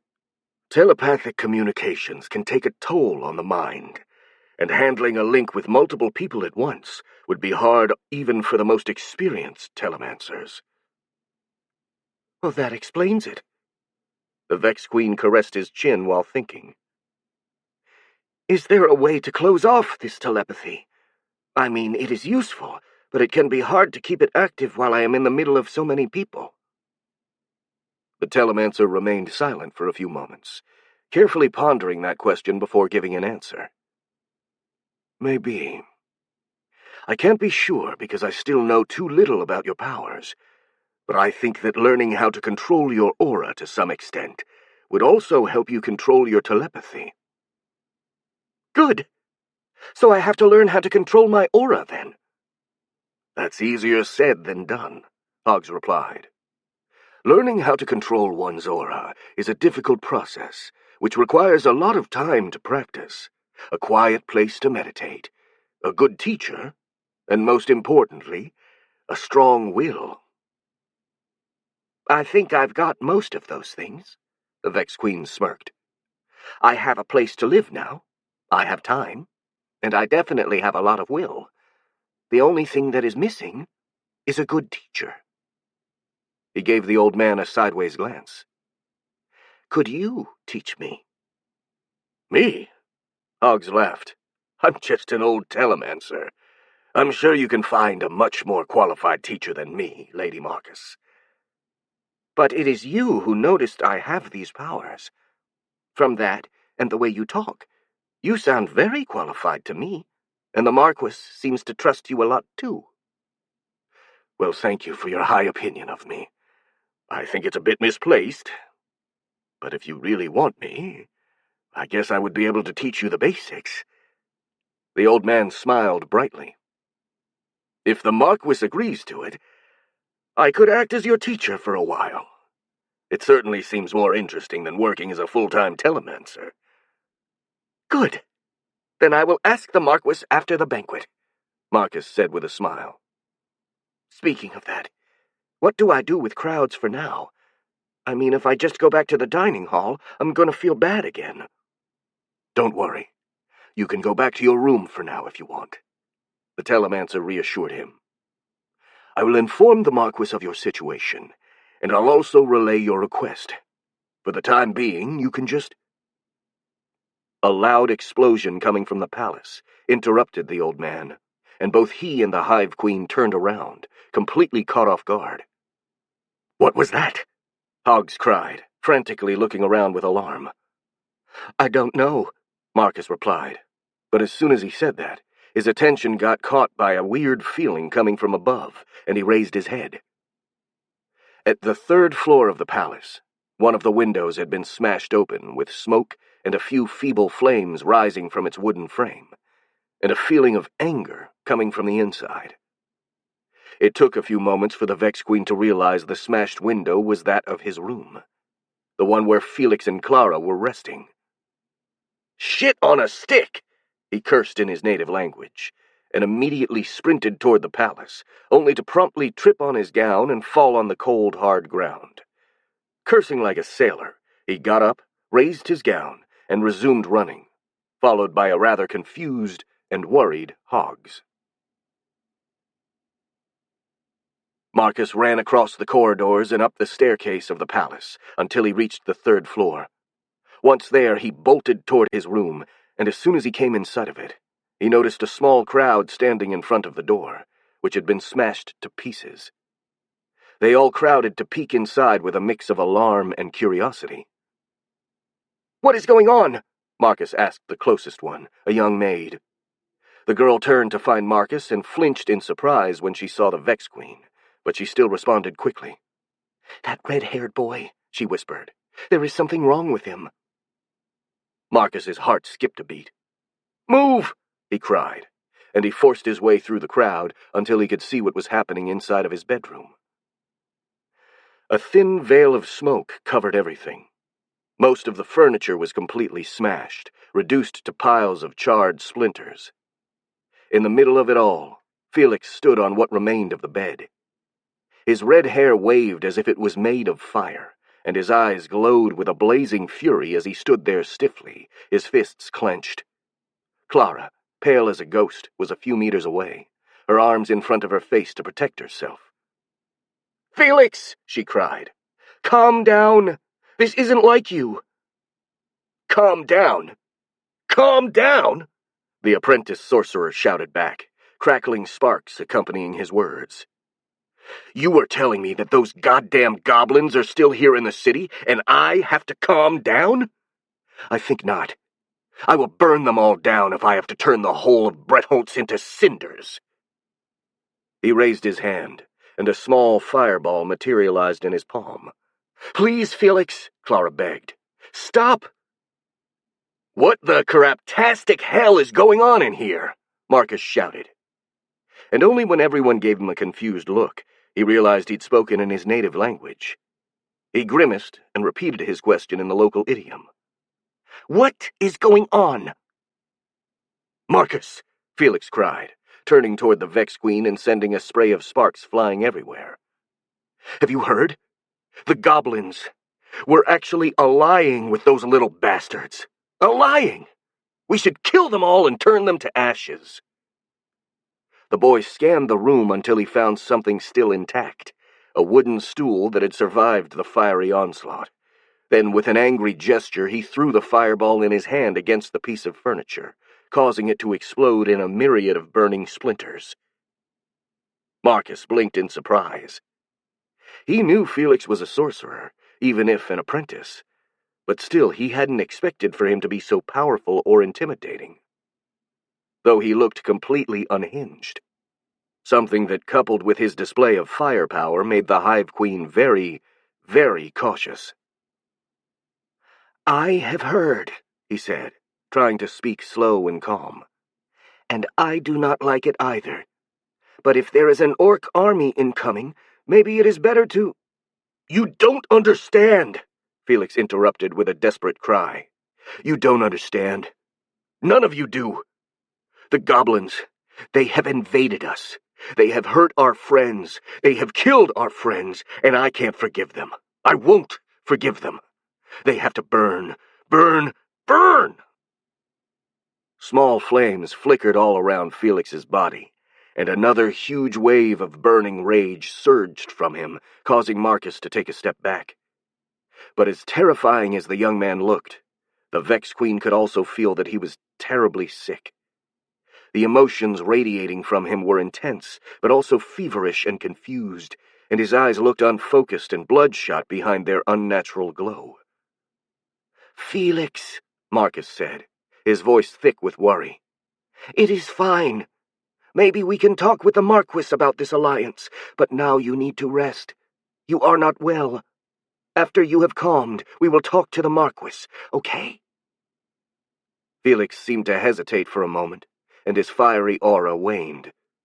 But then his wave of fury resurged. "No!" he shouted, and another fireball appeared in his hand. "I can't wait. I have to burn them, and they will burn. They will all burn." "Okay, that's quite enough of this," someone said, and Marcus turned around to see Hoggs had entered the room. The telemancer rummaged in his pockets and took out a weird item. It was a voodoo-like fetish, resembling a mummified hand with 6 unnaturally long fingers, with multiple knuckles tied together by a black string. He pointed it toward Felix. "Sleep," the old man ordered. Felix wavered, and the fireball in his hand disappeared, though he still remained awake, looking at Hoggs with rage-filled eyes as he struggled to resist the command. "Sleep!" the telemancer repeated, even more peremptorily. This time Felix's eyes rolled to the back of his head, and he fell on the ground like a puppet with its strings cut. "Felix!" Clara cried, and ran to her friend, kneeling beside him and checking his pulse. "Don't worry. He should be fine," the old man said with a tired voice, leaning on the wall and trying to catch his breath. "I just put him to sleep." "What happened?" Marcus asked, still confused by the entire ordeal. "What was wrong with Felix? Why was he acting like that?" "I can't be sure, but I've seen something similar once before," the telemancer muttered wearily. "The boy. He's part fire Ginny, isn't he?" "He is," Clara confirmed. "Got that from his mother's side. Why do you ask? Do you think it has something to do with what happened to him?" "Most likely," Hoggs replied. "It's speculated that those that possess Ginny blood can awaken their latent power under the right circumstances. That's probably what happened to this youngster." "You're saying he's awakened his Ginny powers?" Clara asked. "That explains all the fire. But what about his anger? Was that a result of the awakening too?" "Probably." The telemancer nodded. "The awakening causes a radical change in the aura of the affected person, which is without a doubt a very traumatic experience. It's no surprise your friend was acting so unhinged. Not to mention he was probably being influenced by his Ginny nature, and fire Ginny are notoriously vindictive and easy to anger." "So he's being influenced by a sudden change into something different, huh?" Marcus thought. "I can certainly relate to that." "Will he go back to normal?" Clara asked. Hoggs shook his head. "No. As far as I know, the change is permanent." Clara suddenly looked a lot more worried. "Is he always going to suffer from this anger from now on?" "I certainly hope not. With time, he should get used to his new aura. He was an apprentice sorcerer, wasn't he? If that's so, he should already know the basics of aura control, and that will help him greatly. That said, He may still need someone to keep him in check for a while, in order to prevent him from hurting both himself and others. And he would certainly benefit from further guidance in aura control. Hoggs stopped talking, looking pensive for a few seconds, and then he let out a weary sigh. Well, since I've already accepted to act as Lady Marcus's mentor, I guess I could double as this young man's teacher as well, if he wants. After all, they are both going to need to learn how to control their aura. What do you mean? Clara asked. Why does Marcus need to learn how to control her aura? Maybe it's best if we don't talk about that now, Hoggs replied, giving a side glance at the crowd eavesdropping everything from outside the room. Lady Marcus can tell you later, if she wants. And now, if you'll excuse me, I'll go talk with the Marquis. I've got to explain to him what happened here, as well as ask him to provide a new room for you all, since this one is in dire need of renovations. I'll advise you to take the young Ginny man to the infirmary. The healers should be able to keep him calm and stable for the time being. And with those words, the old bald man walked out. At the same time, a few servants entered to pick Felix up and take him to the infirmary, as the telemancer had suggested. Marcus and Clara accompanied them, both looking very worried. Suddenly the Vex Queen let out a chuckle. "What is it, Marcus?" the girl asked. "What are you laughing about?" "You would not be able to understand," he replied, still giggling. "An old telepathic bald man is recruiting gifted youngsters to teach them how to use their powers.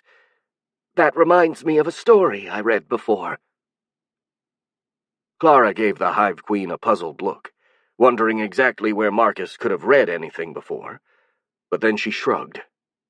There were more pressing matters, and she could always ask about it later. Chapter 69. Nice.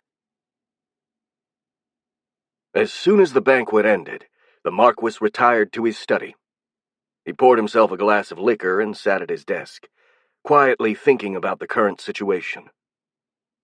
Although he tried to sound positive while giving his announcements, there were actually a lot of problems and complications he had to take care of.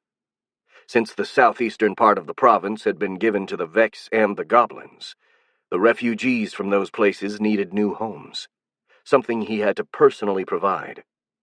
Thankfully, he possessed more than enough lands to accommodate them, and he'd already given the order to build 2 new villages. Still, the amount of work ahead of him was staggering, and that was without taking into account the prospect of an orc invasion. Someone knocked at the door, shaking Azen from his thoughts. "Come in." Yazenharp and Hoggs the Telemancer entered. The captain of the Royal Knight gave a look at the bottle the Marquis was holding and smirked. "Drinking alone at this hour, Azen?" "I've got too many thoughts to sleep, but I'm too tired to work, so I thought I'd relax a bit," the nobleman replied. "Besides, now I'm not alone anymore. Do you want to drink with me?" "Why not?" the captain said, and Azen poured him a glass. Hoggs, however, politely raised his hand to decline. "Sorry, but drinking this late would make me feel sick in the morning," the telemancer said, sitting in a chair in front of the desk. "Besides, I'm here because I have something important to report." "Same goes for me," Harp chimed in as he too sat down. "But having a drink while I make my report is not going to hurt anyone."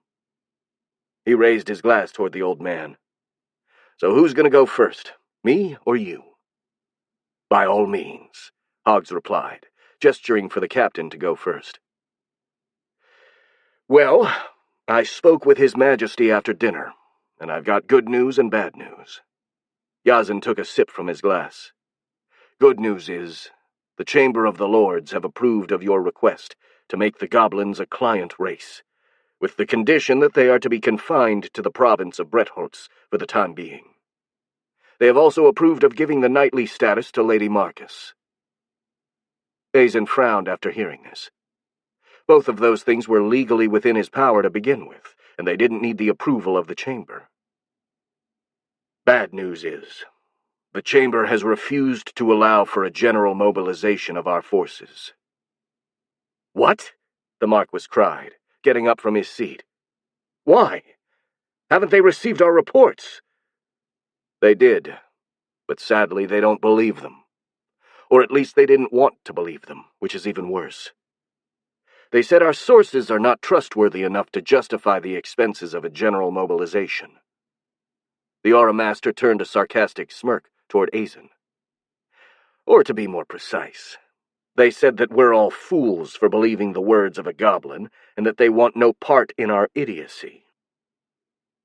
Azen remained silent for a moment, internally boiling with anger. He let out an exasperated sigh. "That's about what I expected from those damn fat cats," he said, his voice full of bitterness.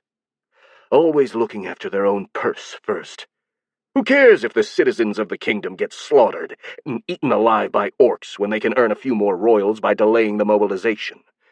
Bah!" Azen shook his head in disgust. "Well, there is some hope, at least," Yazen said. "His Majesty told me that if we can get some first-hand proof of the orc invasion, he could try to declare a national state of emergency. In that case, he would be free to mobilize the army without the approval of the Chamber." "That's easier said than done," the nobleman replied. "Divination spells can't reach deep inside the forest, and the same goes for scouting expeditions.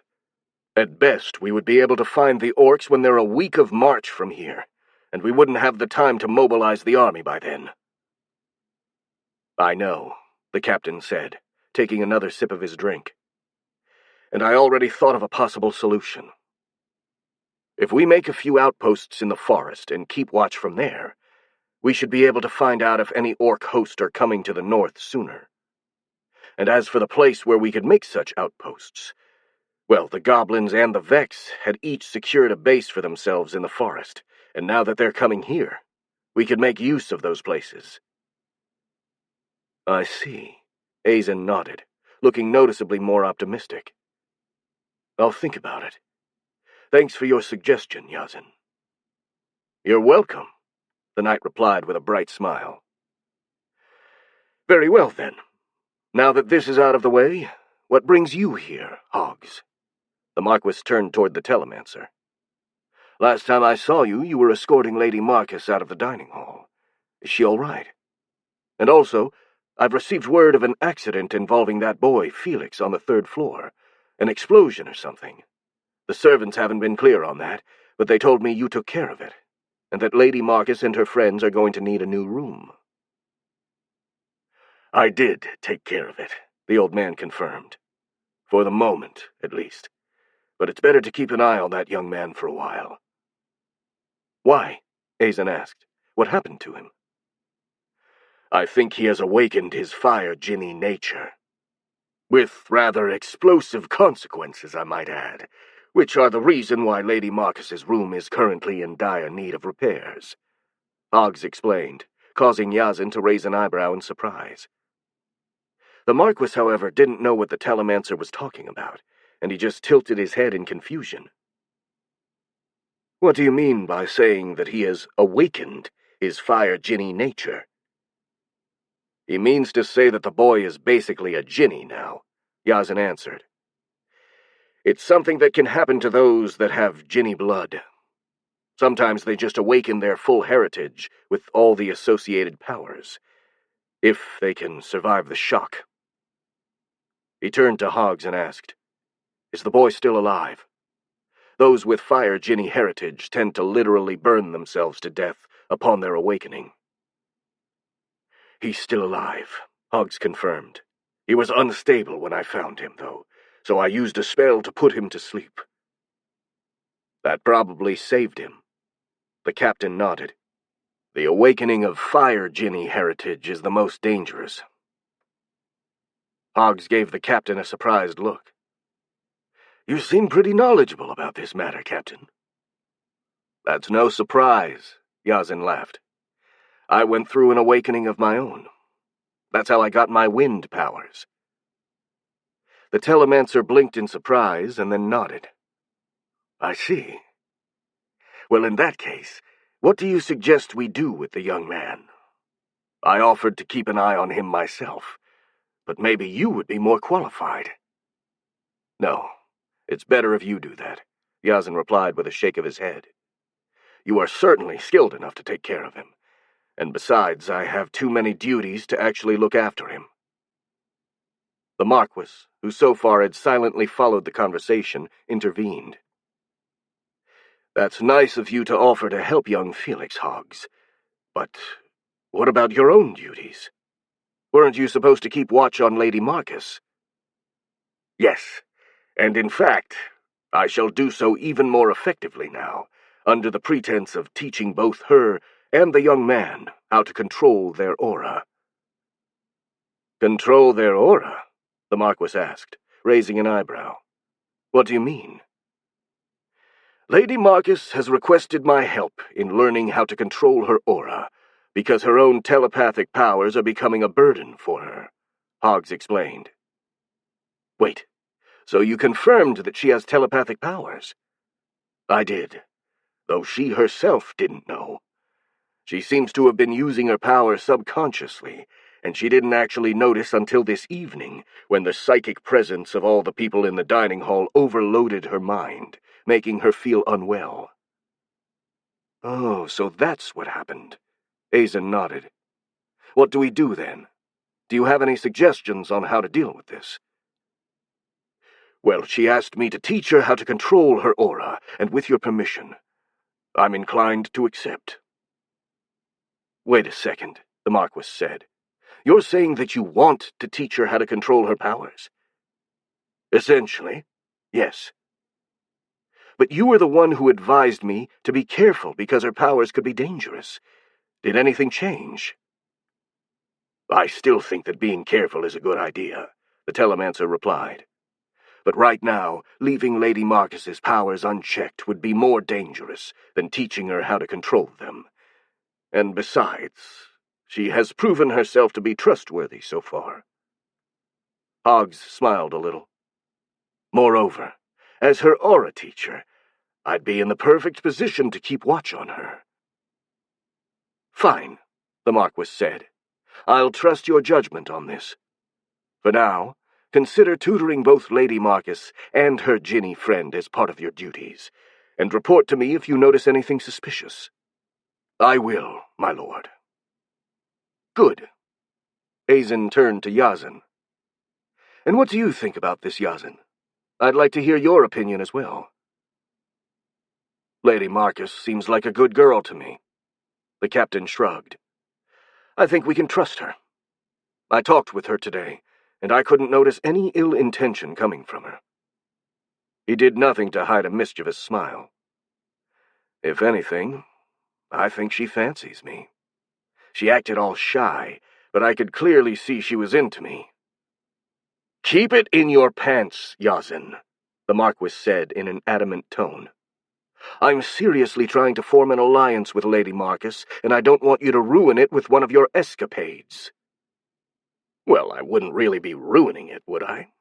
If anything, I'd actually make the alliance stronger." "Enough!" Azen shouted, staring daggers at his friend. Yazin just let out a thunderous laughter in response. "Don't worry, Azen. I'm just pulling your leg. I know how to not let my nether regions do the thinking for me." Yazin paused for a second, his eyes looking beyond the room. "It's quite a shame, though. Lady Marcus sure does look cute, in an exotic way, and I'd be curious to see what her species is like in the sheets." "Keep your curiosity and anything else of yours for yourself," the Marquis snarled. "This is serious. I already have to worry about the orcs and the goblins, and I don't want to add a telepathic girl who controls an army of monsters to the list just because you wanted to have fun and hurt her feelings with your womanizing." "Fine, fine," the captain said with another burst of laughter. "I'll do as you wish. I swear that Lady Marcus's virtue is safe from me. Is that okay?" "That's better," Azen replied, still looking annoyed. But in his mind, he decided that the new room he was going to assign to Marcus would be as far as possible from Yazin's quarters. After all, it was better safe than sorry. Chapter 70. Coffee Rush. "Screw this sideways with a native totem pole!" Marcus snarled with a mix of pleasure and annoyance in his voice, as a translucent egg rolled on the floor.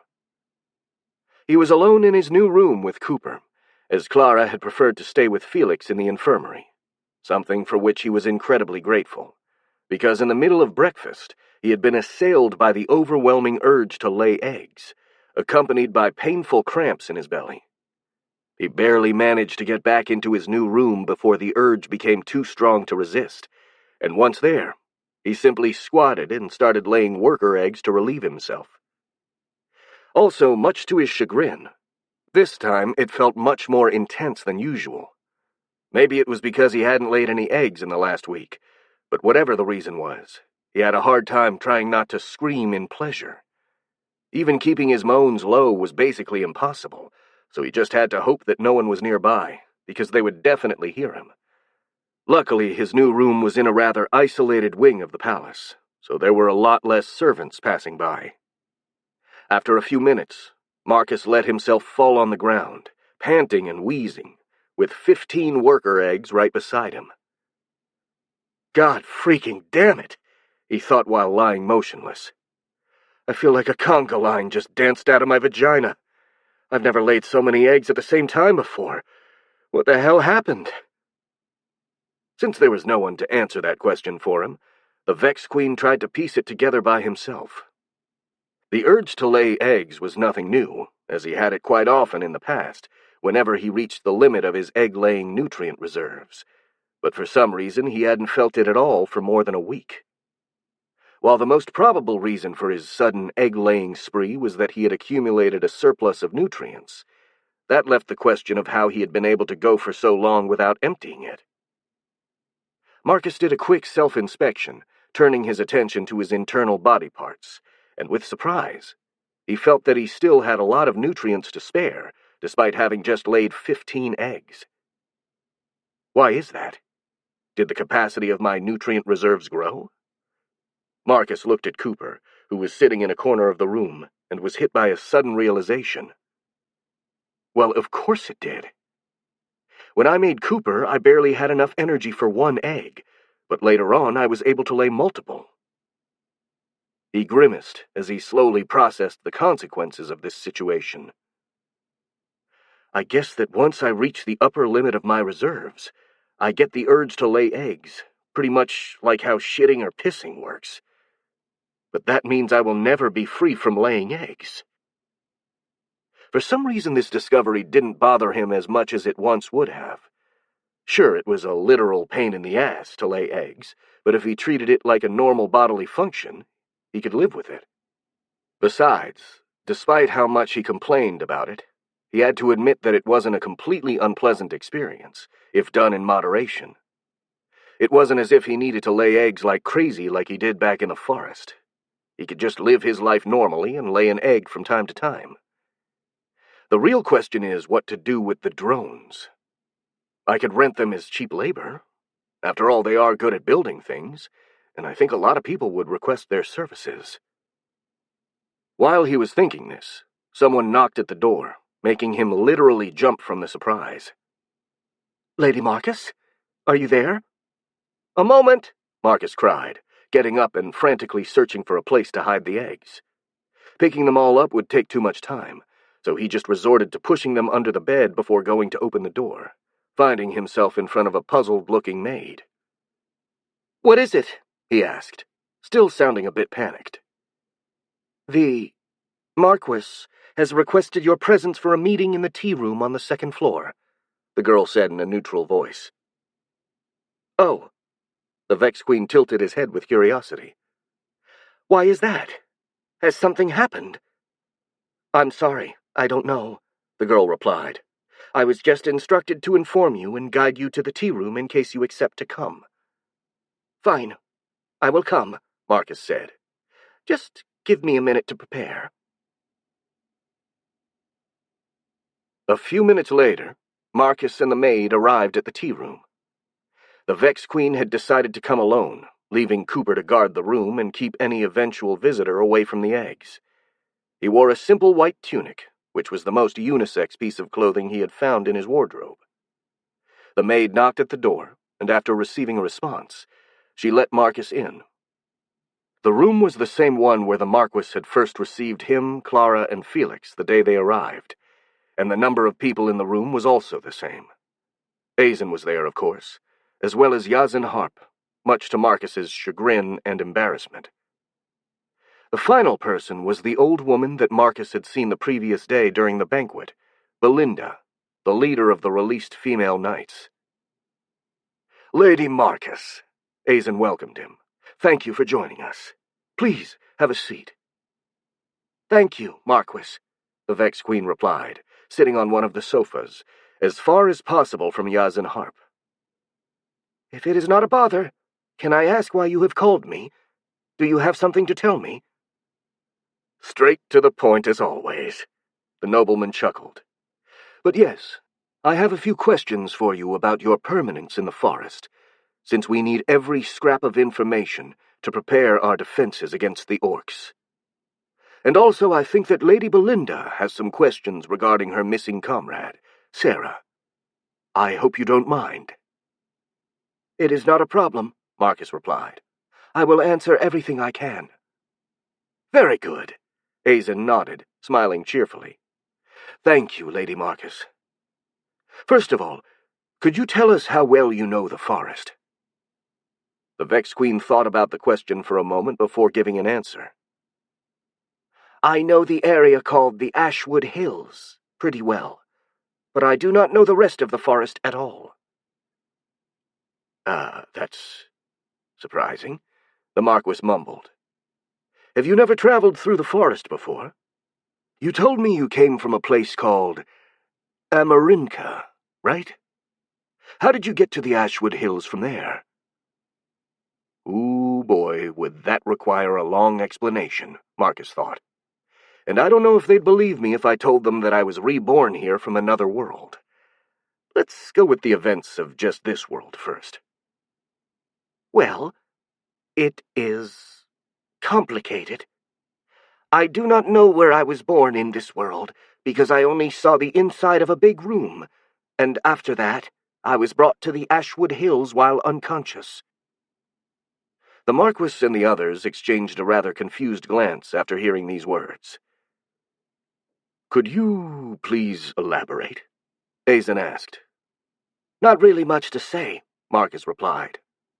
"My first memory of this world is being born in a dark room, covered in mold wax. I think I hatched from an egg, and then—" He paused for a second, shuddering while some unpleasant memories resurfaced. "Then there was this huge creature. I think it was another Vex Queen, and it tried to kill me for being too weak." Everyone flinched when hearing these words, but the monster girl continued as if it was nothing.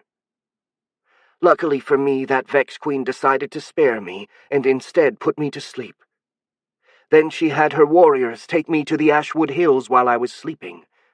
Once there, I was too busy trying to survive to really explore the forest, at least until I met Clara and Felix.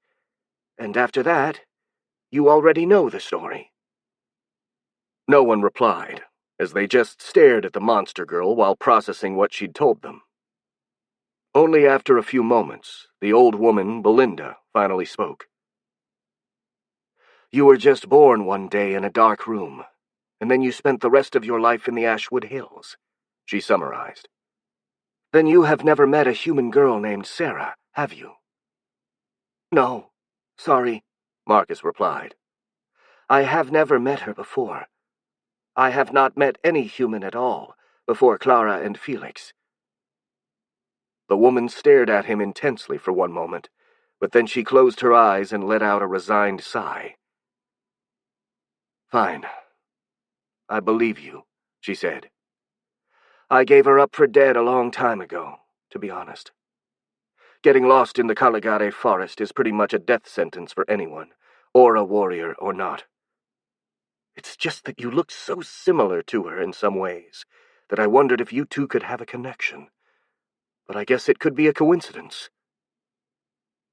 Well, I am sorry I cannot be of more help, Marcus started to say, but then he stopped, as a sudden realization hit him with the force of a sledgehammer. Wait a second. I look similar to this girl Sarah, and I also look a lot more human than any other Vex I've ever seen.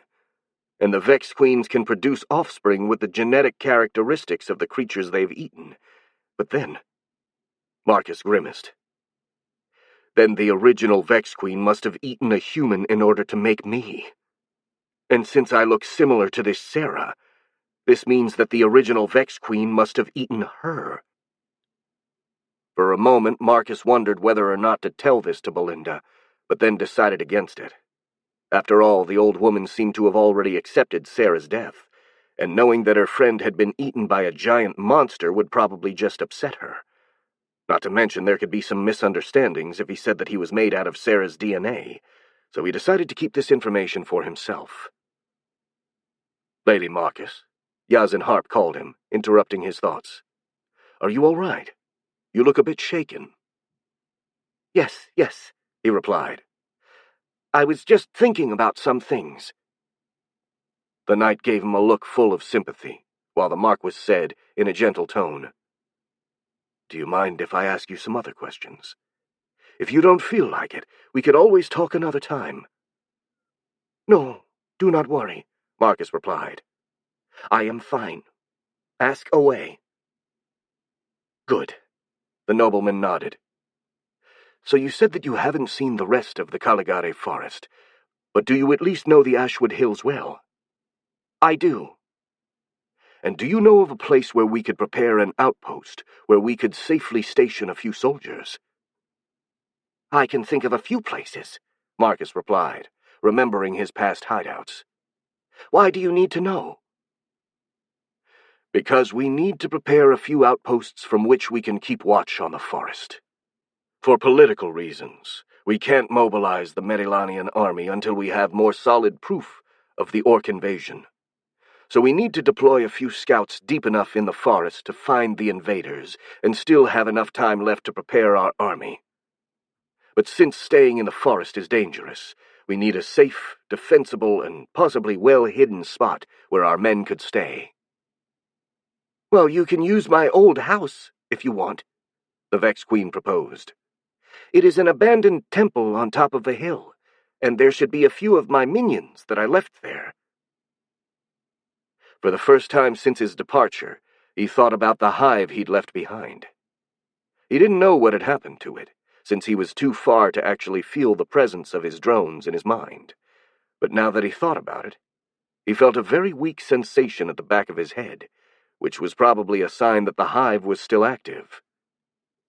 That's good news, the Marquis said. Your minions would be a great help in dealing with the dangers of the forest. I will try to contact them telepathically then, Marcus said. I am very far, and their presence in my head is very weak. But maybe I can tell them to prepare for the arrival of your scouts. Thank you, the nobleman said with a smile. And speaking about your minions, would you be willing to lend us a few of them for the fight against the orcs? He made an apologetic smile. I'm sorry for asking this, since I know that you wanted some peace after helping us with the goblins. But we really need all the help we can get. Marcus thought about it. While it was true he wanted some peace and quiet in his life, he was also aware that life seldom gave people what they wanted, and the incoming orcs were probably as much of a threat for him as they were for the humans. Besides, he had just discovered he was going to keep on laying eggs, so it wouldn't hurt to make a few warrior drones to help the defenders and stay on good terms with the Marquis. It is fine, he finally replied. I can send a few of my minions to help you. You have my deepest gratitude, Lady Marcus, the Marquis said, getting up and bowing slightly toward him. You are welcome, the Vex Queen replied, and then added with a sardonic smile. Besides, I am supposed to be a knight now, am I not? Knights are supposed to defend the people. Yazan Harp laughed, while the Marquis smiled, and even Belinda, who so far had been quite aloof, smirked. Marcus looked at them, rather confused. "Am I wrong?" he said, fearing he might have said something wrong because of his notion of knighthood from his old world. No, you are perfectly right," the Marquis answered. "That is how it's supposed to be. But I'm afraid that not many of those who bear the title of knight actually live up to it. And most people are painfully aware of this. Your innocence on this matter just felt endearing. That's all." "You are adorable, Lady Marcus," Yazan added, still chuckling. "I think that you're going to make a much finer knight than most." "Thank you," Marcus said, averting his eyes because he felt himself blushing from embarrassment, especially after receiving the compliment from the captain.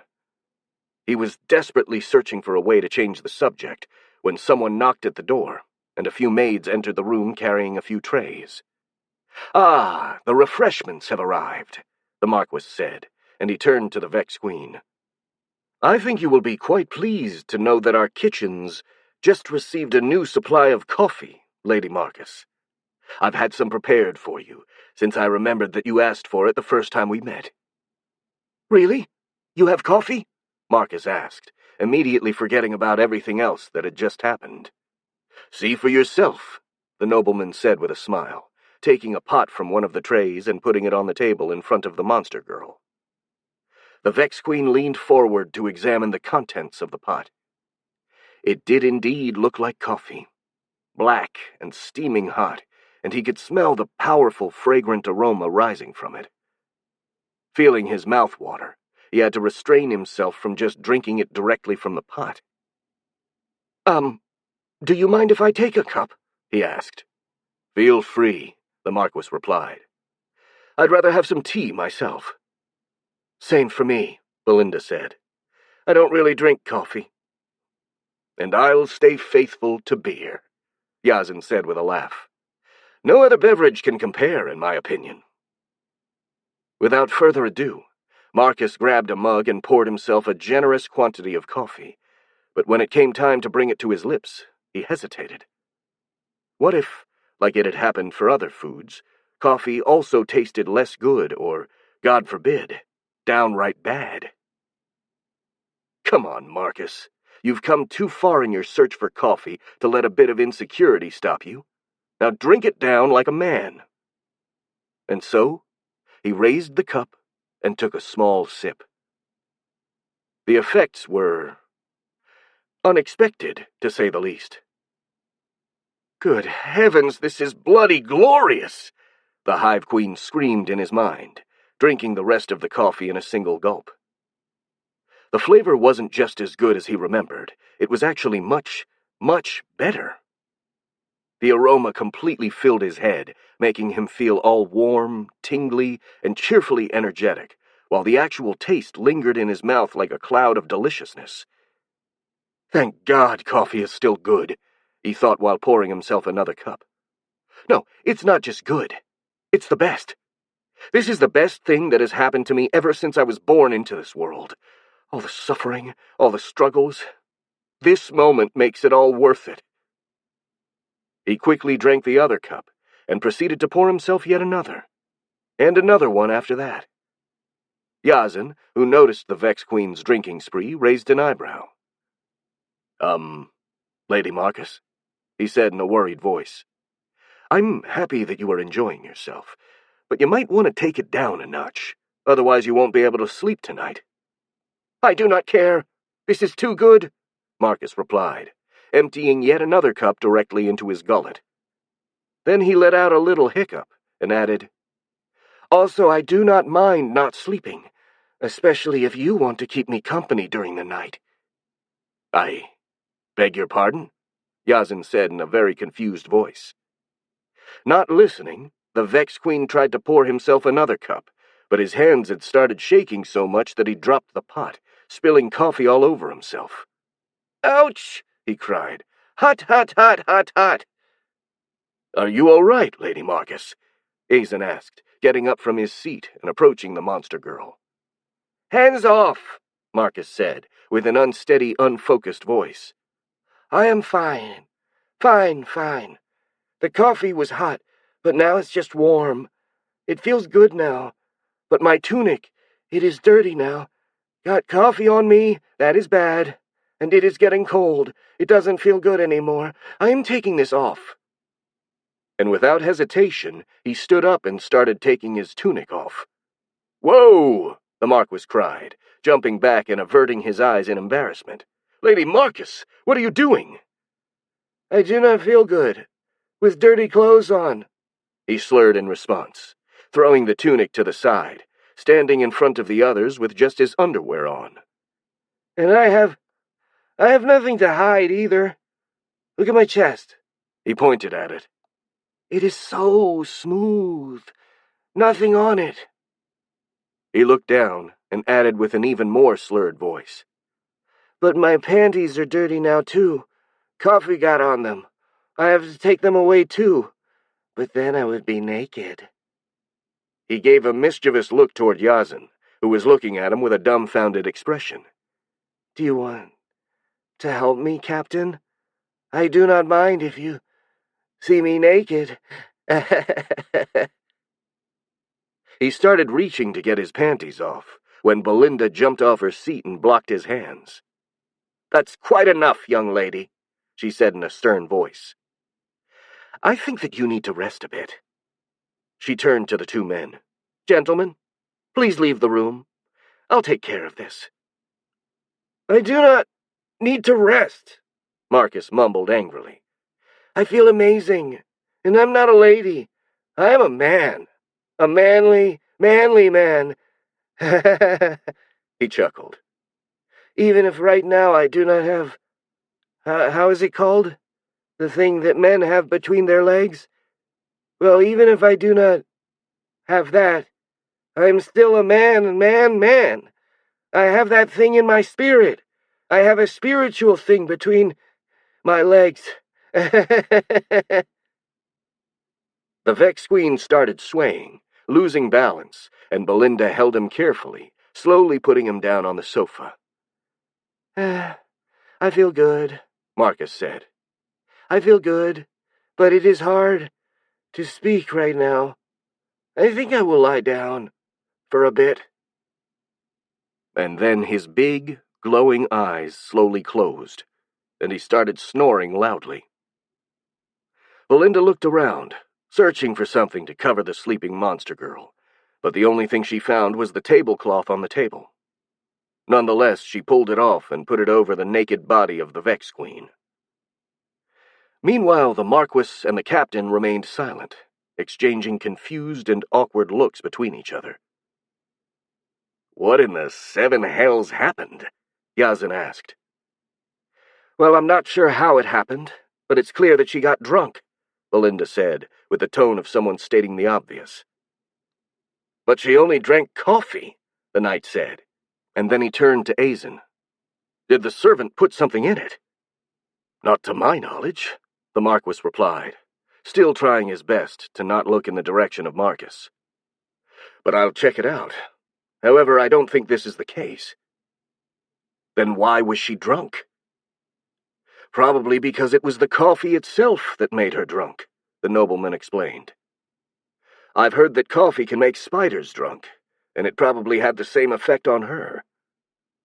"Gentlemen," Belinda said, interrupting them, "if you don't mind, you could talk later. Now we need to make sure this young lady is really all right, and then if she is, she should be brought back to her room." "I'm sorry," Azen said. "I'll call a healer immediately, and I'll send someone to prepare her room."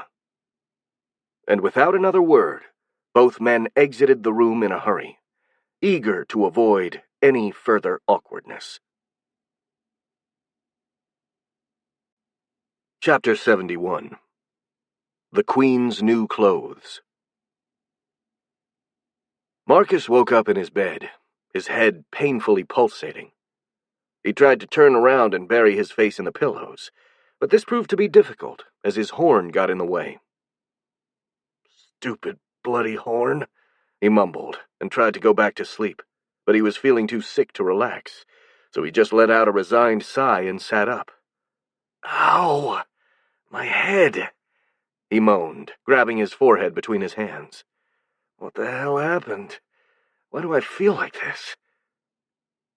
Now, in a merciful universe, that question would have gone unanswered, and Marcus would have remained blissfully ignorant of his drunken shenanigans. Sadly, the universe was anything but merciful. Very lucid memories started flooding the Vex Queen's mind as soon as he asked that question, in all their painfully awkward details. He remembered discussing with the Marquis the delight that had been drinking coffee, and having propositioned Yazin and stripping naked in front of everyone. Fuck!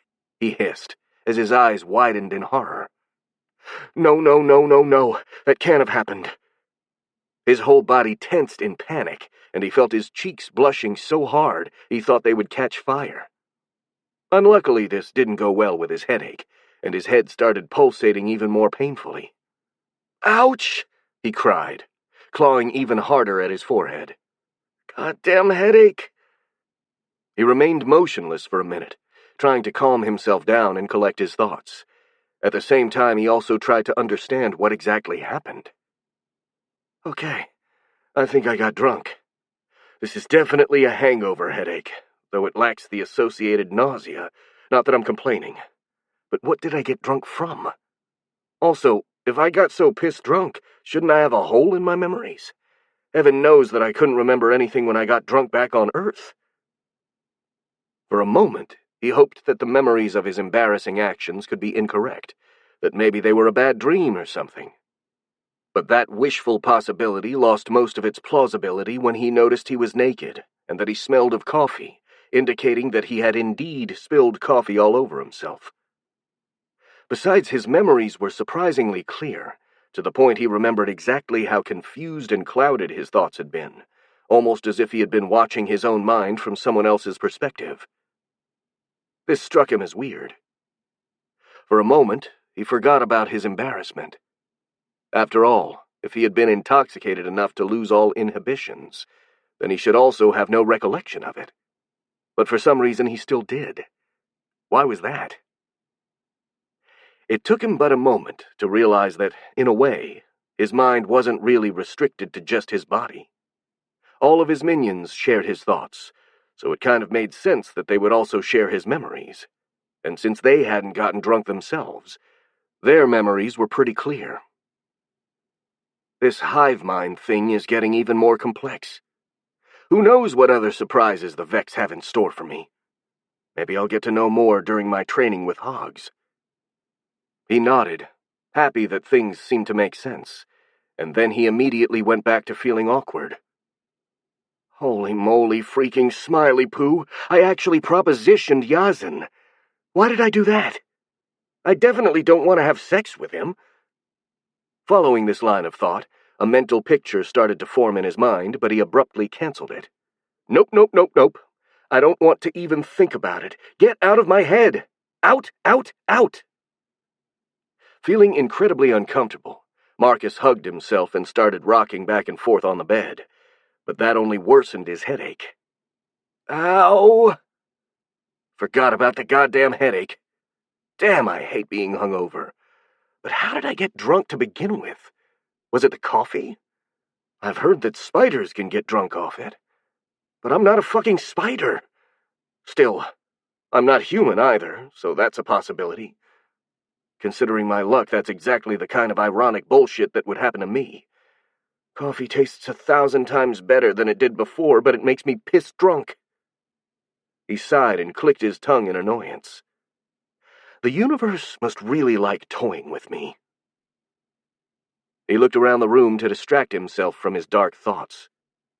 Cooper was still sitting quietly in a corner, and a change of clothes had been prepared on a chair. From the window, it was impossible to tell the time, because the sky was covered by gray clouds. But judging by the intensity of the light, it should have been either morning or early afternoon. In any case, he was feeling rather hungry. Well, I might as well get something to eat. Just sitting here thinking about what happened isn't going to make me feel better. But first I got to get dressed. He got up slowly and carefully to avoid worsening his headache, and inspected the clothes that had been prepared for him. The underwear was acceptable, but the rest was far too feminine for his taste, especially after what happened with Yazin. Lace and frills, he thought with disgust. Nope, not gonna wear this. I don't know if there's someone who could get the wrong idea seeing me in this. I mean, I don't know if there are people who would actually be attracted to a weird bug monster girl, but I don't want to encourage them if they exist. I couldn't really stand being stared at with lust right now. He scoured the wardrobe, searching for a more suitable set of clothing. Sadly, it seemed that the only unisex one was the one he spilled coffee over. With a sigh, he gave up and just took the one that looked more plain. Guess I could ask the Marquis for some men's clothes, he thought for a moment. But then he shook his head. Asking Azen for clothing after what happened in the tea room would feel a tad too awkward for him right now. Wait, if I don't have clothes, couldn't I buy them? After all, the Marquis should have given me a lot of money. Maybe I can take some to buy some decent clothes. He thought about it, and he liked the idea. Not only would he get to choose the clothes he liked, but he wouldn't technically be asking anything of anyone this way. And also, a stroll through the market would maybe help him get rid of his headache. It's decided, then. I'll hit the kitchens, and after that, I'll go ask someone if I can have some of my money. And so, without further ado, he got out of his room, leaving Cooper inside. Despite the cold weather, the streets were bustling with activity. The goblins had now left the city completely, retiring to the lands the Marquis had given them, and a lot of people had moved back in. The market square in particular, which had been all but abandoned for the past week, was now completely full of stands selling everything from food to building materials, and people were crowding every nook and cranny of it, making it difficult to move fast. Marcus was right in the middle of the market, wrapped up in various layers of clothing and cloaks, to both keep himself warm and to hide his identity. As expected, the sheer presence of so many people made him feel kind of overwhelmed at first, but he found he could bear it, probably because no one was paying attention to him. The cold air also cleared out the last vestiges of his headache, so he felt rather well. Marcus browsed the various stands, looking for clothes, and at the same time enjoying the simple pleasure of doing such a normal human activity. He had been given a bag with a bunch of silver coins by one of the Marquis's attendants, who had said the amount of money inside was about 15 royals. The merchandise on display was also really interesting. Most of it was common items like food, kitchenware, and so on. There were also weapons and things that looked like magic charms, which gave the feeling of being in a fantasy book. For a moment he was tempted to buy a sword, something he'd wanted ever since he was a kid, but decided against it. Mostly because he didn't really need one, since he had his drones protecting him, and he wasn't actually good with a sword anyway. Maybe another time, he said to himself, and moved on. After a while, he arrived at a stand selling clothes. It was a pretty big stand with many mannequins on display, and though 2/3 of them were women's clothes, there were also quite a few induments on sale for men. Marcus went to inspect them, touching a few simple tunics and trying to find something to his liking, when something caught his attention. On a mannequin beside the stand, there was a very peculiar set of clothing, which looked like a military uniform, and on top of it was a long, dark leather coat.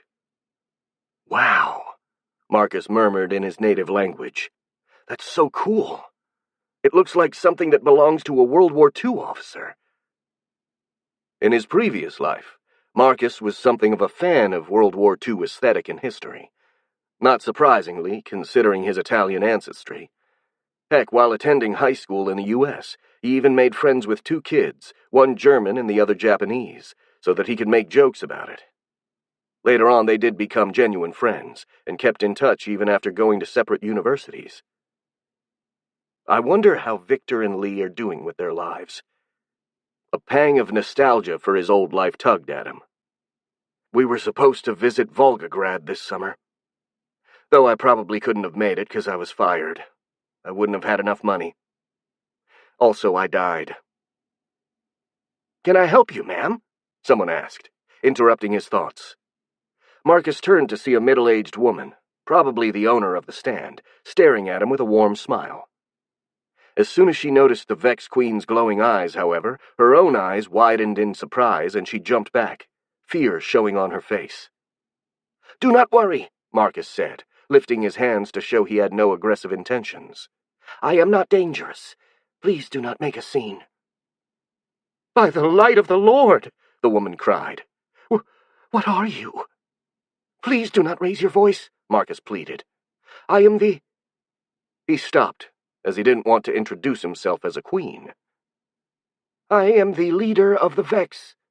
I am here only because I want to buy some clothes."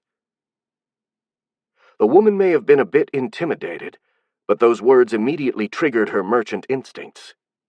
Her face went from frightened to professionally polite, and she immediately recovered her warm smile. "Oh, sorry. I didn't mean to react that way. I hope I didn't offend you," she said. "Anyway, I see we're looking at this uniform. It's a really nice set of clothes, if I can say so myself. Custom made in Castilla for some noble officer, but I managed to get it myself." She pointed at the uniform. "The fabric is top quality, and the coat is lined with the finest rock leather, which is not only very comfortable and light, but also as durable and resilient as a chainmail. Touch it, if you will." Marcus did as he was told and touched the coat, and though he couldn't exactly feel the leather under his chitin-covered skin, he could tell it seemed indeed very comfortable. He also looked at the actual uniform under it and noticed the upper part was quite long, reaching just above the knees, and it was kept tight at the waist by a dark leather belt. It was also completely sleeveless, something that would be perfect for him, since sleeves were kind of uncomfortable due to his armored arms. "Why is the jacket sleeveless, but the coat has sleeves?" he asked, curious. "That's due to the weather in southern Castilla," the woman explained. "It can be terribly hot during the day, but nights are almost always very cold. Their uniforms usually consist of rather light clothes for the day and a warm coat for when the sun sets." She grimaced a bit. "That's also the reason why I haven't been able to sell this thing. I don't want to sell the coat separately from the uniform, but no one is interested in buying both at the same time, since one is for cold climates and the other for hot ones." She turned to Marcus and blinked. "So, I think I could give you a discount, if you want." The Vex Queen smiled in return. He thought that, after all he had been through, he really deserved to get something nice for himself, and that uniform looked really cool. "Very good. I think I will buy this." The actual transaction happened rather quickly after that. When Marcus walked away, he was carrying 2 packages containing his new clothes. He bought the uniform for 4 royals, and the merchant had thrown in a few tunics and trousers for free, so now he could finally have a more masculine wardrobe. Still, he didn't return immediately to the palace. He was feeling much better now, but he still needed some time to completely get over his embarrassment before being able to meet Yazin or the Marquis without feeling terribly awkward. He decided to explore the southern part of the city. That district was still in dire need of repairs, since it had been occupied by the goblins until the previous day. A lot of people had already moved back in, and things seemed like they were slowly going back to normal. Marcus was strolling without a precise destination, deciding where to go purely on a whim. He saw a few shops on the way, but they were either uninteresting or closed for repairs, so he passed them without so much as a second look. Then, when he entered a small alley, he finally saw something that caught his attention. On the side of the road, in front of a shop, a few animals were standing completely still. The Vex Queen stared at them for a moment, rather confused by their immobility, before realizing they were actually stuffed. There were a couple of foxes, 3 birds he didn't recognize, and a rather big yellow lizard, and even one of those weird laughing wolf-hyena creatures he'd met in the forest.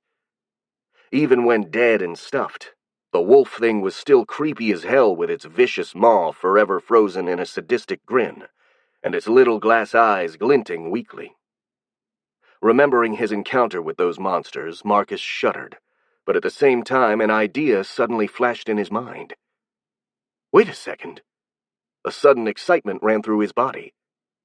Maybe I could get the DNA of these stuffed creatures by eating a bit of their fur or something. The laughing wolves were incredibly strong, and their genes could greatly improve my hunters. I think it's worth a try. Still, he didn't want to take anything without permission, not even a pinch of fur, so he got closer to ask for the owner of the shop. He still couldn't read the sign hanging over the entrance, but the doors were open. Peeking inside, he could see many other stuffed animals, and many trophy heads hanging on the walls. Guess this is a taxidermist shop, or something like that. "Hello?" Marcus called while entering. "Is anyone here?" He gave a look around while waiting for a response. That place was quite creepy, with all the dead animals staring at him with glass eyes. That didn't really bother him at the moment, as he was too busy admiring the various species on display. There were some animals he was familiar with, like deer and bears, but for the most part the shop was full of unknown creatures, some of which looked quite strong and dangerous. Thinking about their DNA, Marcus couldn't help but feel like a child in a candy shop, and his mouth started watering. Is anyone here?" he called out once again, this time raising his voice quite a bit. A few steps could be heard, together with the sound of a few objects being moved, and from a door hidden behind the counter emerged a pale man. He was skeletally thin with very short black hair, a large mouth, and rather big, feverish round eyes, which made him look similar to a fish. The guy moved in a clumsy way and basically oozed social awkwardness, and when he entered the room, he didn't even look at Marcus, instead staring sideways. "Sorry, we are closed for today," he said in a very awkward voice. "Please come back tomorrow." Sorry," Marcus replied. "I just wanted to ask you a question. Do you have a moment?" Hearing the high-pitched and somewhat alien voice of the Vex Queen, the man raised an eyebrow and started studying the newcomer with more attention. After a few moments, his eyes got even wider than they were before. "Wait a second. You're one of the Vex, aren't you? Their queen, if I'm not mistaken." "Well, yes," Marcus replied, frowning a little at being called a queen, but he decided to let it go. "I am surprised you can tell." "Oh, I can clearly see your eyes," the man said with a smile. "And besides, I spent most of the siege studying you and the other Vex every time I could." "Oh, really?" the Vex Queen asked. "And why did you do so?" The man suddenly looked rather embarrassed. "Well, it's because you and your minions are very interesting creatures. I've never seen your species before, so I am very curious about it. You and the other Vex look so different from each other, and yet you are clearly the same species somehow. And the way the other Vex obey you, I've only seen something like this in hive species, like ants or bees, but you seem to be much more coordinated. And then there's your chitin armor. It's different from any other chitin I've ever seen in my life, and it's extraordinarily resilient for its weight. And the internal tissues are amazing as well. The muscles have almost the same density as troll muscles, but they are more elastic and compact, and the internal organs are simple and yet clearly very efficient." He stopped talking, realizing Marcus was staring at him with surprise and a good dose of alarm as well. "How do you know those things about the organs of the Vex?" Marcus said, cautiously taking a few steps back. Oh, please, do not worry," the pale man said, looking rather embarrassed. "I meant no harm. It's just that a few dead Vex bodies were lying on the street, and... Well, I hope you don't mind that I took them to study in my shop. It's just... studying the bodies of new species is kind of my passion, if you can believe it." "Well, if it is like that, it is okay," the Hive Queen replied, relaxing slightly. "I do not mind that you took them. And also I think it is good they are being studied. I myself know quite little about my own race, and knowing more is good. If you can, I would like for you to share what you find out with me." "Oh, sure," the pale guy said in an excited voice. "Thank you for your understanding. I will make sure to share whatever I find with you." The man suddenly realized something and deeply bowed. "Oh, but I seem to have forgotten my manners. Sorry about that. My name is Golam Winch, professional taxidermist and owner of this shop. Nice to meet you." "And I'm Marcus Vitali. Nice to meet you, too," the Vex Queen replied, bowing slightly in response. "By the way, can I ask you a question now?" "Oh, sure. Ask away." "Do you mind if I take a pinch of fur from some of your animals?" Marcus gestured toward the various stuffed animals and trophy heads on display. "Oh, sure," Golam nodded. "It shouldn't be a problem if you don't take too much. Why do you need it, though?" "Well, it is complicated." The Vex Queen tried to come up with the right words, since he didn't know how to explain the concept of DNA in the local language. "When I eat part of a living thing, I can pick the traits of that living thing and give them to my minions. For example, if I eat a creature with horns, I can make a minion with horns. And I can even take traits from multiple creatures and give them to just one minion. For example, the horns from one animal, the muscles from another, and so on. Do you understand?" Golam didn't answer immediately, but his eyes got so wide they seemed about to fall out of his head. His mouth was also agape, and he really looked like a fish dragged out of water. "Wait, you mean to say you can mix different living beings to create chimeric creatures?" "Well, sort of. The minions I make would have the traits of other creatures, but they would still be Vex." The taxidermist stared at him, and for a moment Marcus was afraid of having said something bad. Who knew? Maybe creating hybrid creatures was taboo for the people of this world. Golam's eyes suddenly glowed with excitement, and he smiled from ear to ear. "That's incredible," he said with unbound enthusiasm. "I didn't know creatures capable of that existed. The closest thing to this would be the goblins and their copying abilities, but even they can only copy one creature." Marcus relaxed a bit. Apparently making hybrids wasn't a taboo. "So, are you fine with me taking a bit of fur from your animals?" "I'm more than fine," the taxidermist replied cheerfully. "I'm overjoyed that I can be of help. Just wait a second." The pale man ran to the back of his shop, and a few moments later he came back carrying a small stuffed animal in his hands. That creature was even more weird-looking than the others. Its body was that of a fox with silvery fur, but it had the tail of a scorpion, an incredibly large mouth filled with shark teeth, and 8 long, furry limbs that looked like those of a tarantula, only with claws at the end. Golam put it on the counter for Marcus to see. "This is a chimera I made myself," he announced proudly. "I used the body of a mist fox, the teeth of a trevolox, the tail of a desert scorpion, and the limbs of a rantul spawnling to build it." He stared directly at Marcus and asked in a very hopeful voice, "If you'd eat parts of those animals, could you make a minion like this?" Marcus raised an eyebrow, taken a bit by surprise, but after a moment he nodded. "Yes, I think I can," he said cautiously. "More or less, at least." "That's splendid!" Golam cheered. This is exactly what I've always dreamed of." When he noticed the Vex Queen's confusion, he smiled and explained, "Making chimeras has been my hobby for years.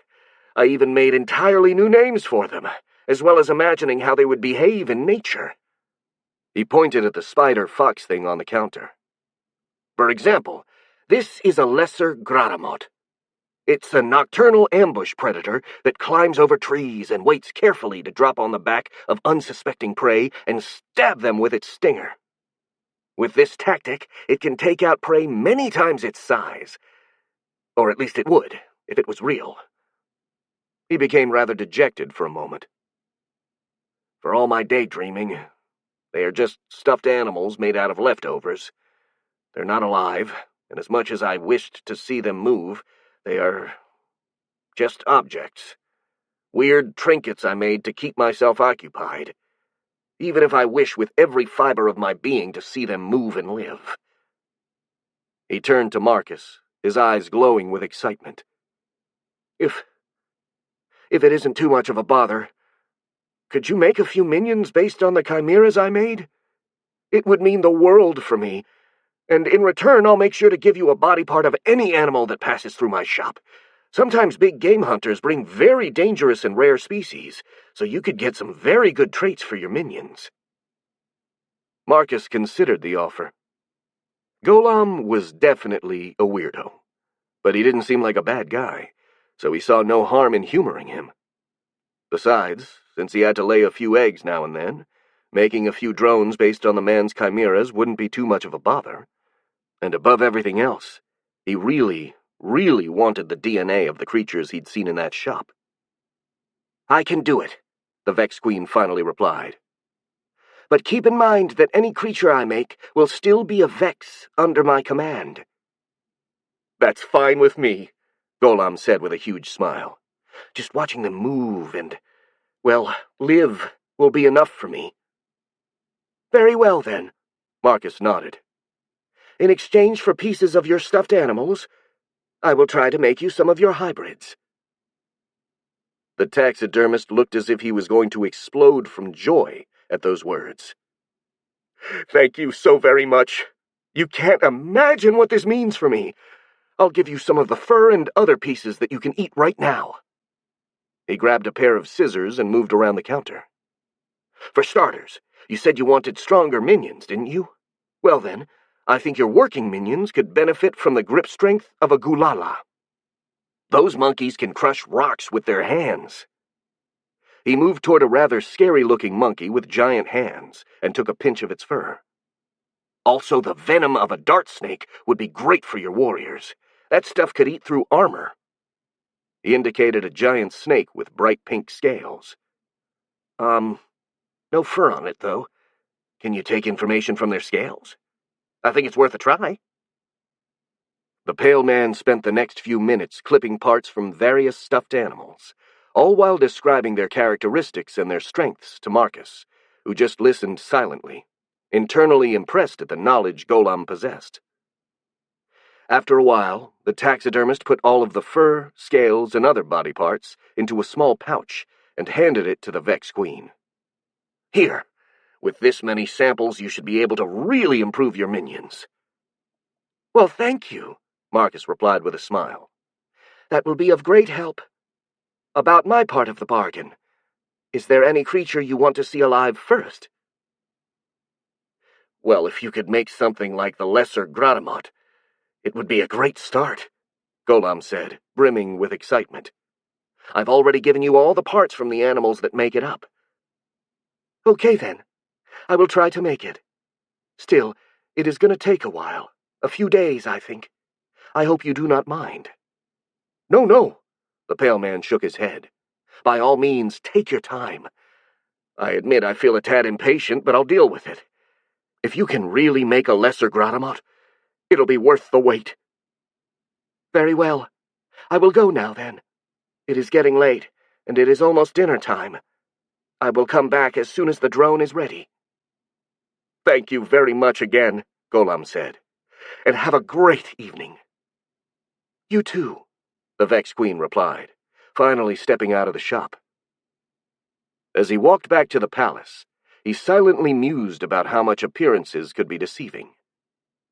Golem looked like a madman straight out of a Lovecraft book, and his job as a taxidermist and his mannerisms only added to his creepiness, but he revealed himself to be a helpful and nice person. If this was a horror movie, he would have certainly turned out to be a crazy cultist or something like that, he thought with a sardonic smile. But I guess reality really is more complex than fiction. As soon as the Vex Queen left, Golem gathered the stuffed animals he'd left outside and closed the doors before going back to his workshop. The room he stepped into was big and dark, lit only by a small window that let the gray light of the waning day in. The walls were almost entirely covered with shelves full of stuffed animals and various tools, and on the side of the room there was also a huge work desk, covered in knives, saws, and various other items.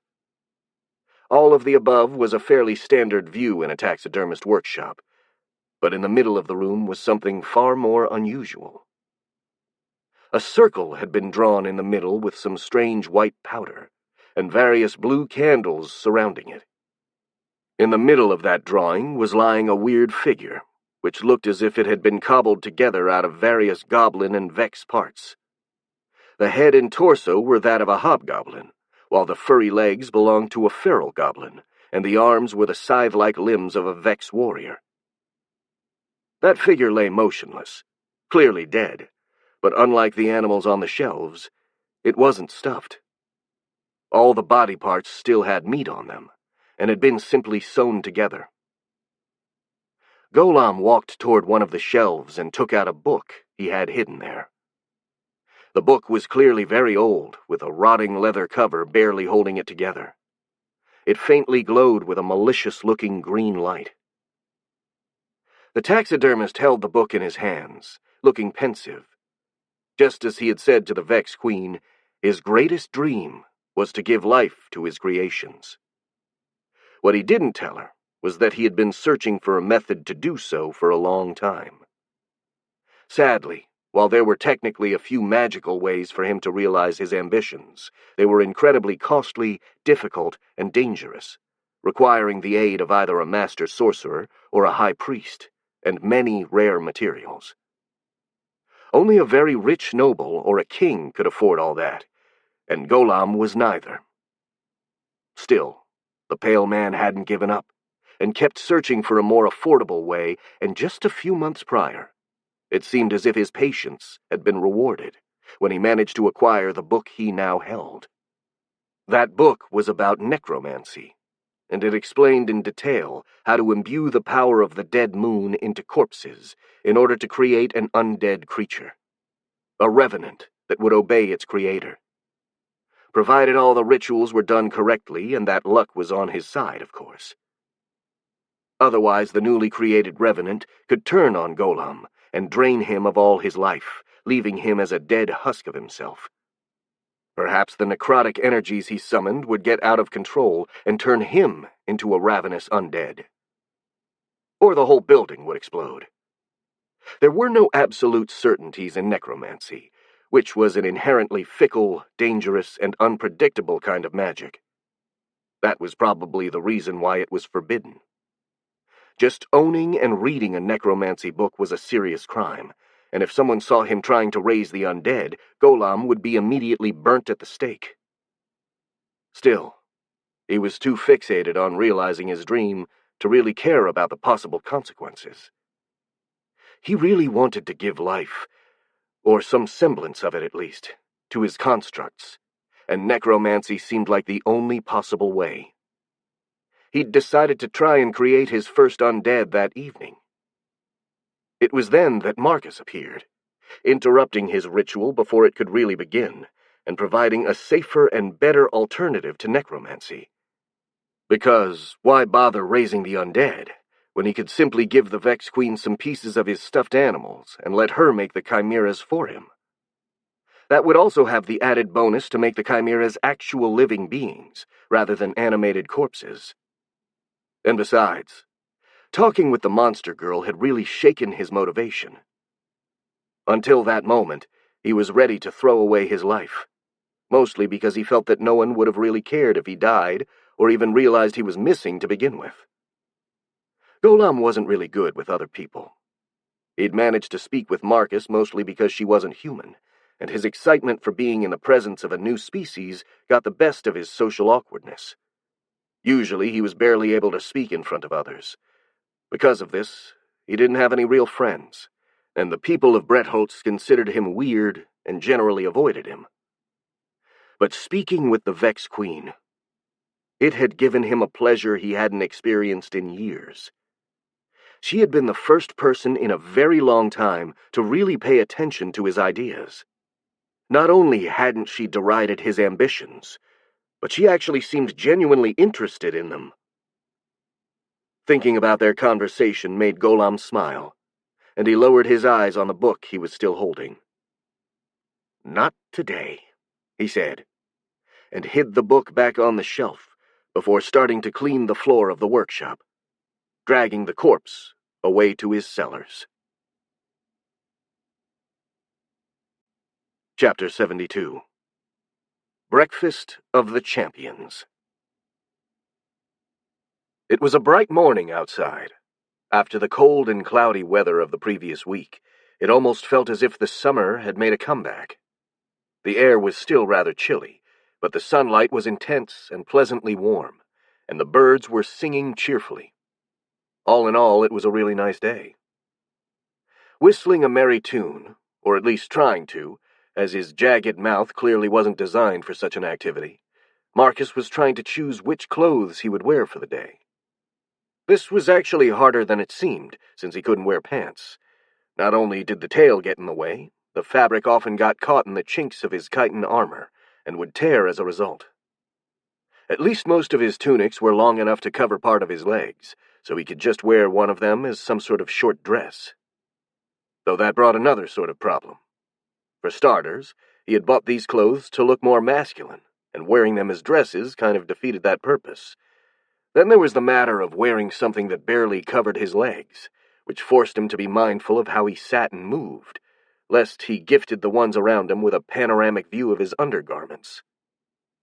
However, despite these associated inconveniences, the tunics were still an improvement over the frilly clothing the Marquis had given him, so he went with them anyway. After a minute, Marcus picked up his Castillar uniform.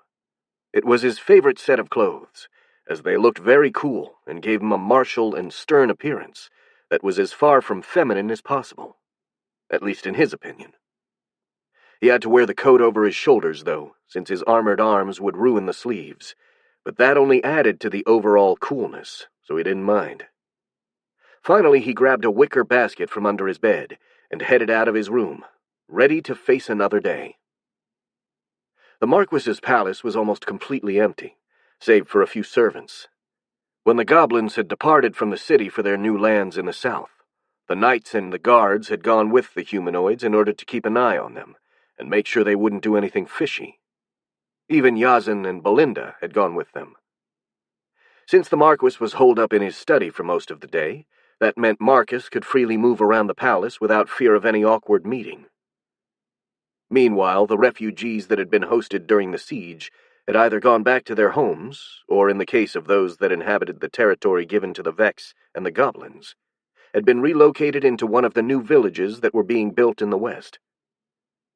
Because of this, the dining hall wasn't really used anymore, and the few guests remaining could either dine in the kitchens or in their own room. Marcus would have preferred the second option, but he didn't like making the servants work more than was necessary. He'd been in the service industry too long to not relate to the staff. He usually just dined in a corner of the kitchens while keeping to himself, trying his best to ignore the presence of the other people. However, that morning, when he walked in the kitchens, with the basket under his left arm, to have breakfast, he found Clara and Felix sitting at one of the tables, having breakfast. "Hoy!" Marcus called, waving his hand at them. "Good morning, Clara. Good morning, Felix." "Oh, hi, Marcus," Felix said, waving back. "Good morning to you." "Yeah, good morning," Clara greeted him as well. "Want to sit with us?" "Sure," the Vex Queen said, sitting at the table. "What brings you two here this morning? It's been a while since I have seen Felix out of his room." Felix made a sad smirk after hearing that.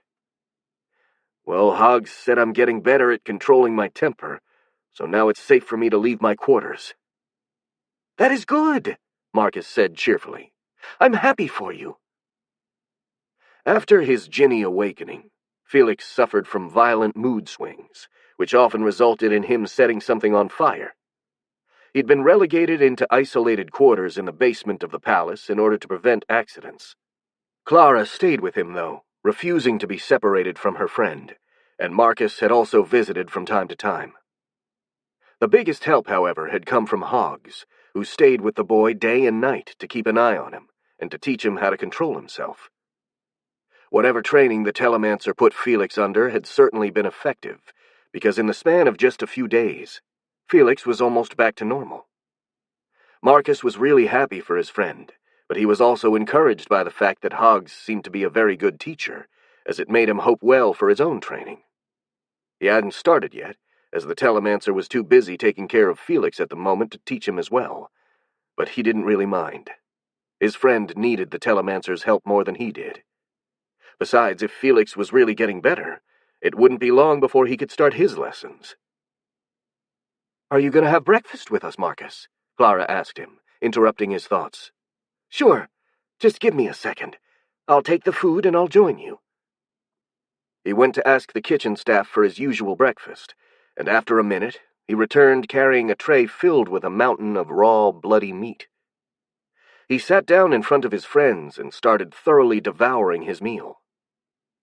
"So," he asked the apprentice sorcerer while ripping a huge chunk of raw meat from a bone, "what do you want to do now that you can control yourself?"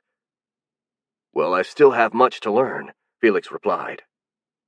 "Sometimes I still get so angry for no reason at all, and when it happens, it's still hard to contain myself from venting that rage.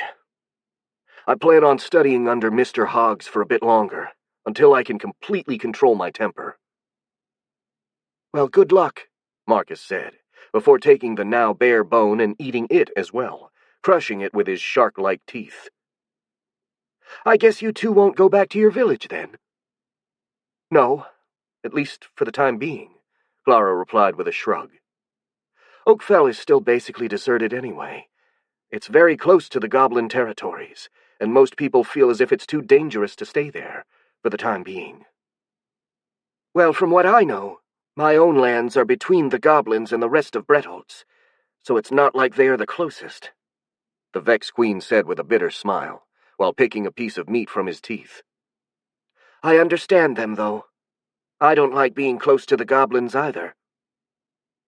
In fact, he had been pretty peeved when he learned about the exact location of his new home, since the Marquis was effectively using him and the drones as a buffer between the goblins and the humans.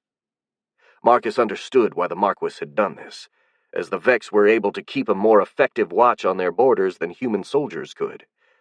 Besides, the territory he'd gotten seemed to be rather good, according to Clara, being fertile and relatively vast, so he decided not to complain about it. "Anyway, I want to keep my land safe and goblin-free, so you can relax," he said with a smile. "As long as the Vex are there, the goblins won't be able to sneak around undetected." "Yeah, that's also kind of part of the problem," the girl said, taking a long, embarrassed breath in. "I don't mean to be rude, but a lot of people are also rather reluctant to have the Vex as neighbors." "Uh-huh," Marcus muttered, taken completely by surprise. "Why would they not want us as neighbors? We fought to protect Bretholtz, and we even helped with the reconstruction." "Yes, but it's going to take some time for them to get used to your minion's appearance," Clara said with a sour expression. "A lot of villagers are rather ignorant, and they don't like anything new or different." "Oh, I get it now." Marcus nodded and then shrugged. "Well, it doesn't really matter, as long as they don't actually attack me or something. Being liked by everyone was never one of my ambitions."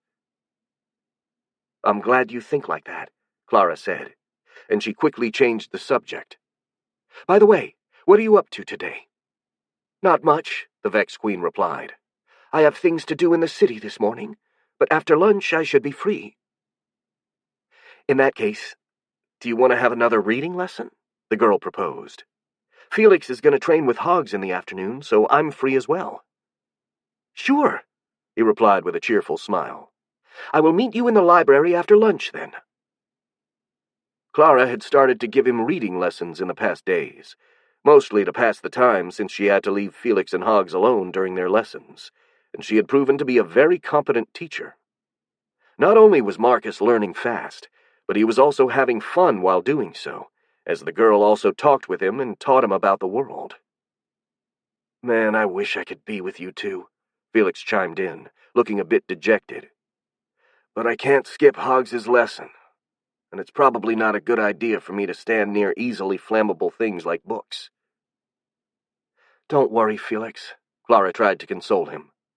"Maybe we could take a walk together right now. I think getting some fresh air would help you, and the weather seems very good today."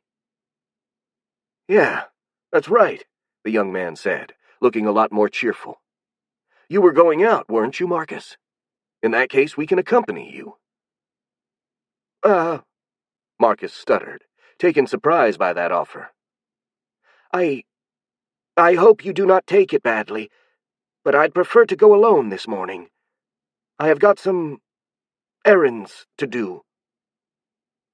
The two humans looked at him with curiosity. "What are you doing, exactly?" Felix asked. "Does it have something to do with that wicker basket you're carrying? What's in there?" It's a private thing," the Vex Queen said, looking more and more nervous. "It's nothing bad, I swear, but I'd really prefer to not show it." "Leave Marcus alone, Felix," Clara chimed in. "She's entitled to some privacy, if she wishes so." Marcus looked at the girl with gratitude, and she nodded in response. Felix, on the other hand, seemed quite irritated by that answer. "What do you mean she's entitled to her privacy?" he cried, getting red in the face. "If she really is our friend, she has nothing to hide."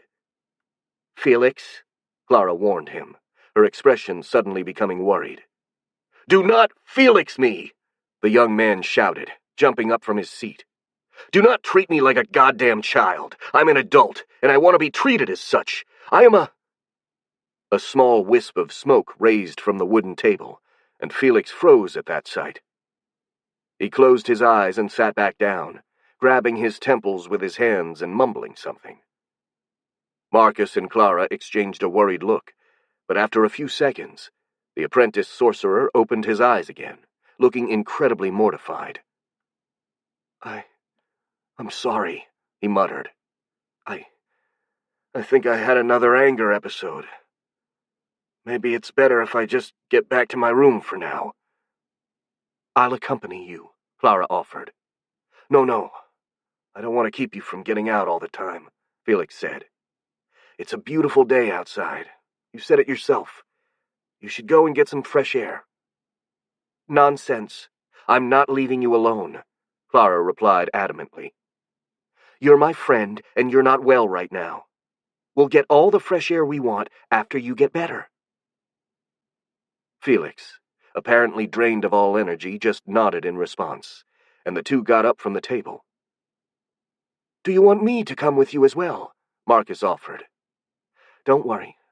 I'll suffice," Clara replied with a sad smile. "Besides, you had things to do, didn't you?" "Yeah, but they can wait. If I can be of help, I'd rather stay with you." "No, don't worry," Felix said weakly. "Please, I'd feel bad if you had to give up your things just to stay with me. Just go. You can come visit me later." Felix looked to him with tired eyes. "Please." "All right," Marcus nodded. "But at least let me accompany you to your room." "Fine." The apprentice sorcerer nodded, and the Vex Queen grabbed his wicker basket and followed his friends out of the kitchens. While he was heading toward the basement where Felix's quarters were located, he thought to himself that his lessons with Hoggs would probably have to wait a bit longer.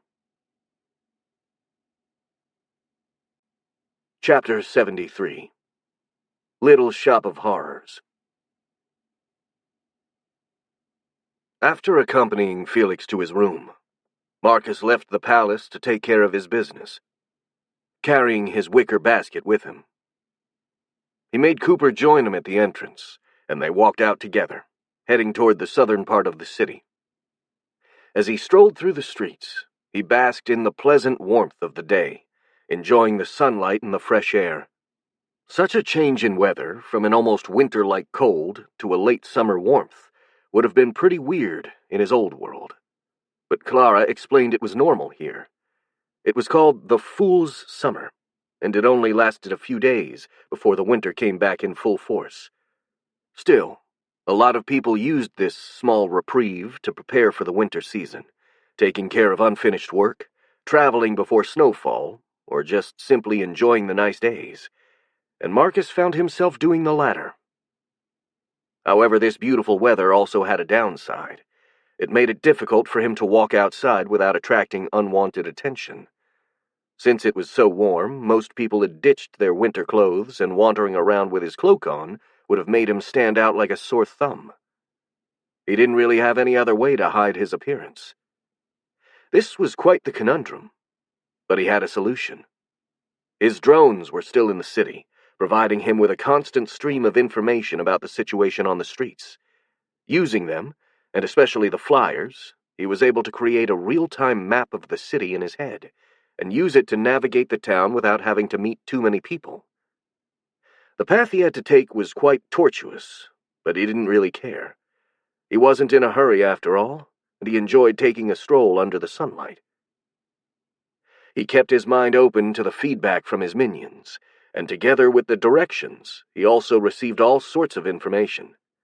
Since the citizens had grown used to the presence of the Vex drones and mostly ignored them, Marcus was able to eavesdrop on basically every single conversation happening in Bretholtz, as if he was present.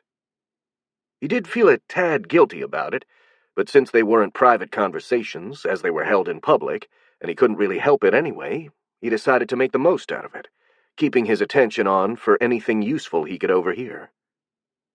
Most people talked about banal things, like the weather or what they were having for dinner, or subjects he couldn't understand because he didn't have the necessary context.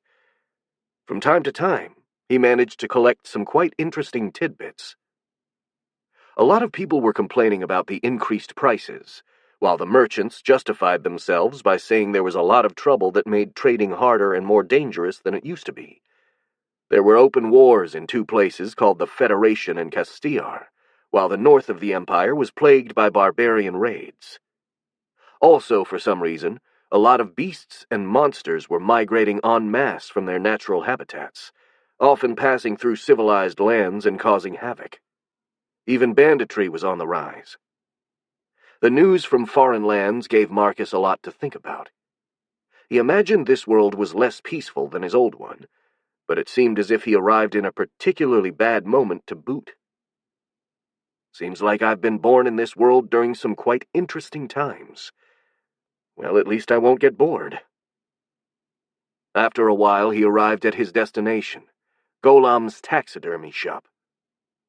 The shop seemed to be closed, but Marcus knew he was expected, so he just opened the door and entered with Cooper.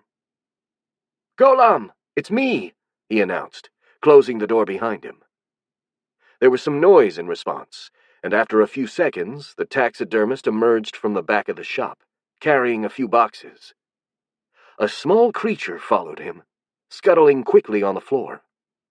The creature, a weird mix between a fox and a spider, was an almost exact copy of the chimeric creature Golem had made, a lesser Gratamont.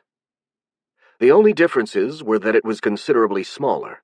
It was covered in completely dark gray fur, and it had 2 pairs of glowing purple eyes.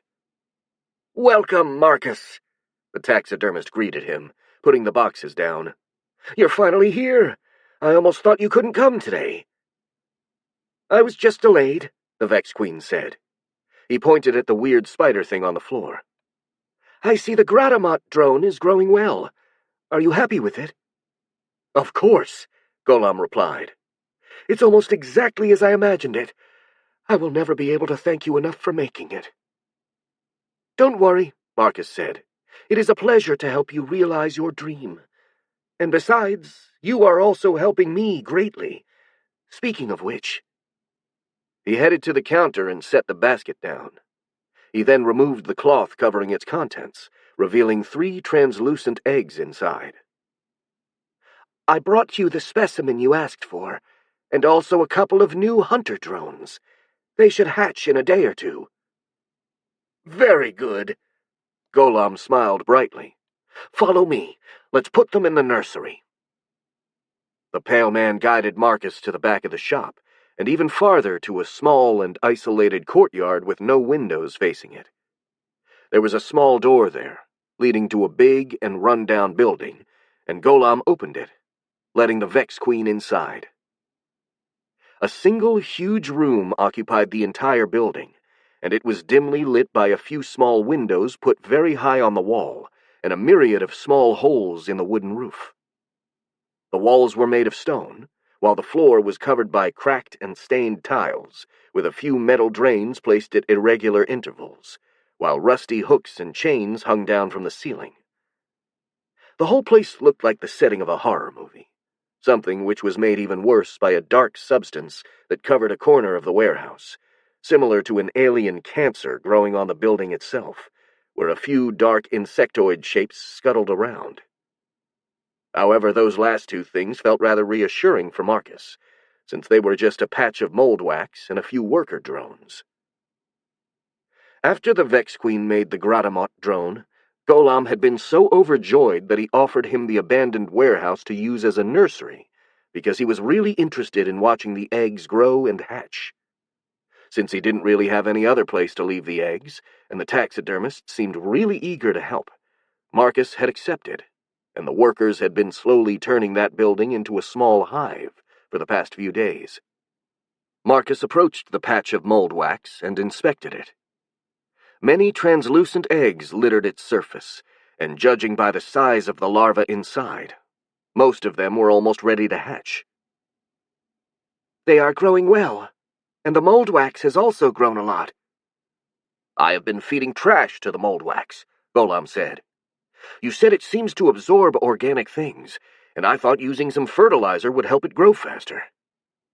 Nice thinking. The Vex Queen nodded. He kneeled beside the patch, taking the eggs from the basket before carefully putting them on the mold wax. This is the creature you wanted me to create. The badger snake thing, he said, pointing to the first egg. I could not give it multiple heads like you asked, but I managed to give it an appendage that looks like a head. That's still fine, the taxidermist nodded. And these two are new hunter drones. Marcus took out the other two eggs. I used the Night Wolves info as usual, but I also added a few modifications.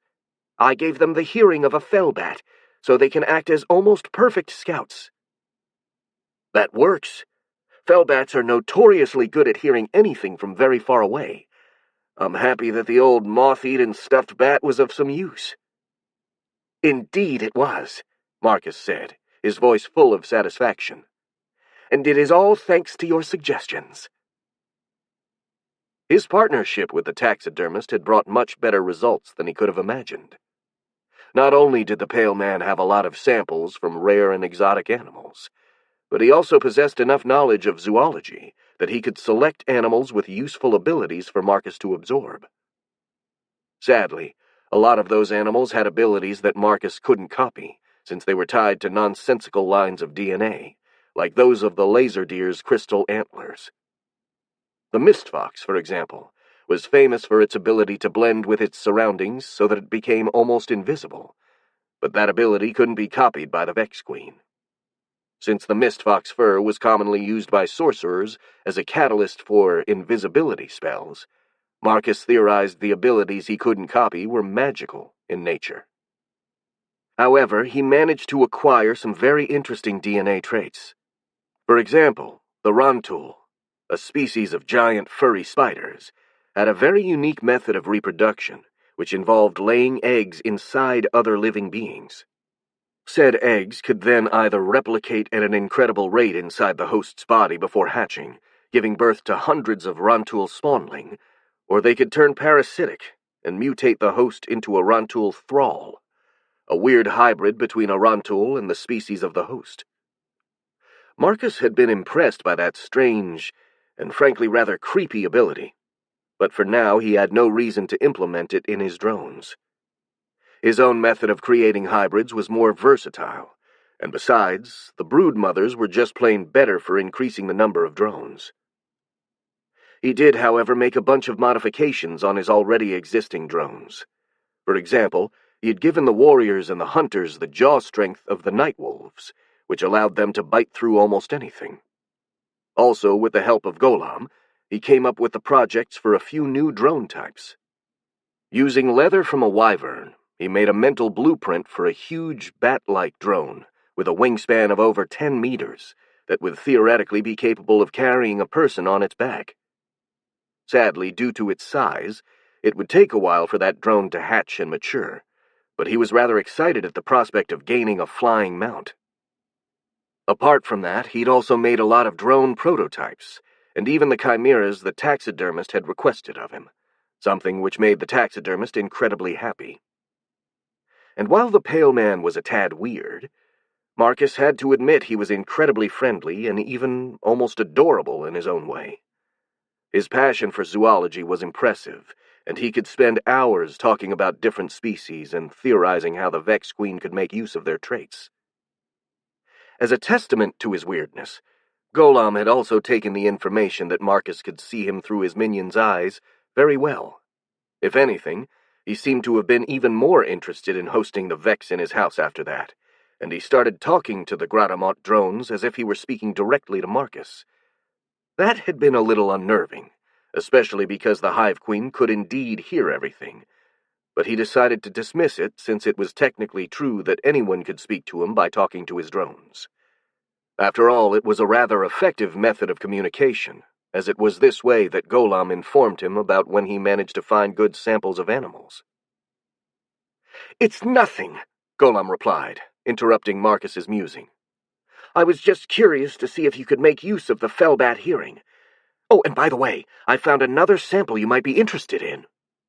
"Oh, really? What is it?" "It's a piraka wing," the taxidermist said proudly. "It's pretty old. I think it's from one of my father's works, but with your ability, you should be able to take information from it anyway." "Very good. I will try it out. By the way, what is a piraka?" "Well, the piraka are a weird race that can be found in the southern parts of the Caligare forest, especially on the Greenwood Mountains," Golam explained. "They are somewhat sentient and have a complex society, but they are very hostile and aggressive toward any other race, so they are hunted down like beasts. As for their physical characteristics, they resemble a mix between bats and birds, only without any fur or feathers. Instead, they have a rubbery, bluish skin that is very tough and especially resistant to acid, which is kind of a given considering their main method of attacking. They spit a very powerful acid, which melts their prey and turns it into a goo, which they suck with their leech-like tongues for nourishment. They are divided into two subspecies, the piraka servants, which are small and incapable of actual flight, though they can glide, and the piraka nobles, who can become huge and fly. They also have the habit of creating huge pools of acid in their nests, where they drop living prey. These pools are also their means of reproduction.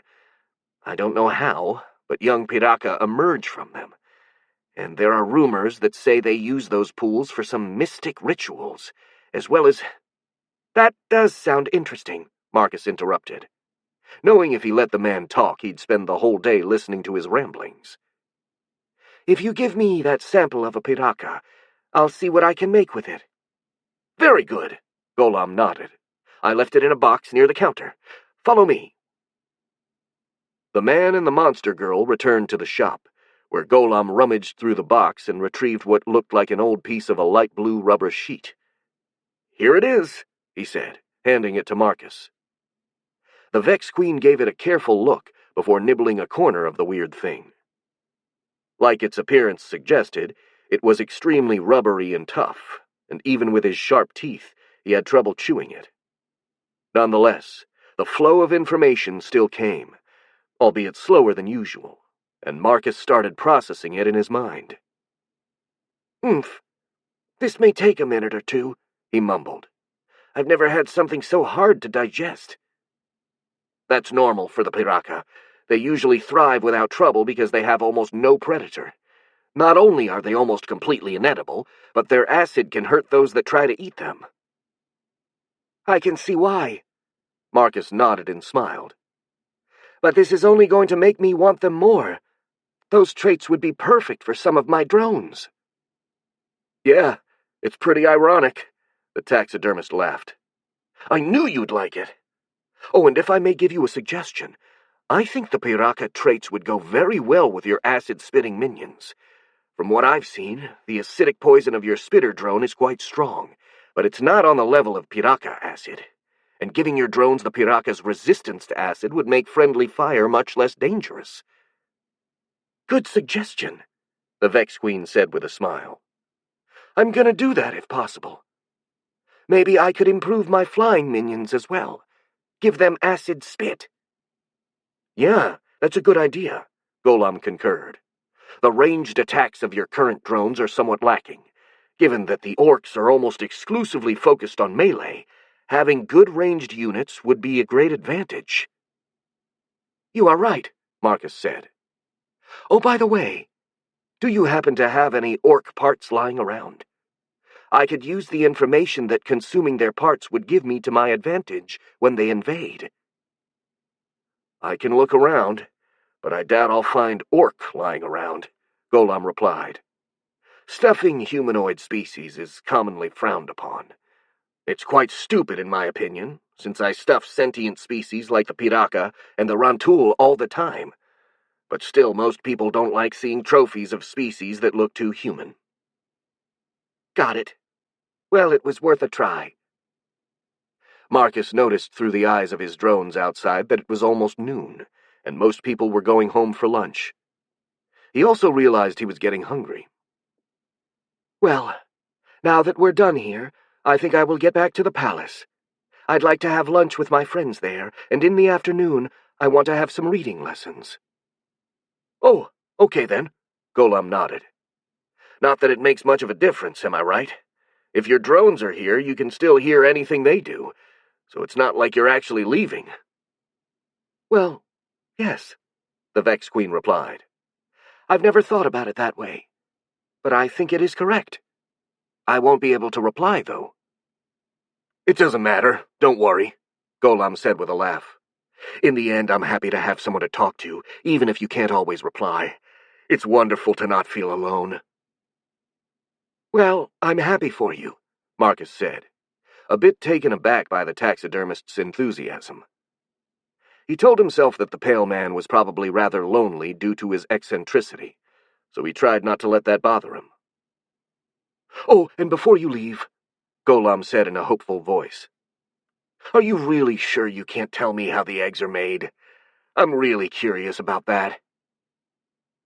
The Vex Queen stuttered, now feeling decidedly bothered. No, I can't. That's a trade secret, and I'd appreciate it if you don't ask again. Oh, okay, the taxidermist said, looking rather dejected. But you know you can trust me, right? I wouldn't tell anyone else. I really can't.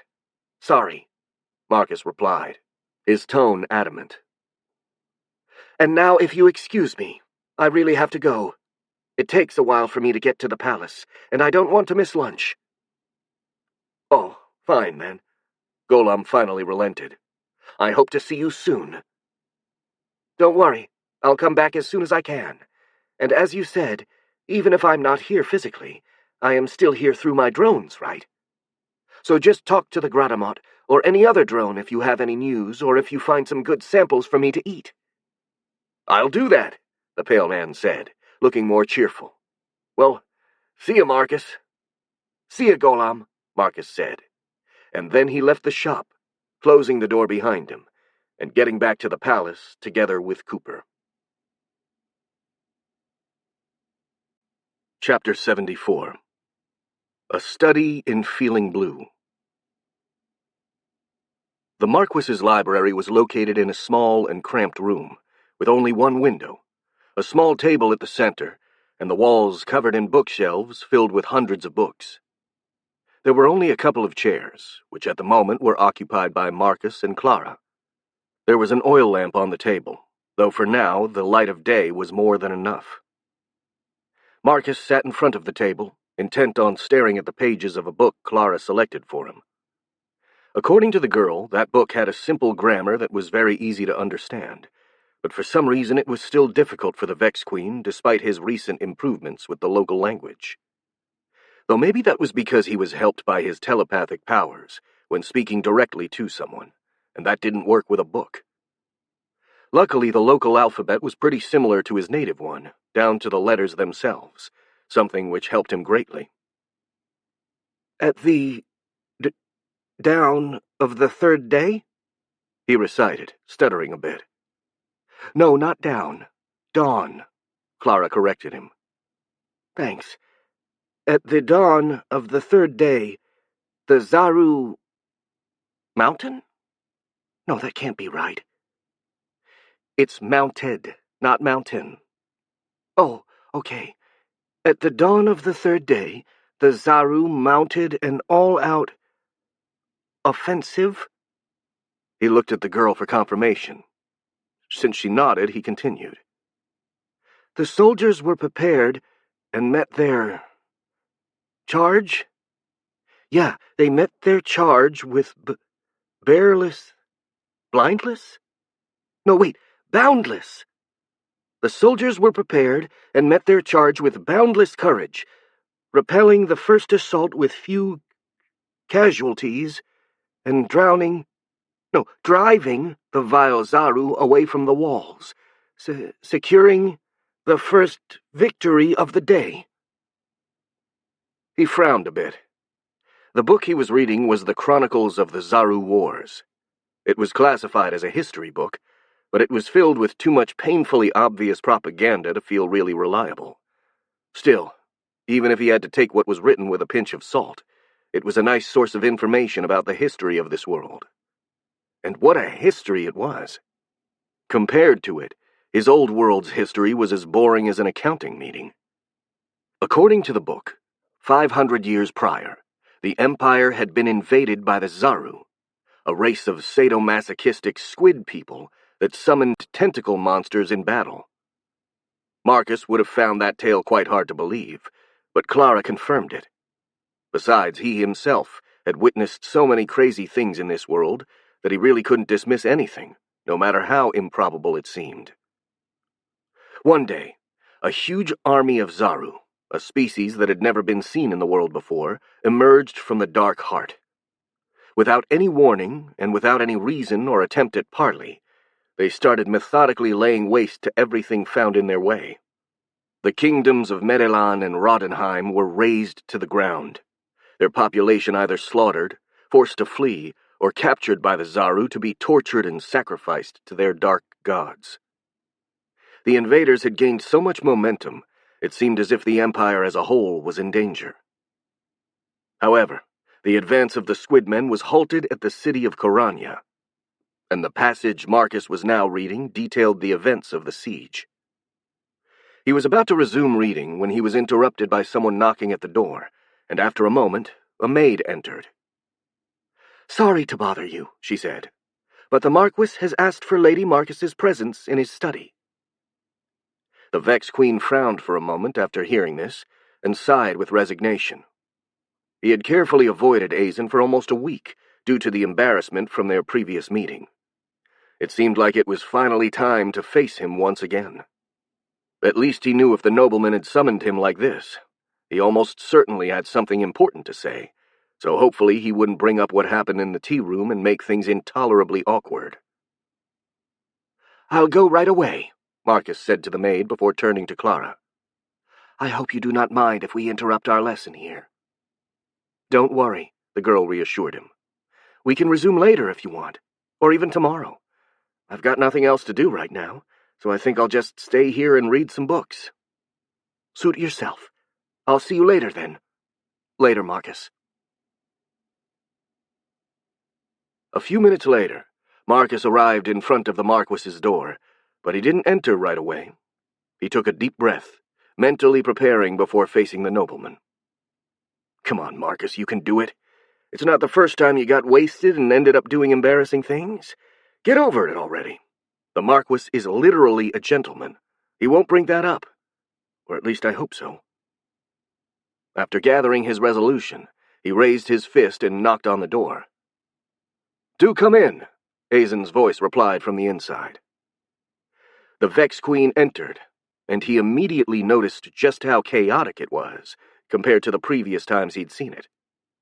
There were piles of paper everywhere, some even scattered on the floor, and the desk was covered by documents, huge leather-cased ledgers, and even a couple of abacuses. Azen's head was barely visible behind it all, his usual well-groomed hair now messy and untidy, and his face was pale with huge bags under his eyes. Another person was also sitting right beside the Marquis, a tall blond man who managed to seem imposing despite looking quite pale and tired himself. For some reason he reminded the Vex Queen of the Marquis.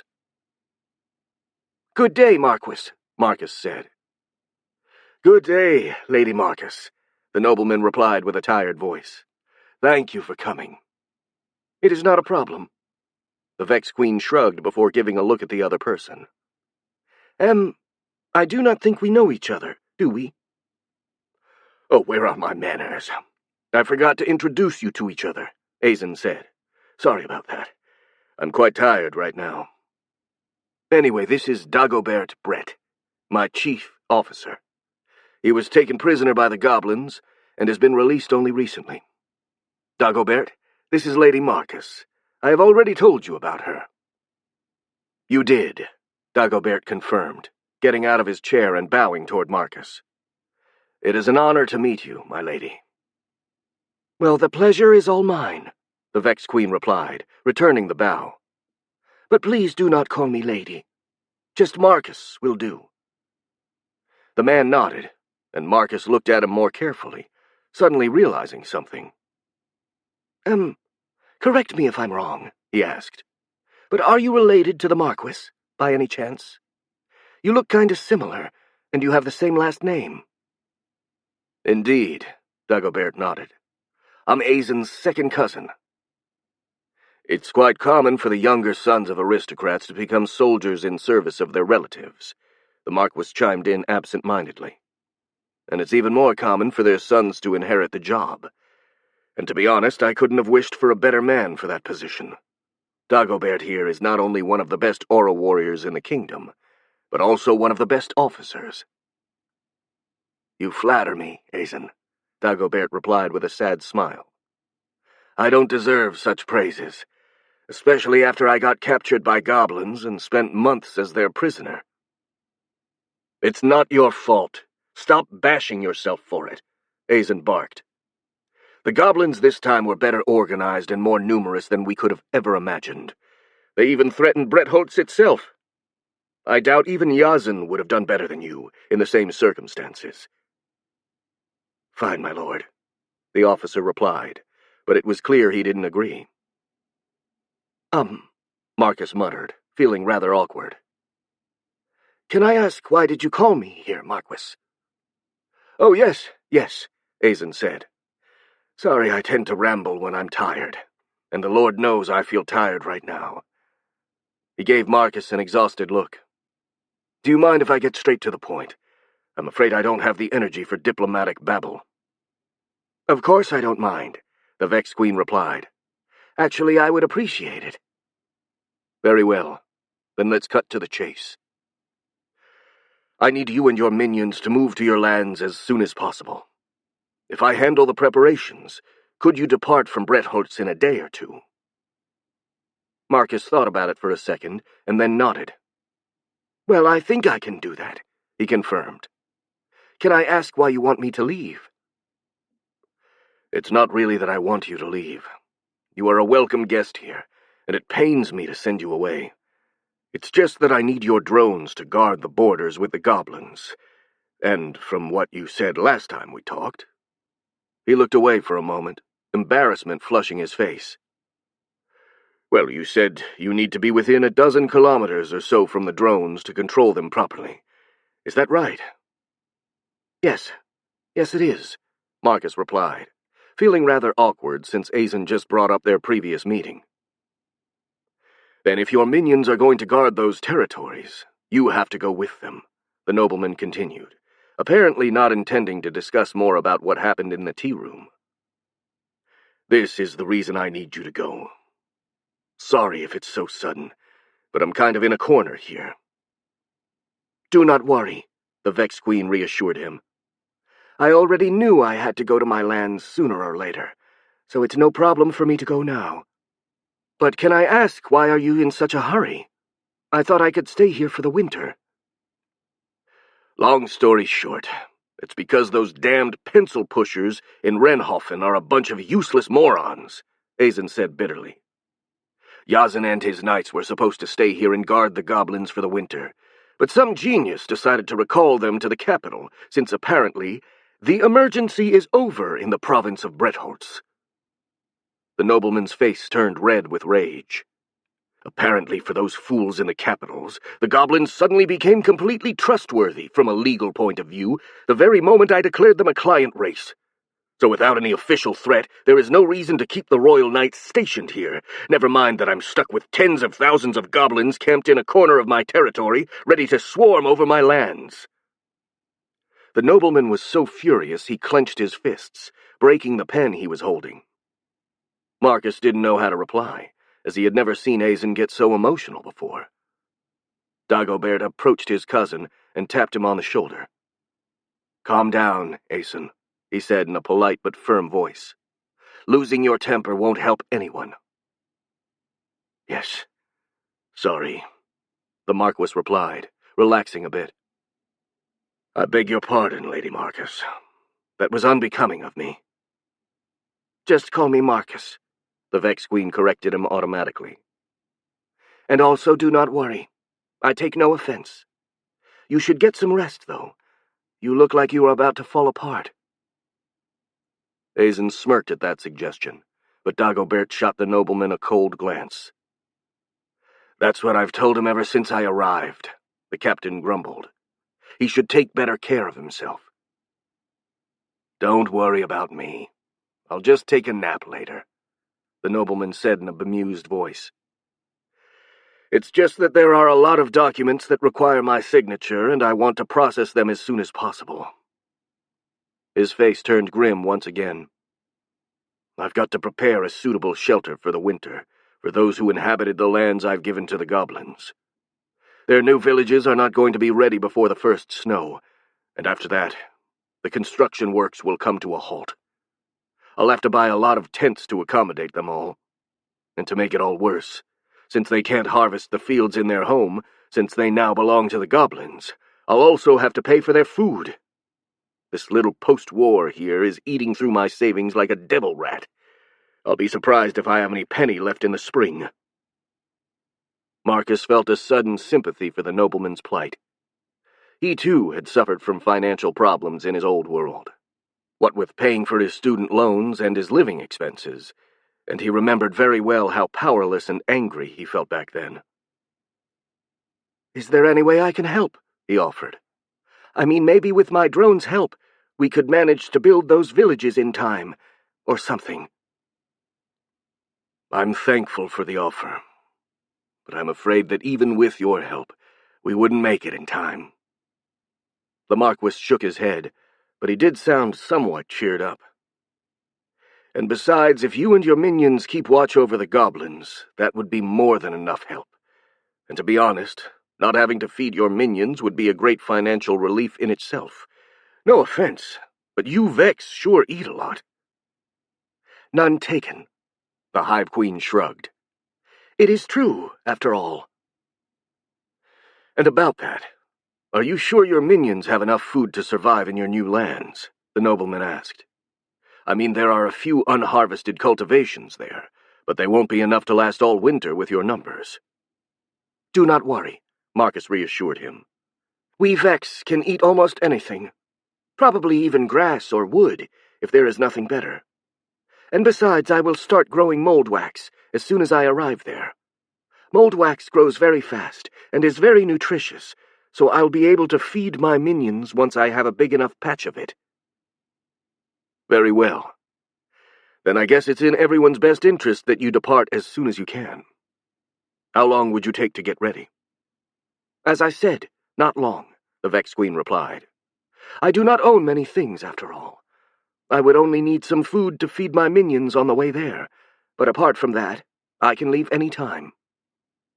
"That I can provide," Azen said, "along with a few other things to make you comfortable. Would it be okay for you to depart in a day or two?" "Yes." "Very well, then. I'll send word to arrange the necessary things for your trip. Oh, and I also need to tell Hoggs. He'll need some time to prepare as well." "Hoggs is coming with me?" Marcus asked. "Yes, of course," Azen replied. "After all, he still has to give you those lessons in aura control he promised, and I need to have a telemancer stationed with you, so he's the logical choice." "Good," the Vex Queen said with satisfaction. "Is there anything else?" "No, at least not for now. If anything else turns up, I'll send word to you. But I really hope there won't be any more surprises. Lately, there have been only bad ones." "Very well. Then I think I will go prepare. I've got a few things to do before I depart." "I'll leave you to it. Good day, Marcus." "Good day, Marquis. And good day to you, Dagobert." "Good day," the officer replied with a smirk. Marcus walked to the door, but at the last moment he turned toward the Marquis. "Oh, and Marquis, really take some rest. You look more dead than alive." "I will, Marcus. Don't worry," the man said with a sad smirk. "Thank you for the suggestion." And with those parting words, the Vex Queen left to arrange things for his departure. Chapter 75. Girl Talk. It was a chilly and foggy morning when the Vex left Bretholtz. They quietly marched out of the southern gates, making hardly any sound, and no one, save for the guards on the walls, noticed their departure. About 300 drones, all those left alive after the siege, moved in a long line that stretched for almost a mile. The hunters ran at the head of the formation, scouting the territory, followed by the warriors, who marched in a loose formation, while the rest walked slowly in the rear. A few workers and heavies were also pulling carts full of supplies, since horses were too spooked by the insectoid reptilian creatures to get anywhere near them. Marcus rode on one of those carts together with Clara, while Hoggs and Felix were on another one. Although the girl would have preferred to ride with her friend, each cart only had enough space to comfortably accommodate 2 people, and it was better for the boy to ride with the old man, who could actually take care of him, in case he had one of his bouts of anger. Still, that didn't stop her from glancing in the boy's direction every minute or so to make sure he was okay. Almost as if she feared he could explode or something. Although, given the apprentice sorcerer's powers, that possibility wasn't entirely off the table. Watching her, Marcus couldn't help but feel some admiration for Clara's dedication to Felix. Ever since the latter's awakening, she had made it her mission to take care of him, constantly keeping him company and trying her best to calm him down when he was having a temper tantrum. And when the Vex Queen told them he was going to leave Bretholtz and bring Hoggs with him, she had been the one to ask for the permission to accompany them, so Felix could continue his training.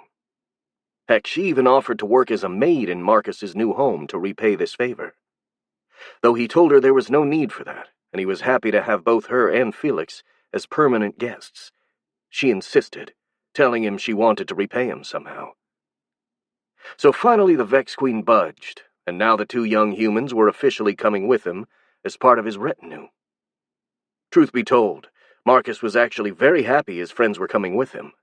Even though he couldn't stand crowds for now, he still greatly appreciated social interaction, even more so if it was with people he was already used to. He had been with Clara and Felix for so long, their presence didn't bother him in the slightest. As for Hoggs, he knew how to minimize his own presence. Those 3 were basically the best company he could currently wish for. The only thing he felt a bit bad about was leaving Golam behind. The taxidermist had been quite distraught when Marcus told him he was leaving Bretholtz. He'd cheered up considerably when Marcus told him the Chimera drones would be staying with him. With this, the taxidermist had been left, if not happy, at least somewhat satisfied, especially after Marcus promised to try to keep in touch with him. Marcus? Clara asked, interrupting his thoughts. Is everything all right? You've been very quiet ever since we left Bretholtz. Oh yes, I'm fine. I was just lost in my thoughts. Don't worry. These are hard times, and we all have much to think about. Clara sighed. The fight with the goblins was bad enough already, and now we have an even worse threat looming in the future. Well, look at the bright side, Marcus said cheerfully. At least we're still alive. I think that counts for something, doesn't it? Yeah, you're right. But it's still hard for me to stay positive with all the things that have happened, especially when I see Felix during one of his moments of anger. She sighed once again. It's as if he becomes another person entirely. He's clearly hurting, though, and I don't know what to do to help him. You are helping him already, in my opinion, the Vex Queen said. You are always at his side, and I think that is helping him a lot. Besides, he has hogs training him now, and since he started his lessons, he is getting better at controlling his temper. Just give it some time, and don't lose hope. I am sure Felix is going to be fine. Clara made a little smile, seemingly cheered up some by Marcus's words. You sure are optimistic today. No reason to worry about things you can't do anything about, Marcus replied seraphically. Tomorrow we'll be in a village near thousands of goblins that could attack us at any moment. In a few months we may be facing an army of orcs, and who knows what disasters the future is going to bring. But right now we are peacefully riding a cart in the countryside. Let's enjoy this moment. That's a pretty carefree attitude, Clara observed, and it could easily lead to carelessness. Some problems can be solved only by actually thinking about them. You are right, but that is still no reason to let our worries ruin such a perfectly good day. And you would call this day perfectly good? The girl asked, raising an eyebrow. Well, yes. For starters, no one is trying to kill us, Marcus replied sardonically. Living in the Caligari forest long enough really makes you appreciate that. Fair enough, Clara chuckled. I must say you were pretty witty today. What happened? Oh, I was always witty, the Vex Queen replied with a smirk. In my head, at least. I just lacked the vocabulary to properly express it before. Gods help us. The girl shook her head in fake desperation. What horror have we set loose on the world? Yeah, my sarcasm is gonna be the ruin of entire nations, and it is all your fault for teaching me how to speak your language. Marcus let out a melodramatic evil cackle, causing Clara to burst into laughter. Well, this is a surprise for sure, she said once she had stopped laughing. You were so meek and polite before. I didn't expect you would turn out like this once you mastered our language. I am full of surprises, he replied with a proud grin. Also, it was kind of hard to really be myself back then. Not only my vocabulary was lackluster, but I also had too many things to worry about and, well, living alone in the forest for almost a year made it difficult for me to talk to people at all, regardless of the language used. Fair points. Well, I'm glad you can be yourself now. To be honest, I kind of prefer you like this. You are certainly more lively now. Well, thanks. I mean it. Clara sighed, staring away into the mists. Truth be told, I was never that good at socializing either. Especially with other girls of my age. She smirked. Too much time spent in the forest, I guess. I always preferred hunting and exploring over talking about girly stuff like dresses, boys, and other nonsense like that. She turned to Marcus with a mischievous smile. Which is one of the reasons I like how you are right now. This may be the first time I'm genuinely enjoying having some girl talk. Marcus frowned at those words, as being called a girl, or any kind of feminine noun really, somehow peeved him a lot lately. Yeah, about that. He took a deep breath before continuing. I am not really a girl, Clara. What? The young huntress raised an eyebrow in surprise. What do you mean to say? That you're not a human girl? Or that you're not a female of your species? No. Well, maybe, he stuttered in response. I mean, I'm certainly not a human girl right now, but I am pretty sure I am a female Vex. He sighed. But I'm digressing. I wasn't really talking about my body. I was talking about my mind. What? Clara said, sounding even more confused. What do you mean? Well, Marcus hesitated a bit, but then decided to tell his friend everything. I used to be a human male in my past life, but I died, and I found myself in this body.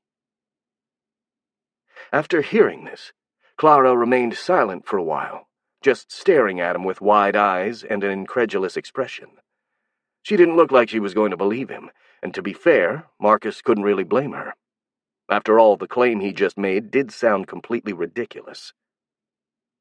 I should have probably kept that to myself. Now she'll probably think I'm crazy. Well, the damage is already done, so I think it's best to not press the matter and to never mention this again. But this time, Clara really subverted his expectations. That explains a lot, she suddenly said, interrupting the Vex Queen's train of thought and catching him completely by surprise. You always behaved in a very human way, even when we had just met. And you clearly have a male imperial name, which would make sense if it was your name in your previous life when you were a guy. So, you believe me? He asked cautiously. Yes.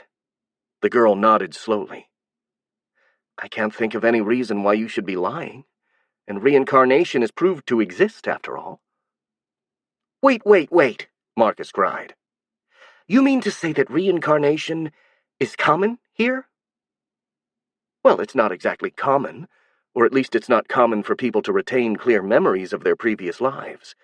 Those who do usually lose them before puberty, and only very few manage to keep them as adults. And I've never heard of someone reincarnating as a different species before, but that doesn't mean it's completely impossible. That is a relief. The Vex Queen sighed and relaxed a bit. For a moment, I feared you would think I'm crazy. Don't worry. I don't think you're crazy, Clara smirked. However, I keep the right to change my mind should you start running around naked with your panties on your head while singing the national anthem. Fair enough, Marcus replied with a chuckle. Though if I did something like that, I could just be completely drunk instead of crazy. That's true, the girl conceded. But didn't you tell me that alcohol doesn't affect you? Well, it doesn't, but... The Vex Queen started to say, but he stopped as soon as the memories of his caffeinated shenanigans flashed in his mind. But what? Clara inquired. Never mind, he replied, suddenly feeling very uncomfortable. I do not want to talk about it. Can we change the subject, please? Oh, yes, it's fine, she said. So, do you remember your previous life clearly? Who were you back then? Yes, I remember it very well. Marcus was glad she didn't investigate further about the caffeine incident. I wasn't of anyone importance, though. Just a simple guy in his 20s, working all day to make ends meet. Then one day, I saw a girl getting robbed. I tried to help her, and I got killed for my trouble. That's rather succinct. Well, it is not like the story of my life is that interesting. Marcus shrugged. My father died a few years ago. I tried my best to work and not weigh on the rest of my family while I was building a future for myself. That didn't really work out. I pretty much died without accomplishing anything. Well, at least you died doing something good, Clara said. You tried to save that woman, didn't you? Mostly, I was just looking for an excuse to punch someone, he corrected her with a smirk. I was pretty angry that day. Doing a good deed was just a nice bonus. Yeah, that does sound like something a man in his 20s would do, Clara said with some amusement in her voice. Where did this happen? In a city of the Empire? Or maybe in one of the free cities? The name of the place you said you come from, America, was it? Did sound pretty beckoned to me. Nah, I don't come from any of those places, Marcus replied. I come from a completely different world. What? Clara cried, her eyes widening with surprise. Marcus mumbled, struggling to find the right words. I don't really know how to explain it correctly, but I do not think my world was this world. Mine had just one moon, and there was no magic or stuff like that, and the only species that could talk were humans.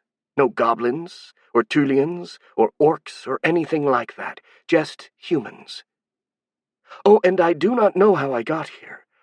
I just died in my world, and woke up in this one.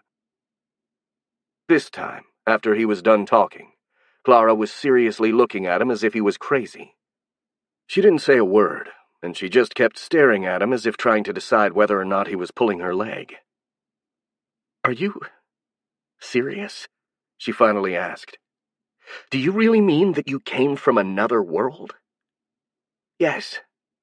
I know it is difficult to believe and that it sounds crazy, even more so than the reincarnation thing probably, but I am telling the truth. I clearly remember my old world, and trust me, it was nothing like this one.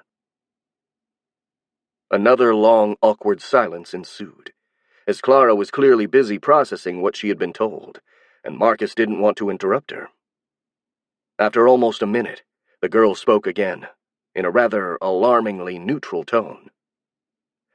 Well, as I said before, I can't see a reason why you should be lying, and you don't seem insane, either. You believe me? I believe that you are sincere, at least, she said cautiously. The other world stuff is a bit hard to swallow without any substantial proof.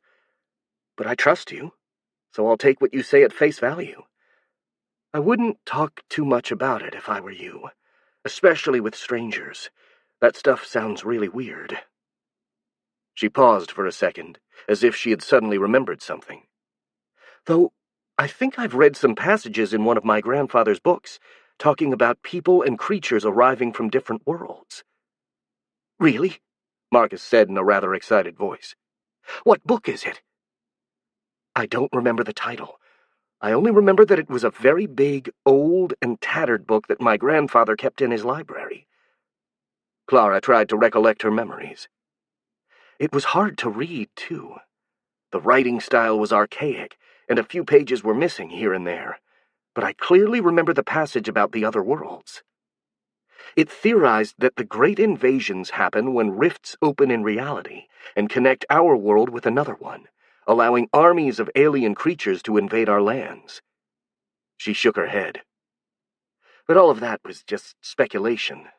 It didn't offer any proof or reliable sources.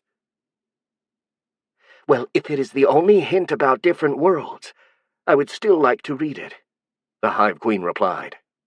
It could help me understand what happened to me. Okay. When I get back in Oakfell, I'll make sure to take it and lend it to you. Thanks, Clara. You're welcome, Marcus. Clara shrugged.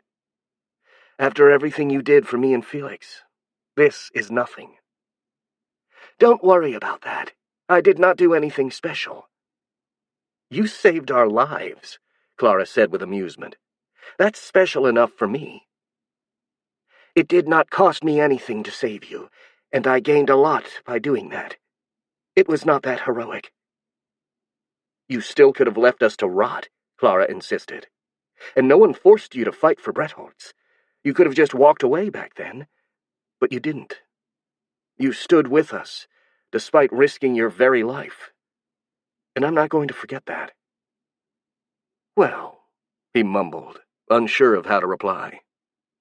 He wasn't really used to being praised, and in fact it made him feel rather awkward. Noticing his distress, Clara decided to change the subject. Hey, Since we were talking about books, look at what I brought with me." She rummaged through her bag and she took out a book.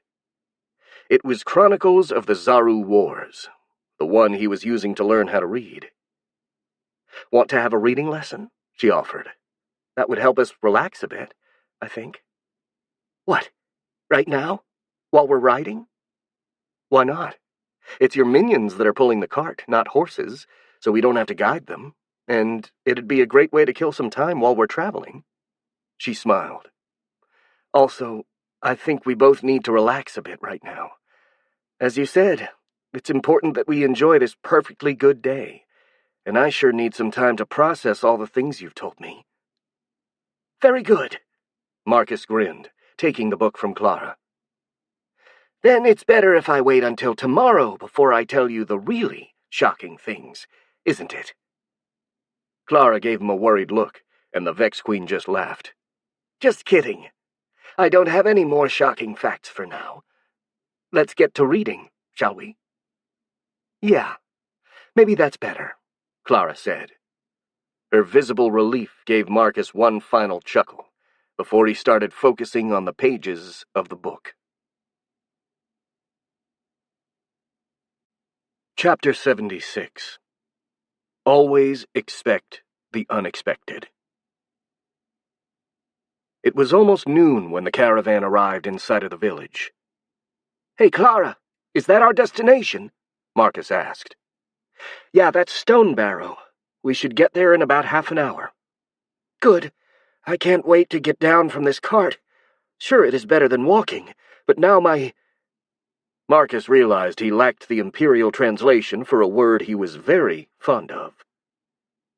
"Say, Clara," he asked, pointing at his ass, "what do you call this part of the body?"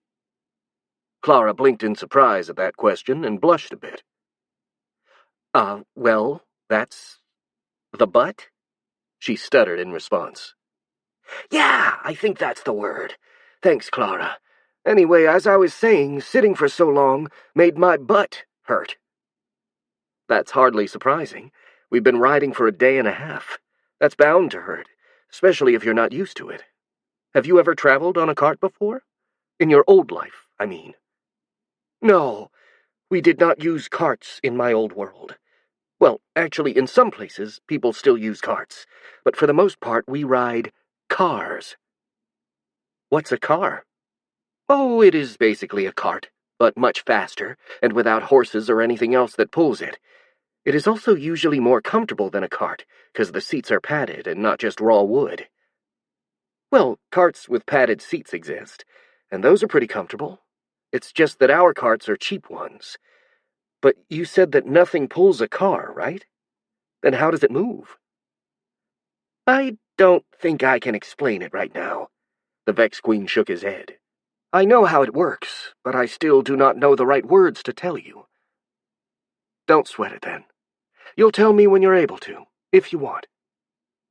Marcus nodded, a little smirk on his jagged lips.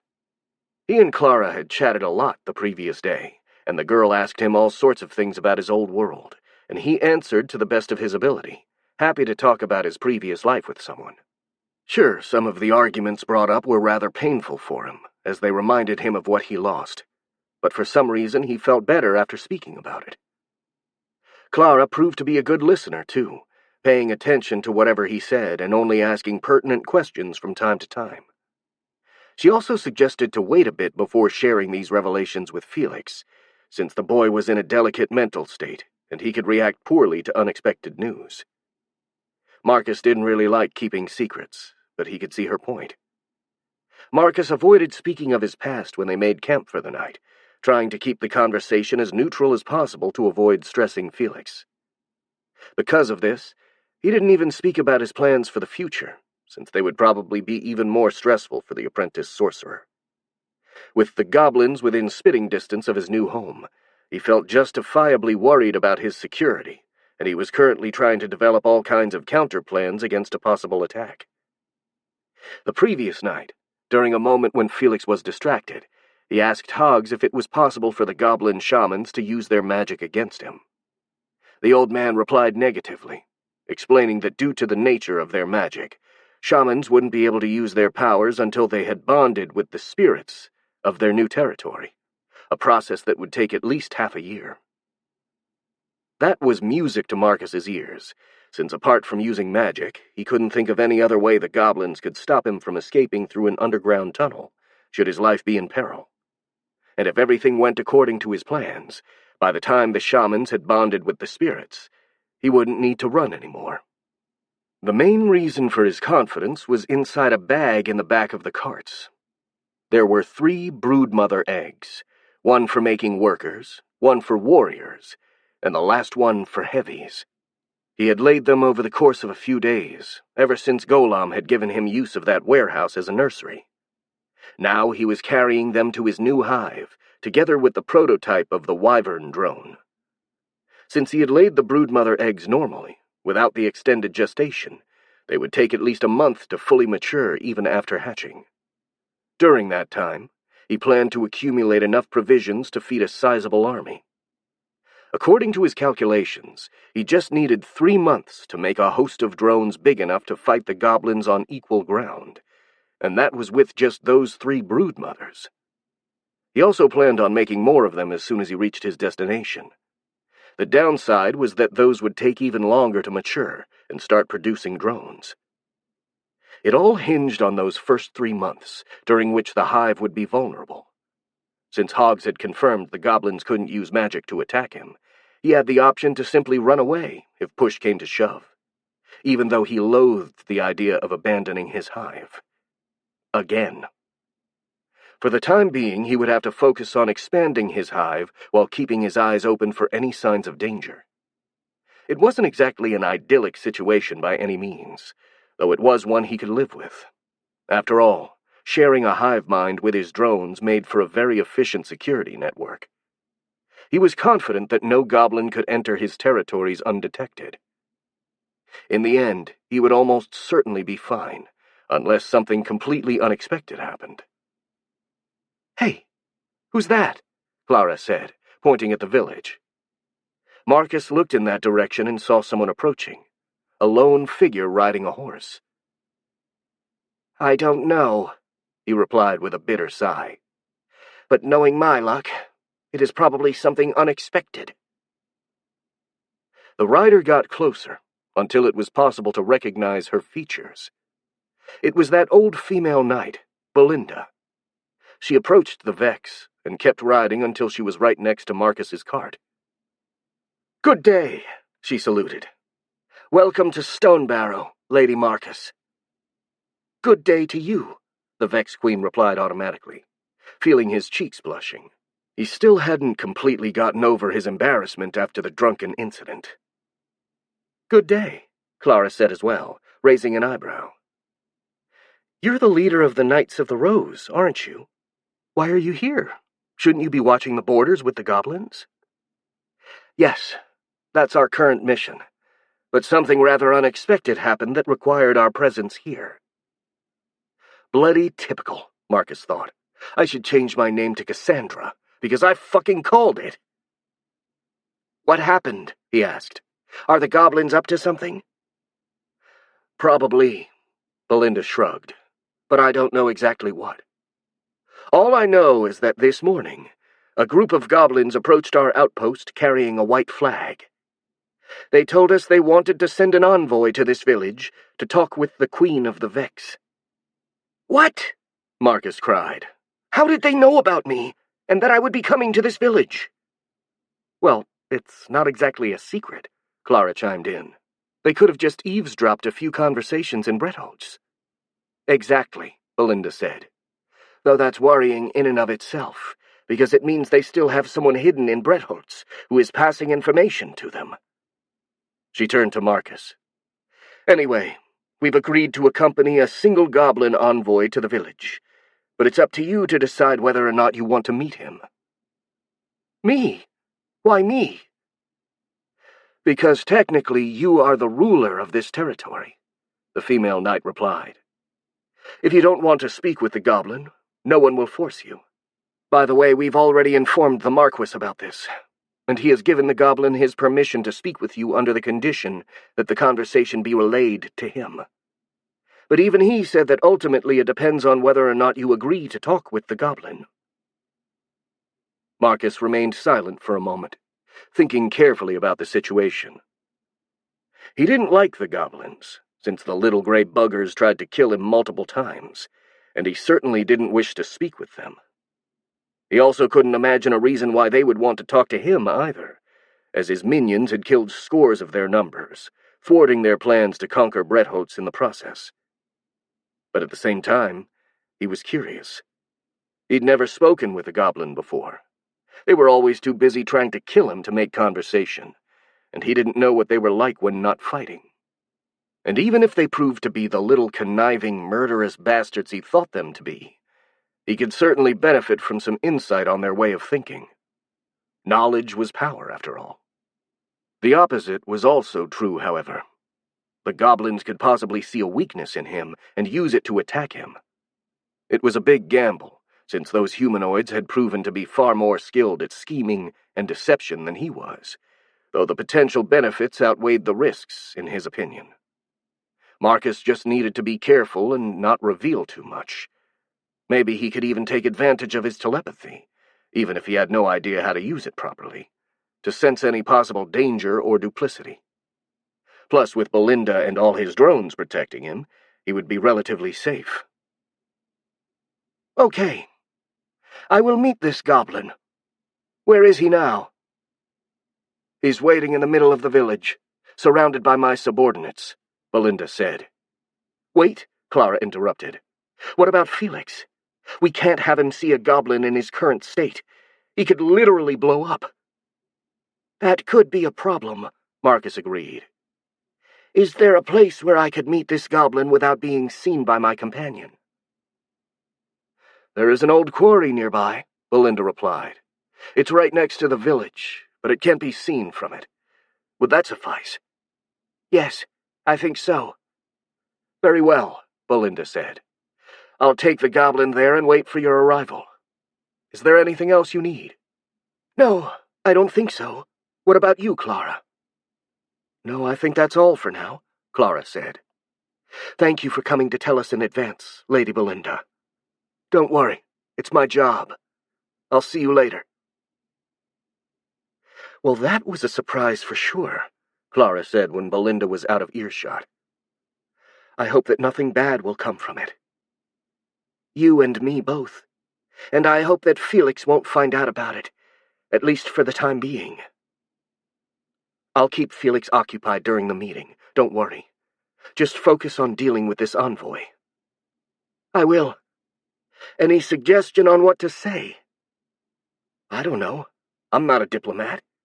Clara shrugged. But in my opinion, you should try to talk as little as possible. You are usually pretty honest.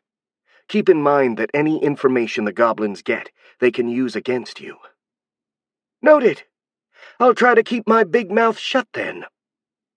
I'm sure you'll be fine. For some reason, that last phrase didn't really cheer Marcus up. In fact, he felt even more worried. He spent the rest of the trip to the village, trying to think of ways to not make a complete fool of himself. Chapter 77. Quarrel in the Quarry. Stonebarrow was a rather small village, consisting of about a dozen houses all facing the main road with a small square in the middle. The only noteworthy thing about it was that all the buildings were mostly made out of stone, which made sense since this was a mining town. The quarry was a few hundred meters from the village, dug into the side of a wood-covered hill like a huge bite mark left by a colossal creature. After leaving Clara and Felix at the village with the rest of the caravan, Marcus went straight for the quarry, accompanied by hogs and a small host of drones to serve as his bodyguards. In addition, he also sent his flyers out to scout the surrounding area. Marcus wanted to make sure he wasn't walking straight into a trap. After taking a good look through the eyes of his drones, it seemed the surrounding countryside was devoid of any goblins, save for the one waiting for him in the middle of the quarry. And that one was surrounded by 4 human knights, Belinda included. The humanoid didn't seem to pose a serious threat, but Marcus still decided to err on the side of caution and keep his distance while talking. As he proceeded toward the meeting, he mentally rehearsed what he was going to say. I've got to talk as little as possible, that's for sure. The less things I say, the smaller the chance I accidentally reveal something that could be used against me. I'm going to let the goblin do the talking, and no matter what he says, I'm still going to keep a cool head. Yep, that's what I'm going to do. I'm going to be an immovable wall of stoicism. Is everything all right, Lady Marcus? Hoggs asked, interrupting his thoughts. You look kind of nervous. I'm fine, just trying to think of what to say to the goblin. And just call me Marcus, please. Very well, Marcus. If you wish, though, I could do the talking for you. Do not worry. I can do it. Just stay with me and correct me if I say anything wrong, okay? I'll support you as much as I can. Thank you, Hoggs, Marcus said with a smirk. Even then, a hint of anxiety kept showing on his face. Once they reached the quarry, they found themselves face to face with the goblin and the knights that accompanied him. The Vex Queen recognized the rest of the knights. Apart from Belinda, the others were a young blonde girl wearing chainmail, a tall woman in full plate who carried a halberd, and finally, the lean woman with short black hair that noticed Marcus's resemblance to Sarah. They formed a square around the goblin, hands on their weapons and carefully scanning the surrounding area in search of any possible danger. None said a word when Hoggs and Marcus approached, remaining as quiet and still as they could. Since the women seemed to be content, acting as silent bodyguards, Marcus focused on the goblin. It was a rather tall human hob, and wore a simple but clean tunic, and at first sight, there was nothing outstanding about it. However, the more he stared, the more he picked up details that set him apart from his kin. His posture was straight, his mannerism calm and controlled, and his eyes gleamed in equal measure with intelligence and confidence. Marcus and Hoggs stopped at about 10 meters from the knights, and the drones spread out, forming a protective semicircle around their queen. Only then did Marcus take a step closer, putting himself right in front of the goblin. "Greetings," the humanoid said, bowing politely. His voice was rich and charismatic, the voice of a leader. "My name is Trak, General of the United Goblin Tribes. Are you the one called Marcus, the Queen of the Vex?" "I am," Marcus replied coldly, without adding anything else, remaining stubbornly silent while giving Trak a hostile gaze. "It recently came to my knowledge that you and your subjects have been given territories adjacent to our own," the general continued, choosing to ignore the hostility of his host. "And since we are to be neighbors, I came to greet you, as good manners demand." In that case, he could have at least brought a pie or a bottle of wine, Marcus thought sarcastically. "Good. You have greeted me now. Do you have anything else to say, or are we done?" "Actually, I'd like to converse a bit with you before returning to my territories." Trak's voice was no less polite than before, despite his host's open rudeness. "Just to set up the basis for a peaceful coexistence. There are many things we do not know about each other, and it'd be ideal to make things clear before we each go our way." "Just stay away from my lands, and I'll stay away from yours. Is that clear enough?" "Crystal," Trak said. "But still there are a few other questions I'd like to ask you. First of all, are you the same creature that attacked one of our outposts about 7 months ago? The reports I've received described someone that looked very much like you." Marcus hesitated, thinking of his first contact with the goblins. Hard to believe it had only been 7 months. It felt like a lifetime. "No, I am not the one that attacked your outpost," he replied sarcastically. "I am the one that tried to approach peacefully and was attacked without any provocation." Nemi, the knight with the short black hair, snickered at this remark, earning a reproaching stare from Belinda. Trak didn't answer immediately. For the first time since the start of their conversation, he was clearly taken by surprise. "I am truly sorry to hear that," he said, apparently accepting the Vex Queen's declaration as truth. "But I fear that was inevitable. As you surely know by now, the Caligare Forest is a very dangerous place, as almost all of the creatures that inhabit it are far from friendly. Our guards were justifiably wary of any possible threat. They probably misunderstood your intentions when you approached and attacked you in the spur of the moment." "That is understandable," Marcus nodded, his voice growing cold. "But what is less understandable is that you hunted me afterwards, even though I was not approaching you anymore." "Well, by that point, you had already killed a few of our people, so we considered you a threat. When we discovered your nest, we tried to destroy it, that's true. But we would have done the same with any colony of hostile creatures found near our city. It was nothing personal, I assure you.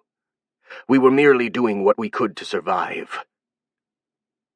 "Well, it was personal to me," Marcus snarled, outrage thick in his voice. Hoggs cautiously cleared his throat to catch his attention. Marcus turned toward the telemancer, who gestured to him to calm down. After a second, he got the hint and took a deep breath, forcing himself to rein in his anger. "I understand your point of view," Truck said. "Sadly, this is a harsh world. We are forced to be ruthless in order to survive, as unpleasant as that is. Anyway, I'm not here to make excuses.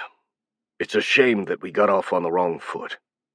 But right now we are allies, and it's in everyone's best interest if we put our hostilities behind us for the time being. The orcs are coming. We didn't lie about that, and we need to collaborate with each other if we want to survive." Truck smiled sardonically. "And afterwards, when we won't be constantly struggling for our survival in a savage land, maybe we goblins will be able to afford being more merciful and civilized. Personally, nothing would please me more." Marcus remained silent, since he didn't know how to respond. He hated to admit it, but he couldn't find any fault in Truck's logic, at least so far. He'd be damned if he openly agreed with the little gray bastard, though. Not after he'd seen so many people die during the siege of Bretholtz. And to make things worse, the reason the goblins attacked to begin with, at least according to what Azen had told him, was just because they wanted an advantage during the negotiations. And just like that, he found a flaw in the goblin general's reasoning. Something he could exploit to bring this smug humanoid down a notch. "Those seem to be nice words," he said bitterly. "But your actions tell a different story. You are only interested in your own gain, and you have clearly shown it by attacking Bretholtz. So if betraying us would be more convenient than keeping your word, you would do it. That means you can't be trusted." "You don't need to worry about that." Truck's genuine smile twitched into a sad smirk. "It's unlikely that the orcs would offer us anything better than promising to chew before they swallow us." "But what if they do?" Marcus insisted. "What if they do make you a better offer?" Truck didn't answer right away, taking his time to seriously think about the matter. Meanwhile, Marcus held his gaze, focusing as much as he could on the goblin's presence, trying to discern any falsehood in the goblin's next words, using his telepathy. "Even in that case, I wouldn't betray you." To the Vex Queen's instincts, those words rang completely true. "Why?" Marcus asked, raising an eyebrow. "Because I trust the humans to keep their word more than I trust the orcs. For all their faults, as a rule of thumb, the human rulers usually honor their agreements, as long as they put them on paper and sign them first. They may be ready to take advantage of any loophole, but outright breaking a contract is not something they would normally do. It would be dishonorable. And human nobles greatly value their honor. Or at least, they value appearing honorable. You wouldn't betray us because you consider us more trustworthy than the orcs. Is that what you are saying? Marcus asked. Well, I consider the humans more trustworthy than the orcs, at least. The goblin general replied with a smile. I still don't know enough about you, Vex, to have an opinion. In fact, one of the reasons for my visit is to ascertain whether or not we can trust you. The Vex Queen flinched. Sure, by now he had kind of gotten used to the fact that he wasn't human anymore, but being reminded of it so casually somehow felt like a slap in the face. And like a spark falling on a barrel of gunpowder, that little shock caused all of Marcus's pent-up anger to blow up. How dare the little gray bastard be so goddamn preachy? It was him and his godforsaken kin that started the conflict, bringing death and suffering both for him and for the people of Brettholz. And instead of paying for their misdeeds, they were given land and a general pardon. Sure, there had been many practical reasons for that leniency, but that absolutely didn't give this goblin any right to act as if he had the moral high ground. Like steam blowing out of a kettle, Marcus vented his fury with his words, unable to contain it any longer. "Trust me! Trust me!" His voice rose in volume, and a flock of birds flew away from the surrounding woods, as if something scared them. "You and your people have tried to kill me! You have invaded Brettholz! You have killed innocent people that were just trying to defend their homes! And after all that, you still dare question my trustworthiness?" As he spoke, the Vex Queen noticed with some grim satisfaction that Trak seemed to be quite intimidated, having gotten pale and taken a few steps back. Then he realized the humans were also looking alarmed. All of the knights were staring at him as if he was a growling, dangerous beast. The one that had it worst, however, was Hoggs. The telemancer had grown paler than the goblin and was shaking like a leaf, his eyes wide open and his mouth gaping. He seemed to be trying to say something, but no sound came out of his throat. Wait, am I causing all this? He thought. Shit. Calm down, Marcus. Calm down. Stop broadcasting your anger like some sort of pissed-off radio station. He took a deep breath, forcing all of his anger back inside, and those present visibly relaxed, the alarm slowly fading from their eyes. Hoggs stopped trembling, although he still looked shaken. Seems like it really was me, Marcus thought, feeling rather ashamed. A case of frigging telepathic incontinence. Wonderful. That's just what I needed. Another embarrassing thing to worry about. Sorry about that. I think I, lost control of myself for a moment.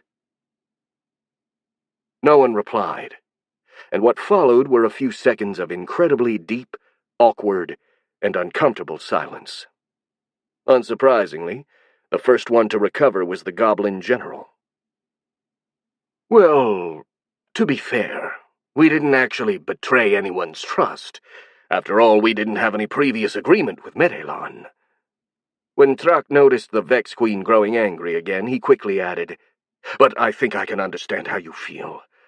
My kind did try to kill you, and we did attack your allies.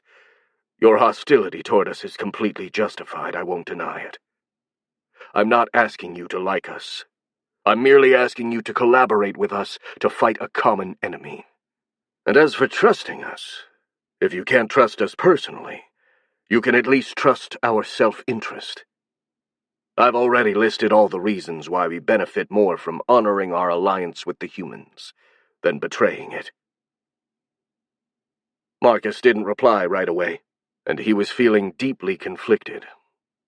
Rationally, he knew the goblin was probably right, but right now he felt too angry to actually listen to reason. He just wanted to deck this smarmy little bastard in the face. Hoggs, who had recovered in the meantime, got closer and put his hand on the Vex Queen's shoulder, and somehow that gesture greatly calmed him down, allowing him to think with a clear head once again. "Very well," Marcus said. "I will try to collaborate with you against the orcs, but in exchange, you must stay away from my territory. If you do not cause trouble for long enough, maybe I will trust you a bit. Especially because by then, I won't need to fear you anymore." Thrak just nodded grimly. "That we can do. Try not to take too long in deciding to trust us, though. It's vital we learn to work together before the orcs arrive. Otherwise, we might be taking our grievances to the grave." "I think we should be able to deal with the orcs by then," Marcus said with confidence. "After all, we have time to prepare for their arrival, and we'll have the support of Medilan, too." The general let out a small, patronizing chuckle. "I'd highly advise you not to underestimate the threat posed by the orcs, Lady Marcus," he said with a sardonic smirk. "If we are not careful, we could easily be defeated." That smirk vanished, Thrak becoming suddenly very serious. "In fact, even with the entirety of Medilan's army on our side, I'd say the odds would be slightly in the orcs' favor." "Are you serious?" Marcus scoffed in disbelief. Judging from the skeptical faces the other humans were making, he wasn't the only one who found it hard to believe the goblin's word either. Only Belinda seemed to take it seriously, as she became even more attentive. "I'm completely serious," Thrak confirmed. "If the orcs are allowed to win the first engagements, they could gain so much power and momentum that not only Medilan, but the Empire and maybe even the whole world would be in danger." "Wait, what do you mean by gain power?" "Well, in case you didn't know, orcs grow stronger by eating creatures who possess a strong aura," Thrak explained. "And humans have a rather powerful aura on average, especially their casters and aura users. By feasting on a human army, the orcs would get significantly stronger, and some may even transform into ogres, or even worse, Onis. And if that happens, they would truly be nigh unstoppable." "If the orcs are so strong, why haven't they taken over the world by now?" Marcus asked, still feeling skeptical. "An intelligent question. There are a few reasons for that. First, the orcs are usually too stupid and impulsive to make long-term plans. Second, they are instinctively aggressive and unruly, and forcing them to collaborate in large numbers would require an overwhelming power in order to scare them into behaving. And third, there are races that can actually hold their own against them in the Kalagari forest, especially the Rantul and the Piraka." Thrak's expression turned even more sour. "Sadly, all three of these points have been rendered moot by the appearance of the Blue Terror." "The Blue Terror?" Marcus asked. "That's what my people call the blue-skinned Oni that has unified the orc tribes under his rule. Not only is he strong and powerful enough to force all other orcs and ogres of the Kalagari forest into submission, but he's also smart enough to organize them into an effective fighting force. And due to the previous 2 points, it's only a matter of time before he defeats the opposition he faces in the forest and turns his attention to the north." He suddenly smiled with grim satisfaction. "Luckily, the Rantul and the Piraka have recently become much stronger, as they too had each been unified under powerful leaders. The orcs are stuck in a long and bloody campaign, instead of a quick and easy one. They are still definitely going to win in the end, since they are significantly more powerful. But this unexpected development has given us goblins the time to flee to the north. Now that I've informed Medilan about them, the humans will have enough time to prepare for the Oni's arrival, instead of being caught by surprise, as it would have happened otherwise." Marcus raised an eyebrow in surprise. In this story, there was something that didn't add up, and for once, it wasn't the self-congratulatory note at the end. Wait a second. There is something I do not understand. All these races, the orcs, the Rantul, the Piraka, and even you goblins, are usually tribal and divided, yes? Yes, usually. And now they have all united under a single leader, all at the same time. Yes. Even if that happened in a different way for each race, Truck confirmed. The Blue Terror has subdued all orc tribes through violence. Meanwhile, the red-skinned Piraka, the Crimson King, was naturally chosen as a ruler for his race from birth. I think this has something to do with the Piraka's religion or something, as they can be very superstitious.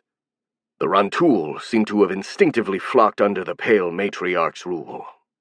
Oh, and obviously, I've been working on trying to unite the goblins through diplomacy for years. Those names didn't mean much to Marcus, but he got the gist of what happened, which made him even more suspicious. Isn't that weird? I mean, from what I understand, you goblins and the others have never been united before, and now all of you are. It's very weird indeed. And what's even more disconcerting is the fact that the Blue Terror, the Crimson King, and the Pale Matriarch all came out of nowhere, basically at the same time. I've been trying to learn as much as I could about them, but sadly, gathering information is not easy in the Caligare forest. And besides, I had more pressing concerns, so I wasn't able to discover much. All I know is that they all seem to be rather unique anomalies among their races, and they became active more or less at the same time. What about you? The Vex Queen inquired.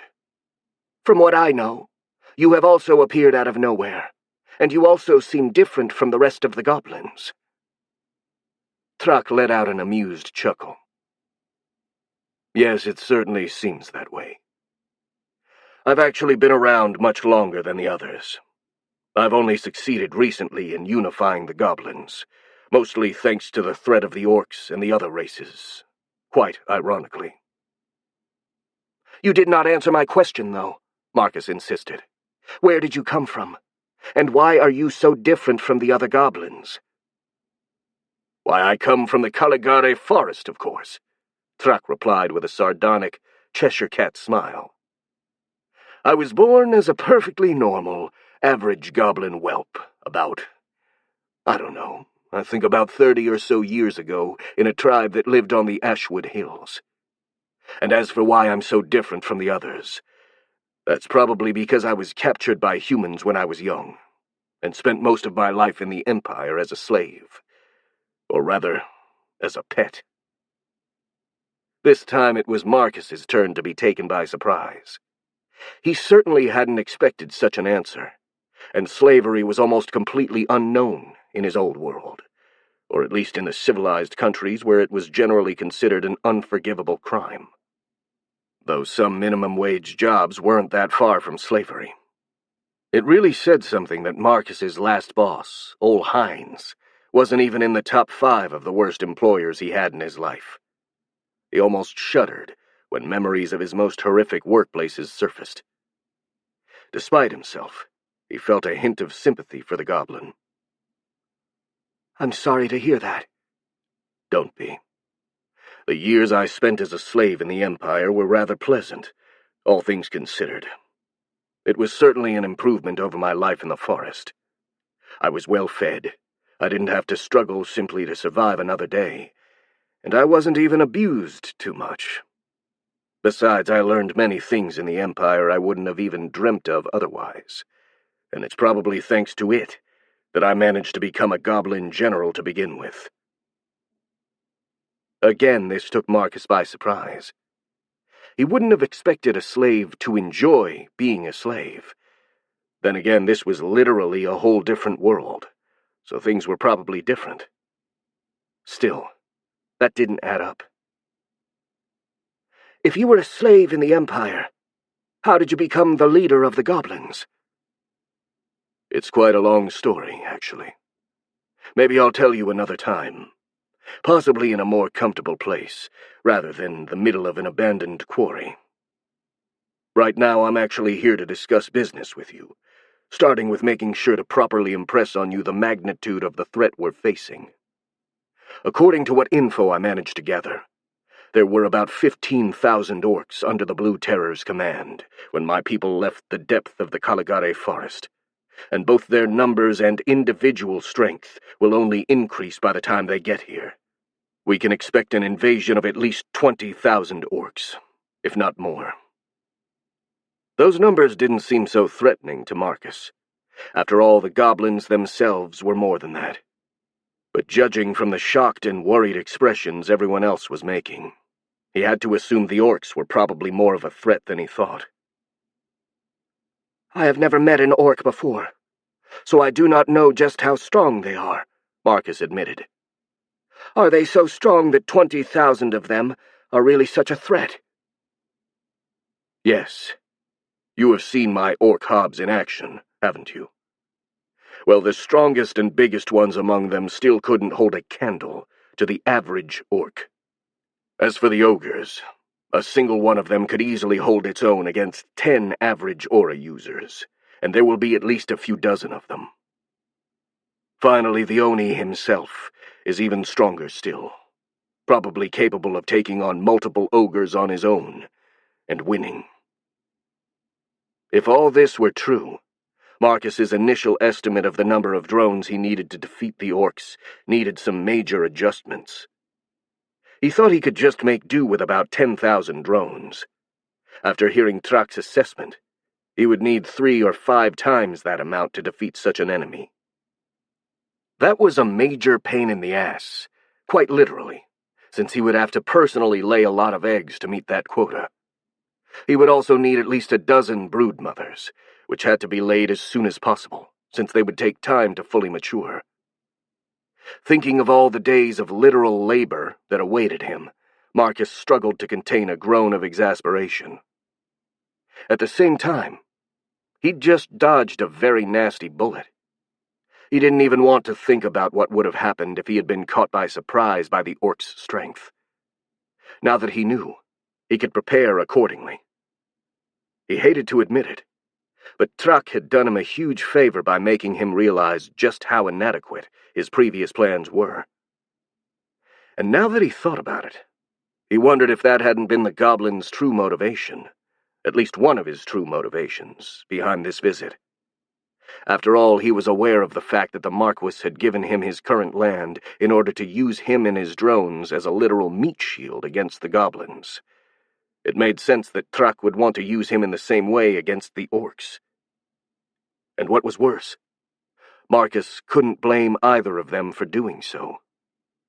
After all, his drones were expendable. Though he didn't like being manipulated, he saw no other option but to comply. The only silver lining was that if the goblins really intended to make use of him, the chances that they would attack him would be greatly diminished. Marcus sighed and decided to go along with Trak's plan. Well, thank you for the information, he said, trying not to sound too resigned. I will make sure to not underestimate the orcs, and I will try to prepare for their arrival as best I can. Good, Trak replied, with a satisfied, approving grin. That's music to my ears, Lady Marcus. I'm glad that I could be of help, and I hope that this will be the beginning of a mutually beneficial collaboration. Maybe. I still do not trust you, keep that in mind. But I think I can work with you for now. As long as you stay out of my territories, and do not try anything bad, that is. I couldn't ask for more. Trak bowed gallantly toward the Vex Queen. I feel we've told each other everything we had to say, at least for now. I'd love to stay and chat a bit longer, but I have to get back to my territories as soon as possible to supervise the colonization. I've left my attendants to take care of things while I spoke with you, but it's really better for me to be there personally. And of course, I wouldn't want to steal any more of your time, as you're certainly going to be busy yourself with organizing your new home. A very mischievous grin played across his lips.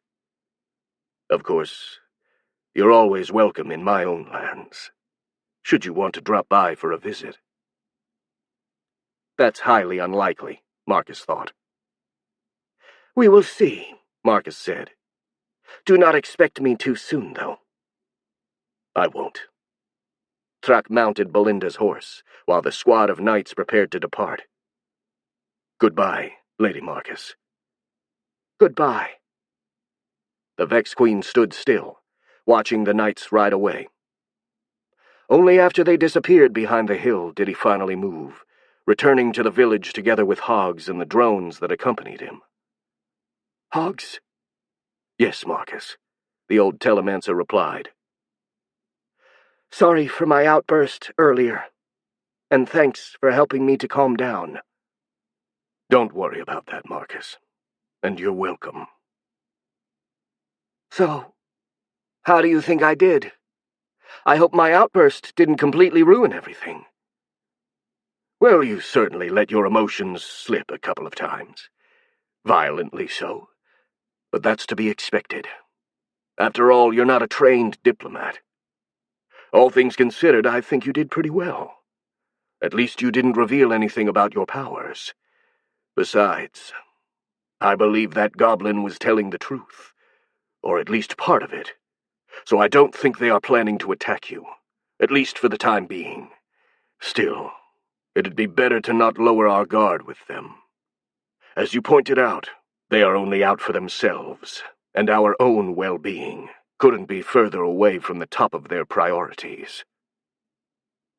"Thanks for the tips. I will try to follow them." Marcus felt completely exhausted. That little discussion with the Goblin General had been more tiring than an actual physical fight. And now, all he wanted was to have a snack and take a long nap. After a few seconds, he decided that having a snack and taking a nap was exactly what he was going to do. Screw the goblins, the orcs, and everything else. They all could wait. He was going to take the rest of the day off. With this resolution, his mood improved considerably, and he started to look forward to finally settling in his new home. The end. This is Michael Braun. We hope you have enjoyed this production of Swarm, a LitRPG adventure.